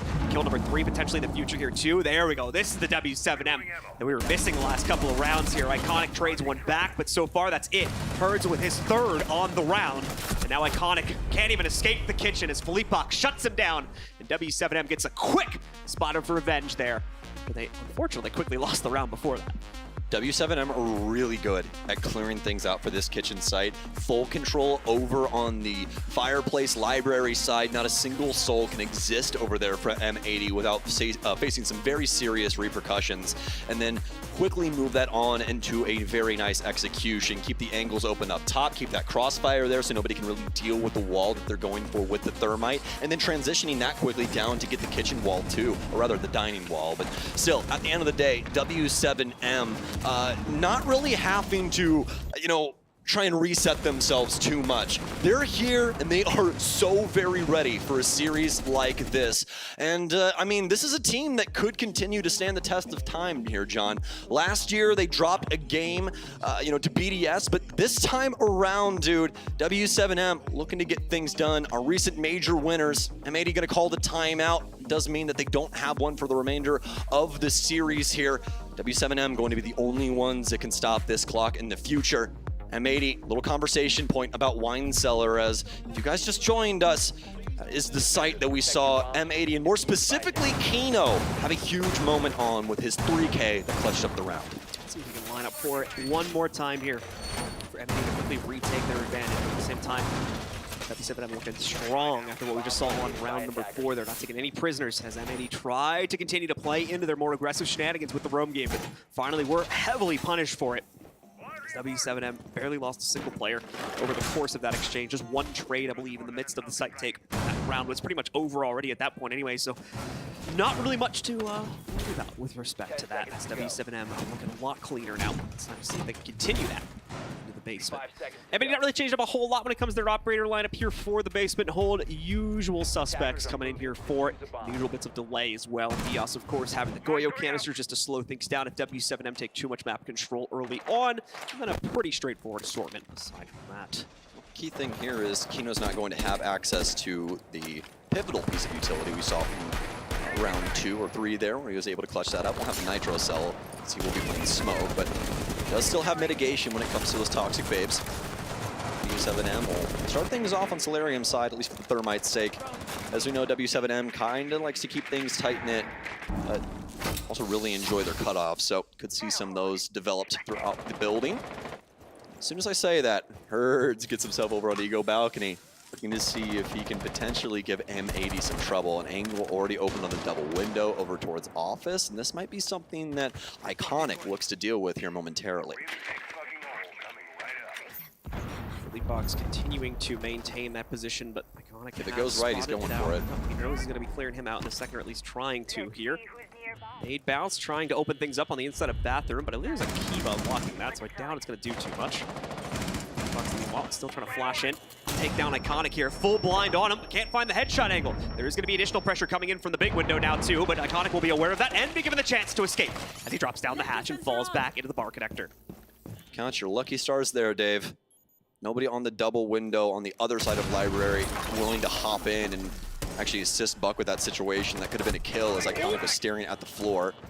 A tag onto the breaching charge, wielding Herds, but he's going to take down Spoit. Has a chance for another one right around the hood there over the top of the oven, but nobody actually going to peek in through that hatch. W7M now with top control. A little bit of damage dealt to them. One player down and some damage dealt to M80. 1 minute remaining here, John. How about you walk us through this? Kills have been fairly minimal so far from W7M, but they have been taking a lot of map control, and that, over the period of time, will start to translate into kills as we're seeing now. JB92 lining up a second one. Diaz trying to peek back out here for a little bit of aggression. He gets caught in that as well, but he's allowed to back away before he makes the ultimate mistake. Away from that, though, still holding a pretty harsh angle. No, Herds just completely misses the plot on it. Unfortunately, he goes down to it. JB92 still making massive progress on the basement lurk, though, as he's knocked out another member of M80. And Kino, Diaz, as well as Iconic are all that remains.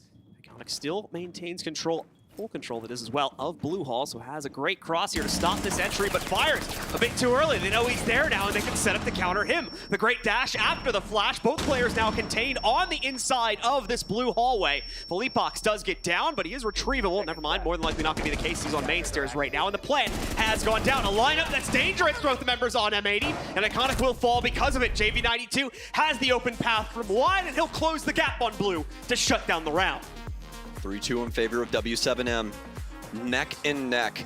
Seeming as though there's always an opportunity for one of these teams to just hit that little burst of speed, potentially take the round away. Some shots just going wide there, John, that really could have been the difference maker for M80. Iconic trying to get that rotation to work out on blue, but can't find anybody transferring across the reach there over towards a deeper portion of wine. Even the Thermite ended up crossing decently late. That's really the biggest punishing factor there, minus the obvious man count that is the biggest issue going into a moment like this. W7M, fantastic about shutting things down. Never the patience play from them. Always calculated, always coordinated, all the time. And they solved that equation yet again. Into round 6 we go. W7M with a chance here for a 4-2 half, but M80, they have not been a slouch, John.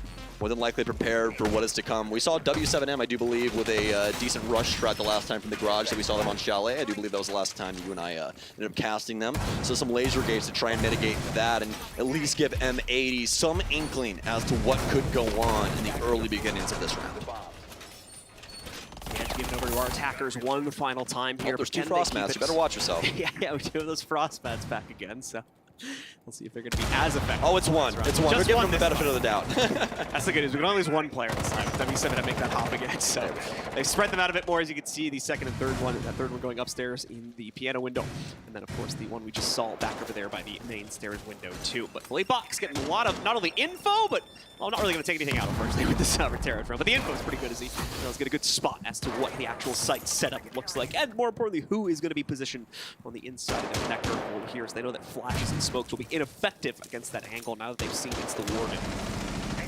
Everybody focused on this top 4 position. Nades out. Might land on Gomez here as they do have a Jaeger, so it should be an ADS upstairs, and I do believe it has heard that get zapped. So frag grenade will get eaten up there. Very well done from them. As everyone kind of expecting throughout this tournament, a little bit more play in that vein. So a lot of these teams really favoring those frag grenades. Although, exactly the best way to try and prevent something like that. Definitely can be beneficial to you. What a kill there from Spoit, though. Be able to take down Felipox. Does have one still outside of the balcony to try and deal with. Birds has been able to at least gather a little bit of control of Library. JV with a little damage towards him. And M80 looking as though this could be their round once again. They are the kings of games and bar. No way for W7M to really try and push themselves forward. They're all on their own respective islands, and Spoit is putting them to the sword right now, John. A triple kill for him. It's only left up to Nades and Herds, and they gotta try and deal with this madman that is sitting right around the corner from them. It's actually gonna be Gomez. Instead, some nice shots. He'll kill one. Is it gonna be a double for him? No, it's a double for Nade, though, as he's got very minimal HP. The Jaeger should find it. It'll be iconic to nip it in the bud, and it'll be a 3-3 half. M80 refusing to give even an inch of map control over to W7M there, and most importantly, an inch of map control in the most important parts of the map, upstairs in Library, over by Piano. Members of W7M just could not get anything going for themselves there. Once again, on that Bard attack as well, so M80 continue to hold the line and shut things down from those vertical positions. As we see W7M just forced into the fight there. JB92 going down on the top-down angle, just continue to get worse and worse for them. Falter one final time there for the lock-in here at halftime at a 3-3 scoreline now. Teams will switch sides, and it'll be N80's turn to attack. 4 rounds separate both teams from the win right now. Spoit, just like a samurai there, man. Just very simple cuts as he quickly dispatches W7M time and time again. Triple kill for him in that round. And multi-kills wise, Spoit is ahead of everybody on M80 by a country mile. It seems like every map we watch from him, every other round, double kill, triple kill, quad kill. So very crazy. You can see why M80 were so serious about picking him up out of Europe. Attacker's objective is to defuse the bomb. Well, that'll push us past the first half now into the second. The Monty has been allowed to be played as well here. Remember, he was banned on map number 2. He's been allowed back out, and this is another map where M80 are going to find some strength from him. So immediately Kina will go for that pick on round number 1 to try and brute force some map control here, especially now that mirror window's been taken care of, onto the inside of the main lobby, and by extension of that, potential plant into living room. Kina will start the take, it looks like, from the backside, though, just to make sure they can sweep through bar and games as well, prevent any sneaky lurkers on W7M from getting away with anything. We've already seen the consequences that can cause earlier on in this series, so we've learned from that, and we'll go through this very long process of running out pretty much everything before they go for the outright snap on this execute here, which will probably be a fairly quick follow-through. just based on how much time they're spending here with the pre-droning. Away from that, though, as well as Gomez, still lined up, waiting for their opportunity to move forward. And W7M obliging none of this. There we go. Continuing to hold back, continuing to just wait this out. They've got mirror windows. They've got a little bunker here on the inside of Office. They do not need to force themselves into the open just yet. Now that's going to start to change, however. As you can see, Kino's going to work on potentially popping open this wall. They do have the ace to do that, but Iconic's not in the area right now. As long as nice. that, there we go. Gomez sneaks in another Twitch drone. That's both mirror windows now popped open. Beautifully done by M80. Oh, KZ, you better count your lucky stars on that one. Ran right through the spray. Not a single one of those bullets hitting him somehow. A matrix move from him. KZ still able to stave off elimination even with the window player there that will take him up. Monty in, he does see one. Kino, the bait. So far so good on clearing out this top floor. Do remember though that this is a kitchen setup, so M80 still have to try and find some place to put this case. Diaz, a nice spot there, sneaks off a little bit more damage this time, I believe, connecting onto Nate. Diaz will get it through the window a few seconds later as Herds goes down outright. Goodbye to the Fenrir, can no longer close and reopen those fear mines if he wanted to switch them up for a late round play closer to the site. No longer an option. Diaz may have been his match here though. He gets dropped down quite heavily, but it's a great distraction as now Gomez carves through the trophy staircase and takes out 2 additional players, including the one that was threatening his teammate on the outside. Kino now with an open plan avenue will be slamming this on the ground in just a moment, and now a third for Gomez. Also, beautiful overwatch for his planter here. Nade with really no position to play off of, worried more about a flank than actually stopping the play right now. Maybe able to get the trade onto Spoit, but beyond that, it's going to be a tough ask to get the outright clutch here as he still has 4 other players to eliminate. Outside, at least gets that drop there. Just playing for kills at this point, really. Not really trying to play for the round. So Gomez ends up with a 4th at the end of everything here. 4K on the round for him and a massive overall round to open the pathway for his team to get that plan on the ground. You heard it here first, folks. We're up in the pace. We go again, and we go faster. Looks like they haven't turned the actual key on this Ferrari just yet there, John. Love what we're seeing out of Bibu. Love what we're seeing out of this squad on M80. You can look how happy this man is. He's like, listen, man, we got him against the wall. We have them. They call their timeout. They're trying to figure things out. This is our game to lose, especially when you have Gomez with, practically a sledgehammer just flying through the map, plowing through W7M. I mean, what more can you do? He was 1-5, he's 5-5 after that round, folks. That's just how dynamic M80's roster is. They're not just operating with 1 or 2 or 3 people that can do this. Everybody across the board can have their time to shine. And that was Gomez's right there. Still an incredibly close scoreboard if you look at all 10 players as well. No one really shining to a massive degree right now. It's a neck-and-neck game, both in the frags and in the rounds here. So truly the better team is going to end up winning, it looks like, at the end of the days. Once again, everyone from M80 continuing to step up here also. I swear to God, I thought it was on something when I initially looked up, but Fuse is indeed in that lineup. This is going to be so awesome. I'm loving all of this. He's going to switch it up, though, over to the Doke. Honestly, I still think it's just a good thing to kind of show off initially and just be like, I mean, hey, if you are going to gaming or something like that, or you're going downstairs in the basement, you might be bringing some trouble to you and your front door. Hockey pucks. I think the bigger problem with this site is just not really good spots to put it, other than to clear out like insight utility is really all you'd get out of it. So you're not really going to pop open one directly on someone's head or anything like that, I don't think. The randomness, as well as like any player over towards B site. Also, at least the if I remember right, the spread initially is actually kind of planned. So you can, if you have a lineup, get a Fuse in towards the back end, but that's just asking a lot. So I'm definitely on the same board as you. I'd much rather just seen it used as like a pseudo chess piece. Like I said, for like something like basement one, I can see it working a lot better, especially like if you're trying to push wine. Oh yeah, so much room and fire, right? Especially because now they can hard breach sort of those things, so they can at least like implode through hard breach. Oh, true, yeah. Always got to remember that nowadays with Fuse, is he can actually end up going through that hard breach as well. It's not all about the soft verticality like it used to be. So what M80 able to do with this lineup that they've now chosen. Diaz will bring in the Flores drones, which dictates that we're more than likely going to be pulling through the utility game of W7M here. They don't have any mutes up, no Mozzies or nothing, but they do have at least Mira to be able to peer through some of these halls, potentially get rid of these Roteros before they get too much damage done. You have a Mayan Jaeger as well, so W7M trying to slow up some of this potential play here from M80. You guys heard it from Bibu. He said speed things up. Things not exactly the quickest as of right now, but that doesn't mean that it can't pop off at any moment. Fleetpox is actually going to be the first one to land a death blow. It's going to be onto Iconic. Maybe falter to start off the round. It is just the entry op though, so no huge pieces of utility being lost. Like I mentioned before, there's no huge all-star effect coming into play right now for M80, so we're not losing a massive frag or anything like that either at this point. Should be able to step up and potentially pick up the slack if needed. Take a look at Gomez right now, who is attempting to get that exchange. Unsuccessful and even worse now. Nade reels in Kino. And now we're losing a big piece of utility, and the case has also gone down onto the ground. Shouldn't be the end of the world there. Spoit, no! Is not going to be able to get it back, unfortunately, as JV92 still maintains some library control. He knocks out Spoit with that and finally rotates away from this when the damage is done. Down to a 5v2. Foolish to risk anyone else's life by continuing to stay up here. They've already got a massive advantage. Just play onto that. They'll certainly try to do so here, but... Some rotation, John. Through Master, nice find from Gomez. Didn't have the dope calls or anything, just pure game sense there. Still 2 versus 4 though, a really long road ahead of them. Not very much time remaining. Everyone on M80 trying to find a lineup here, or at least the one still up on top. It's Diaz looking for it. Fleetpox though with the immediate counter.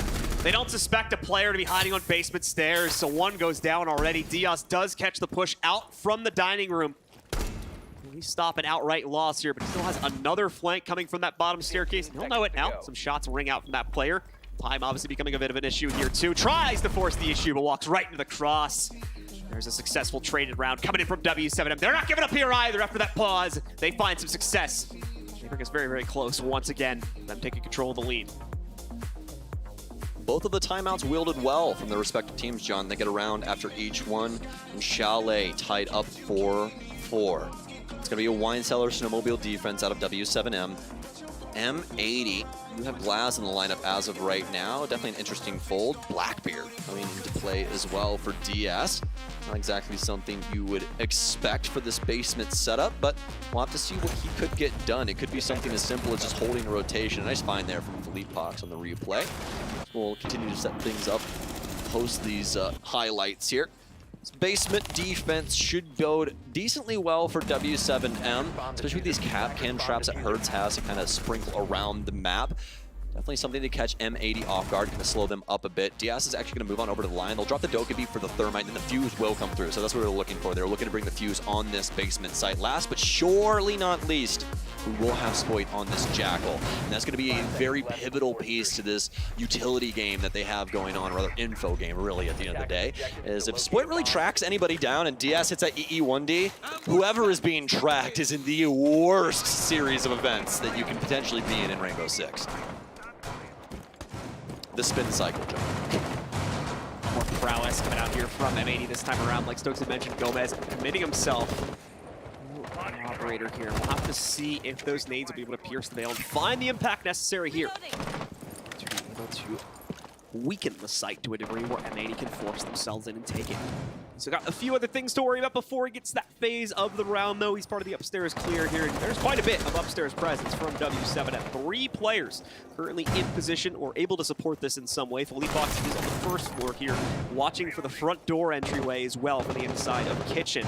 In a little bit more of a dangerous spot, but I'm going to assume that the hatch is open. Indeed, it is for Moto downstairs, so he's got a rotation path to get himself out of here without too much risk to himself. It's more so, oh man, Herds just popping right out onto Spoit. Full intel given over, but still could not manage to get away from it there. Spoit loses himself. It's a free pick from W7M to start it out, and it gets even worse as Herds now gets away with one in Library too. The second player knocked out. That's their hard breach. They're about to lose this Fuse. Also, there he goes. No, never mind. That was a completely separate player. Iconic is down. Gomez is still in it, just barely, with about 1 HP to play off of here. Herds is just having his way with the M80 roster right now. 1v5, make it a 1v4 for Gomez on 1 HP. Not exactly a round you'd expect out of M80, and I mean, what an awkward moment there for that opening kill from W7M as well. All of the info in the world on Herds' location there, and Spoit just doesn't respect the window anymore. He pops it open and then immediately looks away. these are Brazilian players, man. They want that fight. They want it really bad. And, I mean, you can just see how strong Herds is in moments like that. A triple kill for him on this round that practically shuts up M80 on the offensive side. Gomez spraying through, but this is all basically already a solved puzzle, ladies and gents, and W7M will take the lead. Gomez knew he didn't really have much of a chance to win that one, like the observer pointed out, leaving the case up on the second floor. They're just trying to pad his stats a little bit, get as many kills as possible before he ultimately got traded at like 2 HP there. So W7M take the lead with that. 2 more rounds to go. And they'll be our finalists instead. A bit of a surprise, given how M80 were able to shut things down in map number 2. Surely it was looking like things were going their way, but not so much as at these last few rounds here. Looks like we may have a LATAM representative going in instead. I just still can't believe that moment with Herds, the initial kill happened. I'm just flabbergasted that was even allowed. But M80, they still have a lot of chances here. It's definitely something that they can quickly just dispatch out of their brain. It's not really something to be concerned with. You're like, things didn't work out. It happens. Whatever. A couple of missed decisions there. But now, back into the round. So very close. It's neck and neck in between these two. Round 10 now on the docket, folks. And it's going to be a kitchen defense here from W7M. We've got Mute Jammers as well as the Kaid in here. Let's see what they can get done. Oh, looks like we'll actually have one of the players end up dipping out. So yeah, I do believe that we'll actually have to end up re-hosting here. We'll get confirmation from y'all, and then we'll get confirmation from production for y'all, rather. And we will let you guys know what's going on. All right, folks, like I said there, just a few moments, then we'll be back into the game. Still a close neck-and-neck matchup here, as it would appear, between both of these teams. W7M currently with the edge. It's be a little bit tense to hop out of game for a few moments here, but it's them that decided to do it as well. So, it could just be like a PC or headset issue or something real quick. Hopefully a fast fix for our admin team, and we'll just get everybody back into the server and resume where we were. It was the drone bug.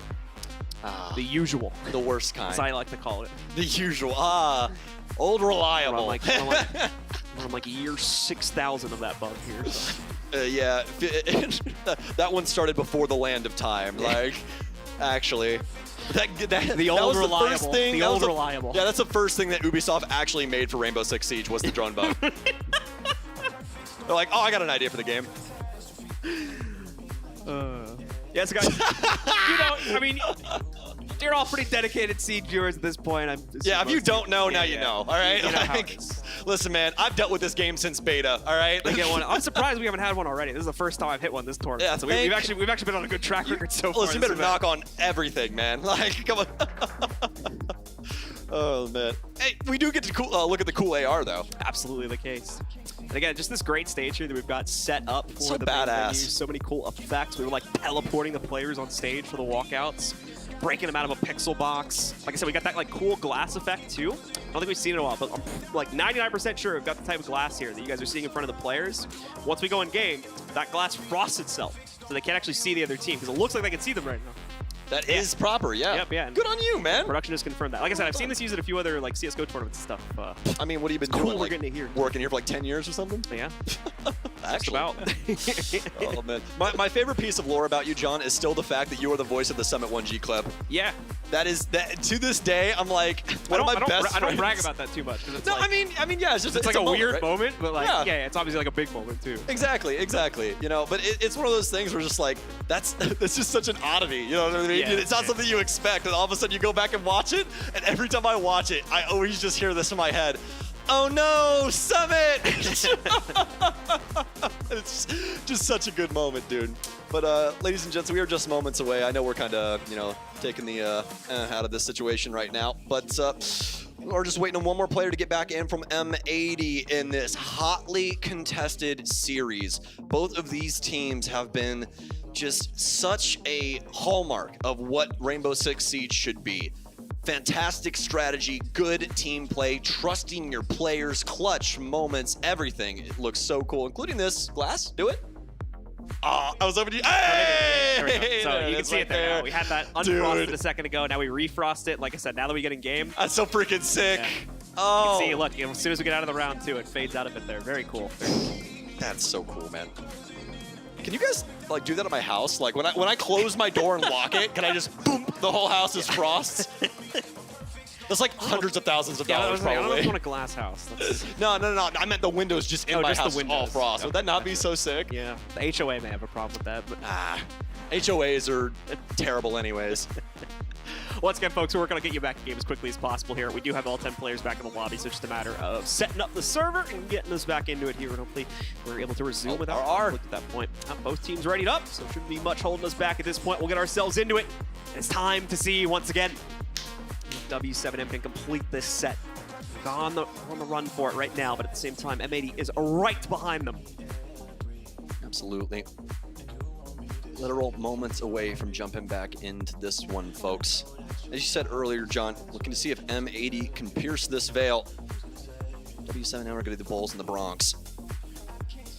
Both these respective teams have just been so very strong and fantastic to watch throughout these last handful of months as well. I've loved the development process, of M80 throughout these few months that we've had them along for this ride, especially with the additions of Iconic and Spoit. I mean, Iconic, I cannot sing his praises high enough. I've watched this guy before he was ever even a T2 player.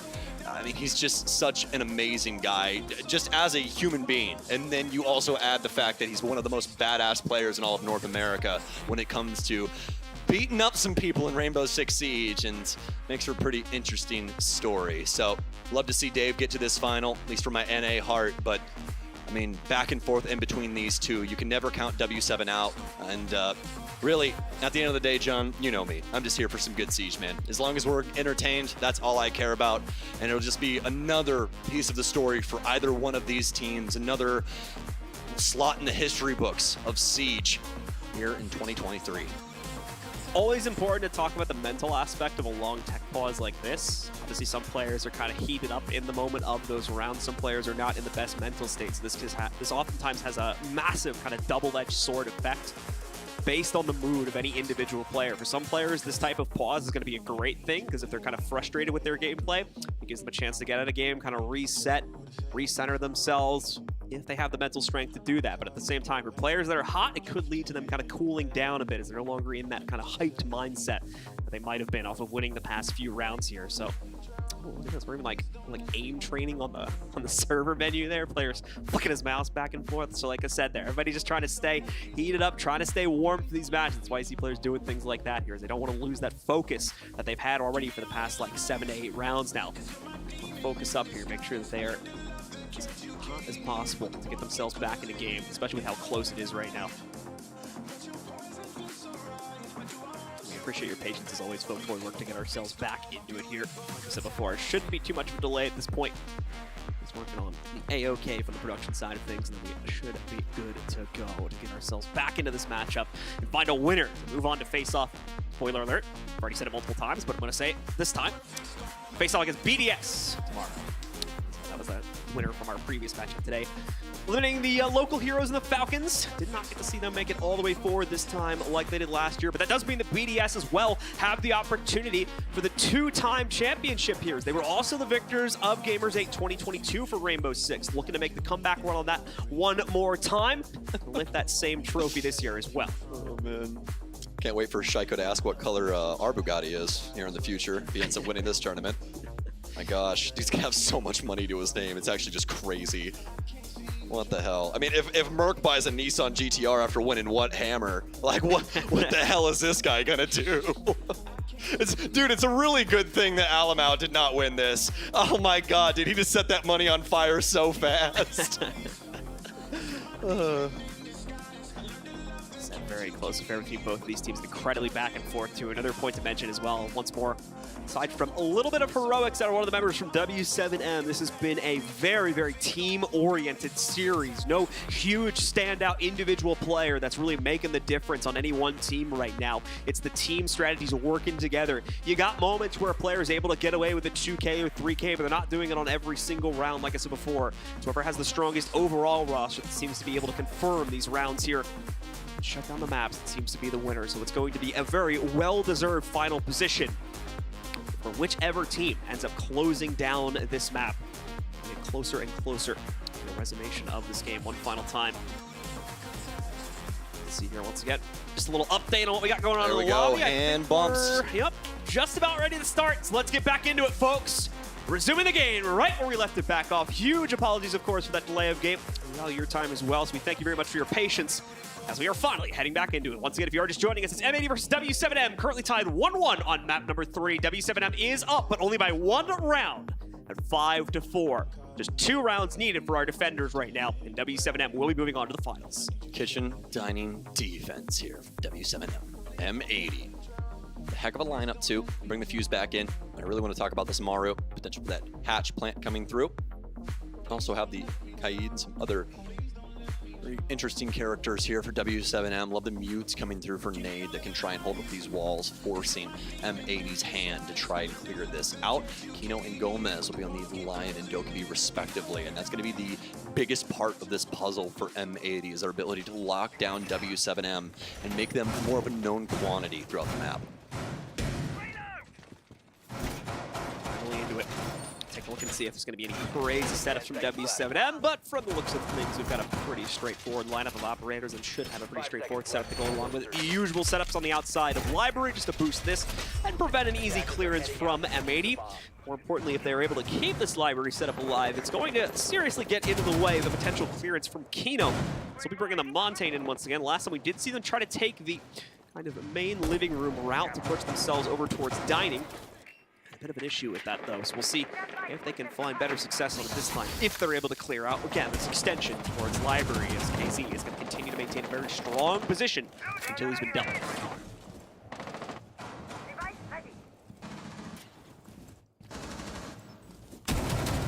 Beginnings of an M80 round, any round in Siege, the drone phase, getting things out. What's going on inside of this map? Open up this can of worms. Got one on the top floor here for Kino, and I'll be able to suss out as he rolls up Fireplace Hall. That's all my disc there.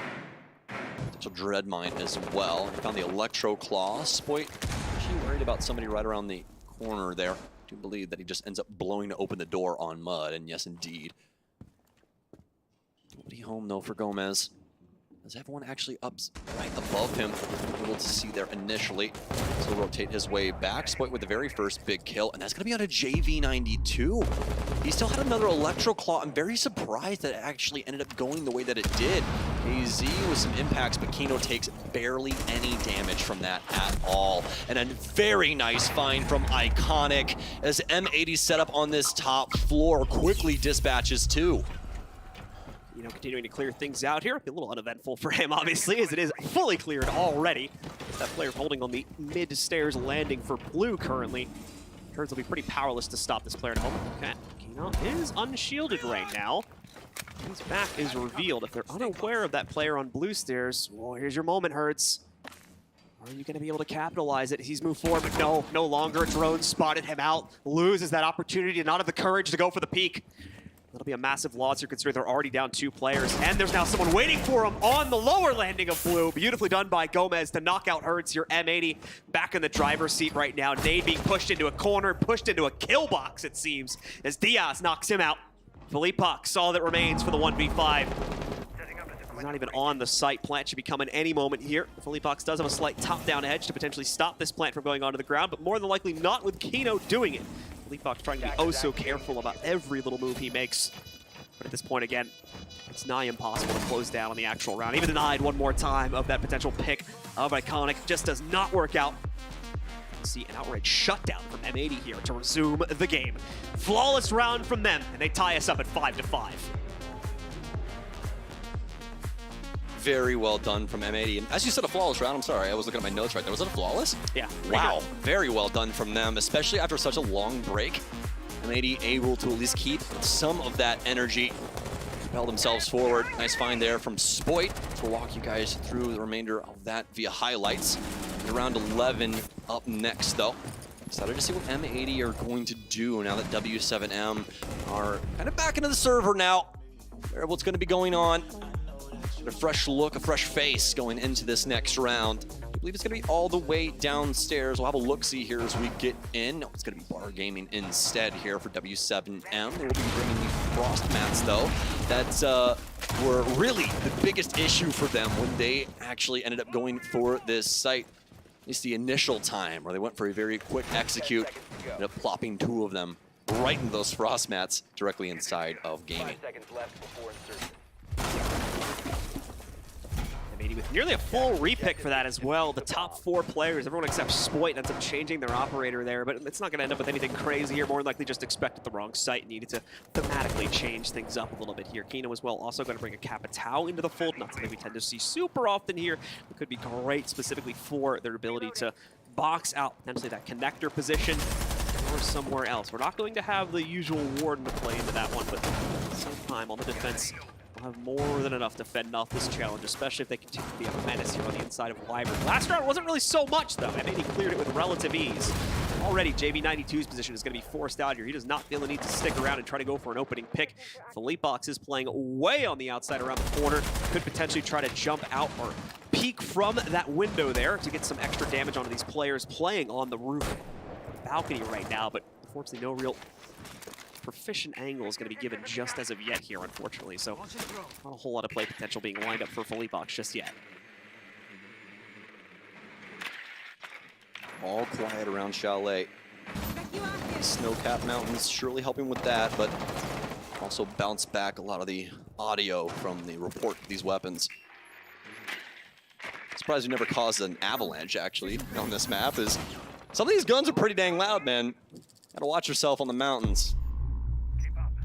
Maybe not looking to push themselves too far ahead in this round without knowing exactly what they're going to be facing down. So we saw in the previous one, and it worked out swimmingly for them, so why not again? JB92 will continue to try and hold on to blue stairs. He's got some Legion Mines to continue to try and assist. He'll apply those accordingly around the map. Another EE1D to try and influence that position. Potential swing here. He sees the shadow and the shots, but the ARX of Spoit is too damaging. DS will be able to take down Herds. Potential plant coming through, but I don't think he has any cover right now. Nade can potentially swing through. Spoit and KZ, he'll run out. I don't think that anybody knows that Kino's actually... Oh, no, I will be quickly proven wrong, as nobody, again, was holding the actual window. I'm very surprised that they went for that, but a triple kill for Spoit. All they got to do is find Nade. Very large clock left for here for M80. Wide berth given over to them with the remainder of this. A moment for Nade. What could come? Gonna swing through, able to tag up one, but a nice crossfire from Diaz as they get onto map and match point right here, John. And these last 2 rounds, they've looked so easy for M80. This tech pause practically the best thing that could have happened to them. And I think Bibu so just officially hit his Joker arc right there. That was it, man. That was it right there. If he shows up in a purple suit with green hair the next event, you guys know what happened. I'm so happy we had a mic on him. It's not about the money. It's about sending a message, John. It's about sending a message. Boo Boo's having a good time here as they're only 1 round away from closing it down now. 7-5 could become the scoreline here now for M80. They find 1 more round here. With Spoit being on the heater he was on just in that last round.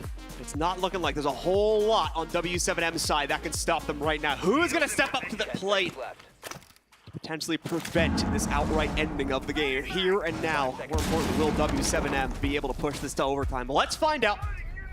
Be down in the basement, very well could be. The last defense from W7M and attack from M80. KZ starts us off, tries to go for a timing peek. Does not work out, unfortunately. No damage done. Thankfully, none to him as well. So just a little peek and dodge away for both teams there.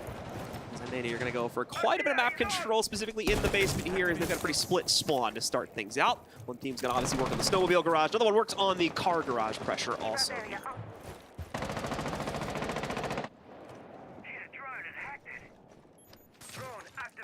Okay, M80. Measured twice and cut once. Multiple times here. This looks like this might be a very similar situation, at least initially.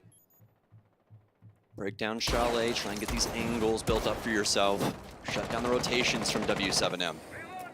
You can see W7M doing their best to try and get ahead of this info game from M80 they've been exploiting so vividly throughout these last 2 rounds.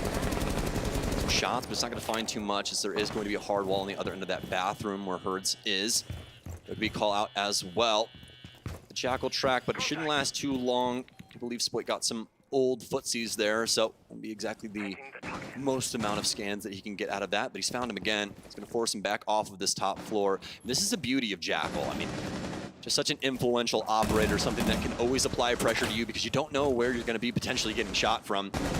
Gomez, one and the same in that regard, and so get tagged up just a bit. Somebody might go soul searching here. A goo mine. Gomez, I don't know if he's got a cross, and he doesn't. No one there, but oh! Kino finds him through. He saves him. Spoit gets one as well, John. Oh, this is so very close for M80. It's not looking good for W7M in the meantime here. Nade now off on an island, sitting on the inside of Library here, still the only player continuing to maintain top stairs presence. And considering, again, this is a basement hold right now that they're playing into. Still a lot for M80 to manage, a lot that could go wrong for them. But they've started out brilliantly here by bringing it down to a 5v3. Spoit looks to control the side hop into the blue hallway.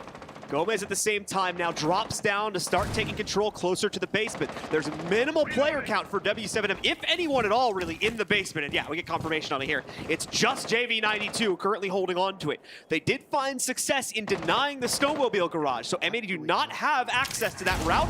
Now they have intel. Unfortunately, they get the scan, I believe, just on JV92. This is not going to be super useful as he's tucked into the basement. He's still that one player wrapping through games. He can go unnoticed here, but no, JV92 falls, as does Philippox. Nade is all that remains, and he's already been challenged and dropped. It's M80 to move onward to the grand finals of Gamers8 2023, featuring Rainbow Six. M80, John, explode into the finals. It took them 4 months. 4 damn months with these 2 new additions to get back to a grand final. Iconic finally has a time to be able to take this once again. Spoit here as well. He's already got a major under his belt. He's looking for more here at Gamers8. What a series out of these 2 teams. What a chalet, though, out of M80. That tech pause practically a curse for W7M as the Bulls are sent to the slaughter. It'll be the All-Stars of France against the All-Stars of the Americas now for that grand final. Will BDS be able to relift the trophy for 2 years in a row? Or will a new continent steal it away this year? That's going to be your grand finals, ladies and gentlemen. And what a semifinal this was here. Commiserations to W7M, of course, playing their hearts out. Unfortunately, it just seemed like after that technical pause, they lost the fire inside of them, could not bring it back. Too many rounds going away from them far too quickly, and M80 just shuts it down here in the final 2 to 3 rounds of play. I mean, I feel like we definitely just watched a historical series here in between these 2. This is something that we're going to talk about for some time. Moment-to-moment action. Some of the craziest rounds I've ever seen inside of Rainbow Six Siege across its 8 years as a game and my 5 years as a commentator, John. Truly amazing stuff, and so very happy that you and I got to be the voices for this one. Like you said, this is just the beginning for M80. Only a few months into this roster, combining what we had last year on the XSET lineup, and as well incorporating some additional players from, for instance, the old OXG lineup. But enough from us, ladies and gentlemen. That'll do it for me and Stokes here at the event. We're going to throw it back down to the stage for an interview with our winners. Woo! Love you too. Wow. There it is. Team BDS will face off against M80 in our grand final tomorrow. Commiserations to W7M. What an amazing best of 3 that was for a neutral watching along. Please give both teams a round of applause, ladies and gentlemen. Kino, as we came into the arena, you said, I'll speak to you for the winners interview. That's how confident you guys were coming into this. I'm here, am I not? You are here.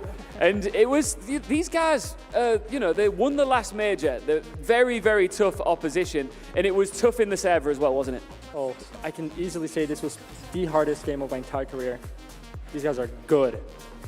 كينو معنا في المسرح. سألناه أول شيء في بداية المقابلة إنه أنت قلت لنا قبل ما تبدأ المباراة إنه أنا راح أشوفكم إن شاء الله في المسرح في مقابلة الفائز بعد ما ينتهوا من الماب، وفعلا هو موجود الآن معنا على المسرح وفعلا قدرنا نسوي معه المقابلة. لكن سألناه عن المباراة هذه هل هم كانوا صعبين المنافسين اللي قدامه ولا لا؟ كان جوابه إنه لا، فعلا هذه كانت أصعب مباراة مريت فيها من بداية الكارير حقي كلاعب محترف. Spoit, it was very vocal between the teams, you know, a lot of energy going back and forth. It's all, you know, friendly afterwards, but in the heat of the moment, that was real tension, wasn't it? I mean, yeah, it's a business at the end of the day, and we're here to win. You know, I wanna start by thanking M80 and all of the staff. Big shout out to Marco as well, that made this possible. You know, this goes back all the way to Berlin back in the days when I was facing up against these guys, and I just knew that these guys had something special, the potential to do something insane, and you know, we're slowly building it up. Copenhagen didn't really go as well as we thought it would. You know, we were still in like figuring out our play style and stuff like that, but now things are coming together great, and I'm here to create a dynasty. أخذ منهم وقت كثير الفريق هذا عشان يوصلون للمرحلة اللي هم فيها. سألنا اللاعب وش رايك في الراستر وش رايك في اللي قاعد يصير معاهم الآن. كان تركيزه يقول انه انا ودي صراحه اشكر الاداره على انهم دخلوني معهم بالفريق، لانه اول يوم تقابلوا في برلين كانوا متواجهين ضد بعض في البطوله، وهذا اللاعب ما كان معهم اصلا في الفريق، لكن بعد ما شاف مستواهم بعد ما شاف ادائهم كان وده يدخل الفريق، وفعلا قدر يدخل الفريق، والان هو جدا مبسوط وجاي هو الان عشان يصنع اسطوره M80 مع هذا الراستر. Here to build a dynasty. The job here, of course, is not finished yet, and I know that you've had your eyes on BDS. You know exactly what they're about. What do you make of them as grand final opponents here, Kino? I think it's one of the best grand finals it could be. I've never played BDS in an official match, and I've been wanting to play them for a while. We practiced against them a few times. We know they're a very aggressive team, so we'll see. Those guys are talented as well, so we're gonna have to put the work in. Yeah, absolutely. Just finally from you as well, Spoy. You know, do you think it would be a real putting M80 on the map moment to everybody watching, to all the other teams, and most importantly to yourselves as part of this roster if you go on to win this tournament? I mean, Gamers8 is going to be the beginning, and I just hope everything works out the way it should, and yeah, I'm just excited to play, so yeah. سألنا كينو عن موضوع ان المباراة غدا ان شاء الله راح تكون النهائي كبير، راح تكون قدام فريق BDS. وش رايك في الفريق؟ هل عندكم تخوفات؟ كان جوابه فقط يركز على انه احنا فريق BDS ما قد لعبناهم ابدا في افيشال ماتش، لكن فقط لعبنا قدامهم في السكريمات ودربنا عندهم او دربنا ضدهم اكثر من مره، بس ما ندري صراحه اذا احنا نقدر نفوز ولا لا، بس احنا جاهزين للمباراه هذه ودنا نشوف شو ممكن يقدمونه صراحه، لانه حرفيا المباراه هذه بتكون اول مره تصير في جيمرز 8، وزي ما ذكروا ايضا بقيه اللاعبين يقولون انه هذه بتكون بدايه جيمرز 8 وبدايه الانجازات عندهم في فريق M80 في جيمرز 8، وفقط ان شاء الله بيكونون من الاكبر بعد اللحظه هذه. Guys, thank you very much. Congratulations once again, M80. We are massively excited to see you guys in action tomorrow. So we'll let you go. I'm not going to say celebrate. I imagine prepare for the grand final. Congratulations again, guys. Should we talk to Philippox? Yeah, we should. Can we give W7M a round of applause as well, guys? Listen, you guys are still regarded by everybody watching this as one of the best teams to ever play this game, but heartbreaking moments happen, and that's just esports, isn't it? Yeah, they had our number in the series. They knew a lot about us, and yeah, they were the better team today. سألنا فيليبوكس اللاعب من فريق W7M عن الخسارة، خصوصا انه احنا دائما نتكلم على انه يعتبرون افضل فريق في العالم في عالم ريمبو 6 سيج حتى اللحظة هذه، لكن كانوا يقولون انه المرة هذه هم اللي كانوا الفريق الافضل، قدروا انهم يفوزون، صراحة ما في شيء يقول اكثر من كذا.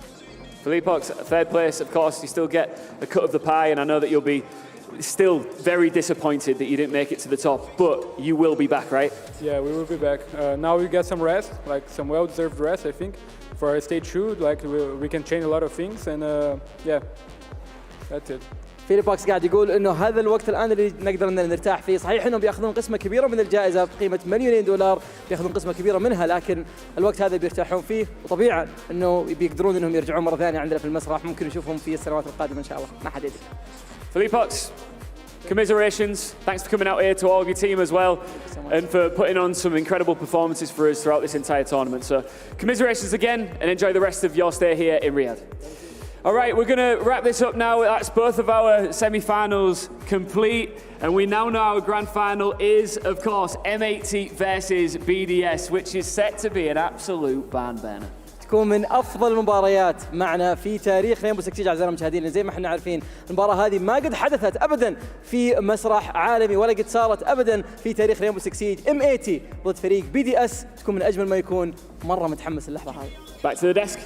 خلونا نرجع على طول لاستديو التحليل نتكلم اكثر عن المباراه، لانه هنا في المسرح انتهى شغلنا، على طول نتكلم عن المحللين.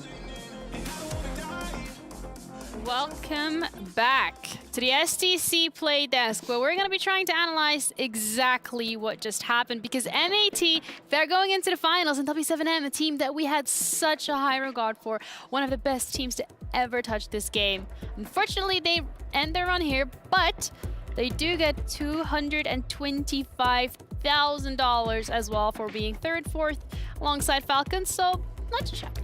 They've done it, Ginny. They toppled the Giants. They managed to take the win over W7M. Woo. I didn't think they could do it. I mean, you asked me right before the game started, who's going to win it? Demo refused to make a prediction, but I said W7M. I thought they were the team to beat this tournament, and then they come through and they get beat. Not only by BDS earlier in the group stage, but also by M80 here in the playoffs. What a fantastic performance it was coming through on Chalet. Moved to that attacking side in the second half, and I just thought the way they played, the Yana entries coming through from Spoit, the Monty play from Kino, forcing everybody out. Gomez, that one great round to start off the half, dominating down. You saw the clip just there, down the solar stairs. Everybody was playing fantastically from M80 this match. It was a very tough opponent. They said it themselves in the interview, but boy, oh boy, did they perform. Overall for M80, they came out with guns blazing for, I think, the majority of those rounds. They were looking to catch W7M by surprise. A team where, you know, if you give them the space, they'll set up, they'll look for the weakness and then exploit, which we see them do all the time. M80 went in with that game plan of, let's not even give them that opportunity. Don't even give them the chance to set up and go for the kill. Hit them while they're still trying to figure out what's happening. M80, it's obviously their biggest win by far. Yep. You know, in the history of this side. Yep. You can finally see things are clicking. It's now, what, their first final that we have them into as well. And, you know, this team has been kicking around since obviously whenever they were exit. And now you can see, this is what I mean. You have to give a team 3 to 6 months to see if the roster changes really work. We're now in a position, we're what, 3 months in?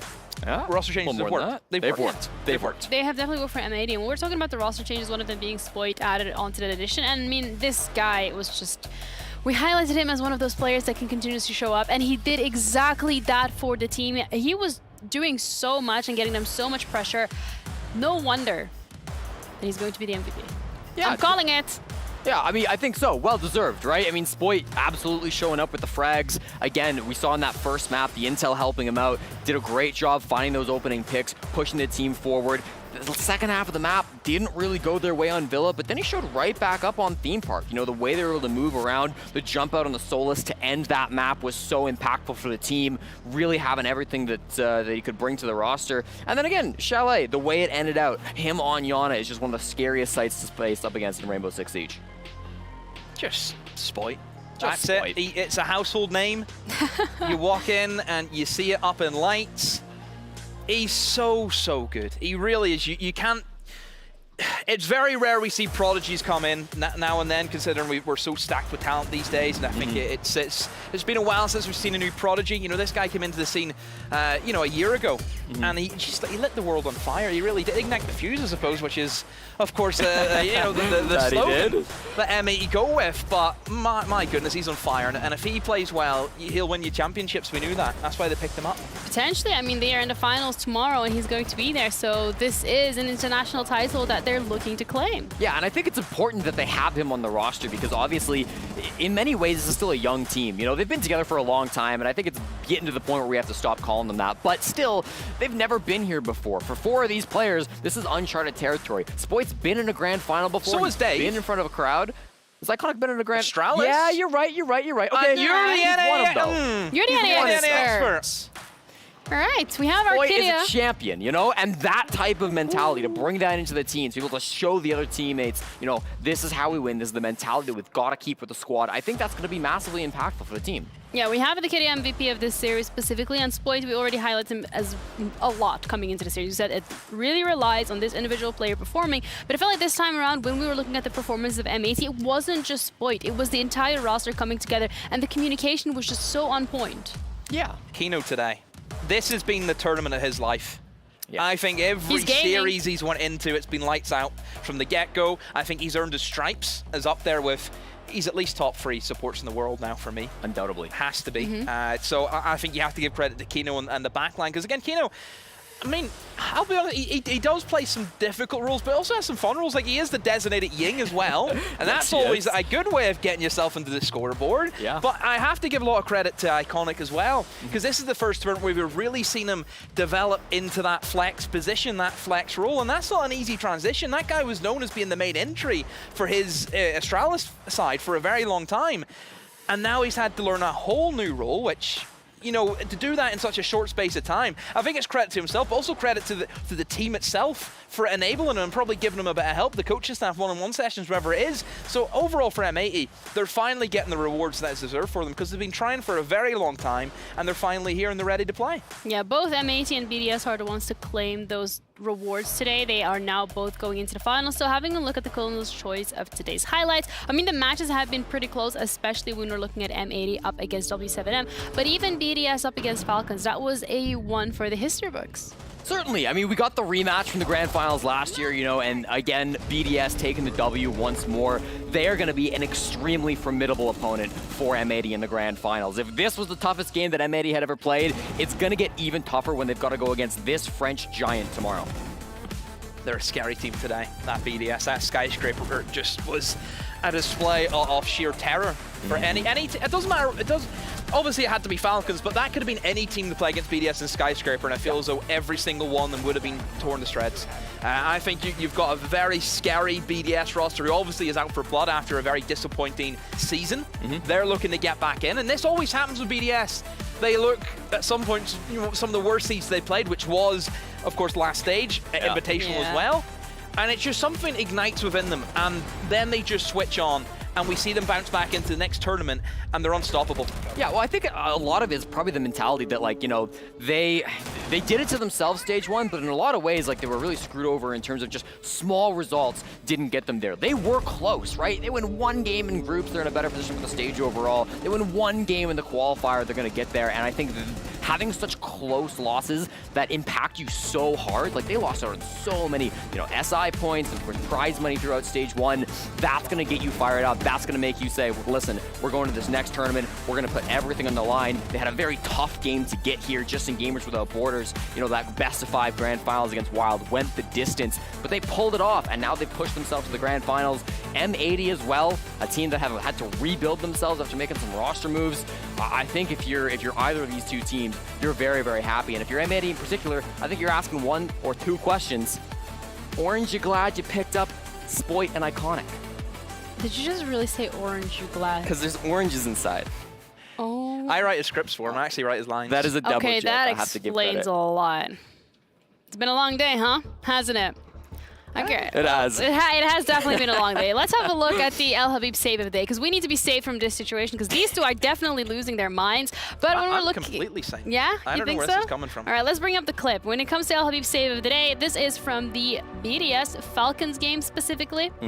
Big C4 3K clutch coming forward from Bride, and one of the most amazing supports to ever do it, Demo. I casted this. I remember whenever he got the 2 kill, like it's as if my soul left my body. If you actually go back and listen to it, it's as if everything just sucked the life out of me. But yeah, this is obviously, we've had discussion about Kino being up there. He is #1. He's who Kino needs to overtake, and he could do that tomorrow. That's the thing. It actually sets up quite nicely. As much as we like to highlight, I'm sure everyone will be saying, Spoit versus Shaiko. Yes, Spoit. No. Yeah. I want to see the battle of the supports. 100%, and Bride's had the tournament of his life as well. You said that about Kino, I'm going to say about Bride. The stat line that he's been putting up, almost 0 deaths throughout the first day. It was like 4 or something ridiculous like that. He has been so good coming in for BDS, having the save of the day, of course. Massive clutch, the 1v3 to secure their spot here in the grand finals against the Falcons. Just a fantastic player, and the battle of supports tomorrow is going to be incredible. Yeah, that was the save of the day, but we also have the ALG play of the day, one of the plays that really stood out. I mean, I can probably already guess which round it's going to be. Yeah, there we go. I mean, who would have guessed? This was such a goofy round, Demo. See, yeah. This is a clip that, you know, they happen once in a blue moon for Siege, and it's one of those clips that then you'll reference for years to come. That's one of those. Remember the I time was here. Remember the time they reinforced the wall and then the guys ran past them and killed both of them? Yep. Yeah. That's you'll remember that clip now. That's kind of in a legacy spot. Yeah, people will talk about this, and it's just such a train of events, you know. It's to start off with Kino going in through bathroom, finding 2 massive picks after the plant goes down in a 5v5 scenario. It started seemingly for free for W7M, and then you're like, M80, they pull it back. Then it's a great post plant for Philippox, and then he reinforces. Nobody even knew he had it in his pocket. That was not in the cards. The fact that he got the repel from and then he slips by Philippox. Gets the 2K to finish it off. Just one of the rounds that will never be repeated. And then that reaction for Bugatti. Yeah, I mean, it's priceless. These are like the kind of moments that you genuinely only get on the LAN event. I mean, if this happened in like an online tournament, we would be able to get up and clap for each other, you know? That's like the wholesomeness of the community that we're seeing. But all in all, today, the games that we've seen might have destroyed some hopes and dreams, but some teams are now going to go into that final. BDS and M80, I think that's definitely one of the greater storylines to be looking forward to. We're having M80 looking to claim their first international title, BDS defending their title, but also a bit of that redemption arc, as we spoke about earlier on the Desk This Week demo. They haven't really done that much so far this year, and this is really to ignite to get them started. Yeah, this is it. They'll play bad the first half of the year, and then the second half, they take the winter season. That's where they're happy. That's it. But like I think Kino kind of said as well, we've never seen this matchup before. We've never seen these two teams go up against each other. Obviously, Spoit would have had his fair share of battles against them, as we know, both being from Europe. But you know, for the likes of Brazilian boys on the team, this is going to be a new experience. And I'm telling you, same way that we talk about, you know, getting Brazils, as what Falcons did against NIP, where it's a rite of passage to get absolutely dumpstered. Equally, the French, I would say, fall into that same line of succession. All right, that's it from us for today. Now, look at me. Mark this down in your calendar. Tomorrow, 16th? Yeah, that's correct. Tomorrow the 16th at 6 p.m. Central European Time. We're going to have M80 up against BDS in a best-of-5 series in a LAN environment. First time we're ever going to see either one of these teams go up against each other. You do not want to miss it. Defending champions up against a team that is looking to get their first international title. So make sure you mark it down. Make sure you're ready, because we're going to be back tomorrow. Have a good evening.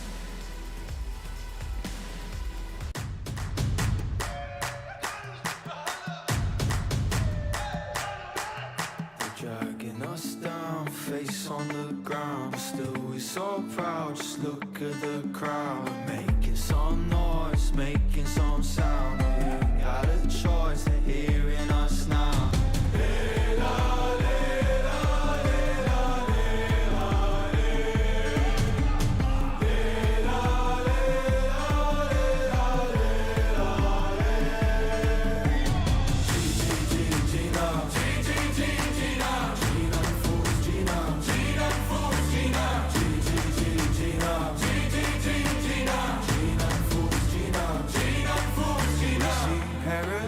Through dirt in our eyes for us. Oh, actually, I'll try, actually, I'll fight for us.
Face on the ground, but still we're so proud. Just look at the crowd. We're making some noise, making some sound. We ain't got a choice, they're hearing us now.